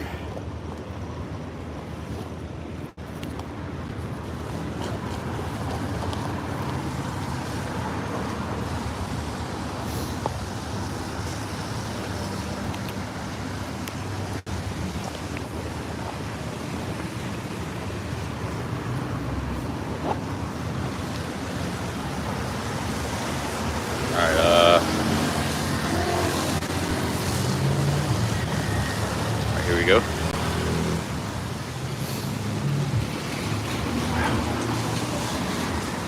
All right, we need to go southwest. No, yeah, southwest. Actually, southeast, because I'm walking south. Yeah, we're going southeast. Wait. We're going southwest or southeast?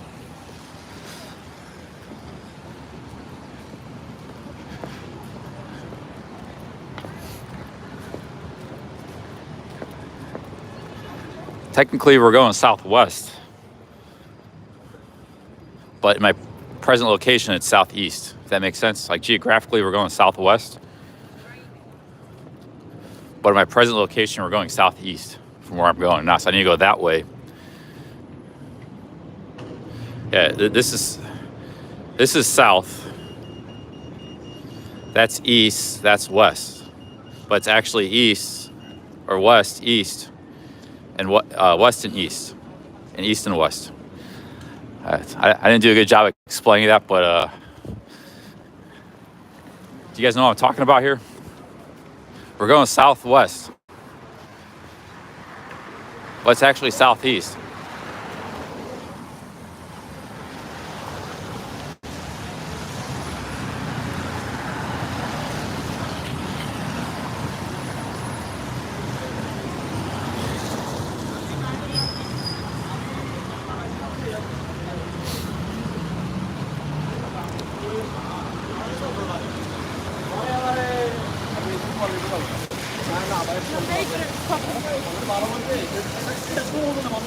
Pato pato.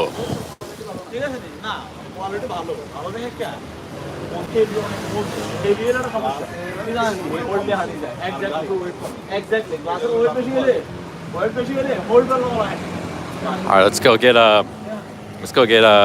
coffee somewhere.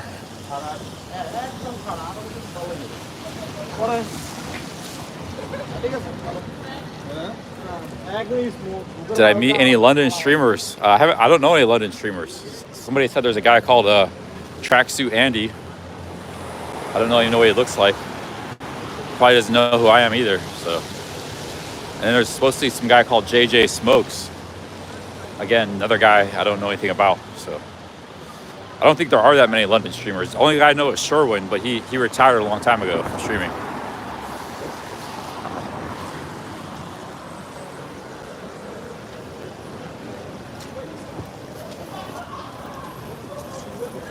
Yeah, Sherwin's retired. That's the only guy I know. I mean, I don't know him, but I know of him. He probably doesn't know me.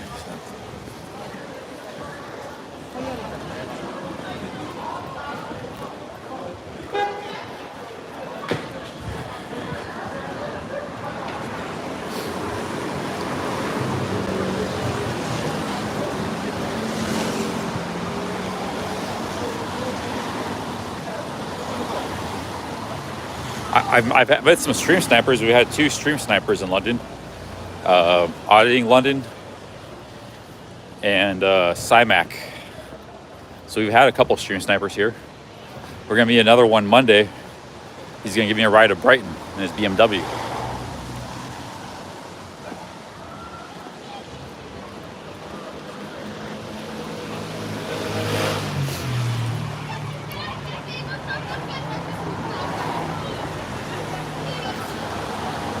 Kevlar says, come to where I live in West London. I'll buy you dinner, show you the real London where working class live. All right, what's the name of the tube station? I'll maybe go there tomorrow. What's Saturday? Tomorrow Saturday?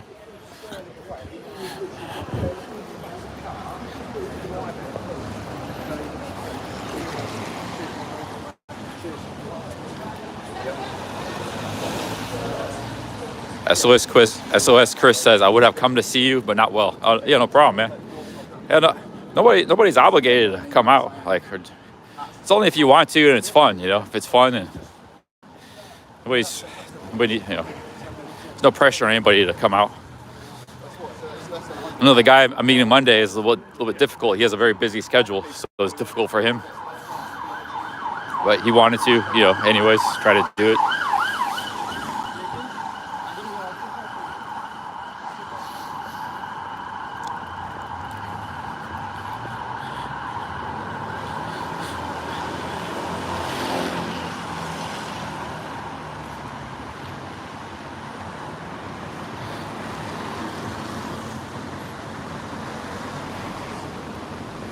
John Scone says, working class implies we rich people don't work for a living. Highly offensive.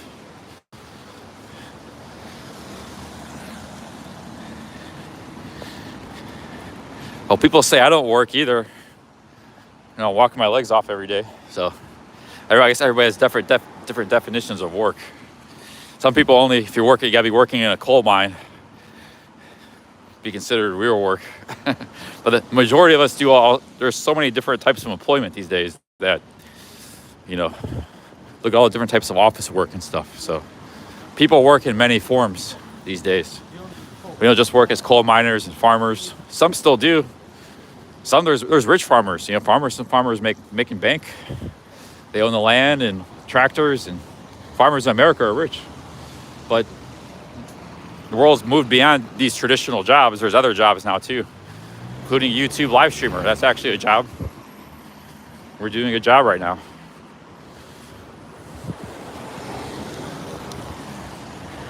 You might say, well, it's not a needed job. It's not a necessary. You know, we need coal miners and farmers. We don't need YouTube live streamers. Yeah, that's true, but also that would apply to most jobs. Most jobs really aren't needed at the end of the day. Like a barber, we don't necessarily need a barber. We do it because we like it. We could all cut our own hair, but we go to a barber shop anyways because we like it, and they do a better job than we could do on our own. So there's a lot of jobs that are there's a demand for it, but they're not like absolutely necessary for our existence. And YouTube live stream would be one of them. It's a job, can be done, but it's not, you know, necessary. I agree with that, but it's still a job. Like stock trader, you know, it probably is kind of necessary actually. Day trader, because they help keep the market, helps keep the price information relative. So a lot of jobs have a need.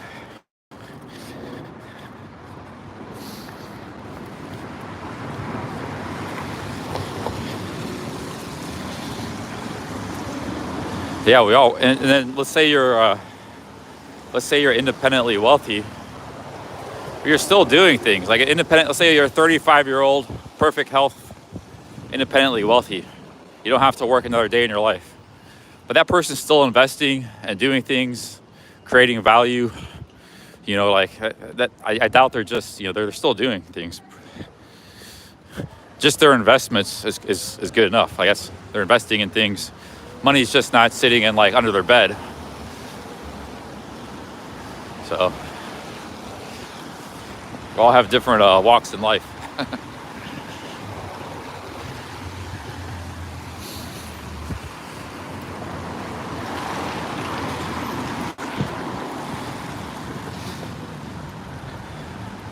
Sizer says we may be in London tomorrow. Big up Sizer. Saturday.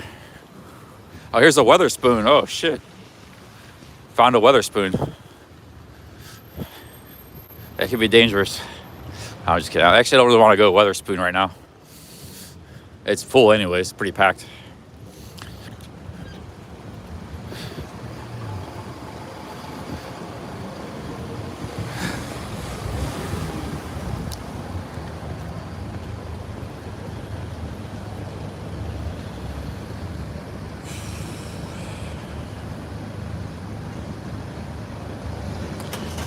W says every place has a job in society. Yeah, I agree, man. I agree with that sentiment. I talked to the person at McDonald's as I would a TV executive. Treat them the same way. That's very nice. It's good. All the shows in TV that we watch aren't any different than live streamers. They make money for our entertainment. Cheers, Montana native. It is kind of a weird way to make a living. I will give the critics. It is kind of weird, but this is all new. Like, not many people have made a living live streaming. It's a new phenomenon. But sometimes I do think to myself, it's a weird way to make a living. That's for sure. All right, let's go check the maps. Okay, if we walk straight, we'll be at the Tower of London.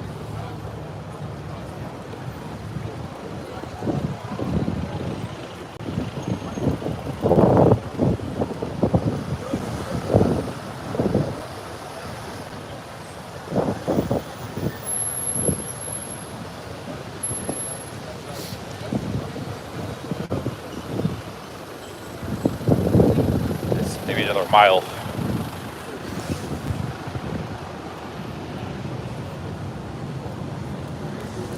John Scone says live streams are the best. Legacy media is dying fast.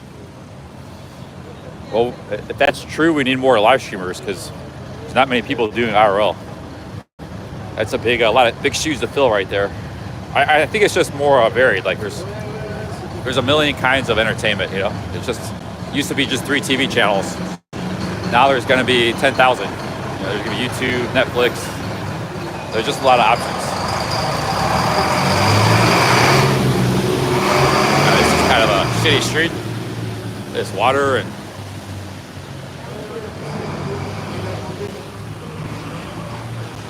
live streamers.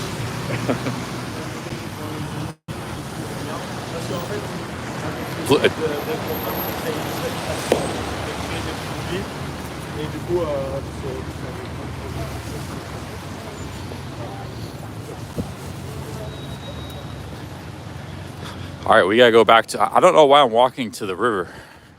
I tell you the truth, we should just be hanging out in Brick Lane. That's a happening neighborhood. We're walking really far from it.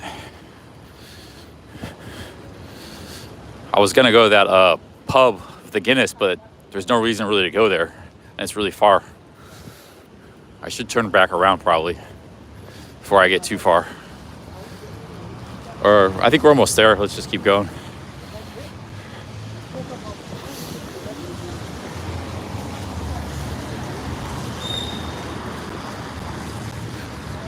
The city of London is kind of like, kind of bleak compared to other parts of London. Like, look at this architecture here.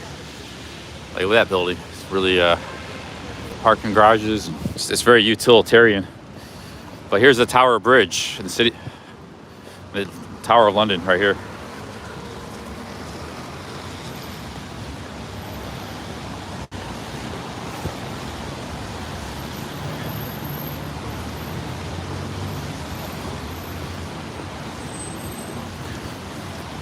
Hey guys, we got a 1 million man protest coming to London, November 11th.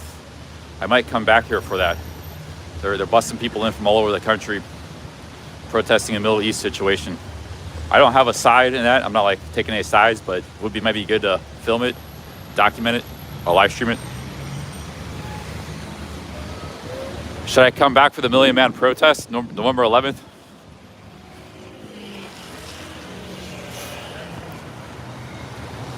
Wow, look at that. Is that the, what is that? Is that the London Bridge?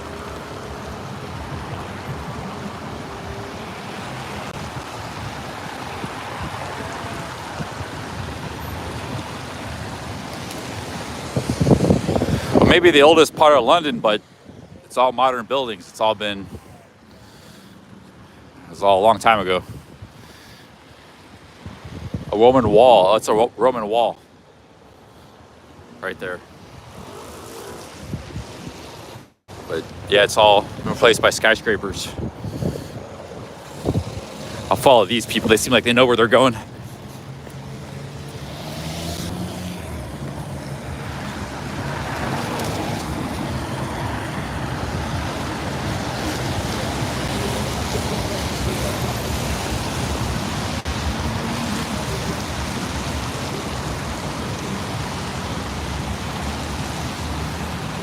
Guy wrote, "Megan, I love you" on this building. There's the Shard.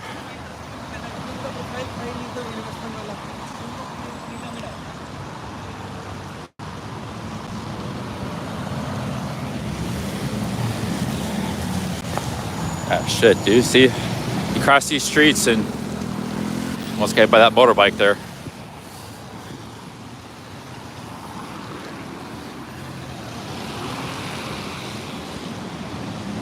Yeah, they're doing this protest on Armistice Day, which, what is that? I meant to look that up. I don't know what that is as an American, no disrespect, but I just don't know, lack of knowledge, ignorance. I guess it's like Veterans Day or something, like we have in America.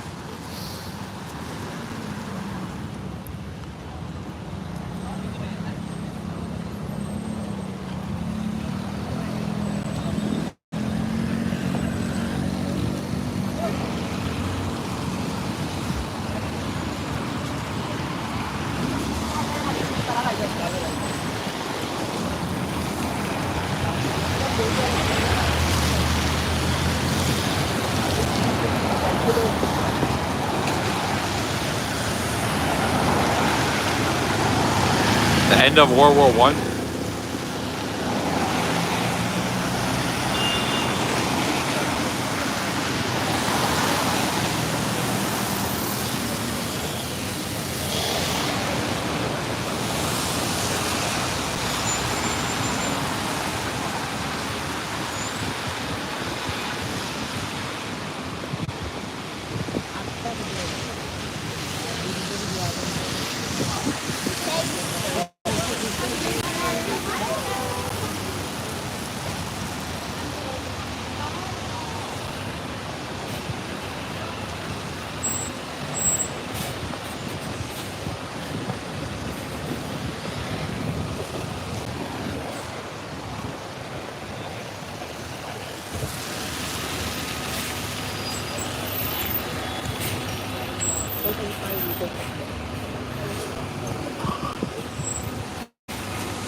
Oh man, I think that's a puddle.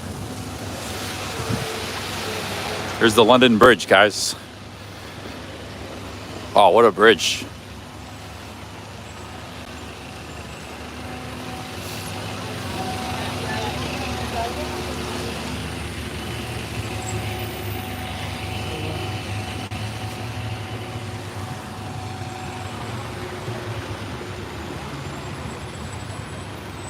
What is this ahead of me? Is this the, what is this here? Looks like an important building. Significant, historically significant.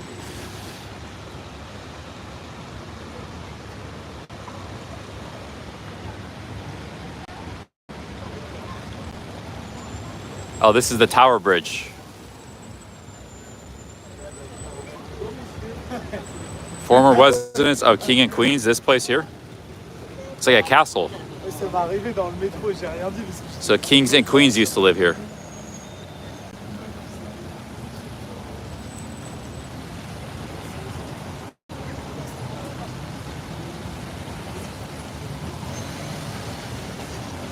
Oh, it's Tower Bridge. Okay, I didn't know. I never heard of Tower Bridge. I've only heard of London Bridge.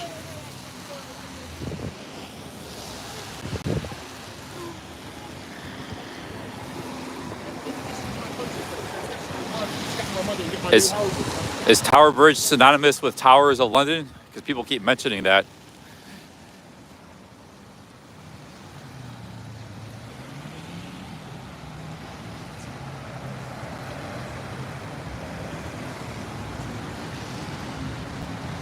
And that Shard's a pretty impressive skyscraper. I've never heard of it until I came here, but it's really, they built that in the South Bank.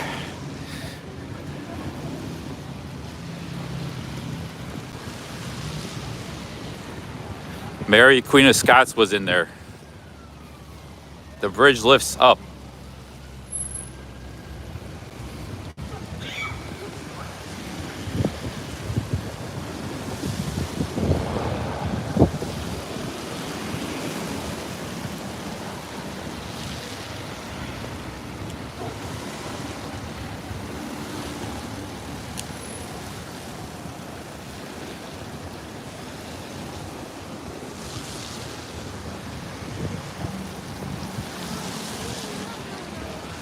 You guys are a fountain of information. Thank you very much. Thanks for all the...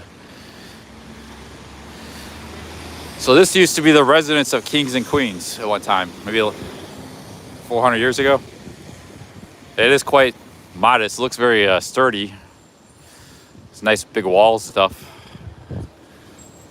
Very, very modest compared to most things you would see of that type.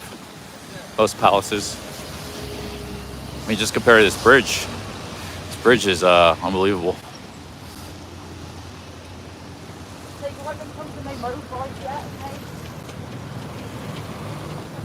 The crown jewels are kept here.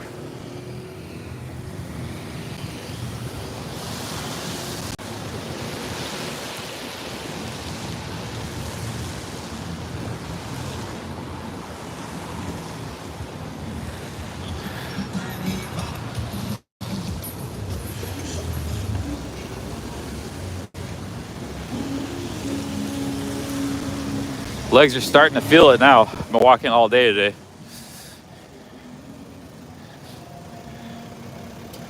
Might need to, I gotta make a choice.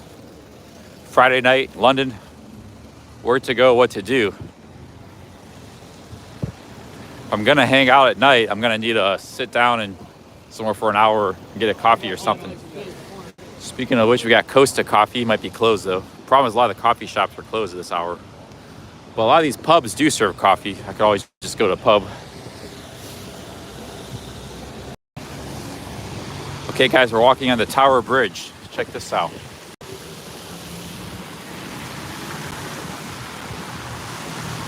That's the traditional flag of England, that red and white cross. England, remember, was a different country than the United Kingdom. England was just England. Scotland and Wales, they were considered different countries. That's why it's called the United Kingdom. That's the old flag of England right there. It's red and white with the cross in the middle.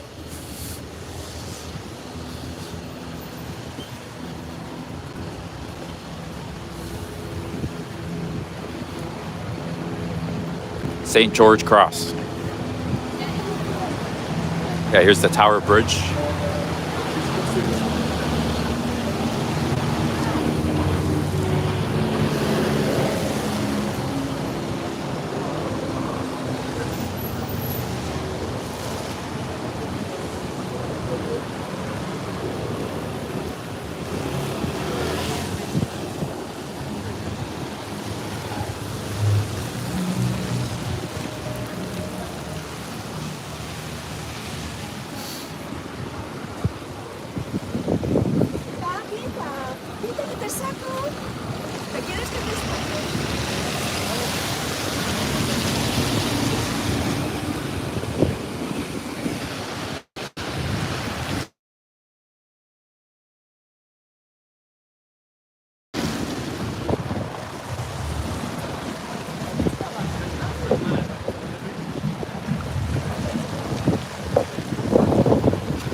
Here's the Thames River.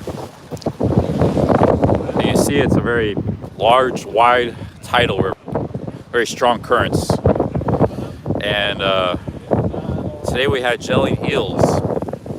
And they were just abundant in these rivers. It was a very cheap food back in the day. They still are fairly abundant. And they basically cook nothing. Very nutritious food. Eels.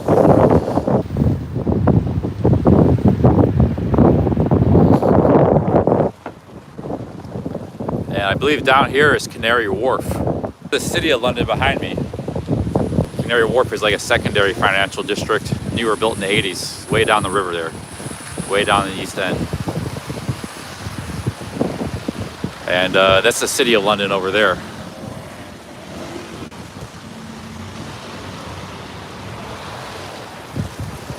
Quite an impressive city. It's been fun exploring it the last week. We got a few more days left. Monday we're leaving to Brighton. Might be back on for the protest, Million Man protest on November 11th. I'm debating whether to go or not. I mean, I don't want to protest myself. I'm going to go there and document it, stream, if I do go.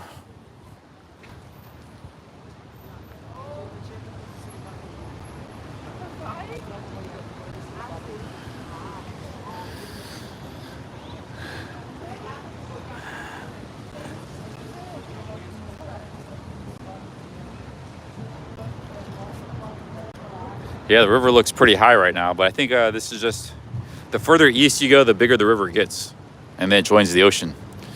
It's actually not a very long river. It's famous because it goes through London, and in the eastern part, it's a great port, deep port, that ships could come in right in from the ocean. And the riverbanks used to be lined with docks and ships all the way down as far as you can see. But those days are mostly gone. Actually, the port is way downriver now. It's like 20 miles by the ocean. But back like 200 years ago, it was all ships and ports. Now it's just like tourist boats and stuff. That's because the main shipping takes place way down the ocean, 20 miles from here.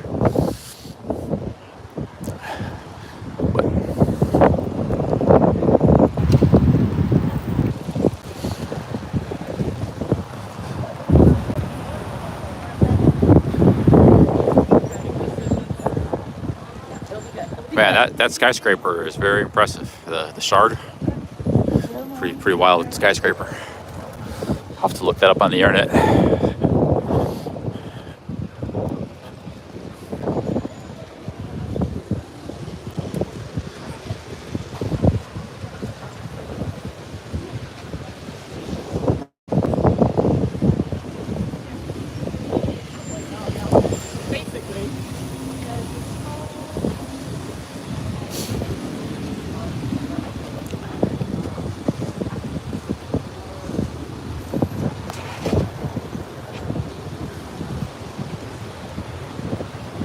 You see we're on the maps and decide where to go from here.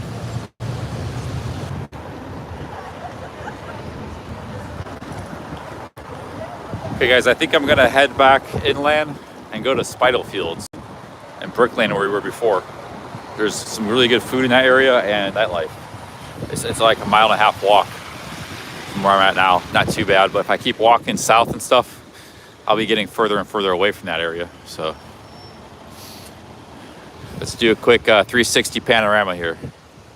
From the Shard to City of London to Canary Wharf in the East End, South London, Tower Bridge. Quick 360. All right, let's get back to the Brick Lane. I want to see the Brick Lane at night on a Friday night. We get another bagel if we wish. Maybe another coffee there. The pub with the Guinness that sells Guinness Zero, the only pub in London. It's like a far walk from here. It's like 1.5 miles away from the Brick Lane, so I don't want to go. It's too much. Like I got from here, I got to do 1.5 miles just to there. If I went there, that's 1.5 miles, and then 3 miles back. So that's 4.5 miles. I've already done a lot today. I don't want to do that much. I still got to do more walking later to get back to my hotel. So it's not worth it just for one Guinness Zero. There's down there. Brick Lanes would be better.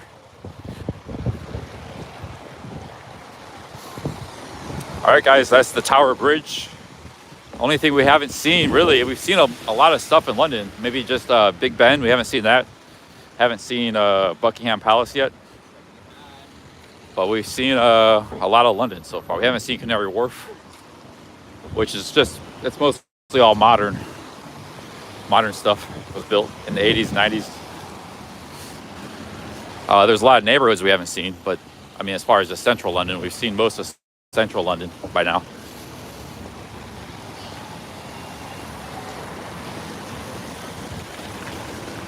This Tower Bridge has 2 stations. All right, let's try to take the tube.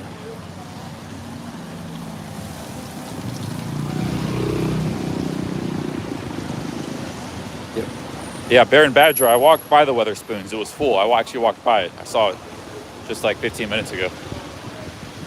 But it was full, and I'd rather go back to Brickfields right now.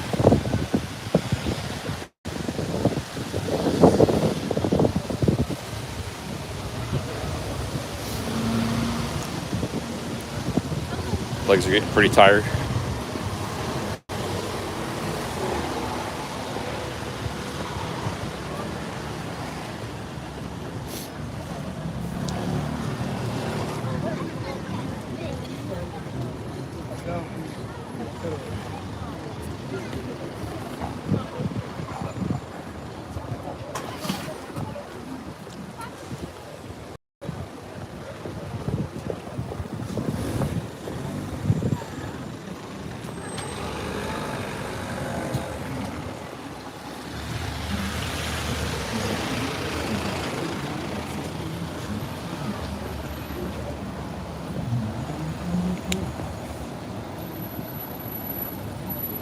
JP saying the Dickens Inn.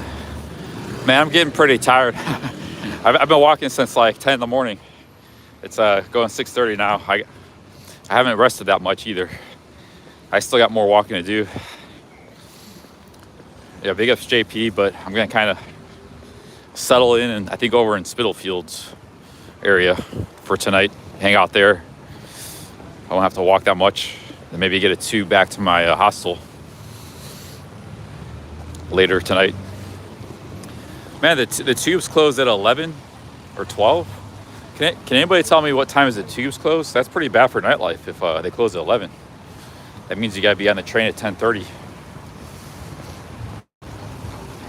What time is the tubes close on a Friday night?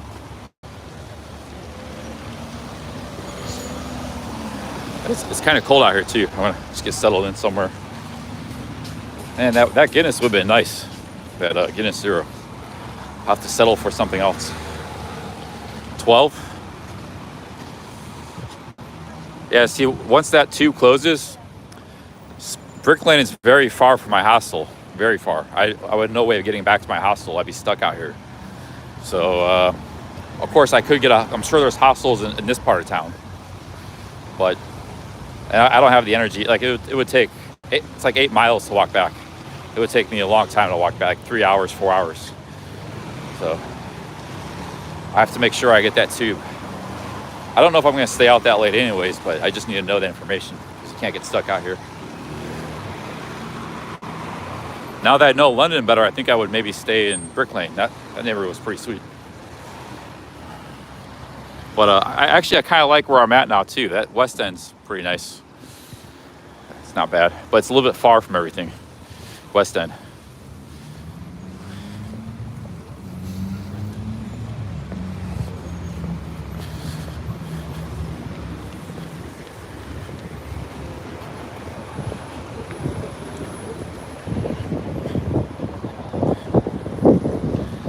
Yeah, I mean, London might be open late, but the tube's not. They just close the same time every day. And like I said, I'm not going to be out here till 6 in the morning when it reopens. If I missed the last tube, I would be stuck. I mean, you could take a taxi, but I don't want to spend like 60 pounds on a taxi or something, you know? That's the problem you had having in Japan. Like, you had to really plan your nights out. Because if your hotel wasn't near the nightlife, you'd get stuck. But back then I could stay out till like 6 in the morning because I was drinking. So I would just stay awake and party all night, and then catch a tube in the morning, like drunk, back to my room. The train, you know, there's not a tube there. It's just a train, JR train or subway. But here, yeah, I'm not gonna do that. Like, I don't stay up that late. I go to bed pretty early.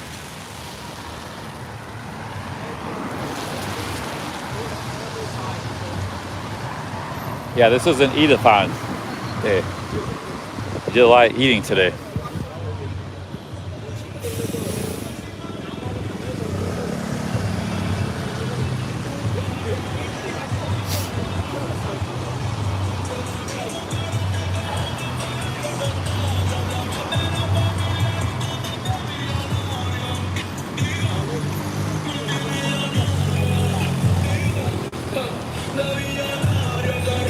I'm getting copyrighted.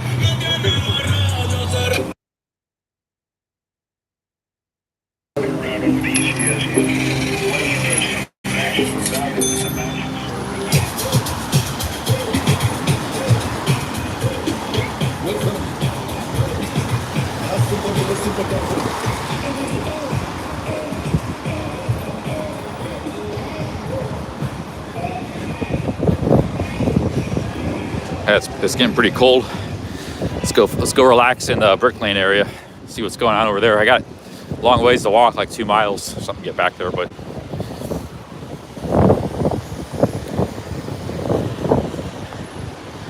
so guys, the big news today is I'm getting spot. Oh shit! My back really starts hurting when I'm at the end of the day when I'm walking.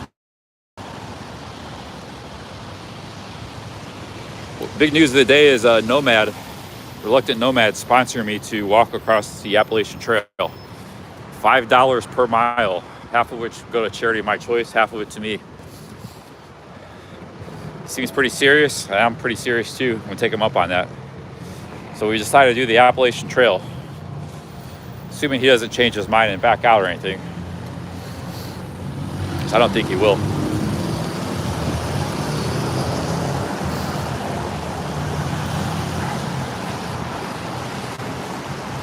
And he said a bonus if I complete the trail.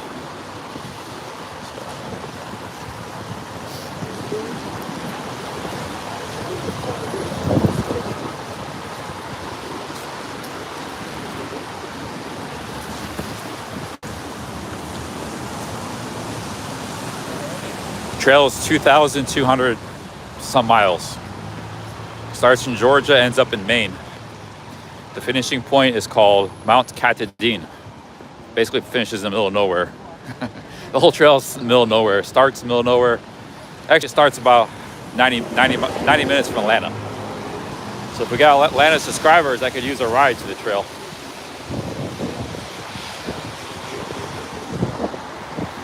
Might have a few there. And then the rest of it goes all the way to Maine, middle of the state of Maine. And finishes at a place called Mount Katahdin. It's the biggest mountain I think in the East Coast. Yeah, Barefoot Jeff's Atlanta. So is Matt, but you guys might not be there when I need a ride. I'm gonna need a ride or somehow to get out to the start of the trail. Maybe there's I think there's a shuttle or something. Like there's an REI store in Atlanta, and there's some way to get out there, but I have to research it. But like I said, it starts in the middle of nowhere, ends up in the middle of nowhere. So when you end the trail in Maine, you got to get off the trail. I don't know how people do that. It's pretty far.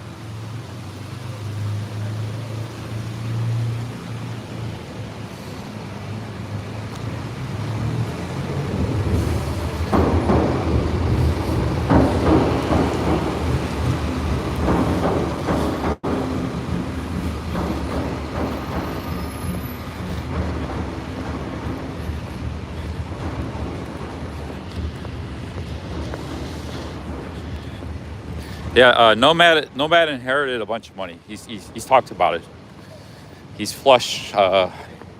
He does van life now. He's a van lifer. He's got a real nice van, traveling in the United States. And he had this thing where he wanted to pay YouTubers money to do stuff. Like he was gonna pay Steph to get a tattoo. I guess that didn't work out. But he was in the chat here. He suggested, hey, do you want to get a tattoo for $2,000? And I was like, no, I don't want a tattoo, but how about I do the Appalachian Trail and you pay me money? He was like, he liked that idea. So, because I was on the fence, you know, like that's one of the three choices I had. I could go back to Pattaya, get a fan room and rice cooker as one option. Another option is like travel around the world, the vlog. Third option is Appalachian Trail. These are my three options of what I could do next year. So if he's gonna pay that kind of money, I'll do the trail. If he's gonna sponsor it.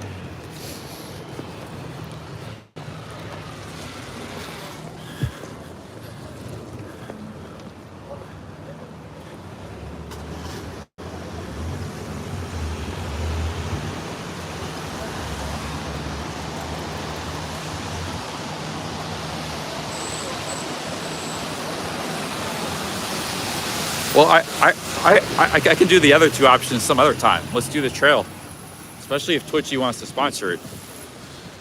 It's a once-in-a-lifetime opportunity. Thailand is always going to be there. World travel is always there. You can do that anytime. But getting a sponsor for a trail walk, take that opportunity when you get it. People have to, save years sometimes to do the trail. Take time off work. For a lot of people, they have to take time off work for 6 months to try to do it. I'm in the opportunity to do it, and make money off of it.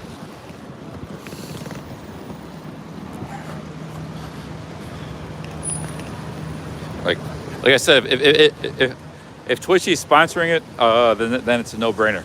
Like no contest. I'm doing the trail. So. He sent me $100 in super chats today, so I think he's serious.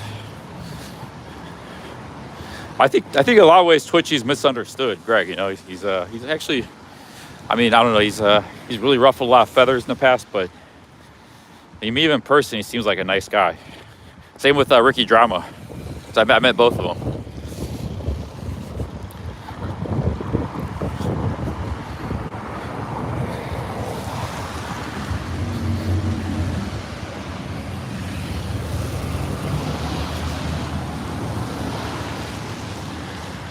I'm gonna sit here for a minute. I need to rest my legs. I've been on my feet for a long time. I walked all the way to Wright Chapel.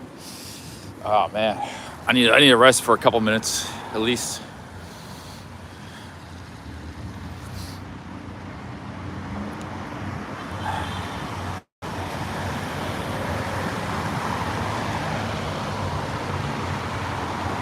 So I get $5 an hour.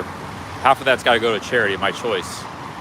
I'll find a good charity. It won't go through me at all. It just Greg would send it to the charity, whatever that charity is. $5 per mile.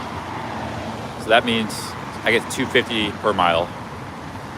So if I do the whole trail, that's almost $5,000. Plus, I can make money from the YouTube doing the trail, and it's something I always wanted to do. Actually, I can't say it's something I always wanted to do because I just learned about it a few years ago. It's not like something I've been dreaming about since high school or something, but I've wanted to do it ever since I heard about it. Put it that way. I didn't even know what it was until a few years ago.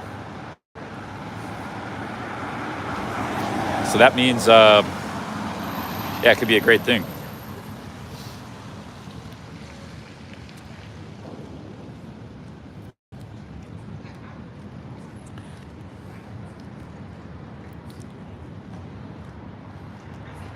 I make $2.50 per mile.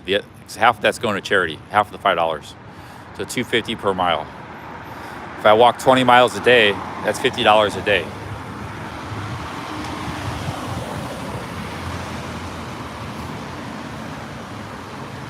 Plus I make money with YouTube.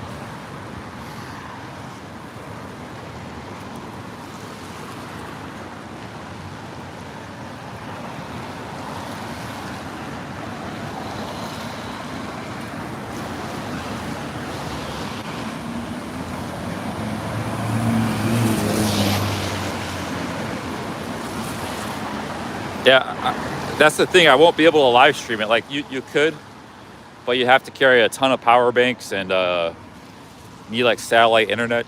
I think it's better just to vlog it. Now, my voice is carrying these canyons of stone.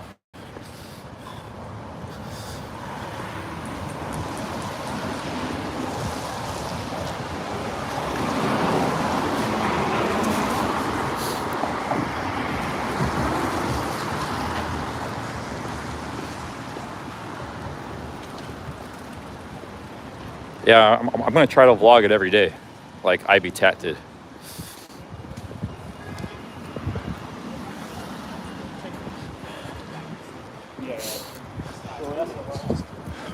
Burton Brewed Pale and Old Ales.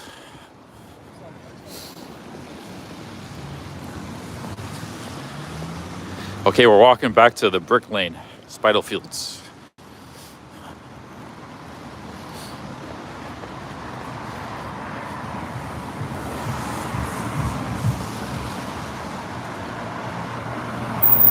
Yeah, the thing is, like, there's a lot of things you guys don't know about the Appalachian Trail. They're very challenging. Like, there's no bathrooms. You're just in the middle of nowhere in the woods.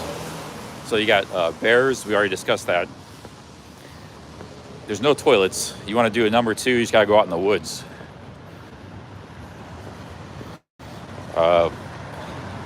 You're camping pretty much every night. Once in a while, you get to stay in a hotel or a hostel, get a hot shower. But you're basically going like a week at a time with no shower, no hotel. Once in a while, you get a hotel. There are some hostels and stuff and some hotels along the trail. But most of the time, you're camping. And you want to be camping anyways. You save money. You got to carry 5 days of food sometimes. There's no stores or towns for like 100 miles sometimes. You got to carry all your food for 100 miles. There's no water. You have to find water from the mountains, from the streams, and purify it. You have to drink water you can just find. So it's like a totally different animal than what you guys saw with the Ohio trip. It's like everything you got to forage on your own. I mean, you know, there's no restaurants and things like that. You're just eating like Snickers and things like that for 5 days straight. Once in a while, you do get to a town. You get to eat some, they call it town food. You know, some restaurants, burgers. There are some little towns here and there, but they're most of them are small and rare. Like sometimes, like I said, sometimes you have to go 50 or 100 miles in between towns, you know. So it's gonna be, yeah, it's gonna be tough. It's gonna be tough. But I'm gonna do it. Set my mind to it. Where there's a will, there's a way. That's the old saying. We're gonna do it starting in March. Yeah, sometimes you have to climb mountains and stuff. Like there's really tough stretches. Sometimes it rains for 2 weeks straight. It's just nonstop, like pouring rain. Sometimes it snows. Sometimes it's hot as hell in the summer. Yeah, remember it's like 6-7 months through all kinds of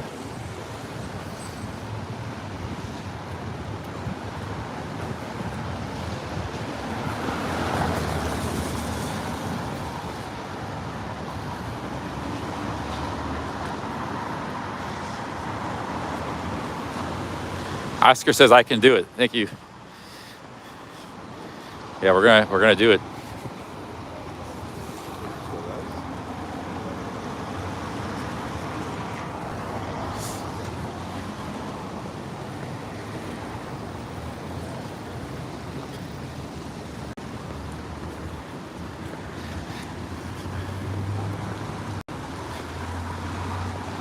Tom's Nuts says, how are you going to go a day without coffee? That's a good question. Yeah, all these things you got to consider.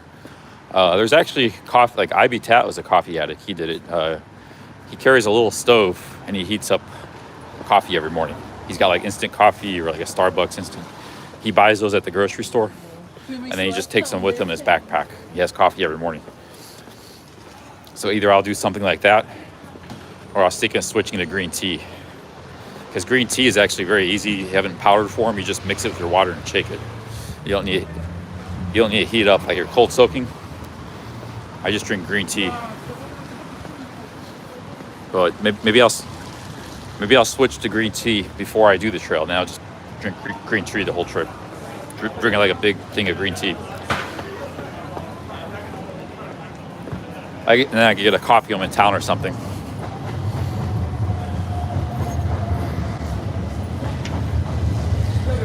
Sagebrush says trail hiking is boring AF. Yeah, that's part of the challenge.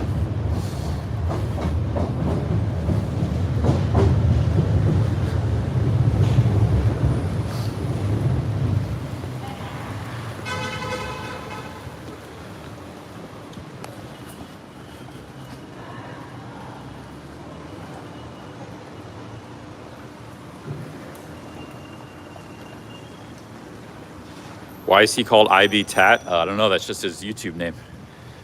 Tat stands for tattoo. He's got a lot of tattoos. And I don't know what IB is. Maybe that's his initials or something.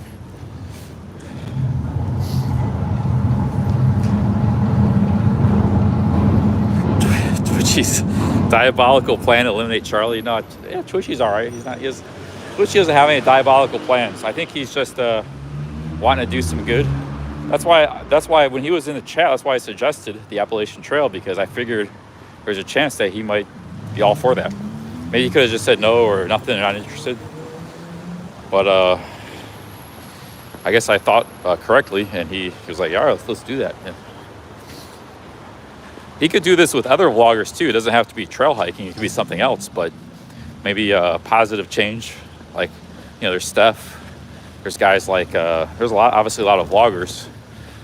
They don't have to go hike some trail, but they can maybe do something else. Like, and if he wants to like try to change the lives of vloggers, maybe get off alcohol or something, or it could be anything, but I'll let them figure that out. But he could do this with other people too. That's what he talked about doing. And it's better than paying people to get tattoos. I don't know what the purpose of that is.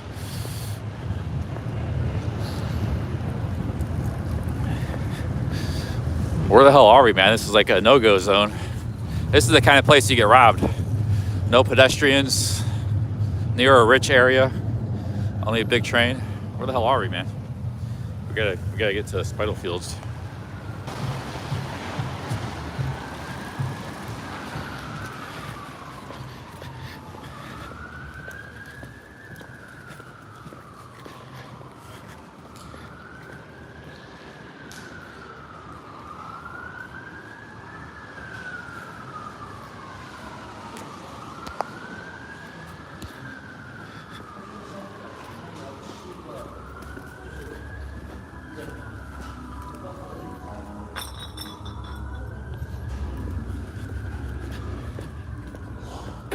Holy shit, there's like an underground homeless encampment back there.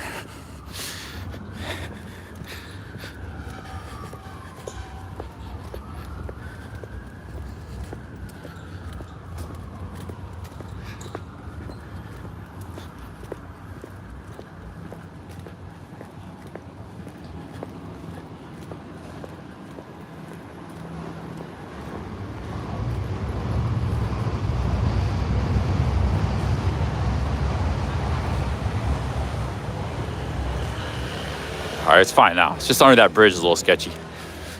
It's fine now. Now there's like condos.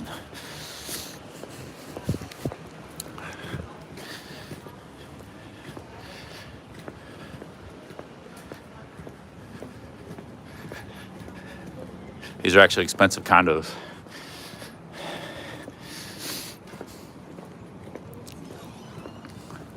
Lofts.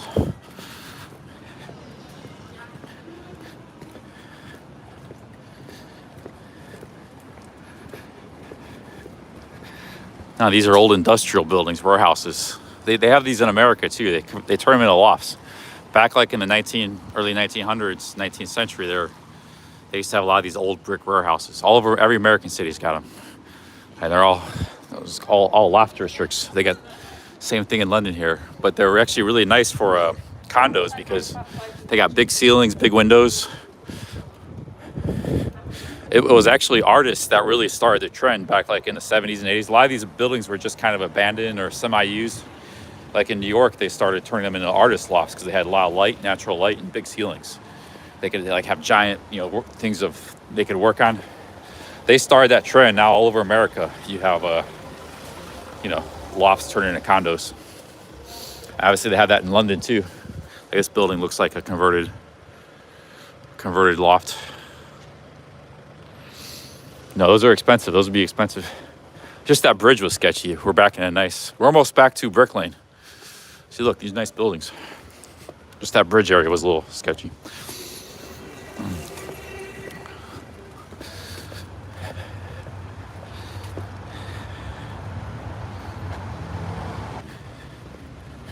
There's a lot of those kind of buildings I saw in the South London. I walked a few days ago. Looks like there's some around here too.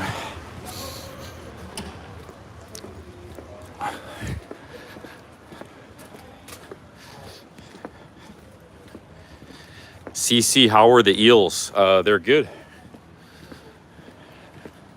I mean, they're all right.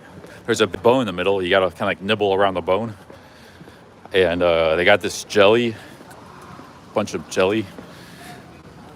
The jelly comes from the proteins, collagen of the eels themselves. It just like emits this jelly. So they eat the two together. The jelly I could take or leave. It's okay. The eels were actually pretty good. If you like seafood, you just put some vinegar on it, and it's nice. It's not bad. They're cold. They're served cold. No seasoning, nothing. Just eels with some vinegar. Eels and jelly. It's cold, served cold. And they're pretty good. Not bad. Yeah, cold eel. A bowl of cold eel and jelly. Eel jelly. I ate all the eel. I only ate a little bit of the jelly, maybe 30% of it. I left the rest of the jelly behind. It was just too much jelly. I didn't mind the jelly, but I'm not going to down like a massive bowl of eel jelly. It's a little bit too much, but I did eat some of it. I ate all the eel. Only the bone part left.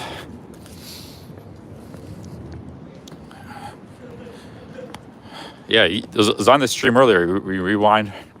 I think I clipped it. Maybe I'll post it tonight. I clipped a 5-minute segment of it. See how it turned out.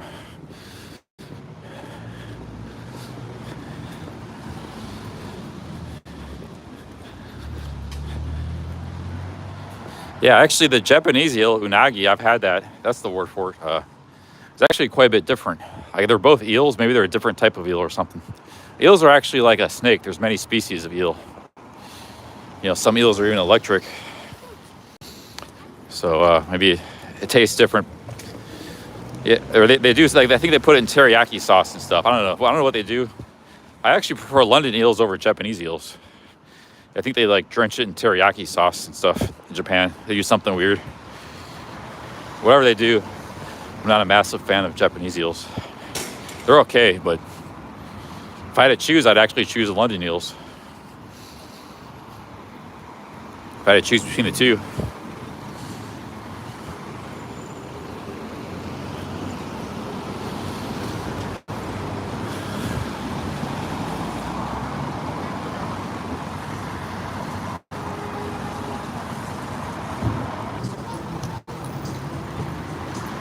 Okay, we're getting close to Brick Lane.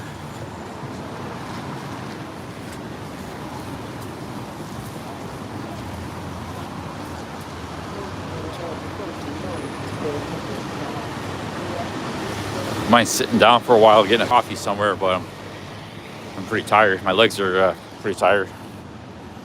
Been walking the pavement all day.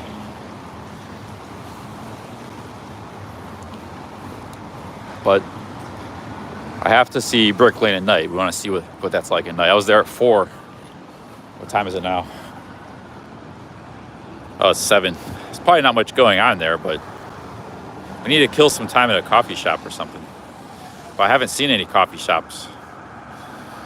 They're going to be closed soon, or they're not already closed.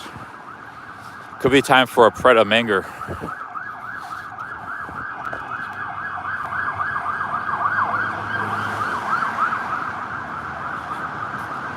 But I haven't seen, there's like this part of London, there's no coffee shops. The other part, they're every block. Sometimes 5 to a block. I've been walking miles. No, there were some on Brick Lanes, that was it. I guess the coffee shops are very, you gotta be in a very, what you might say, like a bourgeois neighborhood to have them. Where I was in Whitechapel was very, it was all ethnic, like Arab restaurants and Indian. And Whitechapel was very, very that.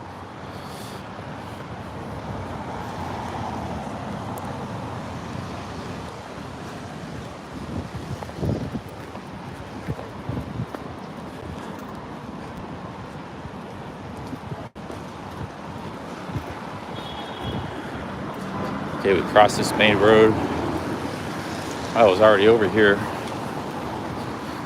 Okay, we're going back to Brick Lane.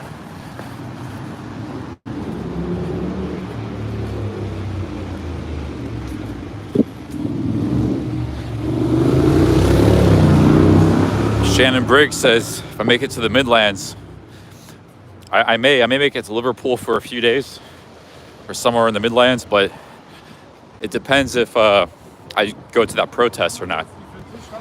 If I go to the Million Man protest, I'll just be going straight to Dublin. I'll be spending all my time in the south. If I don't go there, I'll have some time for Liverpool or something. Yeah, it depends. Depends if I go to that protest next Sunday or whenever it is, November 11th. There's a Million Man Middle East conflict protest on November 11th here in London planned. They're going to be busing people in from all over the place. And I'm contemplating whether to go there and live stream it or not. They might even bring in the army. They're talking about they're going to bring in the army, Britain. It could be a major world event to cover.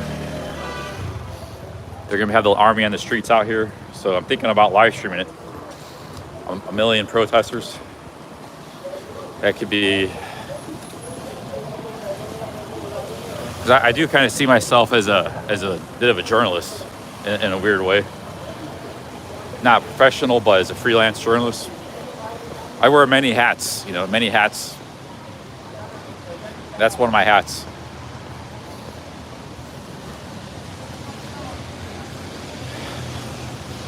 It's a nice place. We go get some baklava and coffee. Mehmet Effendi.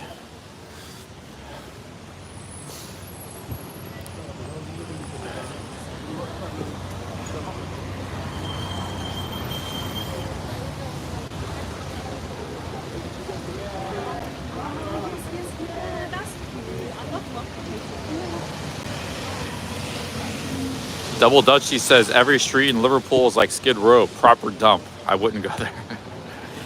Yeah, Double Dutchie's from the east end of London. So, but we've had a lot of people in the chat that say Liverpool's really nice, or it's worth visiting. It's interesting, you know. Might not be nice, but it's cool to visit. The only place everybody's like universally negative on is Birmingham. Everybody says don't go to Birmingham. But Liverpool is actually, you're one of the first that says it's no good. Chris B says Dutch is right.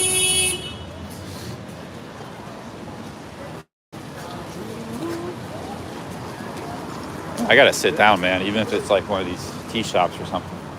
The thing is, a lot of these places are all full. All full of customers. I'm struggling here.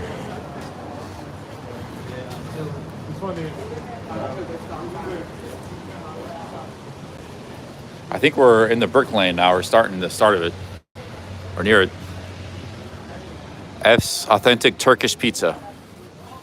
This must be the Turkish neighborhood. There's a Turkish restaurant here.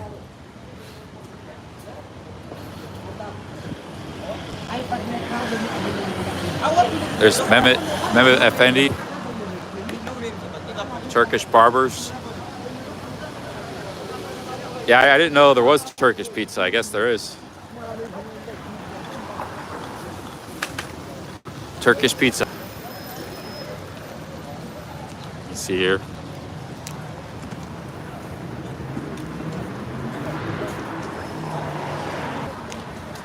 Authentic Turkish pizza. I didn't know that pizza in Turkey. I mean, every country's got pizza, but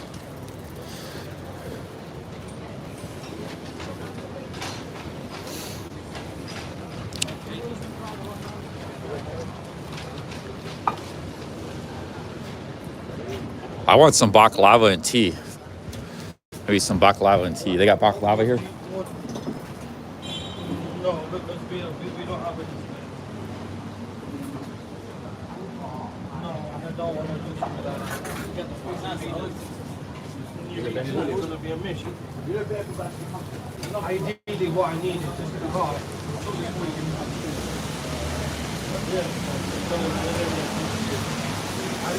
I don't really want a donor. I just want like baklava and tea.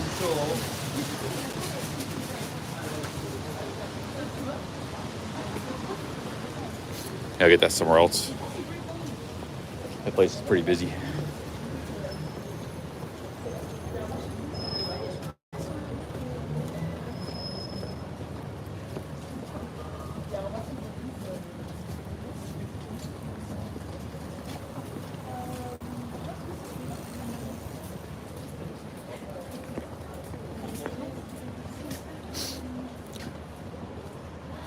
Type in Arab Bakery. I saw some of that stuff. We'll go back to the brick lane. There's some of that stuff there.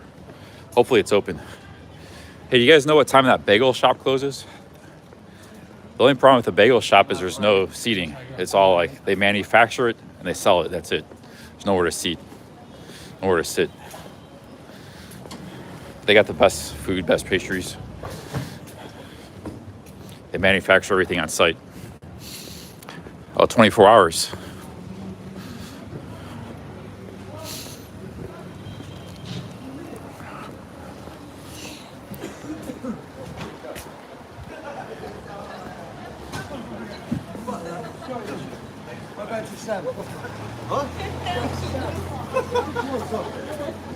I actually haven't had dinner tonight. I've actually just been kind of snacking. I had what I had to eat today. I had a cookie for breakfast. I had some eels and mashed potatoes, a little bit of pie, beef pie for lunch. That was my main meal. The eels, and then I had a bagel earlier, around 3:30. I had another pastry. That's pretty much been it. Actually, it's not a whole lot of food because I didn't eat all the mashed potatoes and pie, so I was expecting to eat a lot today. But I didn't want to go in a food coma, so I left a lot of that on the table. But it means I haven't actually ate a whole lot today.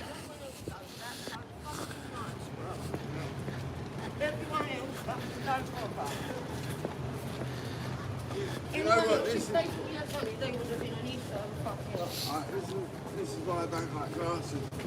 It's never really the same as This is the start of Brick Lanes right here. It's actually a pretty long street. It goes like maybe half a mile.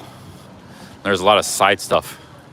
Actually, you walk like off any side street and there's like nightclubs and stuff. So I want to see what's like at night, although it's pretty early. I don't know. I did walk by some places that were like discotheques, nightclubs. I don't remember exactly where they were though. And they won't be busy anyways at this time.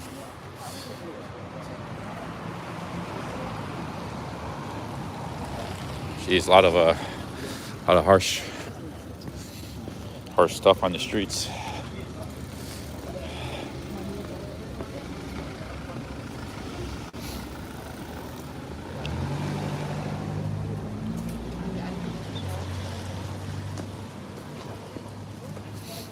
Let's see here.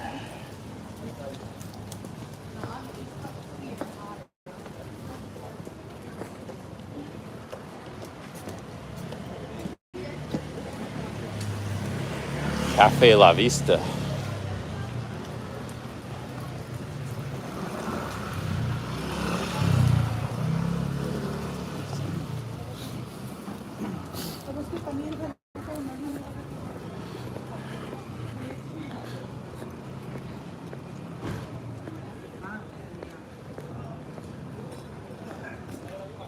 Actually, maybe we'll get some Indian food. I forgot there was a lot of Indian restaurants. I could go for a spicy curry. Look at this place, Grow House. Oh, that might be Turkish or Arabic. That's like Arabic. Maybe let's go get some Bangladeshi food. I haven't had Indian food in UK yet. It's one of the main things to eat here.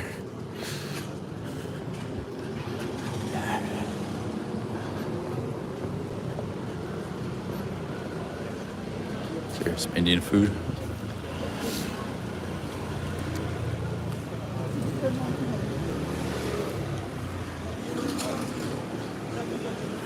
Okay, we're back on Brick Lane. That wasn't too bad of a walk. From Tower Bridge to here, wasn't too bad. There's the Brick Lane coffee shop. That's where I had coffee. We'll go kill some time here. They're still open.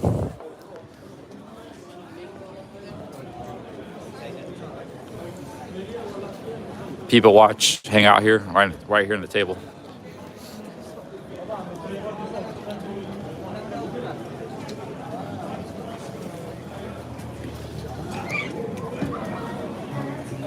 Hey, how's it going? You guys, what time do you guys close? 11:30. Oh, great. Yeah, I'm gonna come back, use the bathroom, get another coffee and cake. I was here earlier. Okay, cheers. Huh? Yeah, I'm a live streamer. I put it in my pocket, but I live stream all day. I walk all around London. But sometimes I gotta use the bathroom, so I just put it in my pocket and mute it. All right, cheers. I'll be back. Don't stream inside. No, I muted it and put.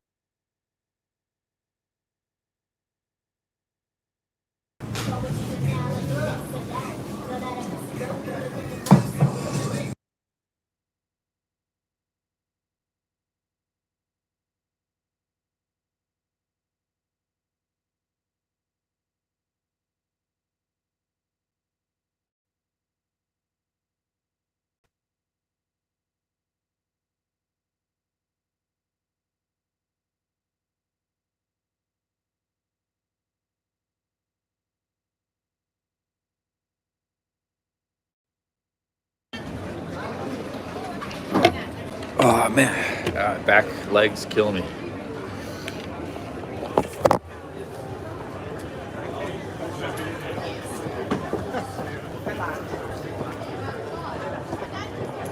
It's getting pretty busy. This neighborhood's like busy 24. It's a 24-hour neighborhood. I can tell.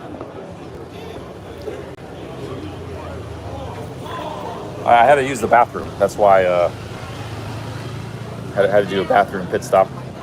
But now we're getting some cake and coffee. Maybe I'll go to Indian restaurant later, and then we'll see the nightlife and go back to my hotel. Hostel.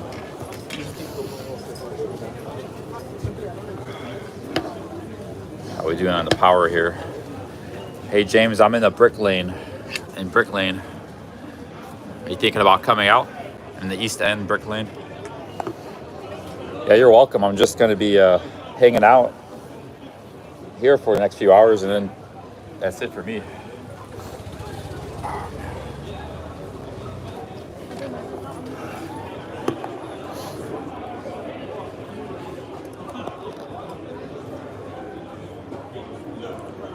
James says he might stop by. All right, man. Yeah, I'm going to be here. I might be in this spot for like an hour. And I might go like to an Indian restaurant. But I should be easy to find if you want to come out. Just on the Brick Lane. We're at a little bakery coffee shop here. They're open until 11:30. So he's bringing me a coffee and some cake. Some water.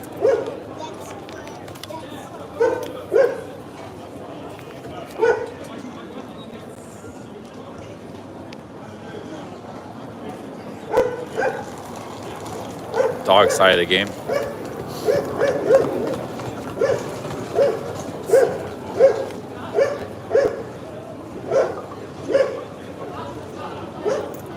We got a vegan restaurant right next to us.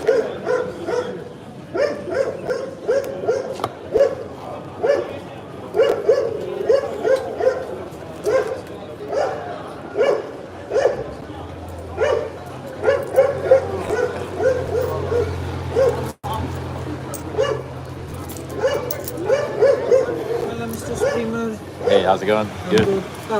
Are you in a YouTube or somewhere? Yes, YouTube. And what's your name? How much was it? No, I haven't checked.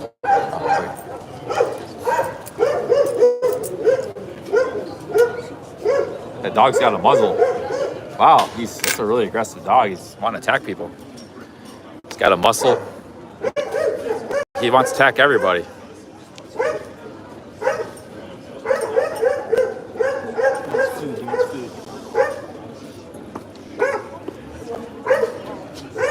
He's like attacking passerbies.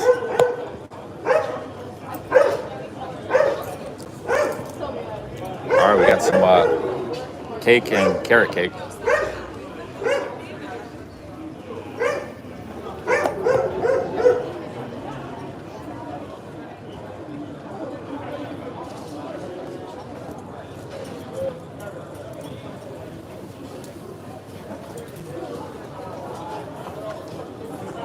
Some skater kid's dog, some skater guy.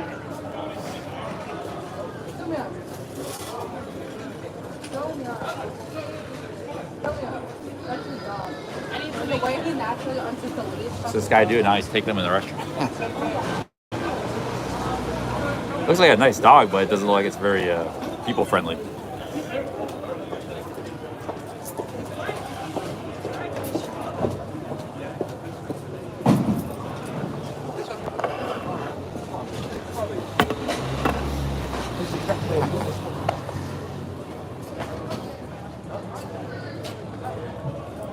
Yeah, I might get some Indian food next. Oh, that's dumb.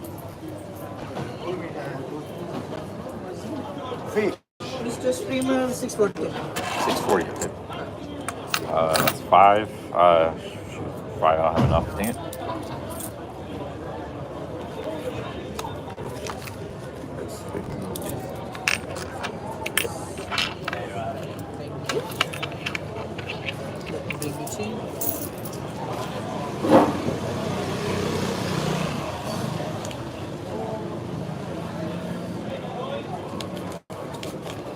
A little bit expensive, but I have to stop at like these places. I need the calories, one, and two, I need like places to rest. And this is like a good people watching action corner, so it's worth just the seat. The seat alone is almost worth it. Like I've been walking all day, so it's kind of like a cost of doing business.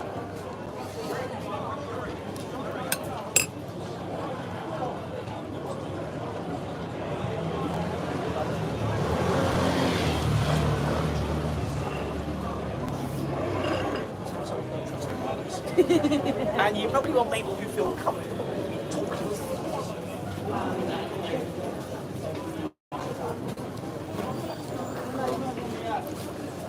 you.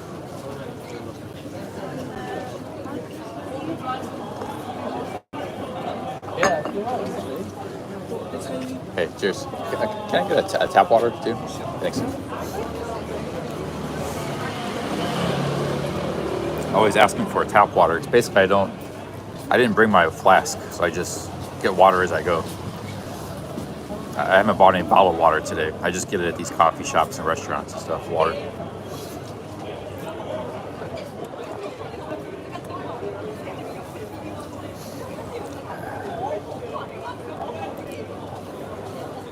How many days? I think this is day 16.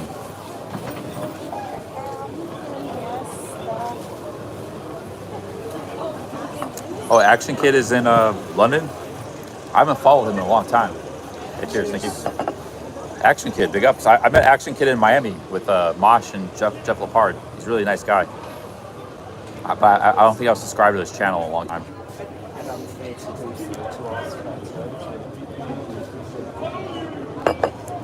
Yeah, big ups to Action Kid. Great live streamer. I met him before. It's fine. Dude, I'm tired. I've been walking all day. I need a rest. If he comes here, for some reason he comes to Brick Lanes, he knows who I am. Like, he actually knew my channel before he met me. He recognized, like, he knew me. But shout out Action Kid. Go check out his channel. He's also in London. So give him a shout out. But, yeah, we already met before. He actually has a gimbal. So you might like that. You might like the gimbal footage.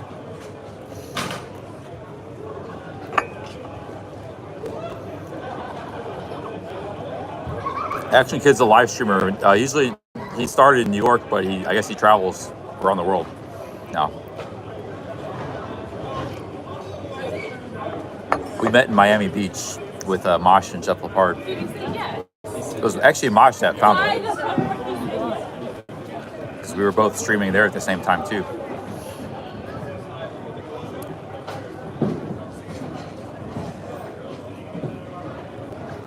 Yeah, just look him up on YouTube. He's in London now streaming. He has a gimbal. He's very professional. So you get a lot better footage with him.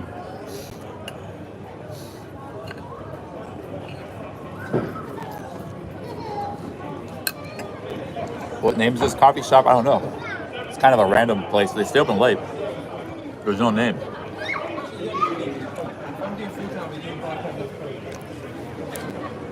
They have an indoor garden as well. But I like this. I like being on the street. Get the people watching. Hey, JW, greetings and gains. Cheers.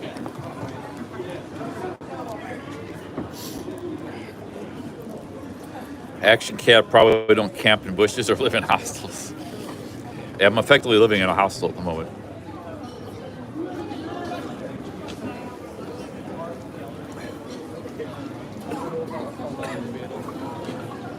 It's all right though, because at the end of the day, I'm making money. I'm saving money, so I feel good about it. I just have to put up with some discomfort being in a hostel.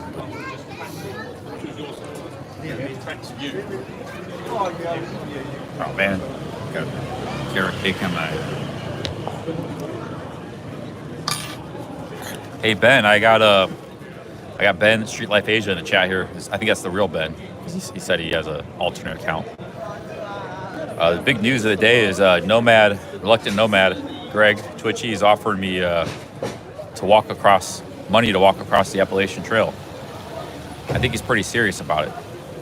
He's going to pay 50% to me, 50% to a charity of my choice for every mile I walk in the Appalachian Trail this year. So you might be able to. I think he knows about. He knows everybody. So you might be able to get a deal together if you want to do something to improve your life. Think about it. Contact him. I'm not saying he will. I'm not saying it's worth a shot though. I didn't expect Greg to take up my offer for the Appalachian Trail.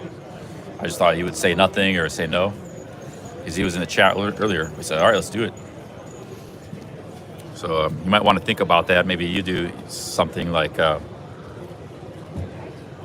maybe some kind of thing where maybe you improve your station in life, and he'll maybe offer some money for it. What is the charity of my choice? I don't know. I'm gonna ask OG Billy Blue, see what he thinks.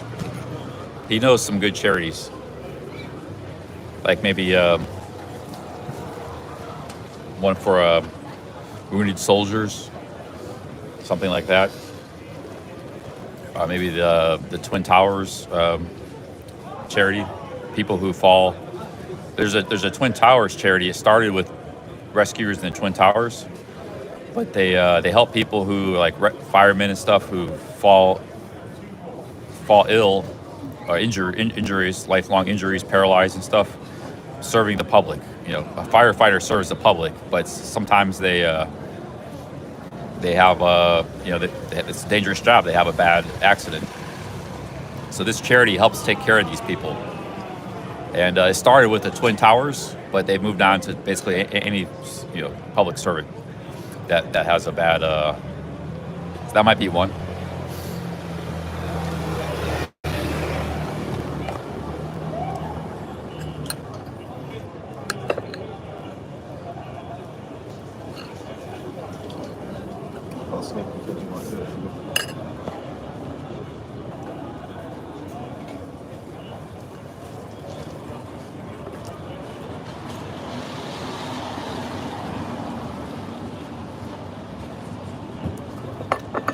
Greg suggested $5 per mile if I do the Appalachian Trail, half of which will go to charity, half to me. And then if I complete the entire trail, I get a bonus, an undisclosed amount. Plus, I'll be doing YouTube.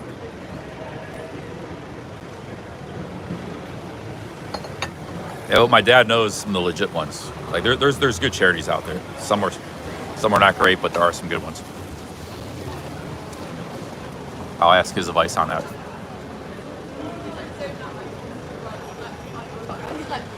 does this, he's like, sorry, love, like, music just got to me. I was like, mate, there's not the music, it's the fucking fact.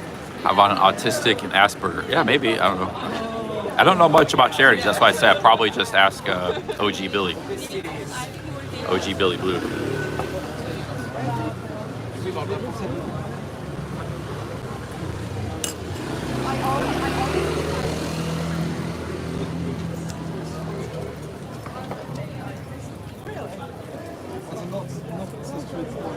Yeah, I would definitely try to complete it in one shot. I don't want to do it over multiple years or anything. He suggested like 3 years, but that's just too long. It has to be done in one shot. It has to be done in under 6 months. I mean, it has to be done in 1 year.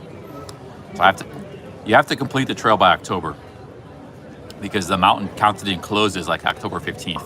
That park, it gets too snowy and too sketchy. Maine's actually a very cold state, very cold and snowy. So you have to get that trail finished by October 15th. You can start in April, you can start in March. There's benefits and disadvantages to both, advantages and disadvantages. I think I'd probably start in March, try to finish up October. 2,200 miles. Yeah, it's actually 22, it's 220 plus.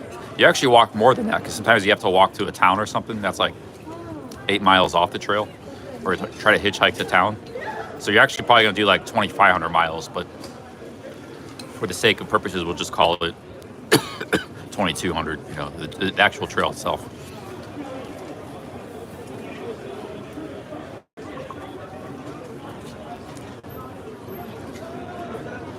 So as long as Greg is serious, I'm going to go ahead and do that.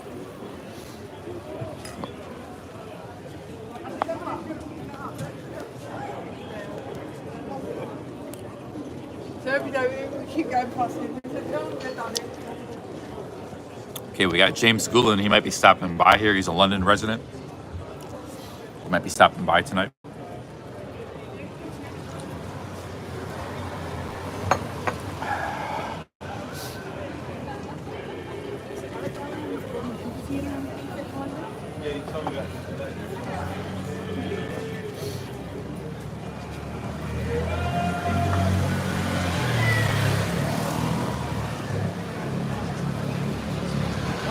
Yeah, if I do the walk, I'm not going to shave or cut my hair. Like, I just did that because I was in London, try to look more fit in a little bit. London's a lot of high society. I was looking pretty scuffed, but I'm going to let my hair grow out. My beard's going to keep growing out. So I'm going to look like a wild man. I'll probably be like a lot of wrinkles from the wind hitting my face and The weather beat in my face for 6 months straight, living in the wild. And I'll probably lose like 50 pounds. I'll be like scrawny.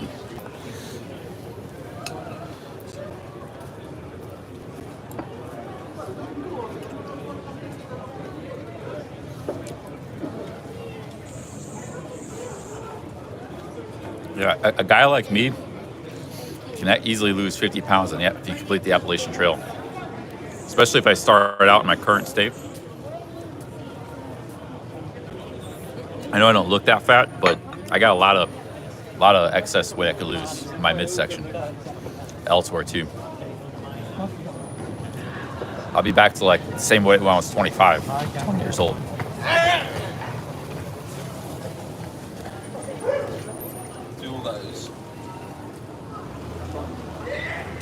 Yeah, they say you smell really bad on that trail. Like it's just you have to live with it.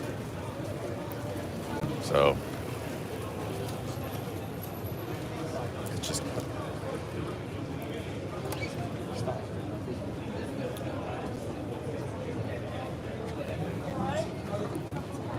yeah, it's getting kind of weird out here. It's only 8. I think this is Content Street at night. Like when it gets close to This is the walking street of London.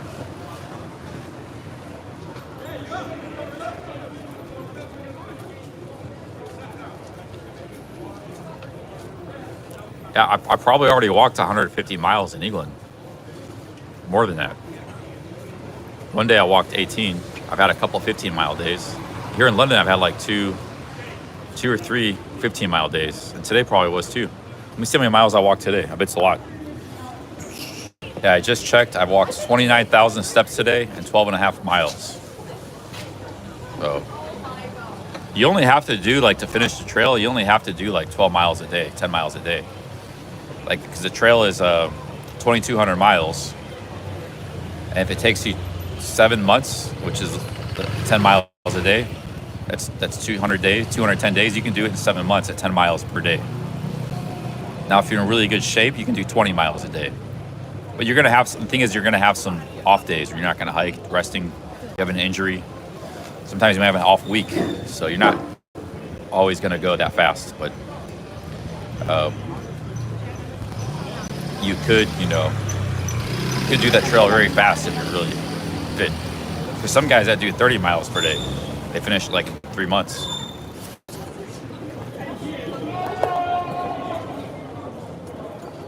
Yesterday was your record, 29,000. Yeah, 30,000's like close to 15 miles. Depends the length of your step and stuff. That's quite a lot. It's like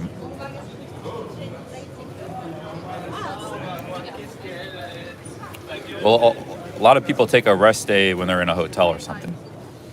When they're in a hotel. So they get 2 nights in a hotel, they rest. They get their, otherwise you might go insane. You gotta take some days off right there. They call them zeros, taking a zero. Get a nice hot shower, nice bath, eat some nice hometown food. Yeah, there are some hotels. There's some little towns, and there's some hotels and hostels that cater to the hikers and stuff. But they also like cater to the town, Yeah, there's not many. There's some though. There's like 23 towns along the trail, an average of 1 every 100 miles. But some of those towns are very small, like just 2,000 people or something,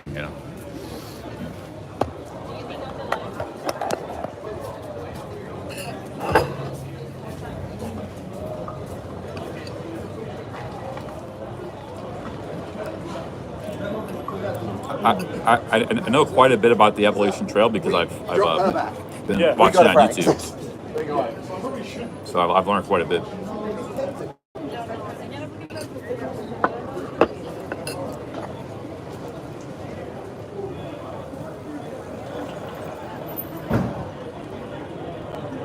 Iced coffee, there's a hotel maybe 1 every 200 miles, and you're only doing 15 miles a day. So are you telling me you're gonna not poop for 15 days? Sometimes you might have to go 10 days between towns and, you know, hotels. You do get the opportunity to stay at hotels, but not every night. Maybe once a week at max, if you're going to stretch with a lot of hotels.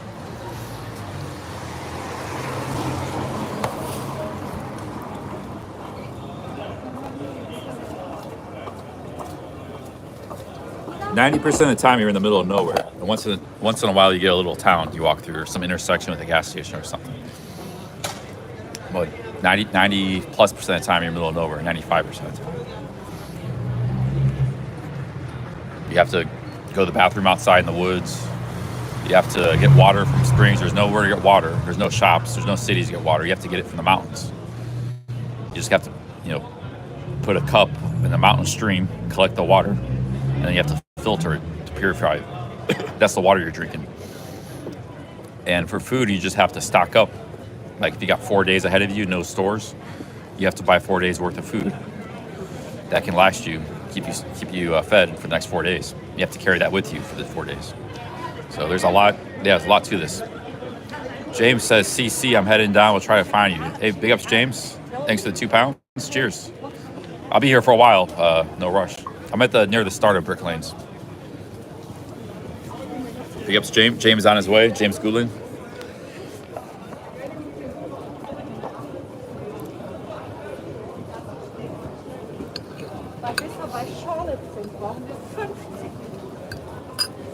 Moon vision sometimes, yeah. Actually, recently there was some escaped criminal was on the trail, and there's a big lookout for him. And there's been a murders on the trail, and there's thousands of people that attempt it every year. But there's a lot of Appalachian type communities nearby and stuff. So, you know, like little, you know, trailer parks and, you know, things like that. And you do get a lot of, but, you know, they're mostly people that will help you. Like the people that give you rides, you can hitchhike to town or something, you can buy groceries. There's people that hang out by the trail and feed the hikers. They call it trail magic. Just nice people that want to feed the hikers drinks and food. Like they'll have a barbecue going or something. So mostly it's all nice people, but there have been some cases in the past of crazy people on the trail, psychotics and stuff.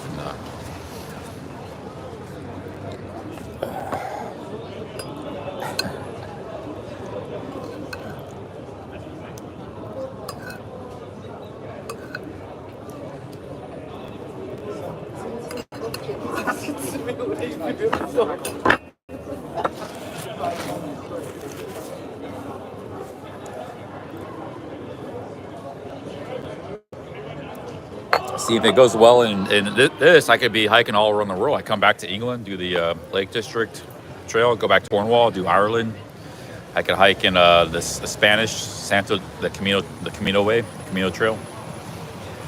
Spain, northern Spain. I could go to Japan, a lot of good hikes in Japan, Nepal, India. So we could just be doing this all over the world. We'll start with the Appalachian Trail. Thanks to Twitchy, who's going to sponsor for this trip.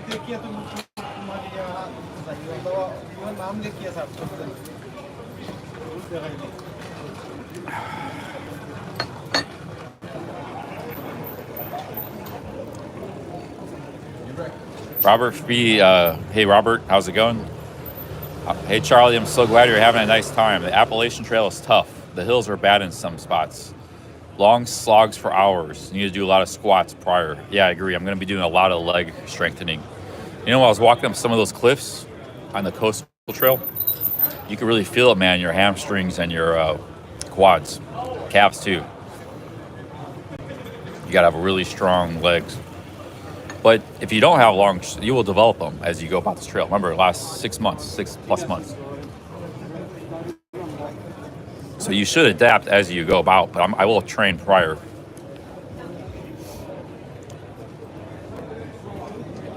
I might even do a couple of videos, workout videos, how I train for the Appalachian Trail.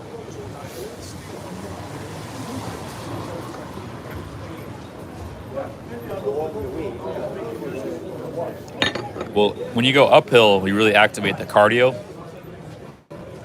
and your it's like stair climbing, your quads or your hamstrings. That's the big muscle in the back of your leg. When you go downhill, it's more like pressure on your feet and ankles and like stabilization. Like, because you're going against gravity. You're trying to go down a hill without falling down. So you're constantly working against gravity. But it's not as strenuous cardio. So like, there was a day I had to go up and down these 8 cliffs. I call them the 8 cliffs of, the dreaded 8 cliffs of Cornwall. It was the hardest. I had to quit the stream because it was getting too tough.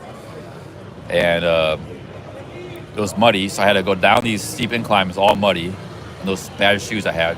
Then I had to go back up like 300 feet. And then walk a little bit, then down 300 feet. Then back up 300 feet. And there was no stairs. Sometimes there were stairs, but mostly it was just like this muddy path ditch you were going down. It was really tough.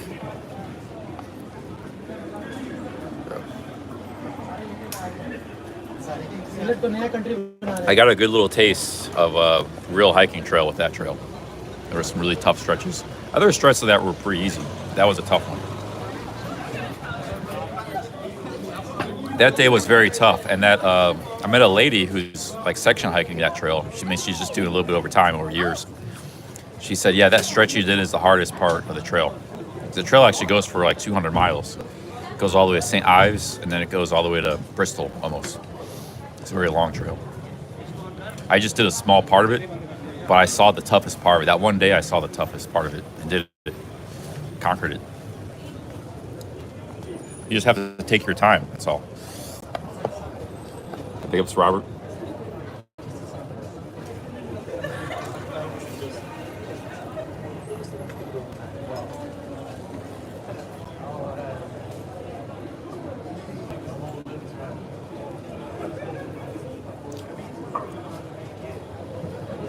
Yeah, the cliffs were actually quite large because you have to like go down almost to the ocean.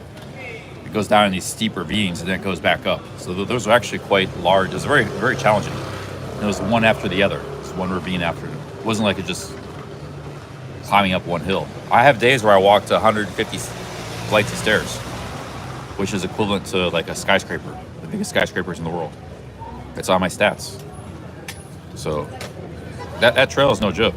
It might not be the hardest trail in the world, I'm not saying that, but it's definitely a challenge.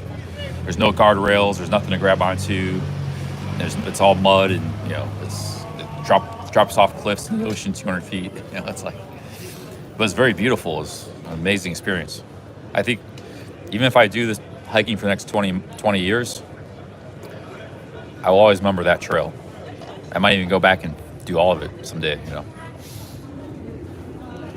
Especially if I become a hiking YouTuber.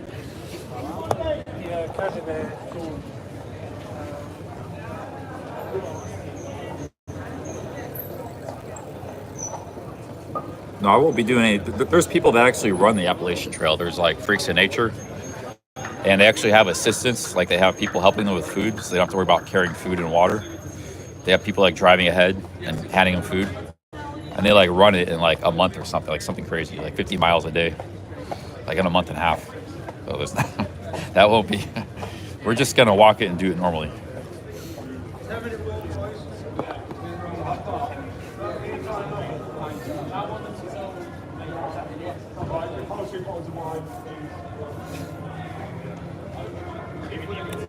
Yeah, Oscar, you're from Norway. It's like an American term. Freak of nature means like, it's basically a compliment. Like a guy, like say a bodybuilder, like Ronnie Coleman, or like an athlete like LeBron James. We're basically saying they're like incredible, you know, incredible feats of strength, freaks of nature. And those guys that run the Appalachian Trail, that set the record, they run 50 miles a day. Oh, there's that dog. Oh shit. They're also freaks of nature. That won't be me. That won't be me. I'm just gonna try to complete the trail normally.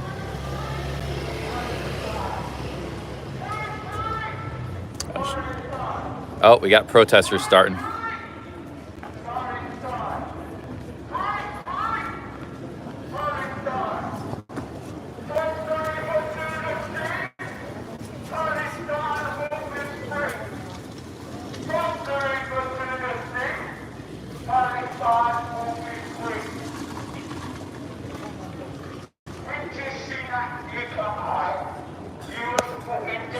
These people are acting scared of these protesters.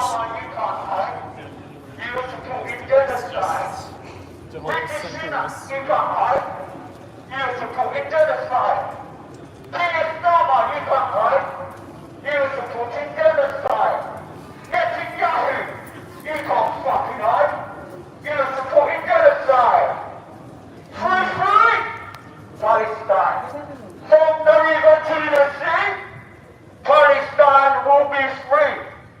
From the river to the sea, Palestine will be free. Netanyahu, you can't hide. You're supporting genocide. Coca-Cola, you can't fucking hide. You're supporting genocide. I thought it was a whole protest. There's just one guy. Palestine. Free, free. Palestine. Free, free. Palestine. 5, 6, 7, 8. Israel is a terrorist state. 5, 6, 7, 8. Israel is a terrorist state. 5, 6, 7, 8. Yeah, I thought it was a whole protest when he was first started. He's pretty. Yeah, this protest, 1 million people. There's gonna be 1 million people on November 11th. It could be pretty sketchy. They're gonna bring in the army, the British Army. If I got balls, I'll go stream it. I don't know if I got the balls for that. It could be really wild for an American live streamer. It's gonna be not to make a joke about it, but it's pretty serious stuff. But it could be yeah, it could be really dangerous.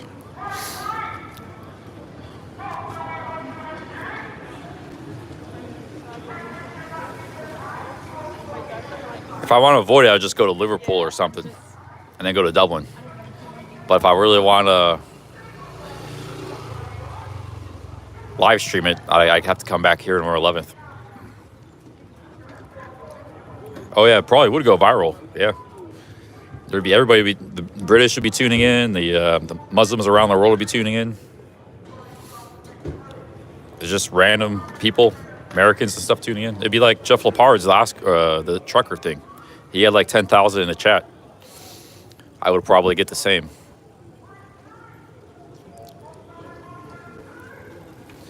But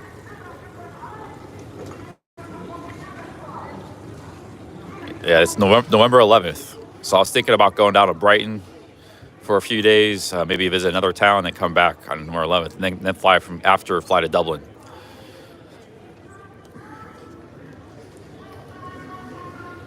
But he was looking at my camera. He saw I was streaming. He wants to get his message out, so I don't think he minded.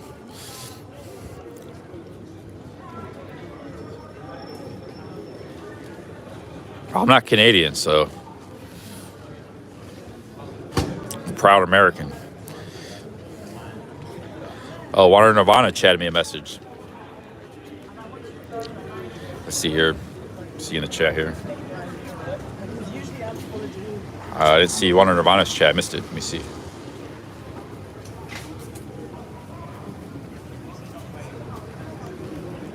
I can't find it. What do you say?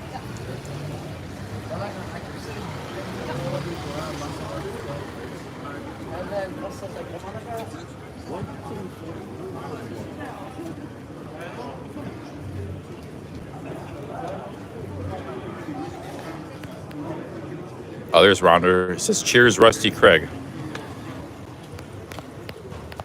Big ups, Wander. Wander is getting ready to travel to Asia soon. I'm headed to Appalachian Trail. That's where I'm going next. Oh, you met JRD. That's cool. Awesome. Yeah. I was with JRD in Venice Beach. Big ups, JRD, Wander Nirvana. JRD was in Mexico for the last, 2 years? Big ups, JRD. He's in LA at the moment.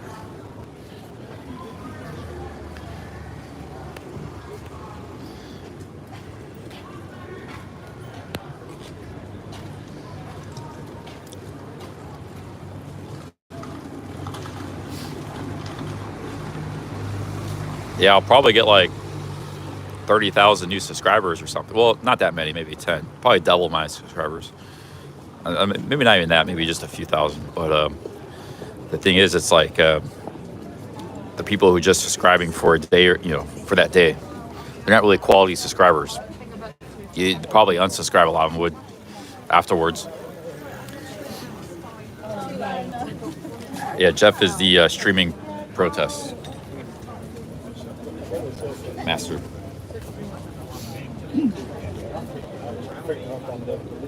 People are starting to come out for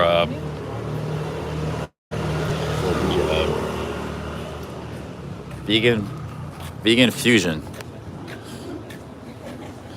We have a subscriber who's going to come here any minute. James Gulen. He's a London resident. He said he's going to come out and look for me. So we should be seeing him soon.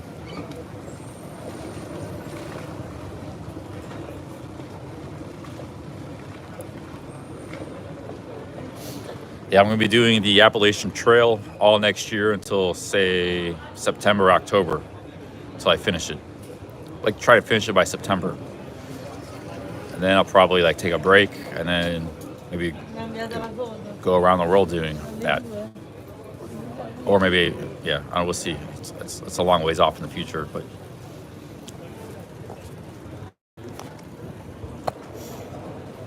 God, it's getting cold out here.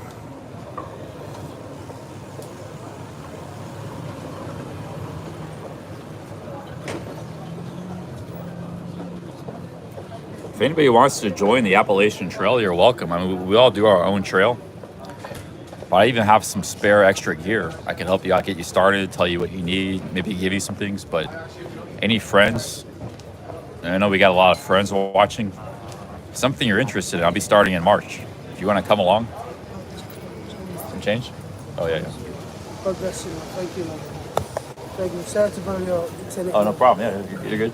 I'm just trying to sell 12 pounds. So 12 up at night. I got a lot of little change. I give you I need the ones to see. Here you go. No problem, man. Cheers. Yeah, if anybody is interested, come along. We don't have to like walk together the whole time, but we might cross paths here and there. We'll do our own trail because we'll probably be walking at different paces. But yeah, anybody, we'll get a lot of live streamers, YouTubers come along, other friends. Richard, yeah, if you got a family, job, things like that, it won't be easy for you. But if you're single and unattached like me, you might want to consider it. Twitchy said he's going to be following me in a van for support. That's very nice of him, but he doesn't have to do that. He can still do his van life, and he can be, some of my vlogs if he wishes. But I will, I don't need, you got to be self-supported. That's, you can't have somebody supporting you. That's too much. That's nice, very nice of Twitchy to suggest that. But it would kind of make it too easy, Like, that's part of the challenge is you have to prepare, like some days you have to go 5 days carrying your own food, If you take away that challenge, it'll take away the fun of it, I think.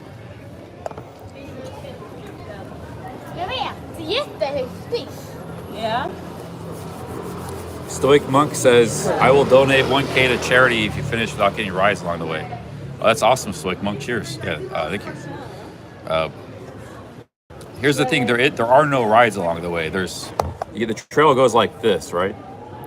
It just keeps going. And it's just a dirt road. It's a dirt trail. There's no road. There's no vehicles. Now, occasionally you have a road that intersects it. And sometimes there's like a town 5 miles away. And a lot of people, they'll get like a ride on that road. I hitch a ride to the town just to get some food and stuff and get back to the trail. But there's no roads you can like parallel to the trail. You can just skip ahead,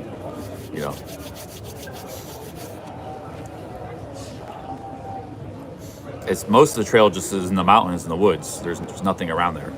But occasionally you'll get a road. You might have to restock some of your supplies. You have to go to town. So, but yeah, that's up to you. It's anybody.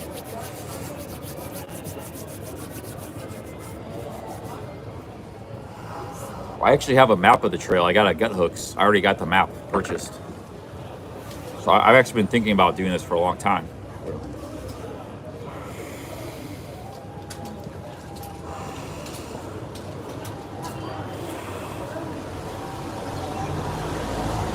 DK57 says, I think the CDT is more beautiful. Well, I'd like to do the CDT too, but that's first of all, it's 800 miles longer. It's 3,000 miles. Secondly, it's harder. There's less water sources on a lot of parts of it. 3, you got grizzly bears in part of it in Montana. You know, that's a whole nother. That's usually something people do later when they get really experienced and good at it. Appalachian Trails, as hard as it is, it's a lot easier. So now I would like to do the CDT, but I might be biting off more than I can chew if I try doing that. Start with the Appalachian Trail. Dior says, can you start in Maine, end in Georgia? Yes, you can. They call that southbound, SOBO. Most people go northbound. They start in Georgia.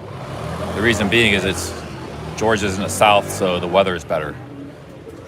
If you want to start north and go south, you have to wait till June to start, because Maine's like horrible winter weather.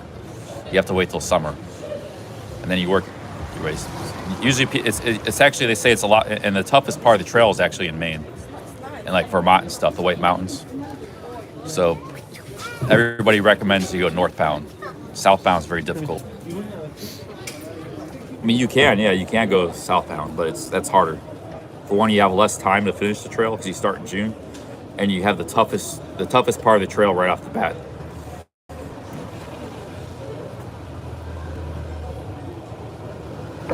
Oh yes, there's many black bears, thousands and thousands all along the trail, but not grizzly bears. No grizzly bears. That's Montana.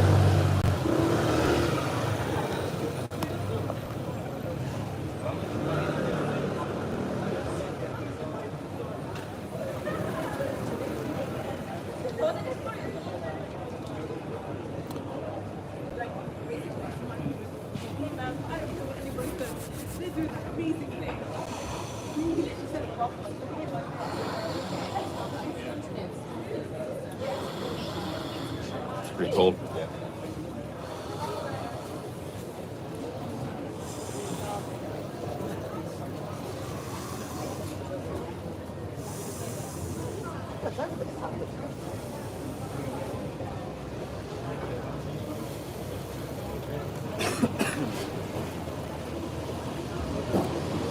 I could sit inside, but it's more entertaining being outside.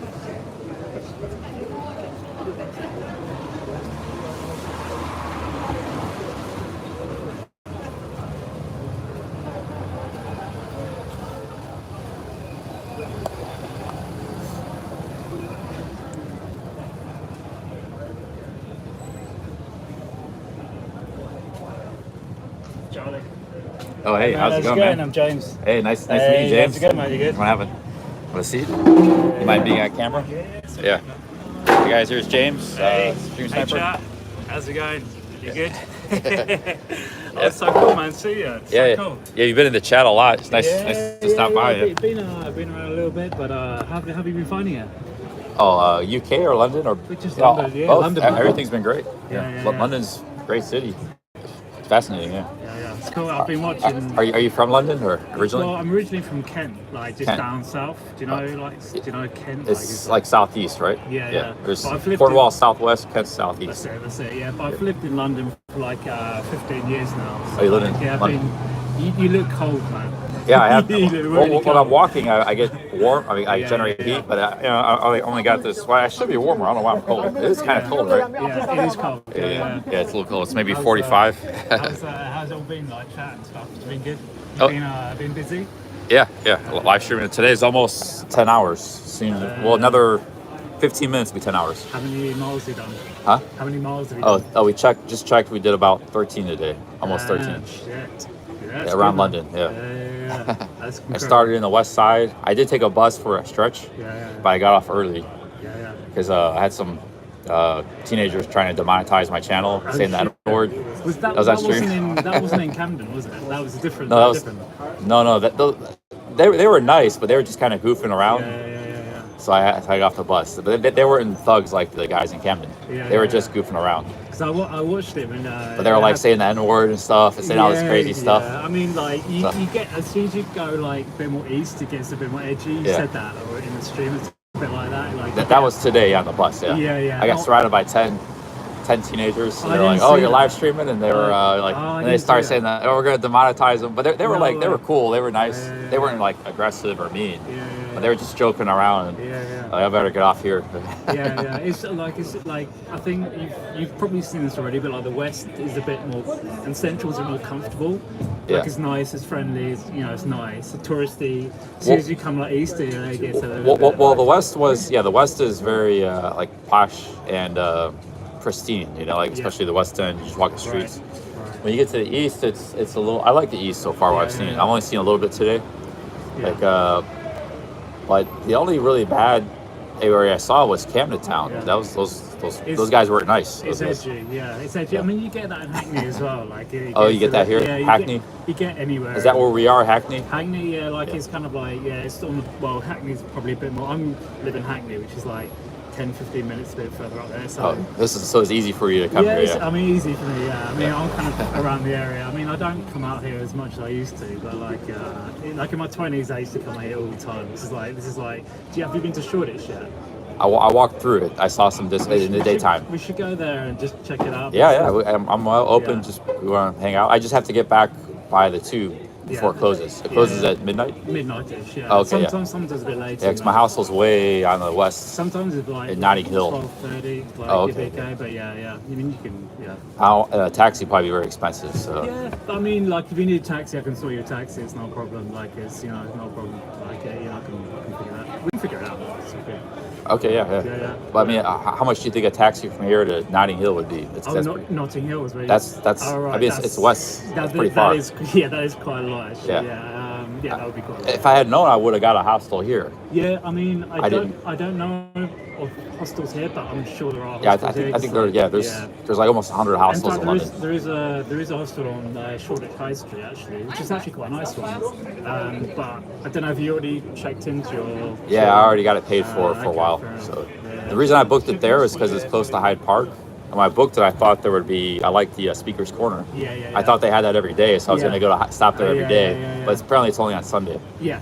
So that was too late. Yeah. Oh man, it's so cool to see, man. Because I've been following you since like I don't know how long. Like even before like when you were showing yourself on camera, like on my old channel. Pattaya and all that stuff. So like it's a long time. Do you travel to Thailand? Yeah. I've been to Thailand like maybe 4 or 5 times, which is actually how you found. That's how most people found me. Is they had an interest in Thailand. Yeah. And when I was doing really well, if you're anywhere close to like looking for something about Thailand, or my videos were getting popped out everywhere. It was every time Thailand something or other. It was always your channel. The Cheap Charlie channel came up. Even on Google searches sometimes, like you search like a Thailand hotel, and this Cheap Charlie thumbnail will come up for something on Google search. It's damn right. That only lasted a while. Now I'm down in the bottom of the search results. But I had a nice run. You're picking up a niche of something else. Like it's fine. You've still got the stragglers, like me, so it's all good. So what about you've had a coffee? Have you eaten? Actually, I haven't. I've just been snacking. I could go for a meal if you're hungry. Well, I've eaten already, but like if you wanna, I know a few places around here. It depends what you want to do, but like. We could walk around if you want. I got this paid for. We could head out or. Up to you, yeah. Okay, cool. Got the gifts. James in the house. 15-year London resident. This is his neck of the woods. He lives here. Yeah, have you checked out Shoreditch then, right? Well, I walked through it in the daytime, like around 2. But I could tell like it was. It's nearby here, right? It's yeah. You can literally turn left and it's just there. We can walk up to the end of Brick Lane. So I was talking. What do you think about the Million Man protest happening in November 11th? Should I live stream that or what do you think? Know what? I don't watch the news anymore. Oh yeah, I'm just completely tuned it out. I'm kind of the same way. I'm done with it all. Like I just really, there's nothing positive for me watching the news anymore. So yeah, I hear you on that one. Yeah. I barely know what's going on anymore, but I'm sure there's protests all over the shop, But, yeah. Wow, look at this place. I actually walked by this earlier, but they had like a film crew in here. Oh really? Yeah. So I don't know what they were filming. Action Bronson. Action Bronson? Yeah, he's like an American dude who he basically he does loads of like documentaries about food That might have been him in He's like here. a hip hop artist. Oh no, I never heard of him. Yeah, he does a lot of stuff around near where I am, in Dalston, right, which is like a lot of Turkish restaurants around there. Yeah, that might have been him because he had like, I mean, it wasn't like a giant film crew, but he had a good, like a professional, very professional camera, maybe like a $10,000 camera. Maybe. Yeah. It was like 3 people. Yeah. But yeah, if you want your Turkish Wow, these delights, are this is your Turkish delights. Turkish sweets, baklava. Oh, there's the baklava. Do you Oh, want some baklava? Yeah, I mean, it's great. I mean, it's super sweet, but yeah. I love baklava. Yeah, look at all this baklava. This is the stuff you want, the stuff with the pistachio on top. I might buy it for tomorrow morning. Yeah, this stuff is like the authentic stuff. Yeah. Hello. Like all this stuff here, it's like the super sweet stuff. They glaze it with like sugar. It's like super nice. You're talking my language. That's like a lot of sugar. yeah, you're a sugar man. I know you. But that's the one you want to get. But yeah, it's all good. Yeah, Turkish delight, everything. Yeah, I might buy this for if the price is good. Hey, how's it going? How much do these cost? What's 80 pen per how much? Sorry, okay. 18 pounds per kilo. £8 per kilo? 18. Oh, 1.8. Okay, 1.8. Sorry. You buy by the kilo. A kilo would be a lot. Yeah, I was gonna say that's a lot. So 100 grams would be 180. Yeah. How much does one piece weigh? Say this. How much do you? 50 grams? 130. Okay. Oh yeah, one piece would be like 100 grams. It's very thick and dense. Yeah. Yeah, it's like they're super filling. Yeah, for sure. It's all the same price. Yeah, it's all the same price. Be tempted. Yeah, looks very delicious. they don't have this on the West End, only here. Yeah, I mean, like these east side, they've got a lot of this. But I'm from Dalston, which is a lot of Turkish community. Oh yeah. And they have a lot of like baklava and stuff. But yeah, it's all good. Yeah. Cheers. Thanks. Yeah, let's. Should we head up this way and just like go to the top of the Yeah. You lead the way, man. You know your way around here. I mean, how are you doing leg-wise? Are you kind of like? I feel better now. I was getting tired, but I had an hour rest there. Plus the coffee can kind of it spikes your adrenaline. Yeah. Now I feel good now. If you're okay walking, then we'll just literally walk around, show you Shoreditch way, because that's like quite buzzing this time of year. Oh, awesome! Yeah. I guess the thing is that it's like because of all the weather's been like terrible. It's probably not going to be that. It's not going to be that busy. There's still people around. Is this weather normal for London, or is this worse than normal? I think you've come at a time where we've had like 2 storms, like back to back. So like, right. I think it's a bit more wet than it's normally been, but it's still the winter time is basically like this. Thank you, man. Yeah, the winter time is normally pretty grim here. So yeah, it's always. I mean, winter's like 40 degrees every day Fahrenheit. Yeah, I don't know what that is. It's like a bit above freezing. Yeah. Like 4. Yeah. 3 Celsius. Yeah. I mean, like when it gets cold. I mean, later in the year it'll get colder. Like it will be like 3-4 degrees. It's Celsius. Sorry. Plus rain sometimes. Yeah, and wind. Rains. That's pretty grim. Yeah. It's just basically go to work and go home. You know, and just hunker down. I think this year's been like the wettest year on record here in the UK. Wettest year on record. Wow. Yeah. So it's pretty wet. So this is probably not normal, but it's still it's normally pretty grim. But the good news is I don't think there's going to be any more rain like tonight, so you should be alright. Well, it was supposed to be, the forecast was supposed to be a little bit of rain this afternoon, maybe. Then it had like a big storm in the evening. It was supposed to be sunny. I mean, like you said earlier, don't trust the forecast. They don't have a clue what's going on. Yeah, the UK don't seem to have a clue. The American forecast is usually pretty close. If you think like England as a country relatively is quite small. I know, thank you. England as a country itself is quite small, and you're basically enclosed by all these different like weather systems around the oceans. So you just get all this mismatch of like weather systems. So, no one can really predict. Yeah, it's like a lot of cross currents of. I mean, if you think of it, America is like this massive landmass, right? Yeah. It's very consistent. Everything sweeps off from the west to the east, off the plains. So it's like you kind of see it coming, you know, a couple of days in advance. Something's coming. You can see it, but here, like Here it's completely unpredictable. That's the thing with England. It's like people complain about the weather. It's not necessarily because it's bad weather. It is bad weather, but it's just unpredictable. Yeah, that makes a lot of sense. And nobody really knows what's going on. So you never really know how to dress when you go out, because it's like, do you bring your rain jacket? Do you bring your jumper? Do you bring your shorts? That's what I've been thinking. Like, I didn't bring my rain jacket and the hat. You know. That's what I mean. You're learning the lessons of what it's like to live here. I hear you. Like, you just have no idea. Well, hey, at least this summer is probably pretty nice. Do you know, last summer, this place is quite cool. Oh, wow. Sure, yeah. It's cool. Cafe 1001 here is quite cool. I was trying to say in your chat, if you want coffee, you can come around here. There's like a cafe here. There's quite a little buzzing sort of area around here, so you can. Is this part of Shoreditch or still part considered Brick Lane? Well, Brick Lane's literally here. So this is all Brick Lane, but Shoreditch is a bit more out here. But we can go down here and I can show you kind of what this bit's like. All right, cool, yeah. This is what I was trying to say in chat. Like, if you wanted someone to sit down, you could have come here, because like there's loads of seating areas, and like you could have got a cafe, you could have got coffee and like chilled out here. It's quite a cool little area. Your big age. No spare It's typically where all the kind of like art students come around here, because like this is it's like a Truman Brewery kind of area. They've got loads of little like design. I think this is where, like, 'cause I felt like what was it? Piccadilly Circus and Soho, maybe a little more on the tourist side. Yeah. This is a little more probably like hipster. Londoners. You get tourists here, but it's mainly locals. Oh yeah. There's definitely tourists here. Yeah. There's definitely tourists, but it's way. But it's more local based here. Yeah. Way less tourists than Covent Garden. And there's this quite cool little seating area right here. You can just like chill out here. If you want to do something here. They've got this like little tube thing. Some people every time we get anytime we get a male guest, there's always people, is Charlie gay, this, that, or saying, no, I'm straight. He's just he's a long-time viewer, subscriber.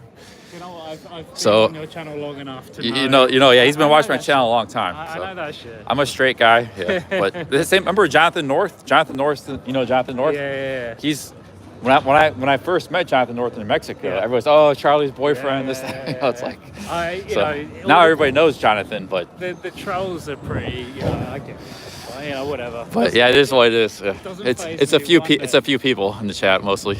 Little fucking bitches can talk about what See, they want. this guy in the chat called me, a British word? It's a puffer or something?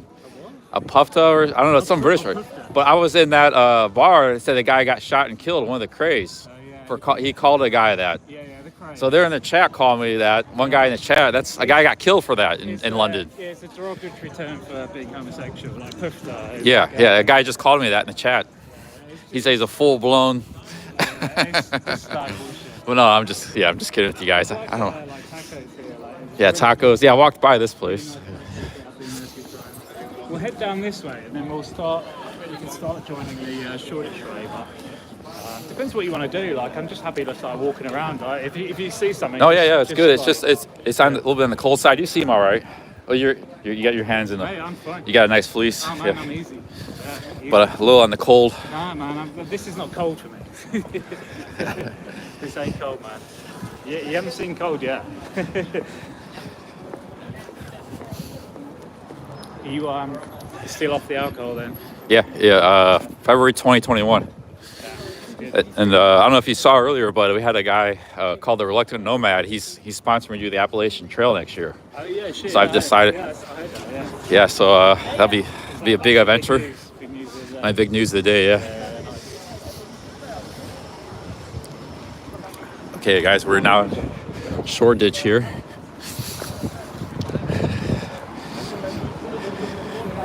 If you head down this way, have you heard of Liverpool Street before?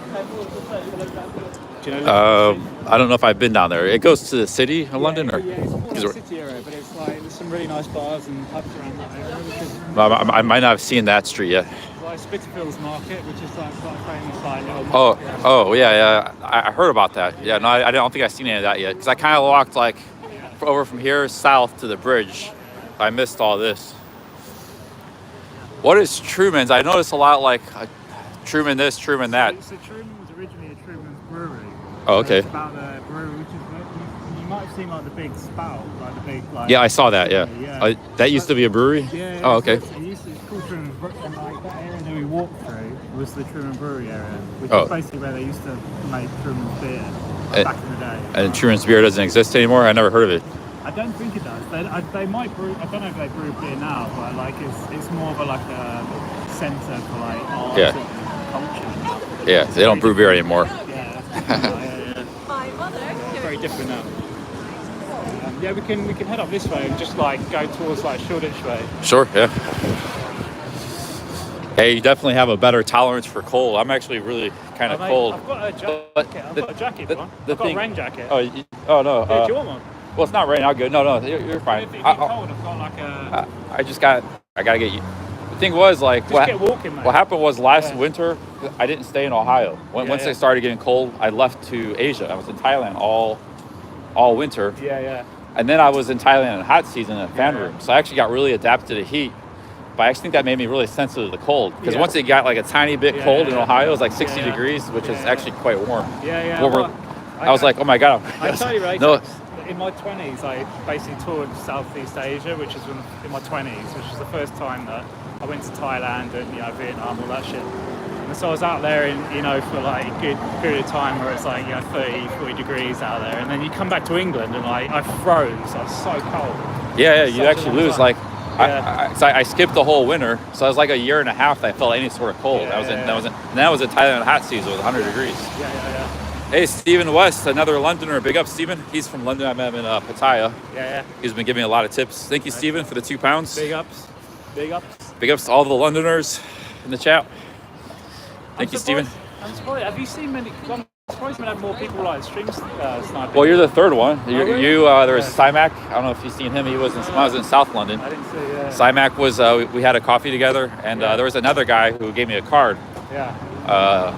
Auditing London, so we had 3 so far. Okay, I thought there'd be more though. To be fair, well, some of them I've met. Like I've met Stephen West already. I met Kicks TV. I think he might be in England. I'm not sure if he is, but he's from London. I met Project Diamond. He's from London. So quite a few I've already met if they're in the area.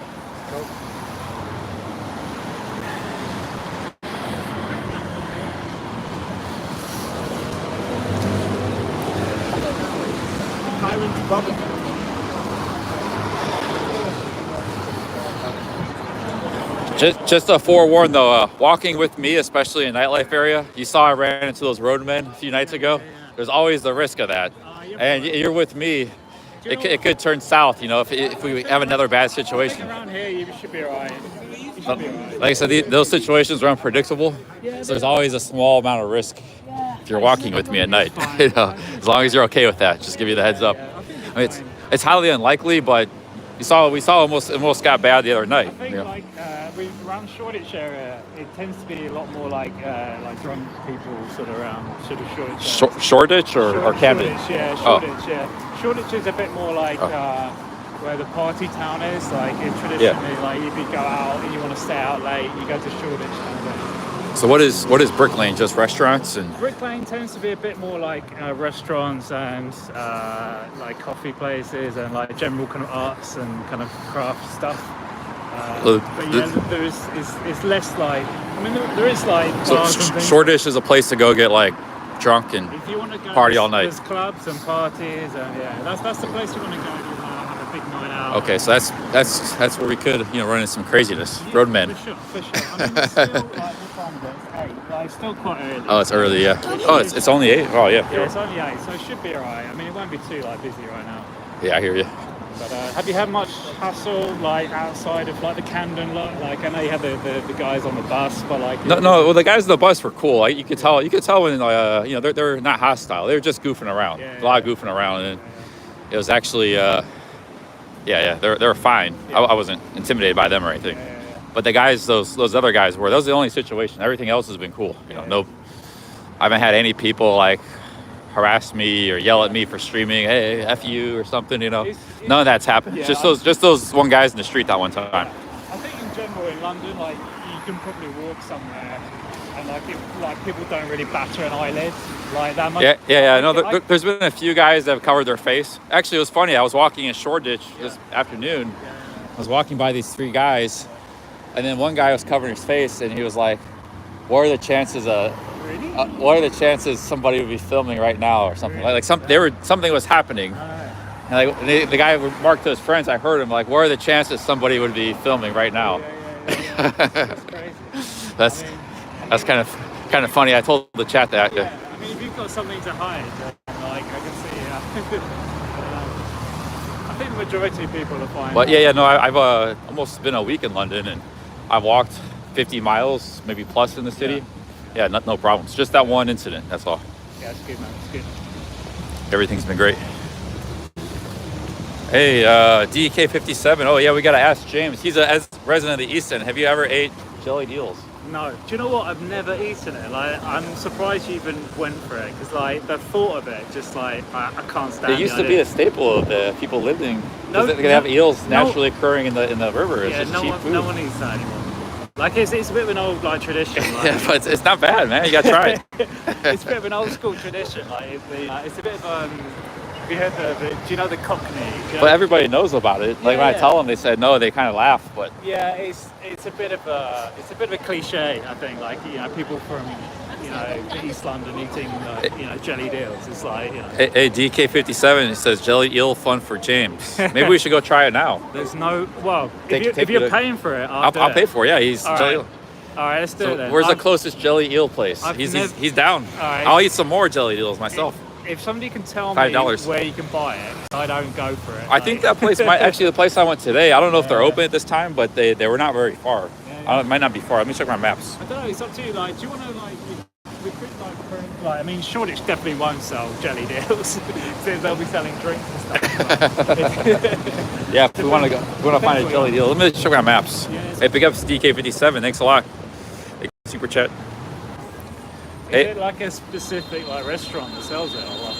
Well, there's a place that sell pie. They sell a lot of times. They sell mash and pie, and jelly. That place also has jelly eels. All right. They have too, but they're closed right now, anyways. They're more like lunchtime. That's a relief for me. Yeah, they're closed, and it's like a mile and a half walk or something. I'm not sure how jellied eel is going to go down with my beard. Yeah. What was it like? You like it? No, yeah, it wasn't bad. Like you just put some vinegar on it. The gelatin was kind of strange. Yeah. The gelatin comes from the eel. I think it's probably more a texture problem, perhaps for me. I don't know. It's kind of just like eating fish. It's just like eating cold fish. The thing is, I don't eat fish, so like. Oh yeah, if you don't eat fish, then it was like cold fish with vinegar. Box Park here, I don't know if you look up there. Box Park. They got that seating area up the top there. See that? They're quite cool. So, oh yeah, that's pretty nice. Yeah, it's pretty cool. So I occasionally go there. They live stream like videos, like and sports stuff. Do they sell jellied eels there? Yeah, yeah, probably this time of night. It's not. It's more of a lunchtime probably thing. Yeah, well, this is just the beginning of the storage area. So like you can kind of get a feel for it. Like, they got some cool buildings like this. I know you're big into your buildings. But yeah. Yeah, I think I walked through here. Watch out. I think I walked through here, but I kind of cut through like some of the alleyways, so I didn't see all of it. It's like a pretty big neighborhood.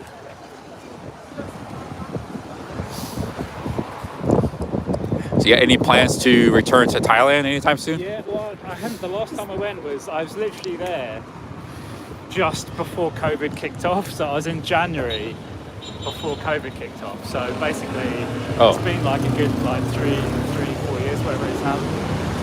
So I probably want to try and return to it next year. And what's your favorite places in Thailand you like going to? So basically, I prefer to travel around.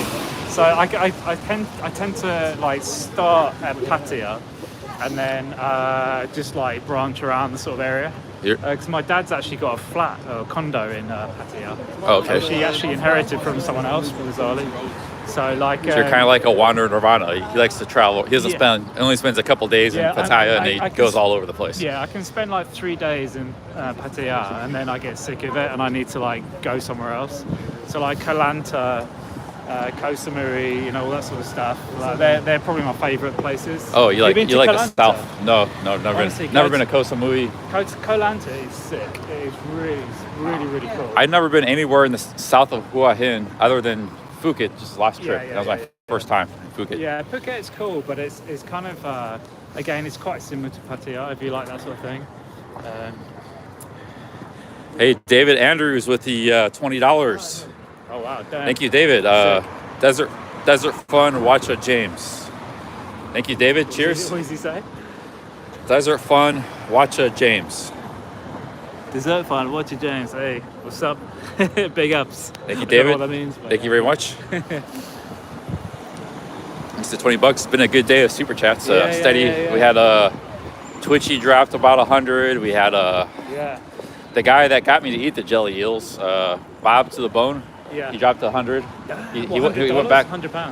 $100. Well, he's the reason I went there because he dropped 50. I was eating fish and chips. He was like, I've always wanted to eat. It's my dream to eat jellied eels at this restaurant. Yeah. So I actually went to the restaurant he mentioned, and so he dropped $100 today. That's incredible. Yeah. And then we've had other Montana native $50. We've had a nice day of super chats. I'm blown away by like the generosity of some of the people. Like to drop 100 quid on someone, like it's incredible. Yeah, it's an amazing community here. Like, big ups. Big ups. Yeah, big ups, guys. Thank you very much. Thank you, David.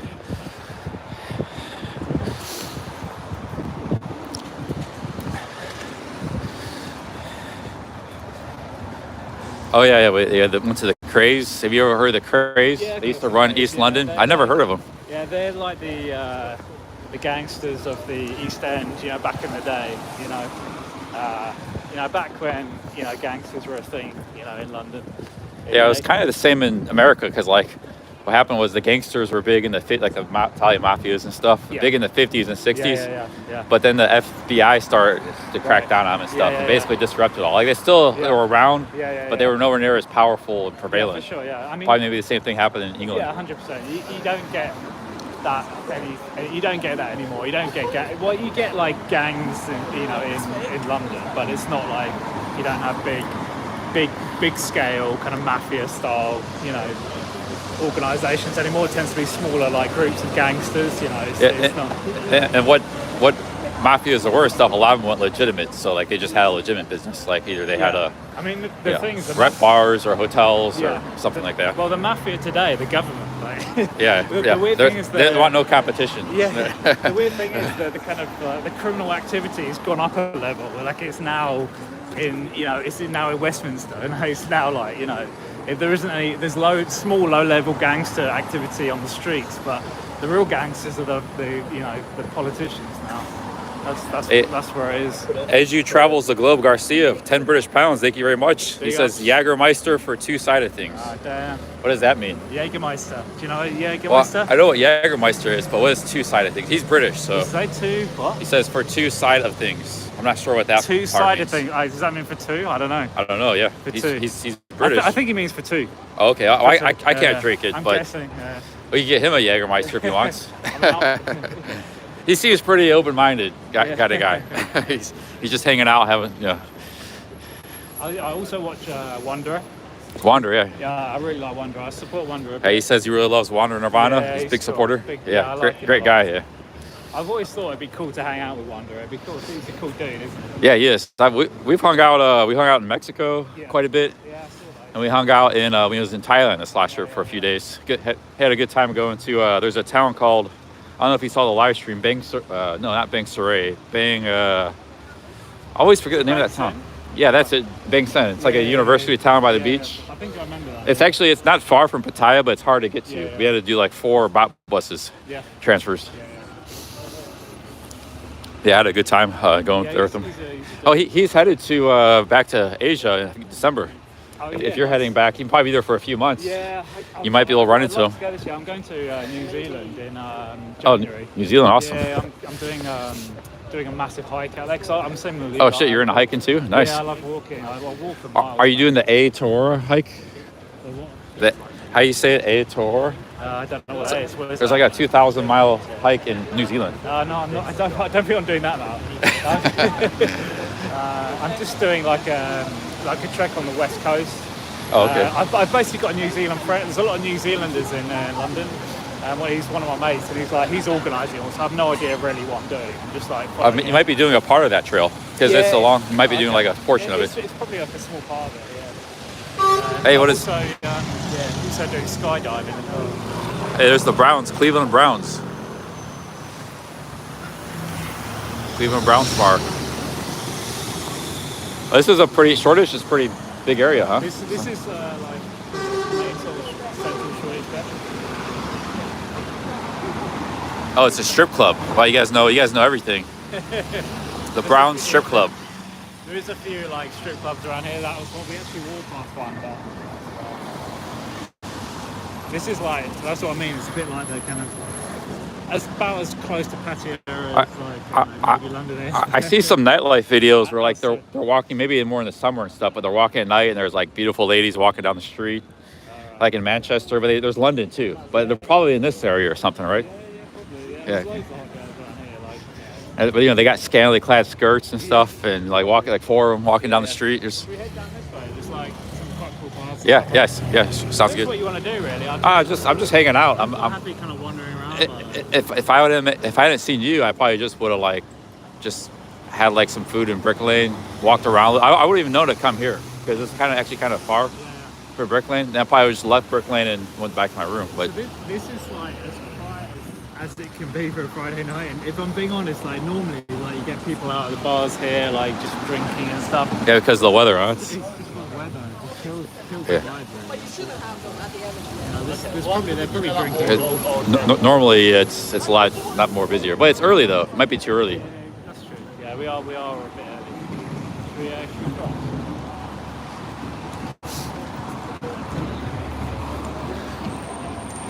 But this kind of heads towards Old Street, where it's a bit more like commercial, so we can do a bit of a loop around. It's quite a cool place around.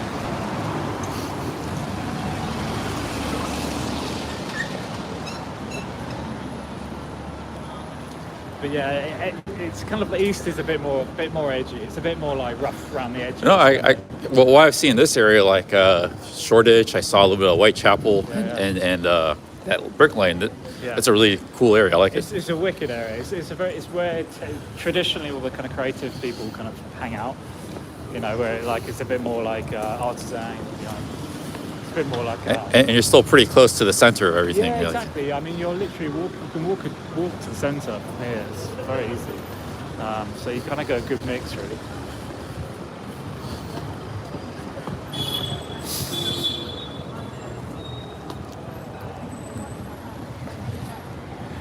What's your plan sort of later? You kind of hang around in London for a bit, or are you going well, on Monday I have a subscriber who has offered me to take me to Brighton. Oh, sweet. Yeah, you should go to Brighton. It's cool. So I'm going to spend a few days there, and it's a cheaper hotels there. Yeah.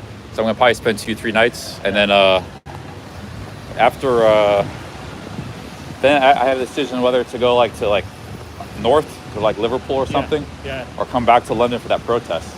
Okay. And then after that, I'm going to Dublin, and that's probably going to be it. Yeah. I have to fly back from Dublin to America. I mean, if you can, I would go to Manchester. Manchester's buzzing. Manchester, yeah. It's buzzing. Other people. I don't know. Do you watch Jeff Carter? Some, yeah. Well, I haven't watched him in. I know of him, but I don't really watch him much. So I haven't watched him. He's a classic kind of Mancunian. Oh, he's from Manchester. Yeah. Okay. He's Yeah. a classic kind of like very positive, friendly guy. Oh, cool. Yeah. Yeah, I watch. There's one guy I watch. He's not really like nightlife and stuff, but he's just kind of in the streets. He's Charles Veach. Have you heard of him? No, I don't. Can't Breach the Veach. Yeah, he's got like 400,000 subs, but most of his stuff's in the daytime. But like he's kind of aggressive. Like he'll go down the canals and approach the cottagers. He'll approach people on the streets, protesters. He's just always in people's face.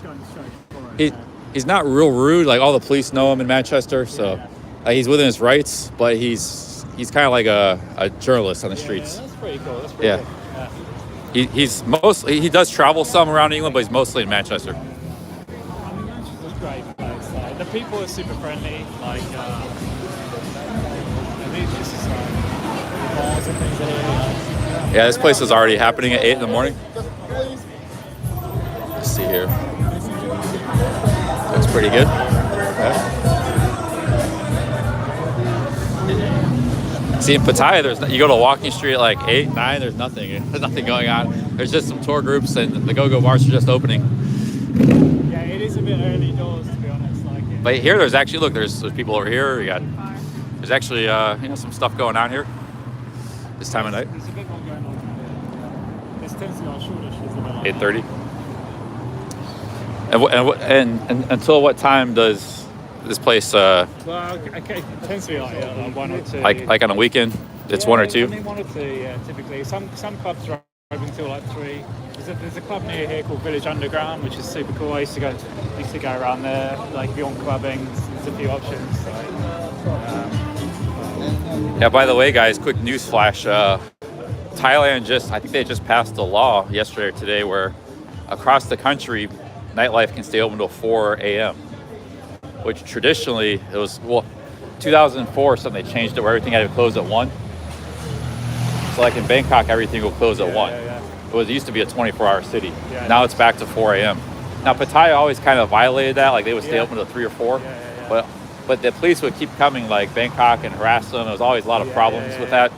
Now that's all gone. Everything is open till 4 around the country. That's good. So. Yeah, I mean that's kind of that's how I remember it. To be honest. Well, you guys will be enjoying yourself in Thailand. I'm going to be on the Appalachian Trail, freezing my ass off, eating cold soaked food, oatmeal. But the other side. Other side. I'm going to.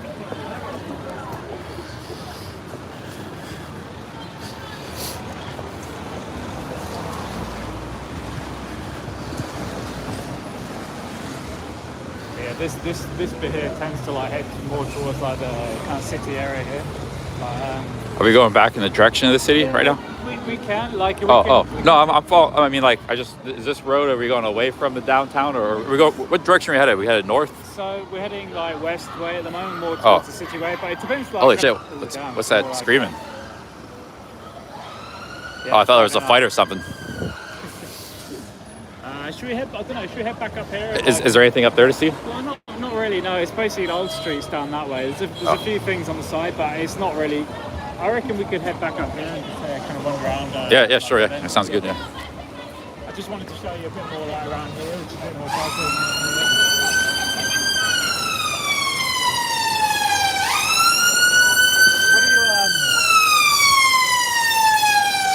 What do you fancy doing? Jesus. What's that? Can you just sit down and eat, or like? I'm not like real hungry. I wouldn't mind a bite to eat, maybe a snack or something. I'm not super hungry or anything. I just I'm good. Yeah, we could go to a pub or something and get some. Let's try a place up here. I don't know how busy it's going to be. The problem is, it's like Friday night. It's like everywhere's around normally. But maybe tonight it won't be quite so rammed. But let's try a little place up here. I've been meaning to go to it. I've never been to it. But let's try it and see what happens. Sounds good. It's quite a cool little sort of outside area and stuff.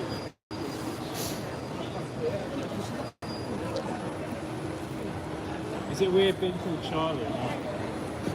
Oh no, I'm actually pretty used to it. Yeah, I'm pretty used to it. It's been going for years.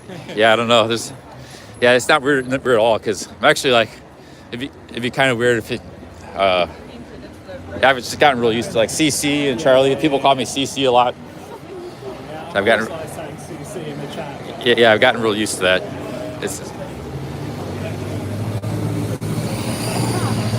Yeah, there's various bars and things around here which are quite cool. Take it back?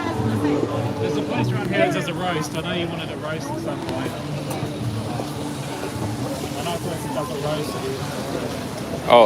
roast. Do they got like, is it a bar? I think it's a pub with it does like pub food. Yeah, that sounds pretty good.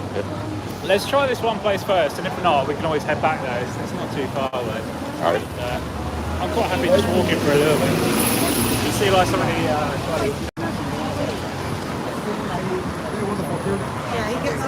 they got quite cool places like around. Oh yeah, nice cool bar. Yeah. Let's go. Yeah, let's go. I don't know. Oh no, that's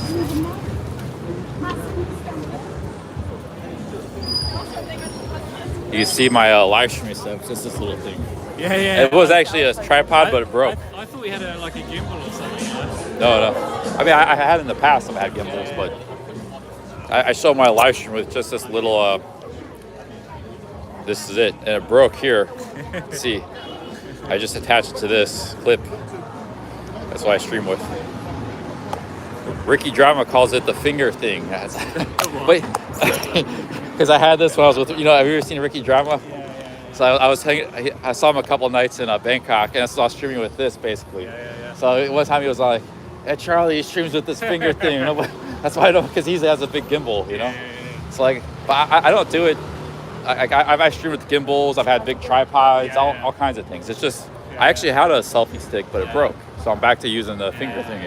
If you wanted, we could have a drink here. How are you outside, or do you want to be inside? Wherever. Yeah. We could sit out here, and you've got quite cool. I don't know, or we can walk around. It's up to you, man. I'm not too cold anymore after walking, so I'm actually pretty good. Whatever you feel like doing. You feel like having a drink? Yeah, I reckon so. Let's try one place up here, and if that place is busy, we can always come back here. All right. Yeah, sounds good. Twisted cocktails. Yeah, the London nightlife kind of sprawls all over the place. Yeah, I mean that's one thing I find. It's like it's not like we've got like one central area walking streets. It's like there's like loads of little different areas for depending on what you want.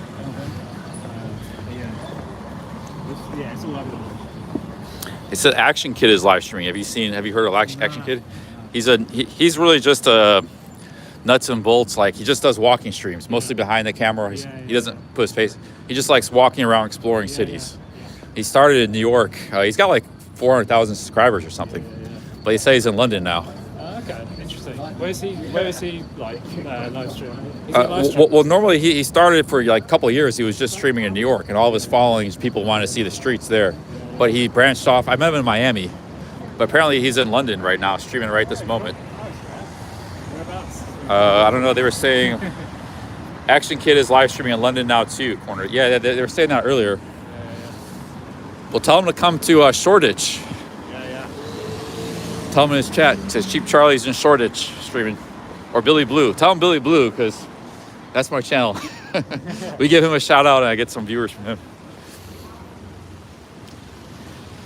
You gotta say Billy Blue. If you say Cheap Charlie, then they go to my Cheap Charlie channel, which is dead.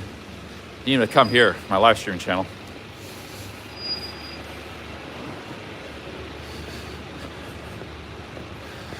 Where's the tube station?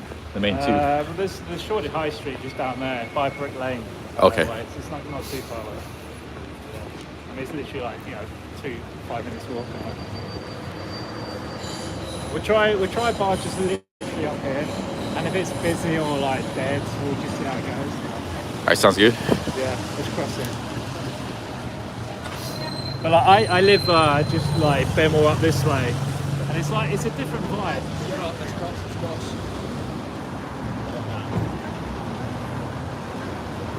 So yeah, I don't really typically go out here anymore. I used to. Like, Shoreditch is a bit like, if you're in your 20s, this is where you go. But I'm not in my 20s. I'm not in my 20s anymore. So like, I don't really know anywhere around here anymore. You're gonna do my rap, sir. I think there's a hostel just over here somewhere. Is it this one? It's one of these ones. It's like a hostel. I can't remember. I think one of these is like a hostel. You can actually pop in. Yeah, I think I did see a few over in this area. I was but I just made a mistake booking that one in West End for so long. Well, hey, at least this Sunday I'll get to do the Speaker's Corner again. Yeah, this is the place to stay in London. First I was in Camden Town, and then I was in West End. West End's nice. I would say that, I'm obviously biased because I live here, but I would say like the East End's way more like buzzing, way more things to do. It's like, it's a little bit more interesting because it can be edgy, but at the same time it's quite fun. You kind of want that. Hey, what's up, Truth Warrior in the chat? Yeah, I remember Truth Warrior. I think it was in the Ohio trips you did. Truth Warrior. He knows a lot of the lore of this channel. Yeah. I recognize your name. Like you're not like an A tier, like you're in the chat all the time, like Bobby. Honestly, like you see Bobby Crush, dude, like he's in there all the time. Mate, honestly, but like, I remember your name here and there from time to time. You know, like over the years. I do a few super chats every now and then, but I'm definitely not one of your regulars. I just don't have time, mate. I just really don't know. Yeah, it goes for hours streams. You know, like Truth Warriors 8, definitely A tier. Yeah, exactly. I don't Tony have Montana. time. This is the place here. It looks a bit dead actually, but I don't know.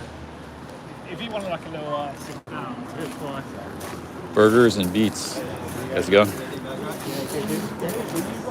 Yeah. We just like sit around. Yeah, you can sit wherever you like. So food, come to me, and then if you go away through the double doors, put the bar in there. All right. So you can sit in the bar or in Yeah, let's do that. That's right. Cheers, man. Cheers. Yeah. Should we chill here for a bit? It's a bit quieter than like the other bits. You might be able to. Anything goes with me. I'm good. Because what I do is just either. I wouldn't mind a beer. Like, Okay, yeah, I might get a burger or something. I'll be fine. You can probably just like grab it. That's a little warmer in here. That's nice. A few degrees warmer. Oh, they got a big heater. Look at the heater.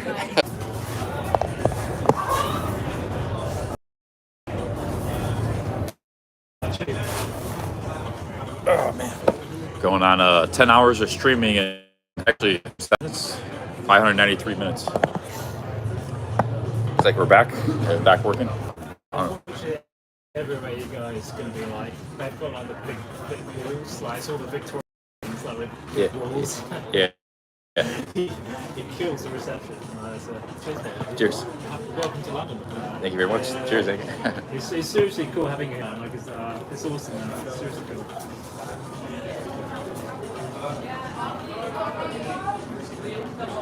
You got reception, I guess. I was thinking if there's some kind of like electromagnetic war, where like it zaps the signal, and like if you're outside it'll kill you, but like if you're inside these, you got to be in like one of these old buildings, then you're safe. You know, they're safe from the waves. So if you want to escape, you have to be either London or some colonial Mexican city, and only if you have access to those buildings. Only if only a select amount of people would have access to it. Do you lose a lot of like viewers when you lose? They leave and then they come back. But there's always like people coming and going. It's like but usually it comes back. I'm drinking soda water with lime. He's got a beer.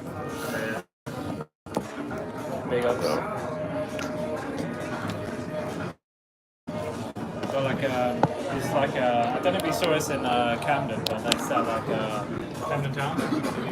Oh, it's from Camden, yeah. Yeah, Camden Town Brewery. It's a cool beer. Nice. They're quite, it's a bit like Guinness here. You can have somewhere in between.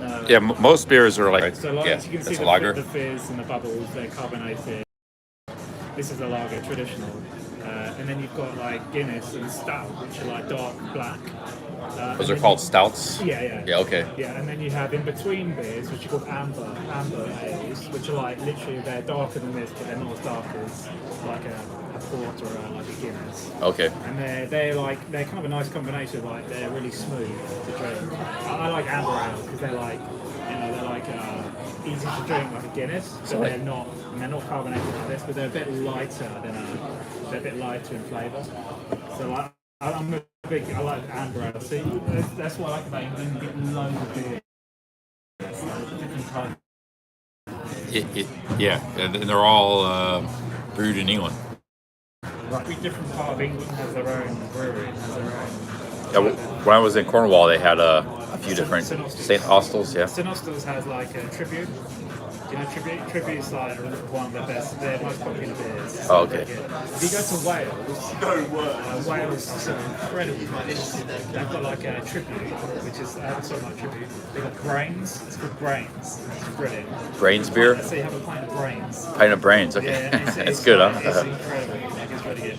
But like where I'm from, Kent, you get loads of like beers there. Like there's a brewery called Shepherd Mead, which is like very, very popular. And these companies have been around since like 1600s, 1700s. They've been around for like wow, yeah. And it's like they've got a lot of history behind.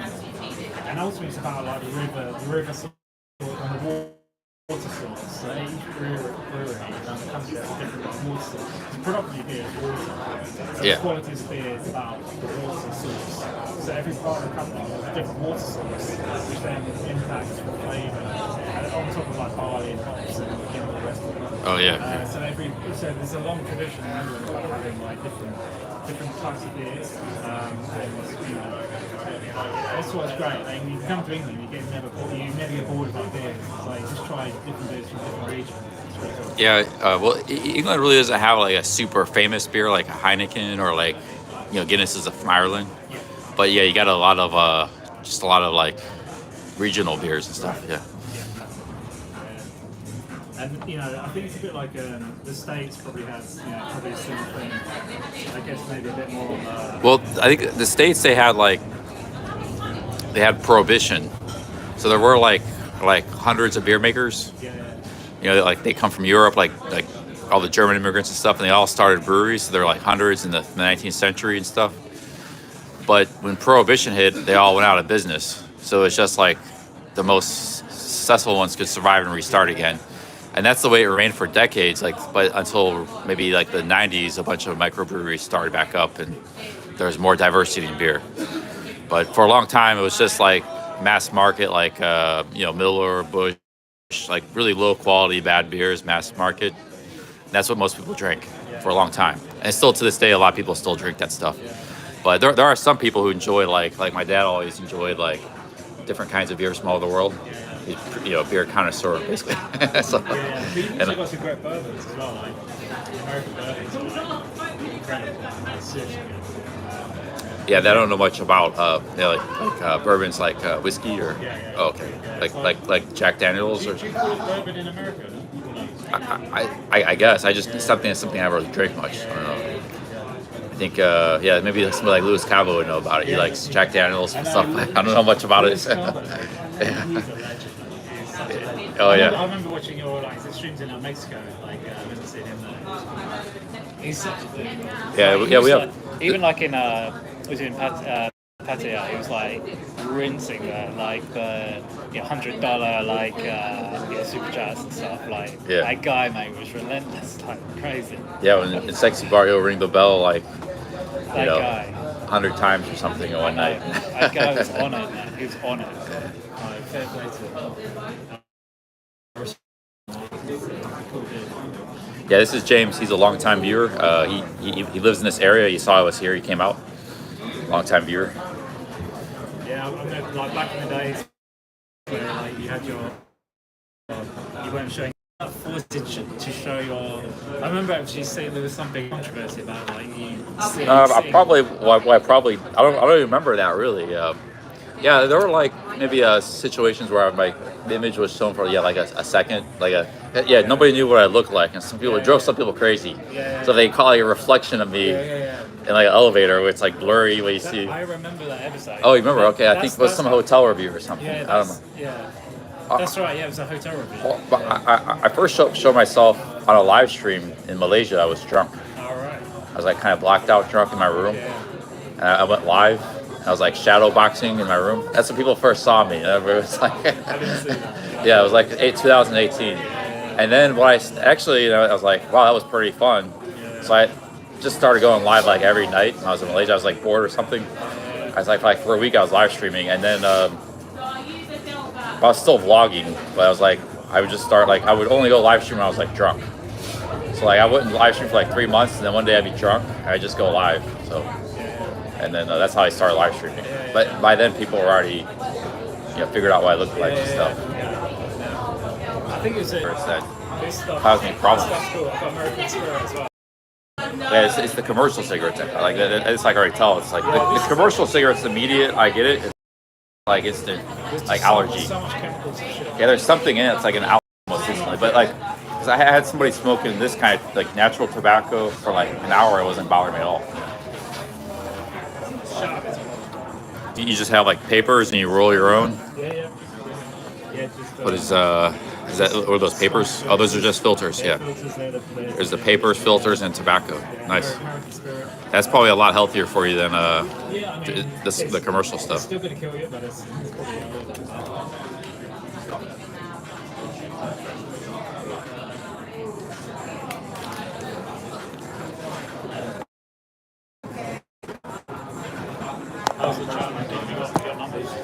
Yeah, it's was it 250, 300? It dropped down because the internet promise is on a 200. What's been your peak in London? The best we've had, I don't know. I think maybe 350 or something, but it's at brief. There's a few times in Cornwall too. Maybe it reached a high. That's a anywhere from like 150 to 300, 200, 250. Huh? Oh, you love Cornwall, yeah? I've been to Cornwall so many times. It's so beautiful. It's such a beautiful place. Yeah, it is. I had really no idea, especially along the. I mean, when you're inland, it's a lot of just kind of like grassland and stuff. But when you're on the coasts are stunning. Yeah. There's something like magical about Cornwall. I don't know what it is, but it just feels like it's got a history. Yeah, it's like walking in like Narnia or like Lord of the Rings place. And there's a lot of like villages and stuff too, but they don't really like detract from it. It's like they just add to it. It's one of the most beautiful places. The other part you should go to is the Lake District. Do you know the Lake District? That's somewhere northwest. It's like north, like Yeah, north. It depends if you want. I mean, that's really remote, but it's beautiful lakes and stuff. Yeah. There's not much around there. What's the closest city? You don't know how to get there yet. It might be like something like Sheffield or Leeds or something. Closest big city. I'm not really sure. I'm sure someone will chat with me, but like, if you want to go around there, there is around there. There's probably some regional airport, just like there was Newquay. Newquay is a really small airport. I don't know if you've ever been in the airport, but it's like it's just like one room airport. It's like. Newquay's like, what's the Rio that guy?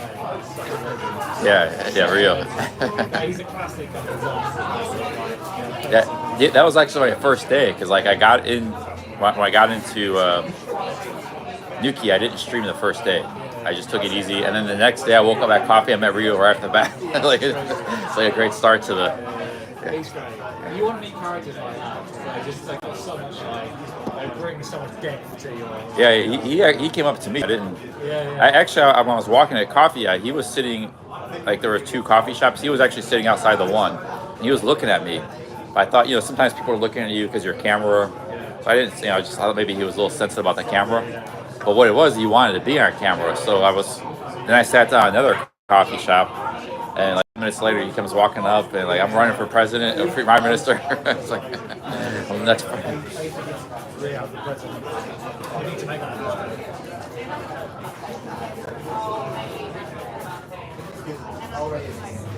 Yeah, we're talking about Newquay and Cornwall.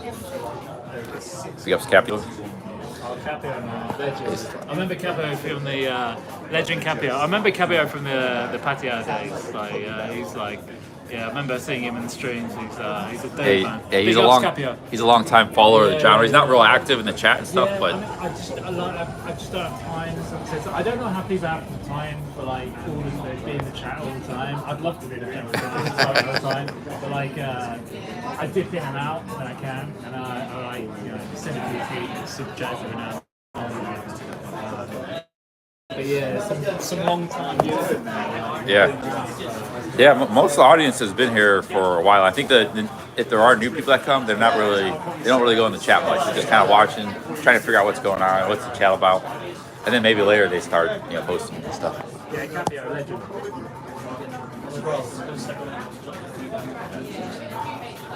Sheffield's nowhere near Lake District. Somebody said Preston. Yep, Preston. That's pretty cool. That might be by the Lake District. Preston. I'm not so familiar with that area. I've been to Lake District. It's beautiful. If you want like outdoor adventure, I heard there's the Peak. Where's the Peak District? Where's that at? Is that north too? Okay. Hey, Alfred E. Newman, 60 Norwegian kroners. Thank you very much. Hope you have a great time in the UK. Hey, thank you, Alfred. Thank you very much. How much was your flight? To where? Yeah, I flew. It's like 460 round trip from Cleveland to Dublin, and it was a direct flight too. Like there's not many cities international cities that fly direct to Cleveland. So it was great. And then it was like $50 from Dublin to Newquay. I could have got like a $20 if I had waited like to the night. If I had to sit in Dublin Airport, I just figured I'd go. That's cheap. Yeah.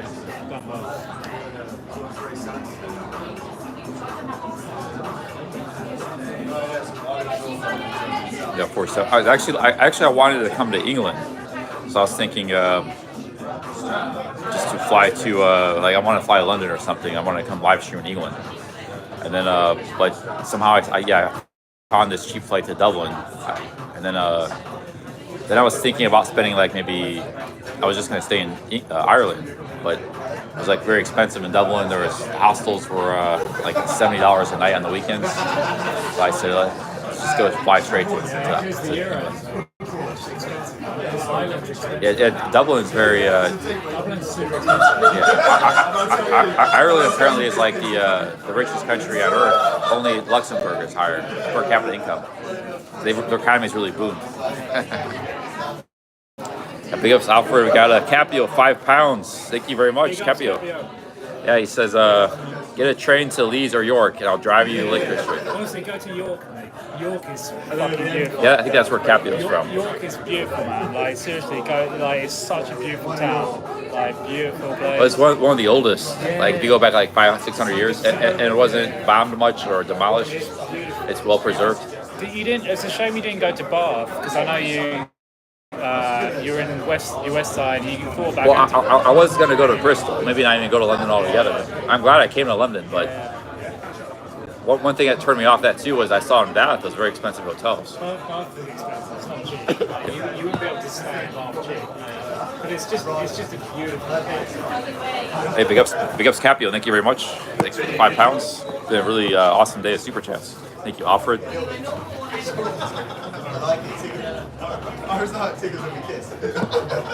Well, I don't know, Capio, if you might not have seen the big news. We had a YouTube star. No, he's going to pay to do the Appalachian Trail, $5 per mile, and half of that's going to go to free, though, my choice, and half is going to be. So we're on. As long as he's serious, I'm going to do the Appalachian Trail in March, starting in March. As long as I don't have some kind of injury or anything like that, So, and he said he'll pay me an undisclosed amount if I complete the entire trail. So, big ups to Reluctant Nomad. He's he's sponsoring me to do the Appalachian Trail. Is he a new guy on the channel, like the Nomad guy, or no? Reluctant Nomad. He's known as Twitchy. He's actually very. He's considered kind of trolled by a lot of people. He's trolled a lot of people. He's trolled me too. But he's pretty nice in person. But he did have this idea like you tattoo his name, he'd give you money. Like Steph Traveler. Yeah, like he was gonna give Steph Traveler £1,000. But no, I guess they had a disagreement. That didn't happen. But so he was in my chat today. He sent me a big super chat, which he's not known. I was like, wow, he sent me a super chat. And then it's like, I'll give you £2,000 if you get a tattoo of my name. It's like, I'm not really big on tattoos. How about you pay me to do the Appalachian Trail? Because I'm going to do the Appalachian Trail. It's like, okay.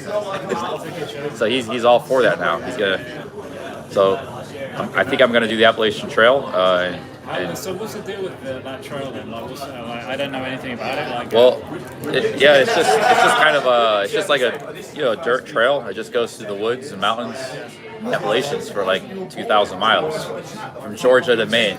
Basically, 2,000 miles. Yeah, it's very remote. Like there's a few roads and towns here and there, little tiny towns, but it's just all you're in the woods and mountains for 6 months. That's incredible.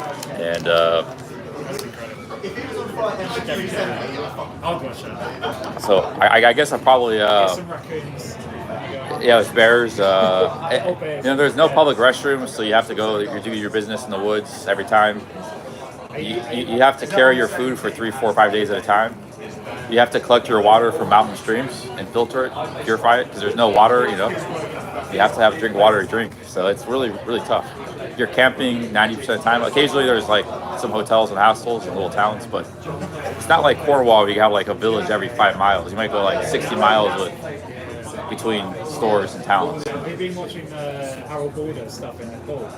I saw he was in Nepal. I haven't seen it. Was he hiking or something? Well, he was doing like, he was basically going along. I don't know what track he was doing, but he was going along just camping at various spots in Nepal. Like it looks incredible. Like Oh yeah. Nepal's amazing. a lot of landslides and stuff. It's just like you can barely walk. Barely walk. It's like really incredible scene. Like, that sort of thing. Like, Yeah, that would be if I really get into hiking and camping. I would definitely try to get into Nepal one day. Like I said, I'm doing New Zealand in January, and I'm basically doing like a 5-day trail across the mountains there, and it's like it's incredible. Like you just basically there's nothing around all these huts. So you have to book these huts in advance. So I had to book them last year because as soon as they announced the availability, they sold out within the second. So I managed to get 3 huts booked up. Oh, nice. To be honest with you, I may organise it. I have no idea what it is or what I'm doing. He organised it. Oh, awesome. Yeah, nice. That's a long flight. I've never been to Switzerland, just Austria, just Vienna, like when I was backpacking in Europe. I know you say Cornwall is beautiful, and I remember you saying like Cornwall was one of the most beautiful parts of the world. I remember you saying that. Yeah. Honestly, go to Switzerland and Austria. Well, I saw Gabriel, Gabriel Traveler? Yeah. I saw he was in Switzerland. It looked really, really amazing. The mountain scenery. It is the most beautiful thing anywhere in the world. It's the most beautiful place in the world. Austria and Switzerland. Switzerland and Austria. Like the Tyrol Mountains. It's incredible. I can't remember what the range is like into, but it's obviously the Alps. Like Innsbruck, Salzburg. Yeah, exactly. Yeah. The Innsbruck, I was actually east of Innsbruck, so like more towards like Austria side. But like, it's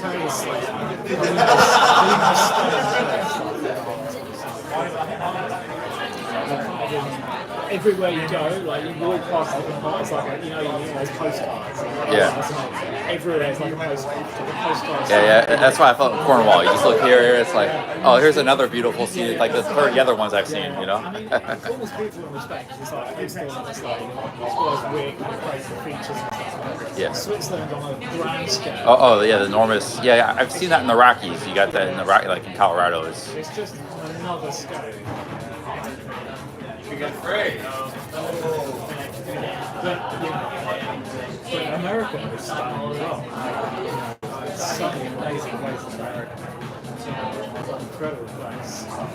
Yeah. Well, the Appalachians are actually, I think, the oldest mountain range in the world, and there's a river called the New River. It's in West Virginia. It's the second oldest river. The oldest is the Nile River. So, but because they're so old, the mountains are quite dull. It's like they're just like hills and low. They're not like real scenic like the Rockies or like the Alps. It's just like a lot of dull kind of scenery, and it's a lot of woods. It's just not actually going to be stunning, but it's more about there is some nice scenery. No doubt there'll be some nice scenery, but it's more about like the challenge and the challenge of it. And the weather's not that great either. Like it can be rainy for like days at a time. It's just awful weather.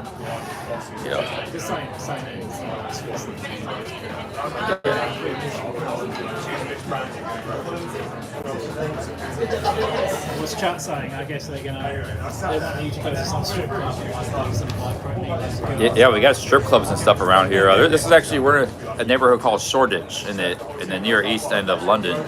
There's a lot of nightlife here. He's got a beer, a pint. Just having a quick beer here. Camden Town Brewery. And just hanging out. I'm good as long as I can just get back to my hostel before midnight. Yeah, I'm actually feeling good. I'm not like tired or anything.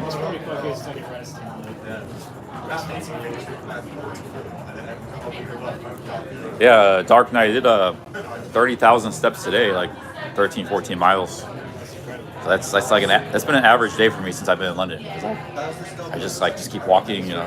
But the thing is, like, the center is just so huge. Like, I took a bus from the West End where my hostel was, where I have coffee. I actually took it quite a ways. I thought, oh, you know, just be like an hour walk to the east to here. It's like 3 hours later, you know, I'm still trying to get here. It's like I really underestimate the size of London. That's the thing. It's like I say, London's. And that's just the center I was walking through. It's not like other neighborhoods, you know. This is just an area. I mean, I live 20 minutes up there, and it's a completely different vibe altogether. Like, London has lots of pockets of like things to do, places. Where I'm from, it's quite similar to Shoreditch, but it's a bit more chilled out. It's not quite as busy. It's residential. It's cool. There's loads of bars like this. Hackney's wicked. Hackney's the street that I live on. It used to be like where all the gangsters and the pimps used to live. Okay. House used to be like pimps. Oh. They used to have loads of pimps. Hackney, yeah. There's an ambient wanderer. I don't know if you see him in the chat. He was recommending Hackney and stuff. Well, I think that's where the pie shop was in Hackney, or is it Hoxton? The pie, the eel place is in Hoxton, which is nearby. That's where the eel shop was. You might live right by. You gotta stop and have some eels sometime. He's never had the eels. I had jellied eels today for lunch. This is James. He's a longtime viewer. What's up? And he knows about you, Capio. He knows about everybody in the genre. He knows Steph. Yeah, I know a few people. I'm not like a big, chat person, but I kind of enjoy when I can. Yeah, he's been following my channel since I was the days nobody knew what I looked like. So he's a longtime viewer of the genre and stuff. There's a lot of people like that. I met a guy in Exeter, BB Bolt. He follows Tom, me, Club Fillers Inc. But you don't see him in the chat much. He says a lot of times he's on the computer. He's just listening in the background and That's stuff. the thing for me. I listen to the background. I listen to when I'm at work or whatever, but I don't contribute because I'm working. Yeah. Well, there's a lot of people like he's not very active, but he's a really nice guy, just like you. There's all these people, but they're not real active in the chat, so people don't know about them. You know. Yeah, I much prefer to like my person and stuff anymore. But you've been somewhat active since I came to England. You've been like a lot more active. Yeah. Because it's like a time zone thing. Like, I'm on the time zone, so I can check it. Oh yeah, that's true too. Yeah, the time zone factor. Yeah.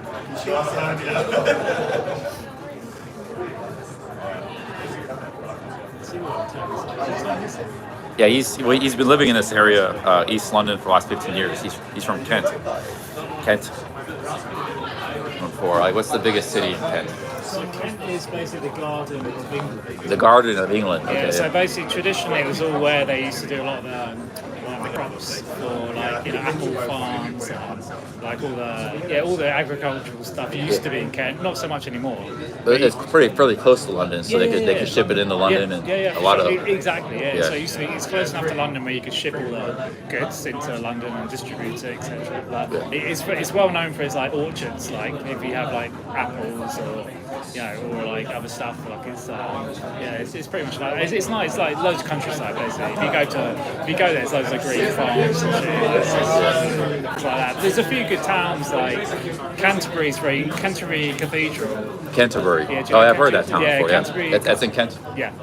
So like, there's loads of like big places around there which are nice, and they've got some nice coastal areas as well. Like Camber Sands is amazing, like sandy kind of area, like sandy beaches and stuff, and like places on the coast which are really nice. But Kent would have been the landing point for a lot of invasions had they ever happened. 100%. It's the first closest to Europe. Which is why you get a lot of like French, German, Romanic kind of influence all came from from across the border.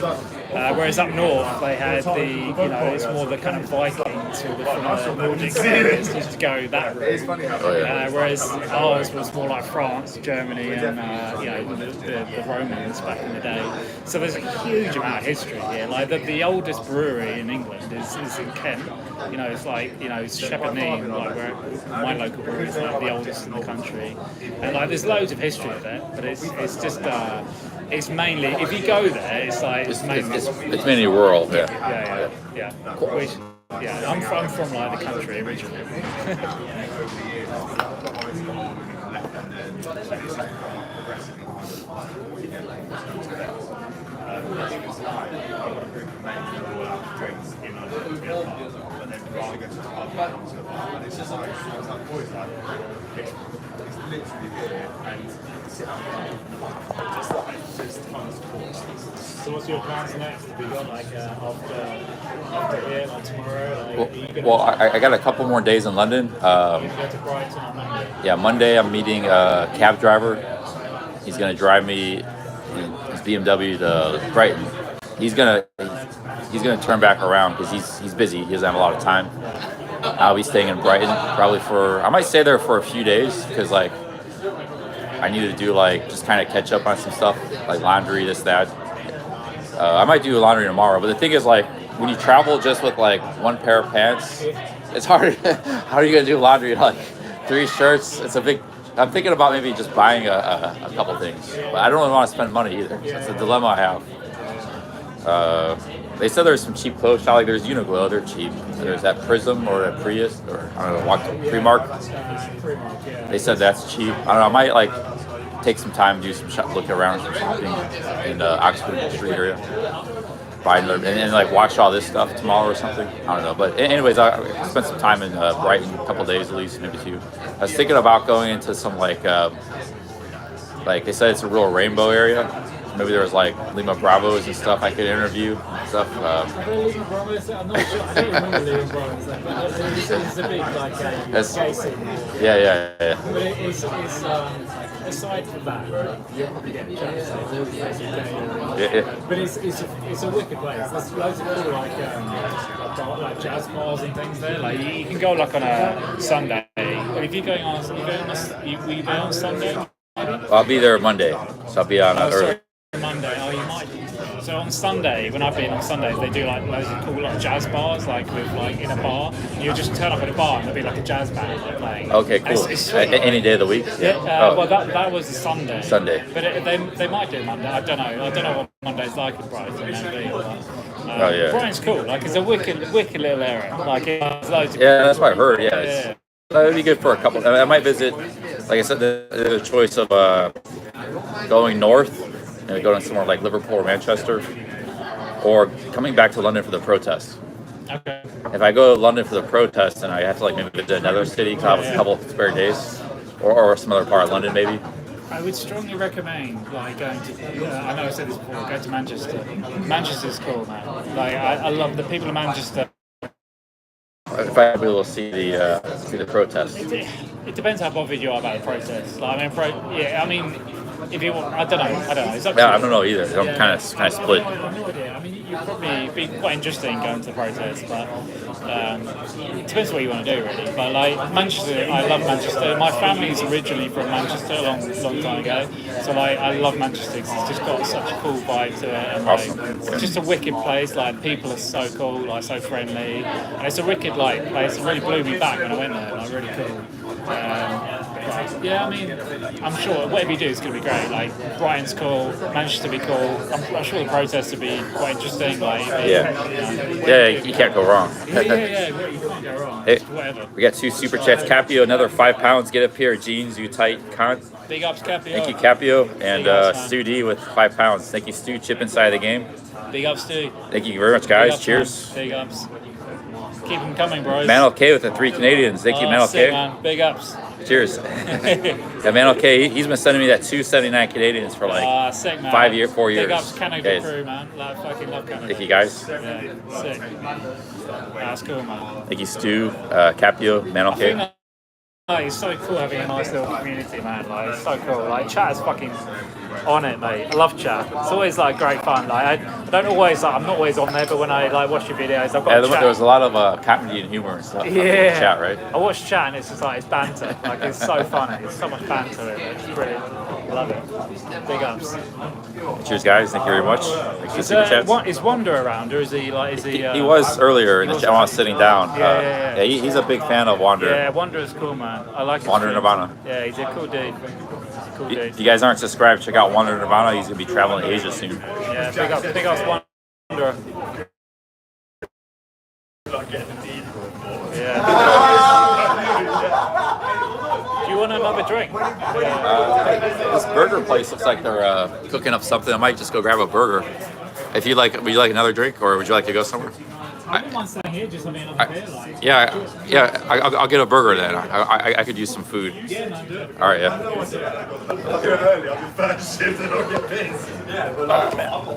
Would you like anything there? No, man, I'm good. You're not touching the bus, so. Also, I'm like, what if we fly? I'll get a night's sleep. That's fun. Big ups, chat. I'd rather just get the fucking plane. That's what I mean. We're going to have to put up this one half an hour and throw up. And also, at the end of the trip, we leave back and people are like, oh. Oh man, is the internet bad? From the fucking, So, I'm going to regret saying this, but I really enjoy driving.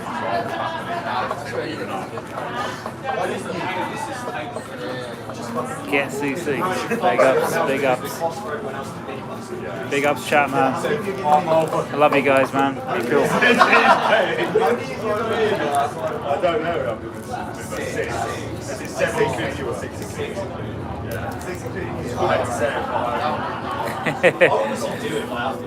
Ban some people, mate. I'm not a mod, man. I can't ban shit.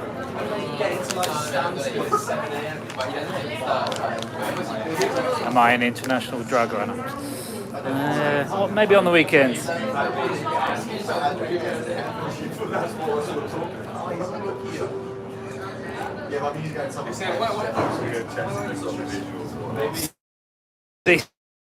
CC's twin. I'm not sure about that.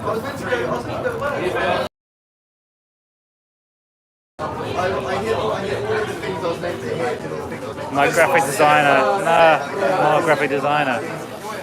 Nah. How's it meeting CC in real life? Yeah, no, he's kind of exactly how you expect, to be honest. He's exactly how you expect. He's a dude, you know? He's one of us. Just rolling a cigarette, sorry.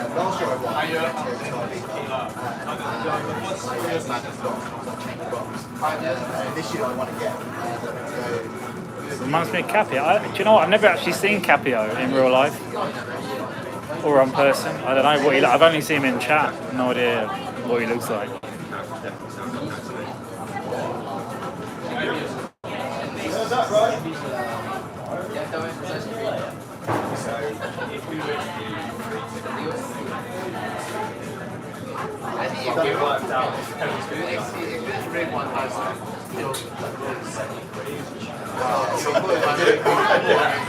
You prefer the ladyboys in Bangkok?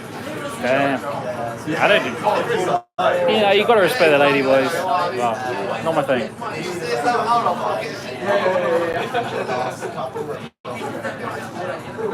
James, what was your record for number of lemurs in one day?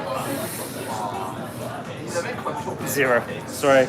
I'm sorry to say 0 on that front. Have I tried MDMA? For sure. For sure. It's my favourite. You going to a club with CC? They're asking whether we're going to a club. Go to Village Underground. Get some. Could I go anywhere dressed like this? It'd be fine. Huh? It'd be fine. Just chat. I was just chatting to your chat. You guys big ups to James? Yeah, cool dude.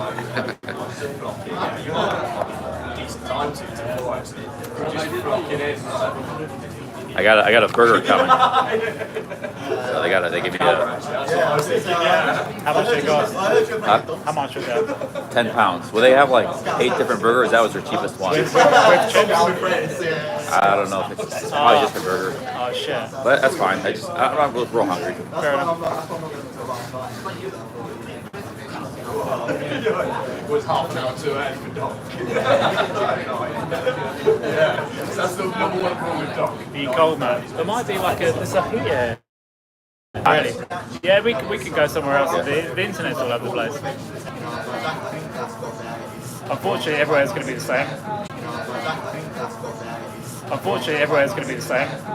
If anything, this is more outdoors than indoors. Do you know what I mean? It's like, yeah, I don't know. We can figure it out. Is it really that? But is the internet bad then? We can figure it out. Is it really that? But is the internet bad then? Yeah, it's not, just cut out a minute ago. It's not the best. Shit. It was working pretty good when you were talking to them. Where's the ladies? Dominic wants to know. Maybe that's the next place we go to. It should be picked now. It's it should be 9:30. Pick it up now. First ladies on the streets when we're walking around.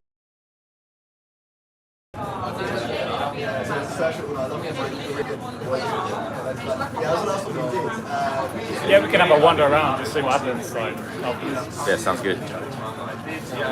Who else do you like to watch?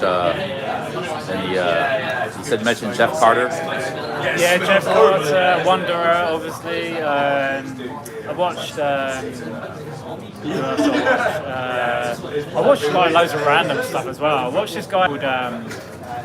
He's a guy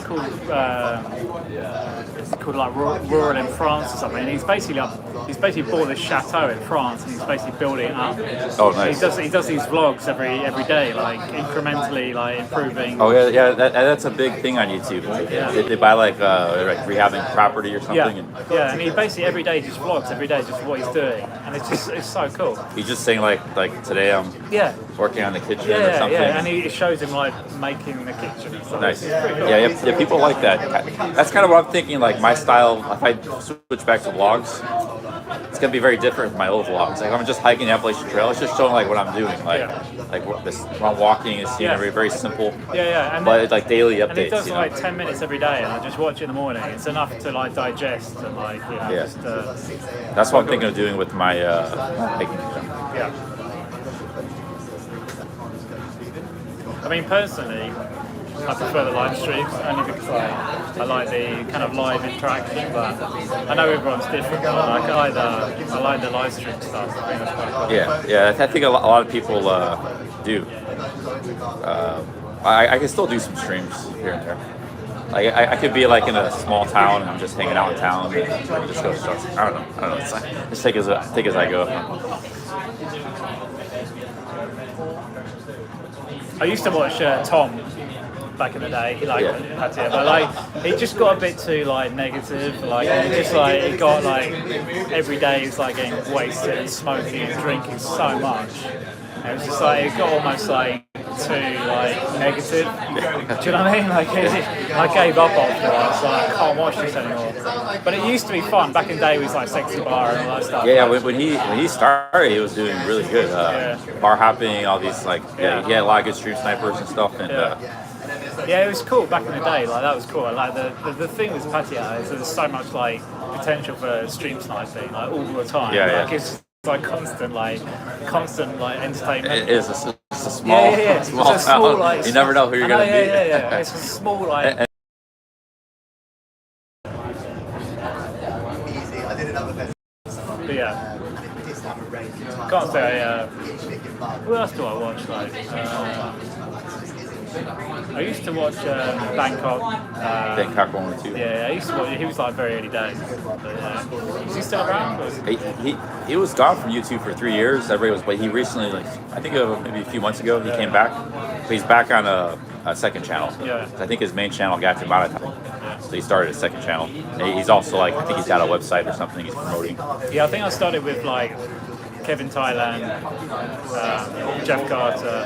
And then I found you, and then who else? Robin Thailand, obviously, I was watching. But yeah, so those guys, the old school crew, I used to watch a lot. And now I'm just like all over the place, so whatever.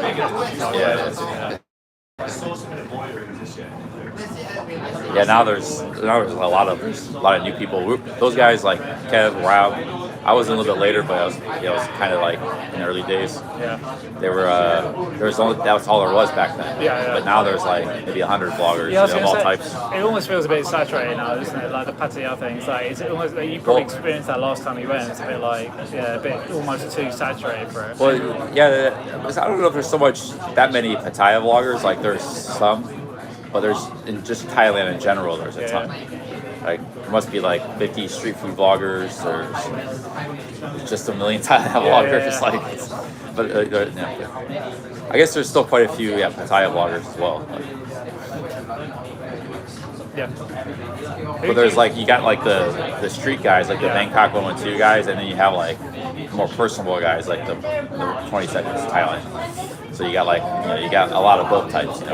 There's all these like street vloggers. They just pop up. You don't know, like they got perfect camera work, zoomed in. It's like and I've seen, it's almost like retired in Thailand. Do you know that guy? The Canadian guy. Oh yeah, retire and go. He's like his production level is like it's kind of crazy. It's almost like he's gone. Do you know? Oh, retire in Thailand. Yeah, that guy, the Canadian guy. Yeah. He's like gone full production level now. It's like it's I haven't watched him in a while, but he said he used to like work for video production. Right, is that right? Yeah, so that's.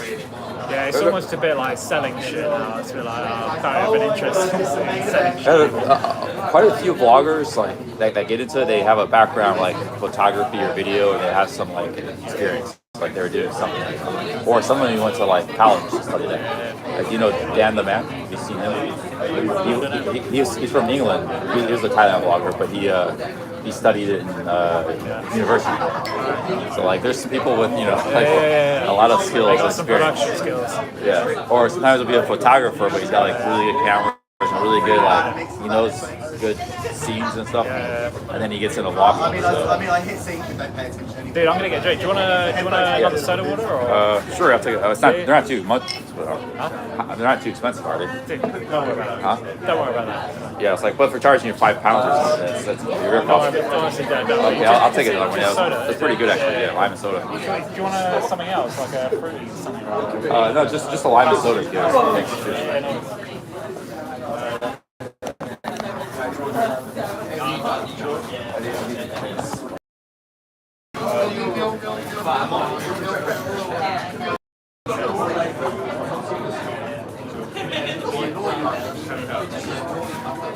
Yeah, I know a lot of guys started like right before the pandemic started. Retire and Row was one of them. I used to watch some of them a little bit, but I haven't watched that many Thailand vloggers in general the last year or so.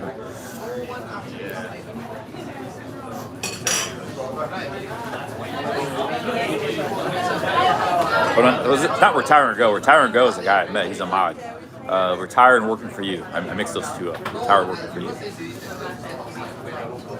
I think I saw him in Bangkok. Retire Working for You. Yeah, I think I ran into him. What it was in Bangkok was I ran into. There was a guy like who was wanting Retire Working for You was actually live in Bangkok. I was also in Bangkok. I ran into a guy that recognized me who was on his way to Stream Snipe Retire Working for You. He's like, "Oh, hey, it's Cheap Charlie. Hey, I was just going to Stream Snipe Retire Working for You." He was actually like 2 blocks away from me. So we went together. It was kind of weird. And then like, I did see, because it was so brief. I saw Retire Working for You, but it was like just like 10 seconds, like, hello, hey. It wasn't much of a Stream Snipe. I was with this guy, and then we moved on. So I actually did meet Retire Working for You. But he was like real busy with his stream, and it was like, there wasn't really much of a conversation or interaction. I remember that now, yeah. A lot of times things are a blur. It's like so much happens. Like a lot of my Thailand trip is kind of like a blur. I don't remember much about it. But yeah, I do remember that now I think about it. I was like maybe back in May or something in Bangkok. Yeah, it was kind of weird. Like I ran into a guy who recognized me who was on his way to Stream Snipe with another guy. That's like,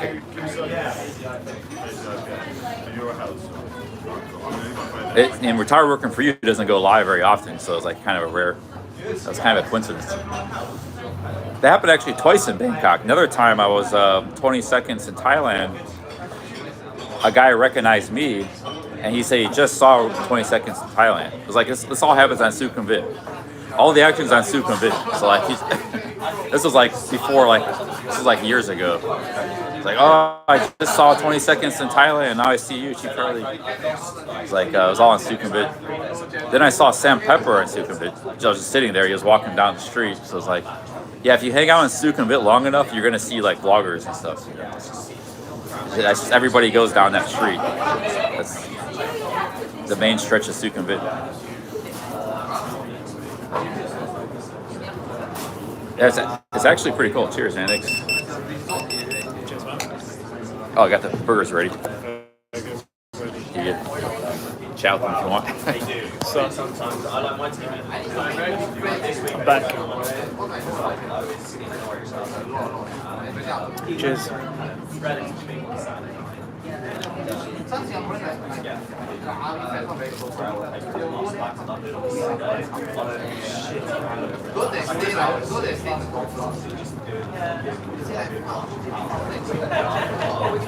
Harold, shit.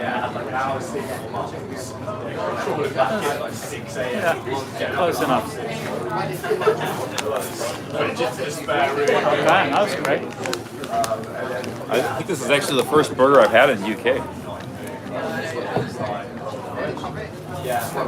First burger? God damn, really? Oh, yeah, it's like a street food car. This is their cheapest burger. They have 8 other burgers. They're all more expensive. Yeah, well, you don't get chips with them. That's the problem, right? But it's got like some kind of barbecue or right. caramelized onions. Small but nice. That looks good.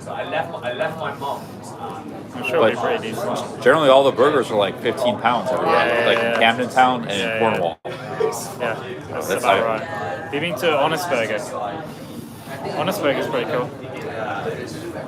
Honest Burger, yeah, I walked by it. Yeah. Actually, I was actually thinking about stopping in there. It's like a chain, but it's a pretty decent chain. Like it's. Yeah, this is really good. Yeah, it's good. Looks good. Brioche. Yeah, really good. Yeah. Hope it's okay. I mean, the number's like 190. Hopefully, it's not gone back too much. Yeah, it's like E's like E's okay. I would say probably like O2 is probably the best network. London is, the thing is like with network coverage, it's very specific to your area. Oh yeah. I would say London probably O2 is probably the best if you were to get like a O2. O2? Yeah, O2. Oh, never heard that one. Yeah, EE is like I used to work for EE actually. Funny enough, it's one of my first jobs was at EE. They're yeah, a good company, but like I would say probably coverage O2 is better.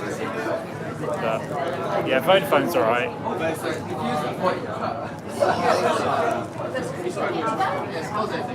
I get tired of it. Unless I just don't, I skip it entirely. Yeah. Hopefully it's not too bad. I think you probably discovered with the weather as well. Like, yeah, it happened yesterday. It's really bad. Yeah, the weather really fucks it up.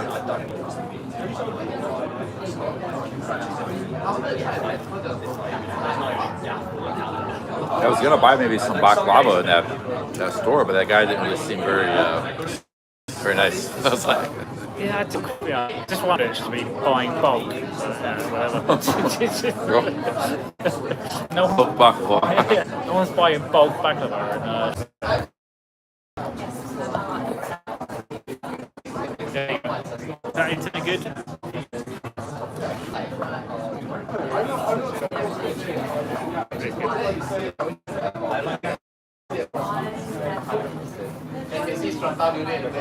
So what's been your highlight so far? Like in I think yeah. I mean, London's been pretty nice too. I mean, I expected London to be kind of like a depressing city. It wasn't disappointing in that way. Like, let's finish. I cruise around. Probably get better with it. Yeah, take your time over. No, I just feel bad. Like trying to fucking live stream.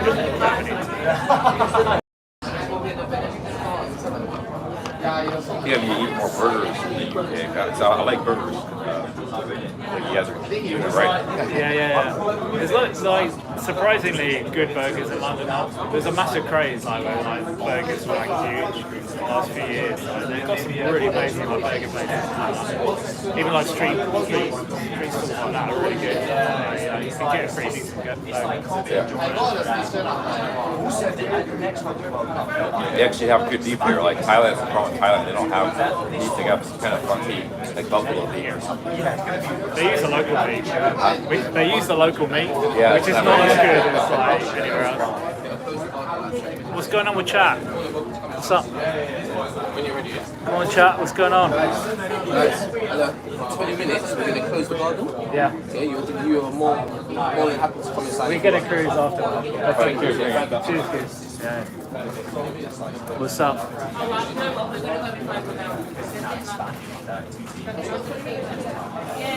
Do you find that like chat goes through like spurts of like being busy, not busy, like I don't know. Yeah, sometimes. Yeah.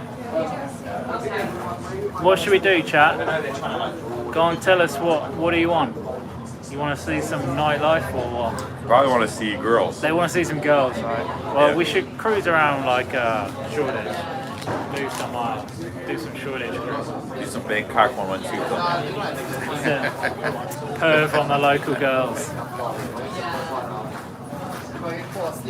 Find some spinners. I had a very nice girl on the street, very friendly. I don't know if you saw in that bar. No, I didn't see that. I was in Whitechapel. Okay.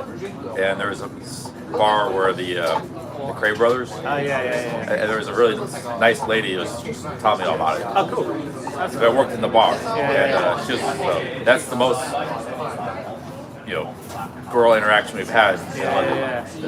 Yeah. Which was very, very nice. Yeah, I would say in general, like London is quite reserved. I just gave her a tip for the Yeah, in general, I'd say we're quite a reserved bunch of people. But I've seen so many beautiful ladies on the streets. There's so many.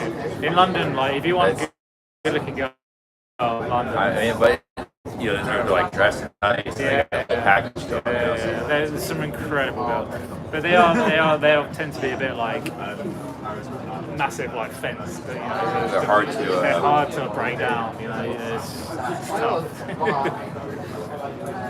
What are the ladies? I'm like working the offices and stuff. Like, 'cause obviously there's a lot of offices with either like government or finance and stuff. How do you mean? Like, you have the seat of the government here in England, so you got a lot of different offices and jobs within that, and then you also have the financial district. Yeah. So a lot of women probably work in these field areas. Yeah, I'd say probably the prettiest girls are in East London. Yeah. Because it's just a better mix. I mean, what are the women doing here? Like the post-college students are just here working, right? Pretty much. Yeah, I mean, same as us, really, doing similar stuff. Like a lot of the creative girls are here. The creative girls are the hot girls. They're the ones that are in East London because they're creative. You do get the city girls as well, but like tend to be like city life kind of thing. But I would say around this area, definitely posh girls for sure. In West London, you get a bit more of the well-to-do. Well, those women probably live there, like they grew up there, live there, right? Yeah, it's a lot of residential. Like when you're here or you're downtown or like you're here, you see like a nice English lady in a nice clothes. I figure she works like in the city or like maybe something like that. Possibly, yeah. I mean, London's a bit more mixed. Like there's like a broad range of girls. You don't really see too many.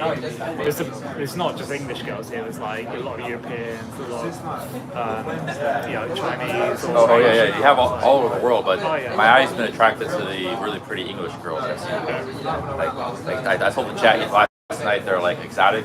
I'm used to seeing just years of seeing Thai women and they're Japanese women. Yeah. I was gonna say they aren't exotic to me anymore. It's like I'd say as seeing a really pretty English woman. As an American, you've probably got a better chance than I have with these English. I probably don't have much. I don't have definitely not dressed like this. And I'm over 40, over the hill. So hey, I'm 40, so I'm 40 cruise.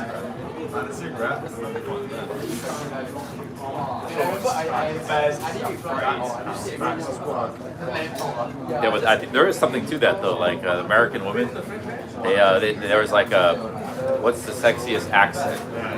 What is the least? So it was like German was the least, or something. It was like the top was like English and Australian. I forget which was number one, but they were the top. Irish or like Australian and English had the best accent. Maybe French was up there too.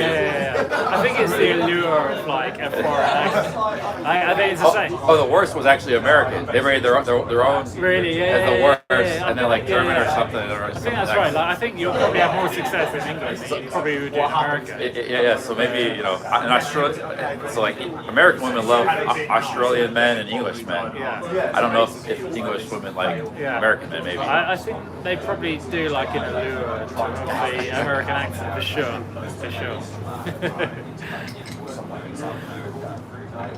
In England, it's very tough. It's tough with girls. It's really tough. Tough to meet girls. Yeah. Very tough.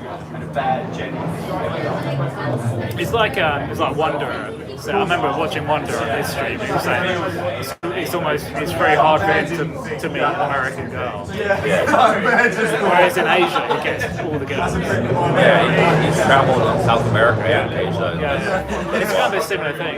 It's the allure of something different that I think is actually positive. Which is what a lot of like foreigners go to Thailand or whatever. It's like the allure of having a different perspective on life, a different way of thinking.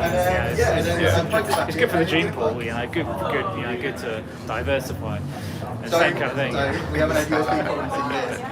I will give you the full name. Famous. Big up, chat. Big up. Rockstar says CC gets nervous around women, unfortunately. No, he doesn't. I don't think he does. Well, I do sometimes. I don't think you do. I think all you need is that initial thing, like initial conversation. But once you're in the initial conversation, it's like you just go with it. I don't think you do have that. I think it's like people all say that. Same with anything.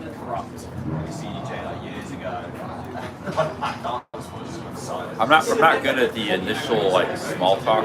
Yeah. Like when you first meet a woman, like or even if you say approach her on the street or something. There's like to get over that hump where you can actually have a conversation. I can't do that. Some guys can, but so it's hard for me to like break over that wall. Like even if I see like a woman looking at me, it's like she might be a little bit interested. Even if I were to talk to her, it wouldn't really work out. Like, Yeah, I'm the same. I think it's the same for a lot of guys, to be honest. I think just breaking that barrier of like having something to say and relate is difficult.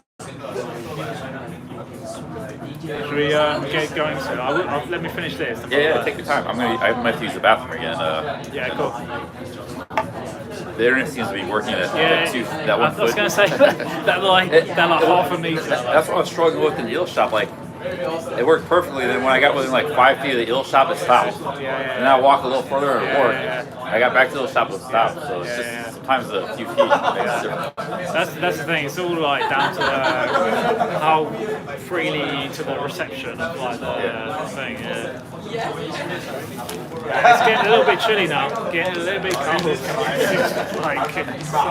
I thought I got like a t-shirt. Do you want a jacket? I got a jacket, dude. Yeah, I got a t-shirt and a fleece and like this over it. This should be. I thought this would be like pretty much warmer for any, but maybe it's just me tonight. I'm like, it's getting cold. Man. It's getting cold. I'll definitely be taking my. I have a puffy jacket. I'll be taking on the trail. Because it can get pretty cold in the Appalachian Trail. Start early. What's going on with chat? What's going on? Turn the camera on. What?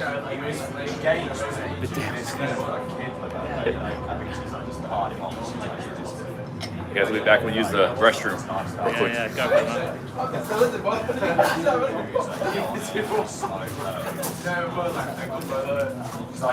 What's up, chat? What's up? Big ups. Do you know Barry the Boss? I know Barry the Boss, yeah. I don't really watch his streams, if I'm being honest, but I hear a lot about him. That's all I can say. I don't know anything more. Where do you recommend to go where we're at? We're in Shoreditch. Give me some recommendations.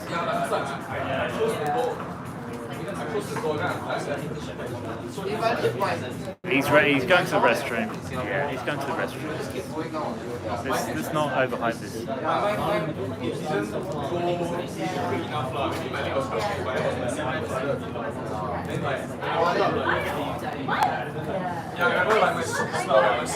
I don't have a channel name. God damn it! Is that Nigel? Big up Nigel. Nigel, big support of the crew. I've seen Nigel in the chat, man. He's a dude, man. He's a dude. I see all the chat with Nigel. He's a good guy. Go Browns. Go to a strip joint. Not sure whether live streaming in a strip joint would go down too well.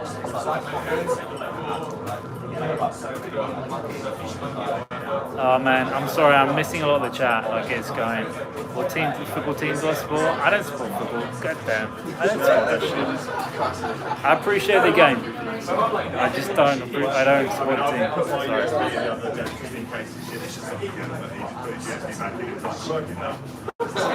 What's my handle? I'm James Gulland on YouTube, but I don't even know. I'm not big. I'm in the chat regular, but I'm not like chatting that much. I'm just like, I'm just like observing most of the time. Go to a strip club. Hey guys, strip club. Is this gonna work? This is not gonna work on a live stream, you know that. Yeah, no, I don't. Then the next morning, it's just unfortunately got a bit of a curve.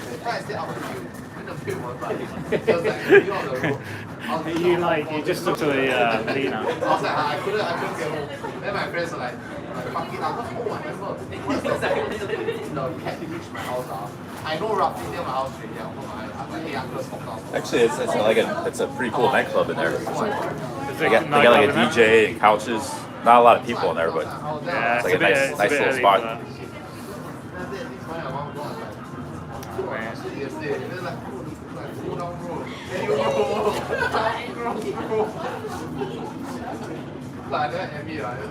So you still have like your regulars coming to the chat quite a lot, I guess. Like, who's like your biggest regulars in the chat? Oh, there's regulars. Yeah, there's lots. Like you can scroll through the chat, like Go Hard Dudes are regular, and you have normal, regular, Power Merciful. All the mods are most of them are somewhat SOS Chris. Yeah, there's a lot of regulars. Quite a lot of people. Are you going back to Thailand soon? Oh, am I going back to Thailand? Yeah, soon. I'm doing the Appalachian Trail. Yeah, but I mean, what are you going? I will be going before then. No. So like I'm going to be back to Thailand for a long time. Yeah. Could be like 2 years or something. Yeah. Well, let me know when you're in Thailand, because like I'm probably going to go out there at some point. It'd be quite cool to meet the crew out there. Yeah, it'd be great. Yeah, we got, as long as like Twitchy doesn't back out, I'm gonna do the Appalachian Trail. Like the Nomad. How long will it take? Huh? How long? 6 months maybe. 6 months. Yeah. That's a long time. That's cool though. I'll totally do that.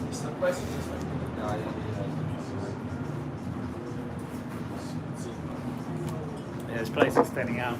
Let's move on after this. Yeah, they wanted us to move inside. We're gonna stay.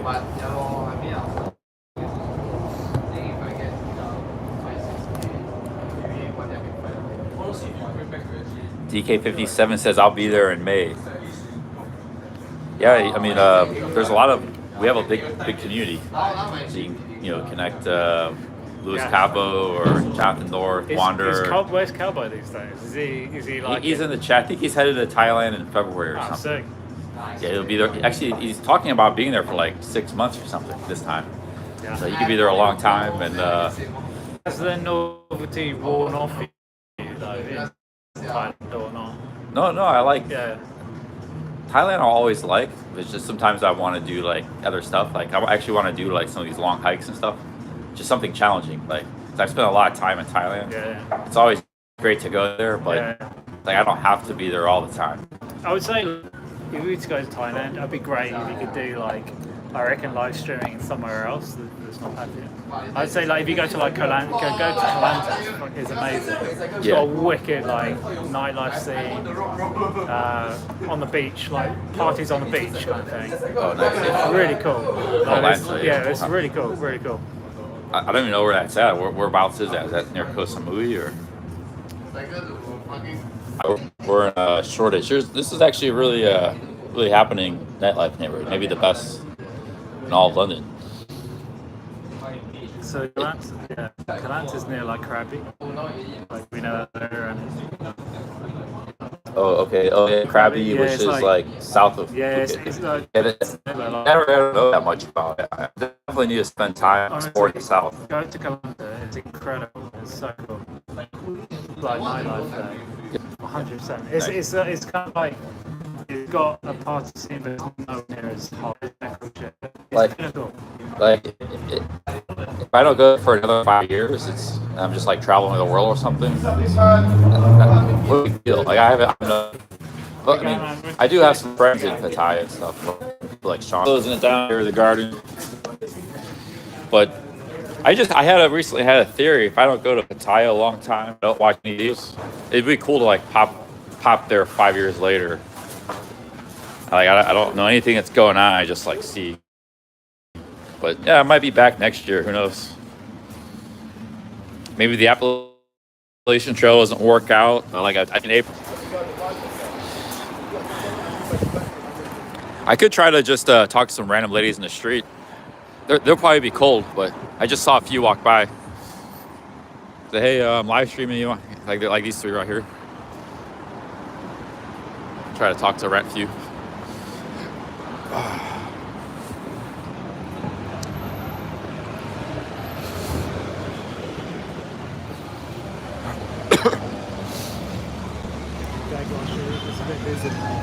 Yeah, this place is pretty busy. Yeah. It's definitely a young crowd. You're all in 20s. You want to get a drink there? Whatever you feel like, man. Just whatever you. It looks. The problem is, this place. It's all like people in big groups. It's like 4 big groups and a few stags.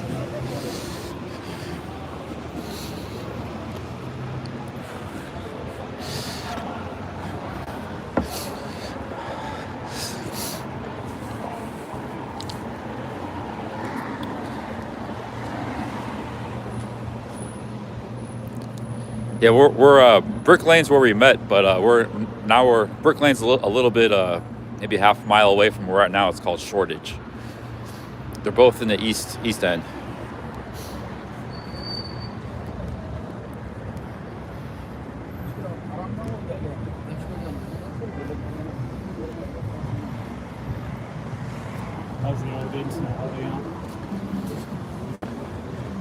Yeah, they're good. They're talking about like pubs and girls in England and stuff. Huh? The internet, the connections are. Looks like it. Yeah, it improved. It was good until we got in there, but it wasn't too bad. It was still. They were fine. So, sometimes I just accept like I'm not gonna have good internet for an hour. Like when I was hiking, like 2 hours, I just wait for it to come back. 2 hours later, it's not a big deal. It comes back eventually. All right, sounds good.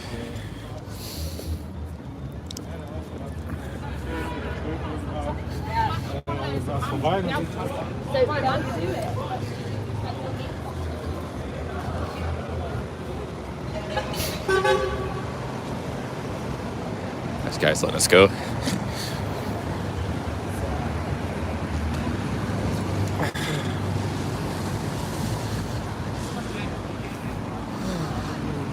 Yeah, it's definitely getting cold, guys. There's the train. What is that train? Like a commuter train?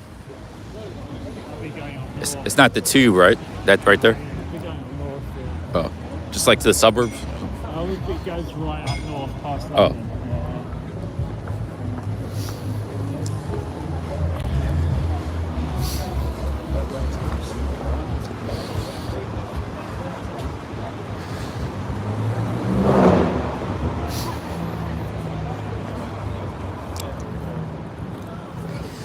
Basement bar.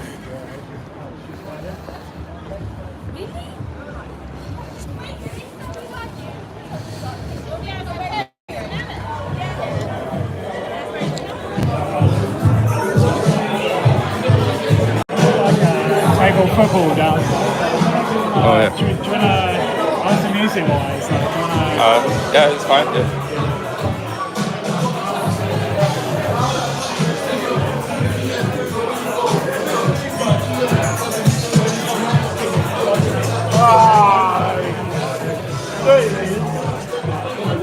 How would you set them in like 15? No, I got it.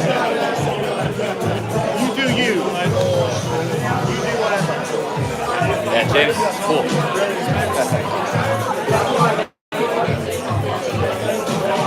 Huh?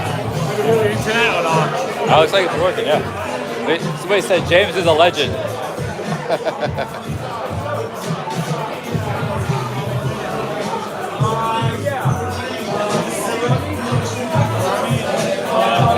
They got non-alcoholic. Oh yeah, I had Lucky Saint. Yeah, I'll have that one. Yeah, that's good. Yeah, one for me.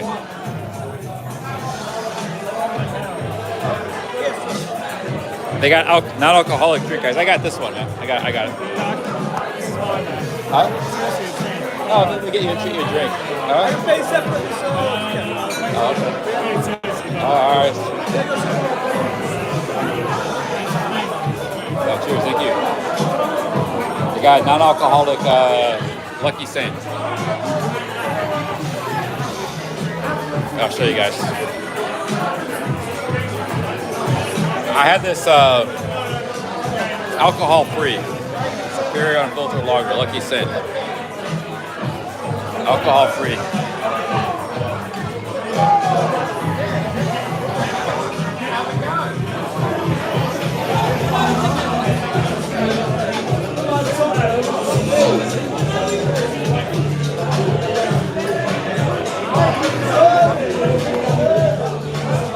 Hey, big ups to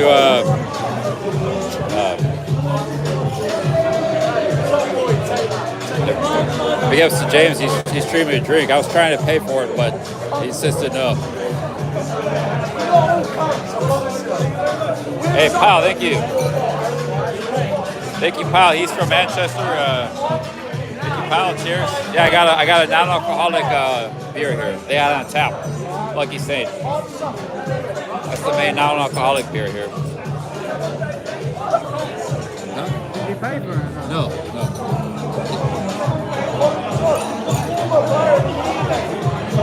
You paid? You paid. I think you paid.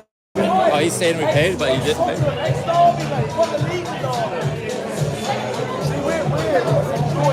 I didn't pay. Huh? Someone paid for it on that chat. Maybe somebody in the chat. Somebody in the chat paid for our drinks. I don't know. He's saying it's paid, but nobody paid.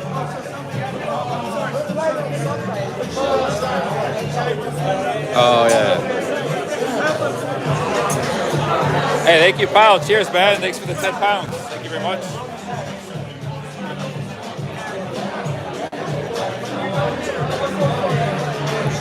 We got a super chat from Pyle. He's from Manchester. He likes Manchester a lot. Manchester crew. Big ups. We met him in Pattaya. Good guy. Big ups, man. Big ups.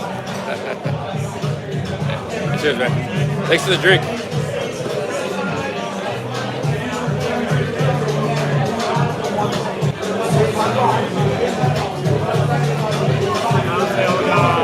Cheers. Cheers, chat. Cheers. Here's to a beer. How is it? Yeah, it's good. I had this, I think it was in Camden Town or something. Yeah, it's good, man.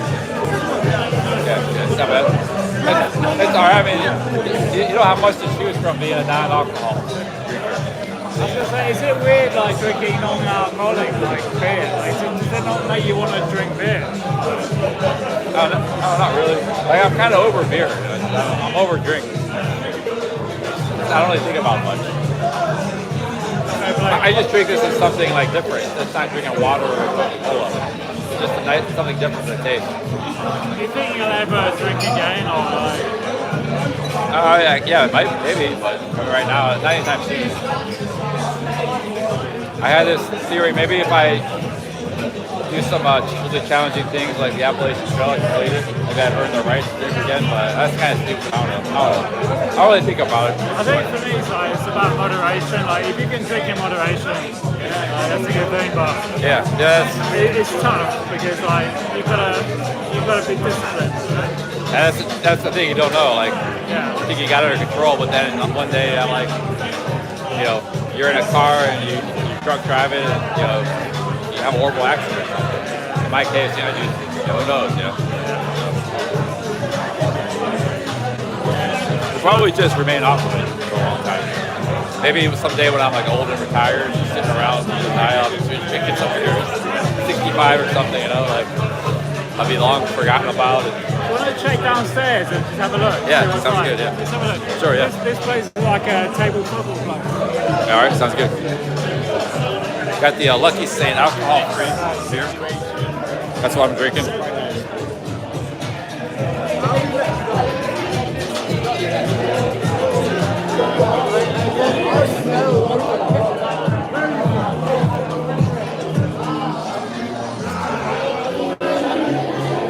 This is known for like table football.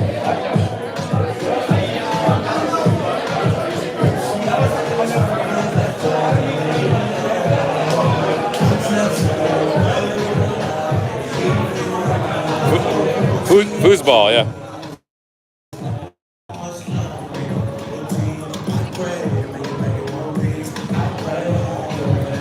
Well, the internet's working pretty good here. I thought. Yeah, it's even working down here. Yeah. You want to play some foosball? You like foosball? Huh? Yeah, they got one over there. Yeah. They used to have like table football all down here, but they've only got one. Just one. They used to have like the whole table football. Probably more profitable to have tables with drinkers. Yeah, they limited just to one. Hey, Powell, big ups. Come to Manchester. I'll meet up with you again. Hey, thank you, Powell. Manchester crew, big ups, big ups. It's a possibility. He really recommends Manchester, so I might. Yeah, do Manchester, man. Like, Manchester's sick. If I go north, I got time to maybe visit one city before I go back to Ireland in America. Manchester crew, big up, because like it's such a cool place. Like, I love it. Like, you need to go to Manchester once, man. Like, it's such a cool place. Like, people are so cool in Manchester. Like, I can't. Like, when I went to Manchester, I went on a business trip.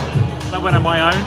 Yeah. And like, I was staying at a hotel and I went to the bar and like literally this whole crowd of guys just turned up and like was just chatting to me. And, like, they brought me into their crew and I was just chatting with them. And it's like cool, it was so cool. It's like you don't get that in London. Like everyone in London's so like. I noticed that in London. Yeah, it's very atomized. Yeah. It's like you've got your own friends group. Yeah. And then as soon as you go to Manchester, it's like everyone's like your mates. It's like big up Manchester crew, wicked. Hey, cheers, pal. Thank you very much for the super chats. We're gonna play a quick game of foosball here. I'm not very good at this. Oh, please pay at the bar. It says. Let me check with the bar. We might need to buy something. But let me check. You check. Stay here for a second.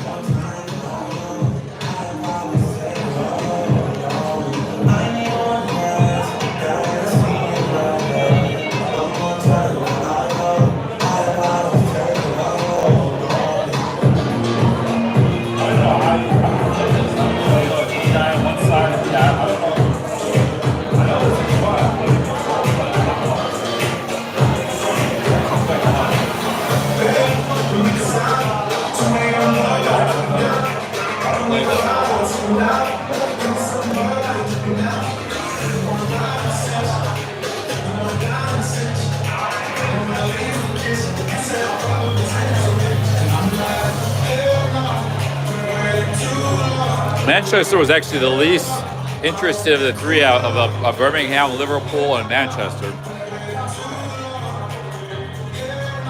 I had Manchester number 3. Not because like anything against Manchester. I just saw like a lot of it in the blogs of Charles Beach. But to be fair, a lot of that was just like a lot of his stuff is like right in the center. So, like right in the town square, like right in the middle. There's, I don't know. I just felt like if I went to Birmingham, I would see like more, because I haven't seen anything of that city. I've already seen some of Manchester on YouTube, Charlotte Beach. But yeah, he's saying really nice things about Manchester. Also, some of the people in the chat, I think other people were saying stuff about it too. They like it.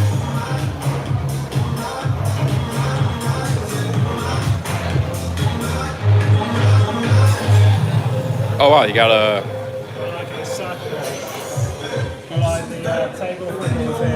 How is this? How does it work? You just like. Do you want to try? Yeah, sure. You just keep score. All right.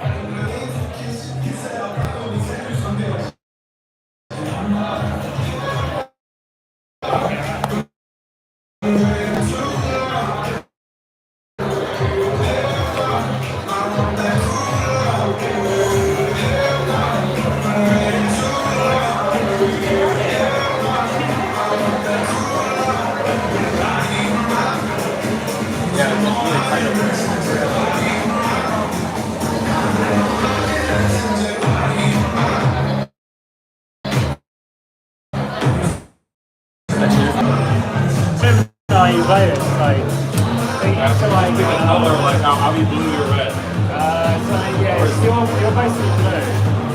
And my goalie, which one's my goalie? Yeah, that's it. So you just do that. It's fucking blue.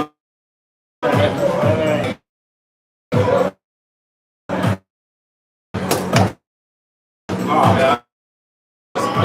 It sounds good. I see. Yeah, points. Yes. That's one. Yeah,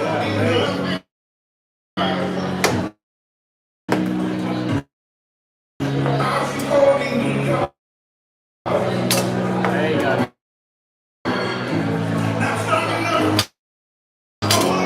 Oh, I blocked you. Oh, easy. Hey, we're getting better. Ease up.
I got my defense. I got to work my goalie. That's a big problem. Oh yeah. Whoa. Stuck one in on it.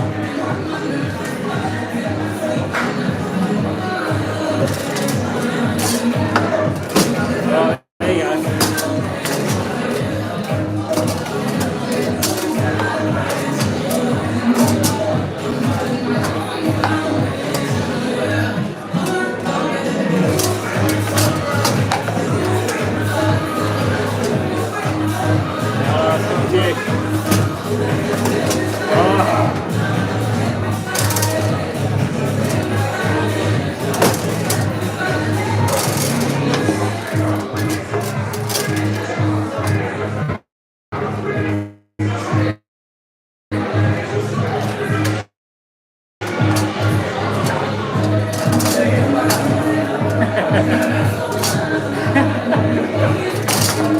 There you go.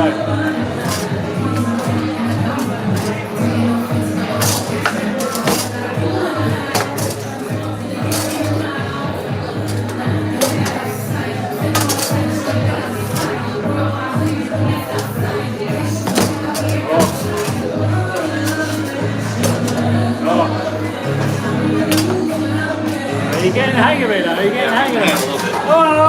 First point. CC, he's on the scoreboard. That's not my drink. Can you pass me one of beer? He's got a score. He's got a score. Alright. Can you actually see the score?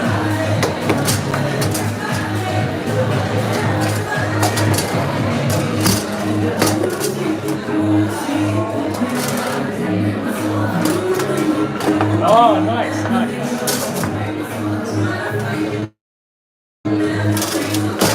Oh.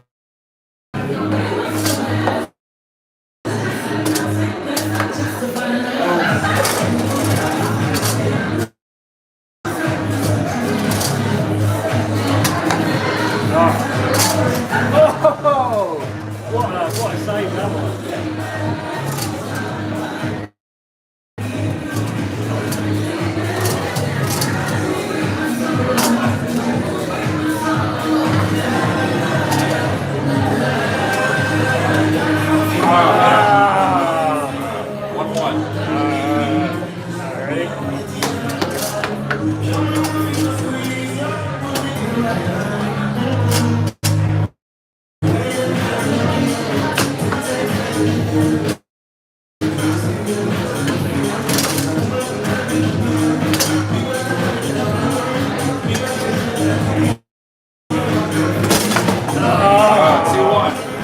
That's good. You gotta put your score on. Good job.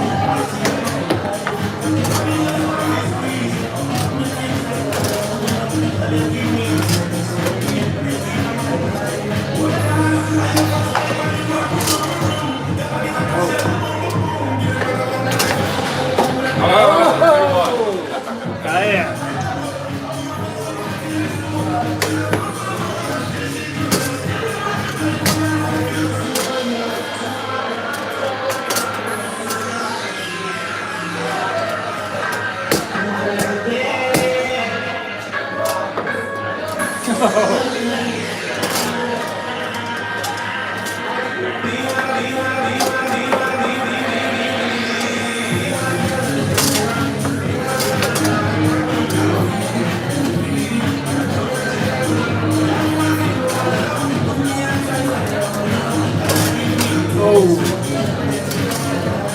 Charlie, you're alright at this, mate. You're getting better, man. You're getting better. It's good.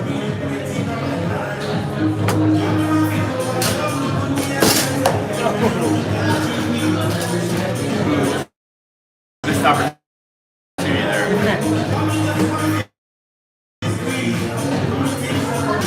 Oh! That was good. That was good. That was good.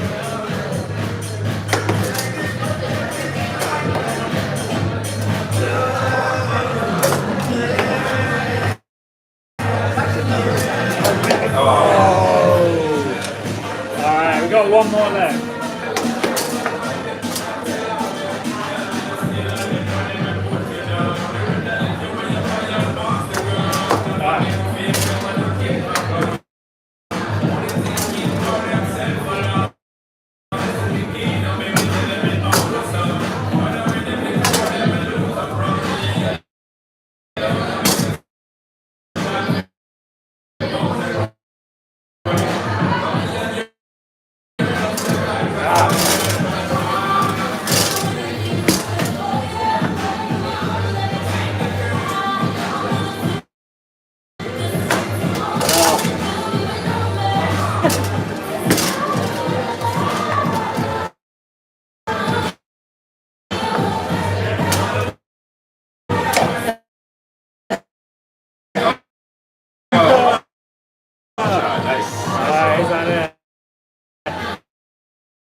Does orange or not?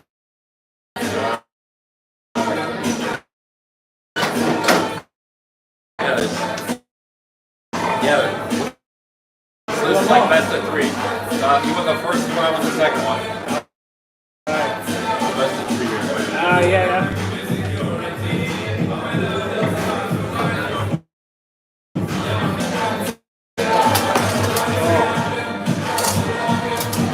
Oh no. Oh, that's it. Oh no.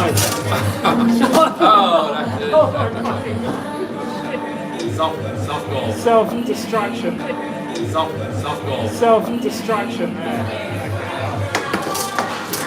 Oh, that was a good one. That was Once good. you get it here and get a good shot. Once you get it here and get a good shot, I'm always in trouble. Just the defense there.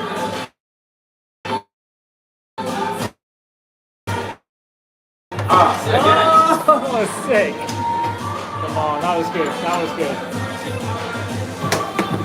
Oh,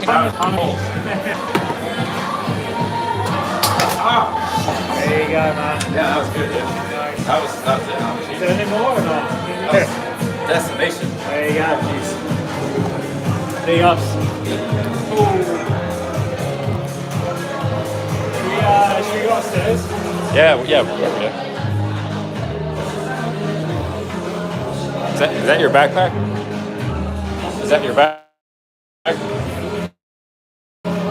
Oh. Hey, cheers, guys. Wi-Fi is atrocious. Every time we go in buildings, it's bad, but it seems like it's working.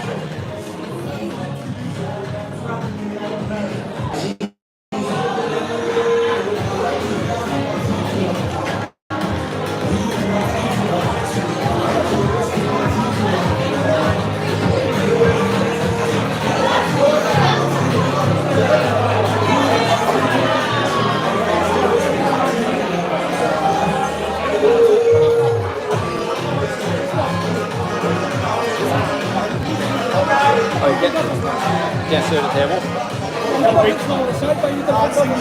Oh, yeah. Can't take drinks outside. Just go for a drink, smoke, and we come back out. Sure, yeah. I want your beer. Nobody's gonna spike it.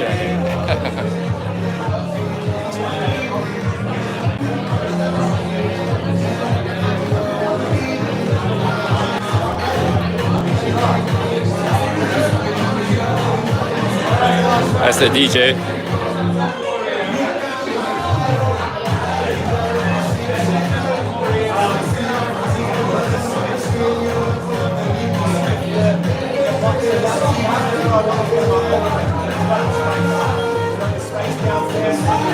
Hey, cheers, guys. We're going on 11 and a half hours of streaming. Long day of streaming. It's 10:30, only 10:30.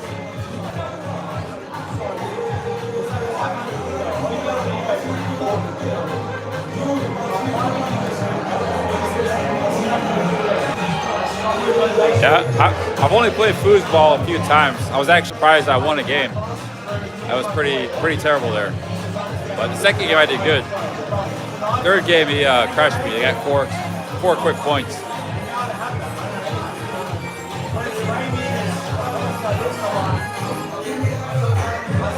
It's actually a really hard game.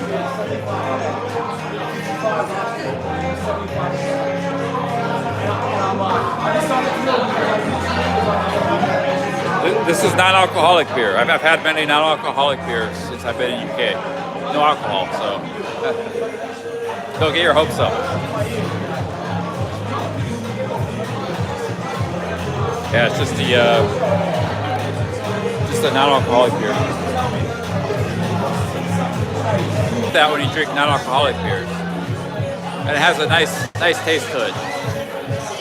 Better than drinking like Coca-Cola or water or something. So I still enjoy it. You guys want to see around?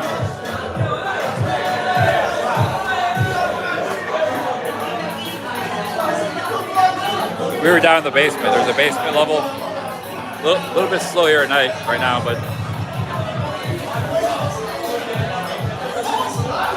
Yeah, of course it tastes like beer. It tastes just like beer. It's just you're not gonna get like drunk off of it or buzzed or anything.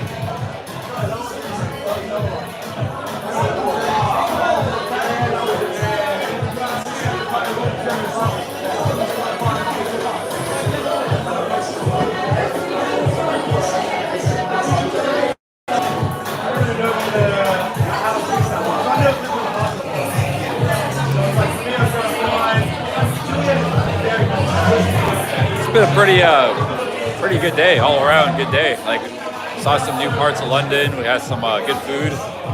Had that bagel, had the Eels. A lot of walking. Met up with James. It's been an all-around great stream today. I mean, just maybe not so much in content, but it's a stream I enjoyed. Cheers, guys. Pick up. And we got the Appalachian Trail Challenge today, so that was a very big thing too. Altogether, it's been a great stream. I have a non-alcoholic beer here. It's called Lucky Saint.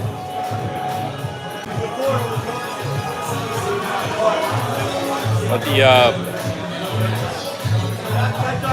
the Guinness Zero is very hard to find. It's only one bar has it in all of London. It's in South London, so.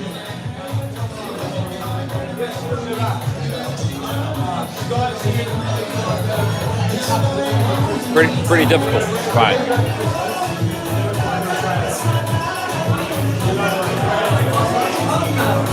Hey, cheers, guys. Pick up.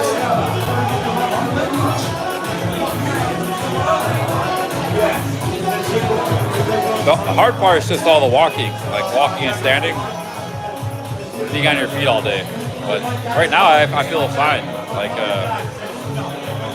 feel energetic.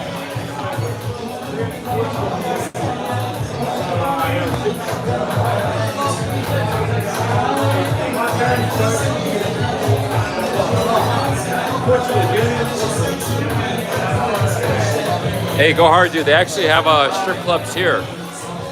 Right here, we walked by one called Brown's. There's a strip club called Brown's. But I don't think I'll be going to any strip clubs. One, it's probably could be really expensive. I wouldn't mind just taking a look, but yeah, I don't know. It's just out for a couple drinks with James here.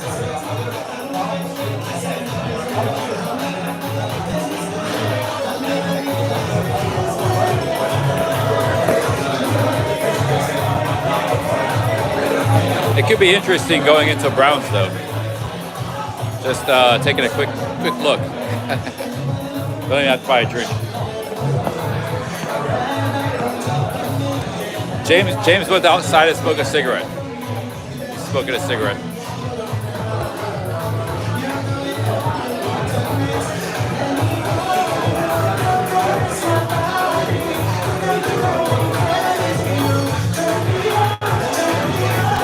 You know, they don't really have 7-Elevens here, and there's not that many corner stores, period. Like, even the British chains, like the Spas, the British chain, I haven't seen any of the Spas in London. You just have these, like, grocery stores, like Tesco Express and Sainsbury.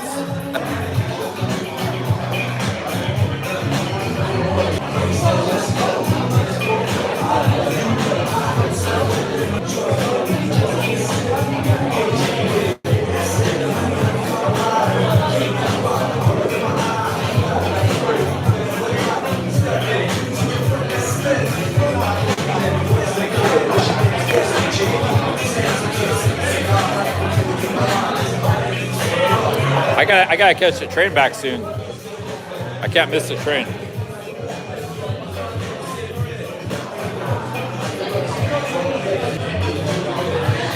Yeah, my hostel is very far from here. I got a long train ride ahead of me.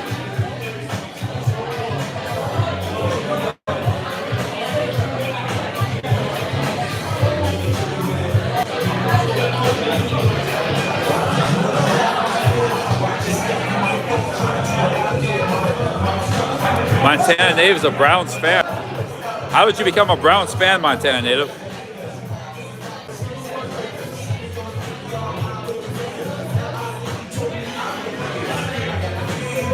Hey, what's up, cab driver? Everybody told me like midnight, even James. The tube.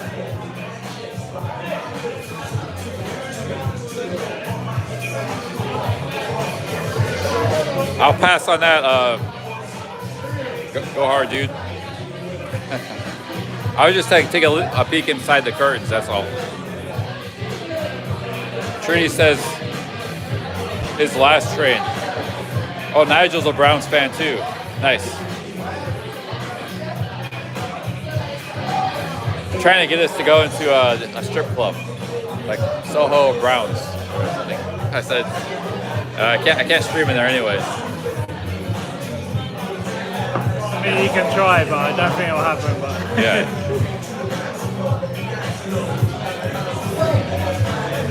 Big ups, chat. Big ups.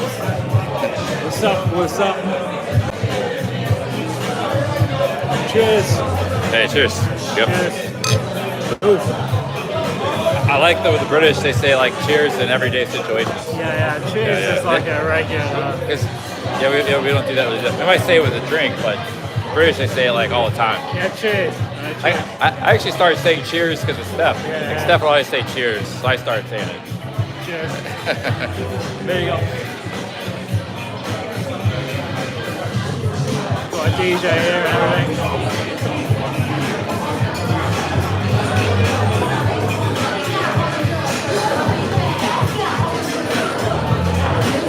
Oh, you got a lot of friends in Cleveland, Montana native, nice.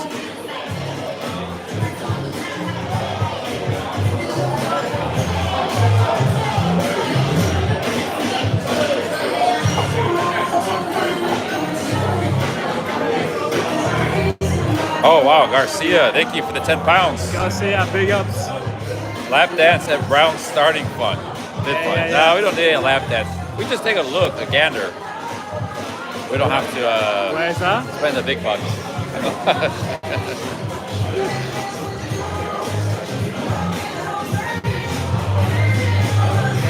How's the old non-alcoholic beer going down? Oh shit!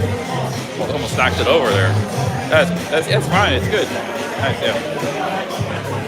Hey Garcia, thank you for the 10 pounds. Cheers. Big ups. Big ups. Yeah.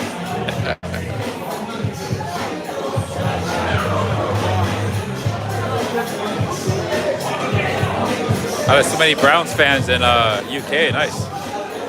And Montana.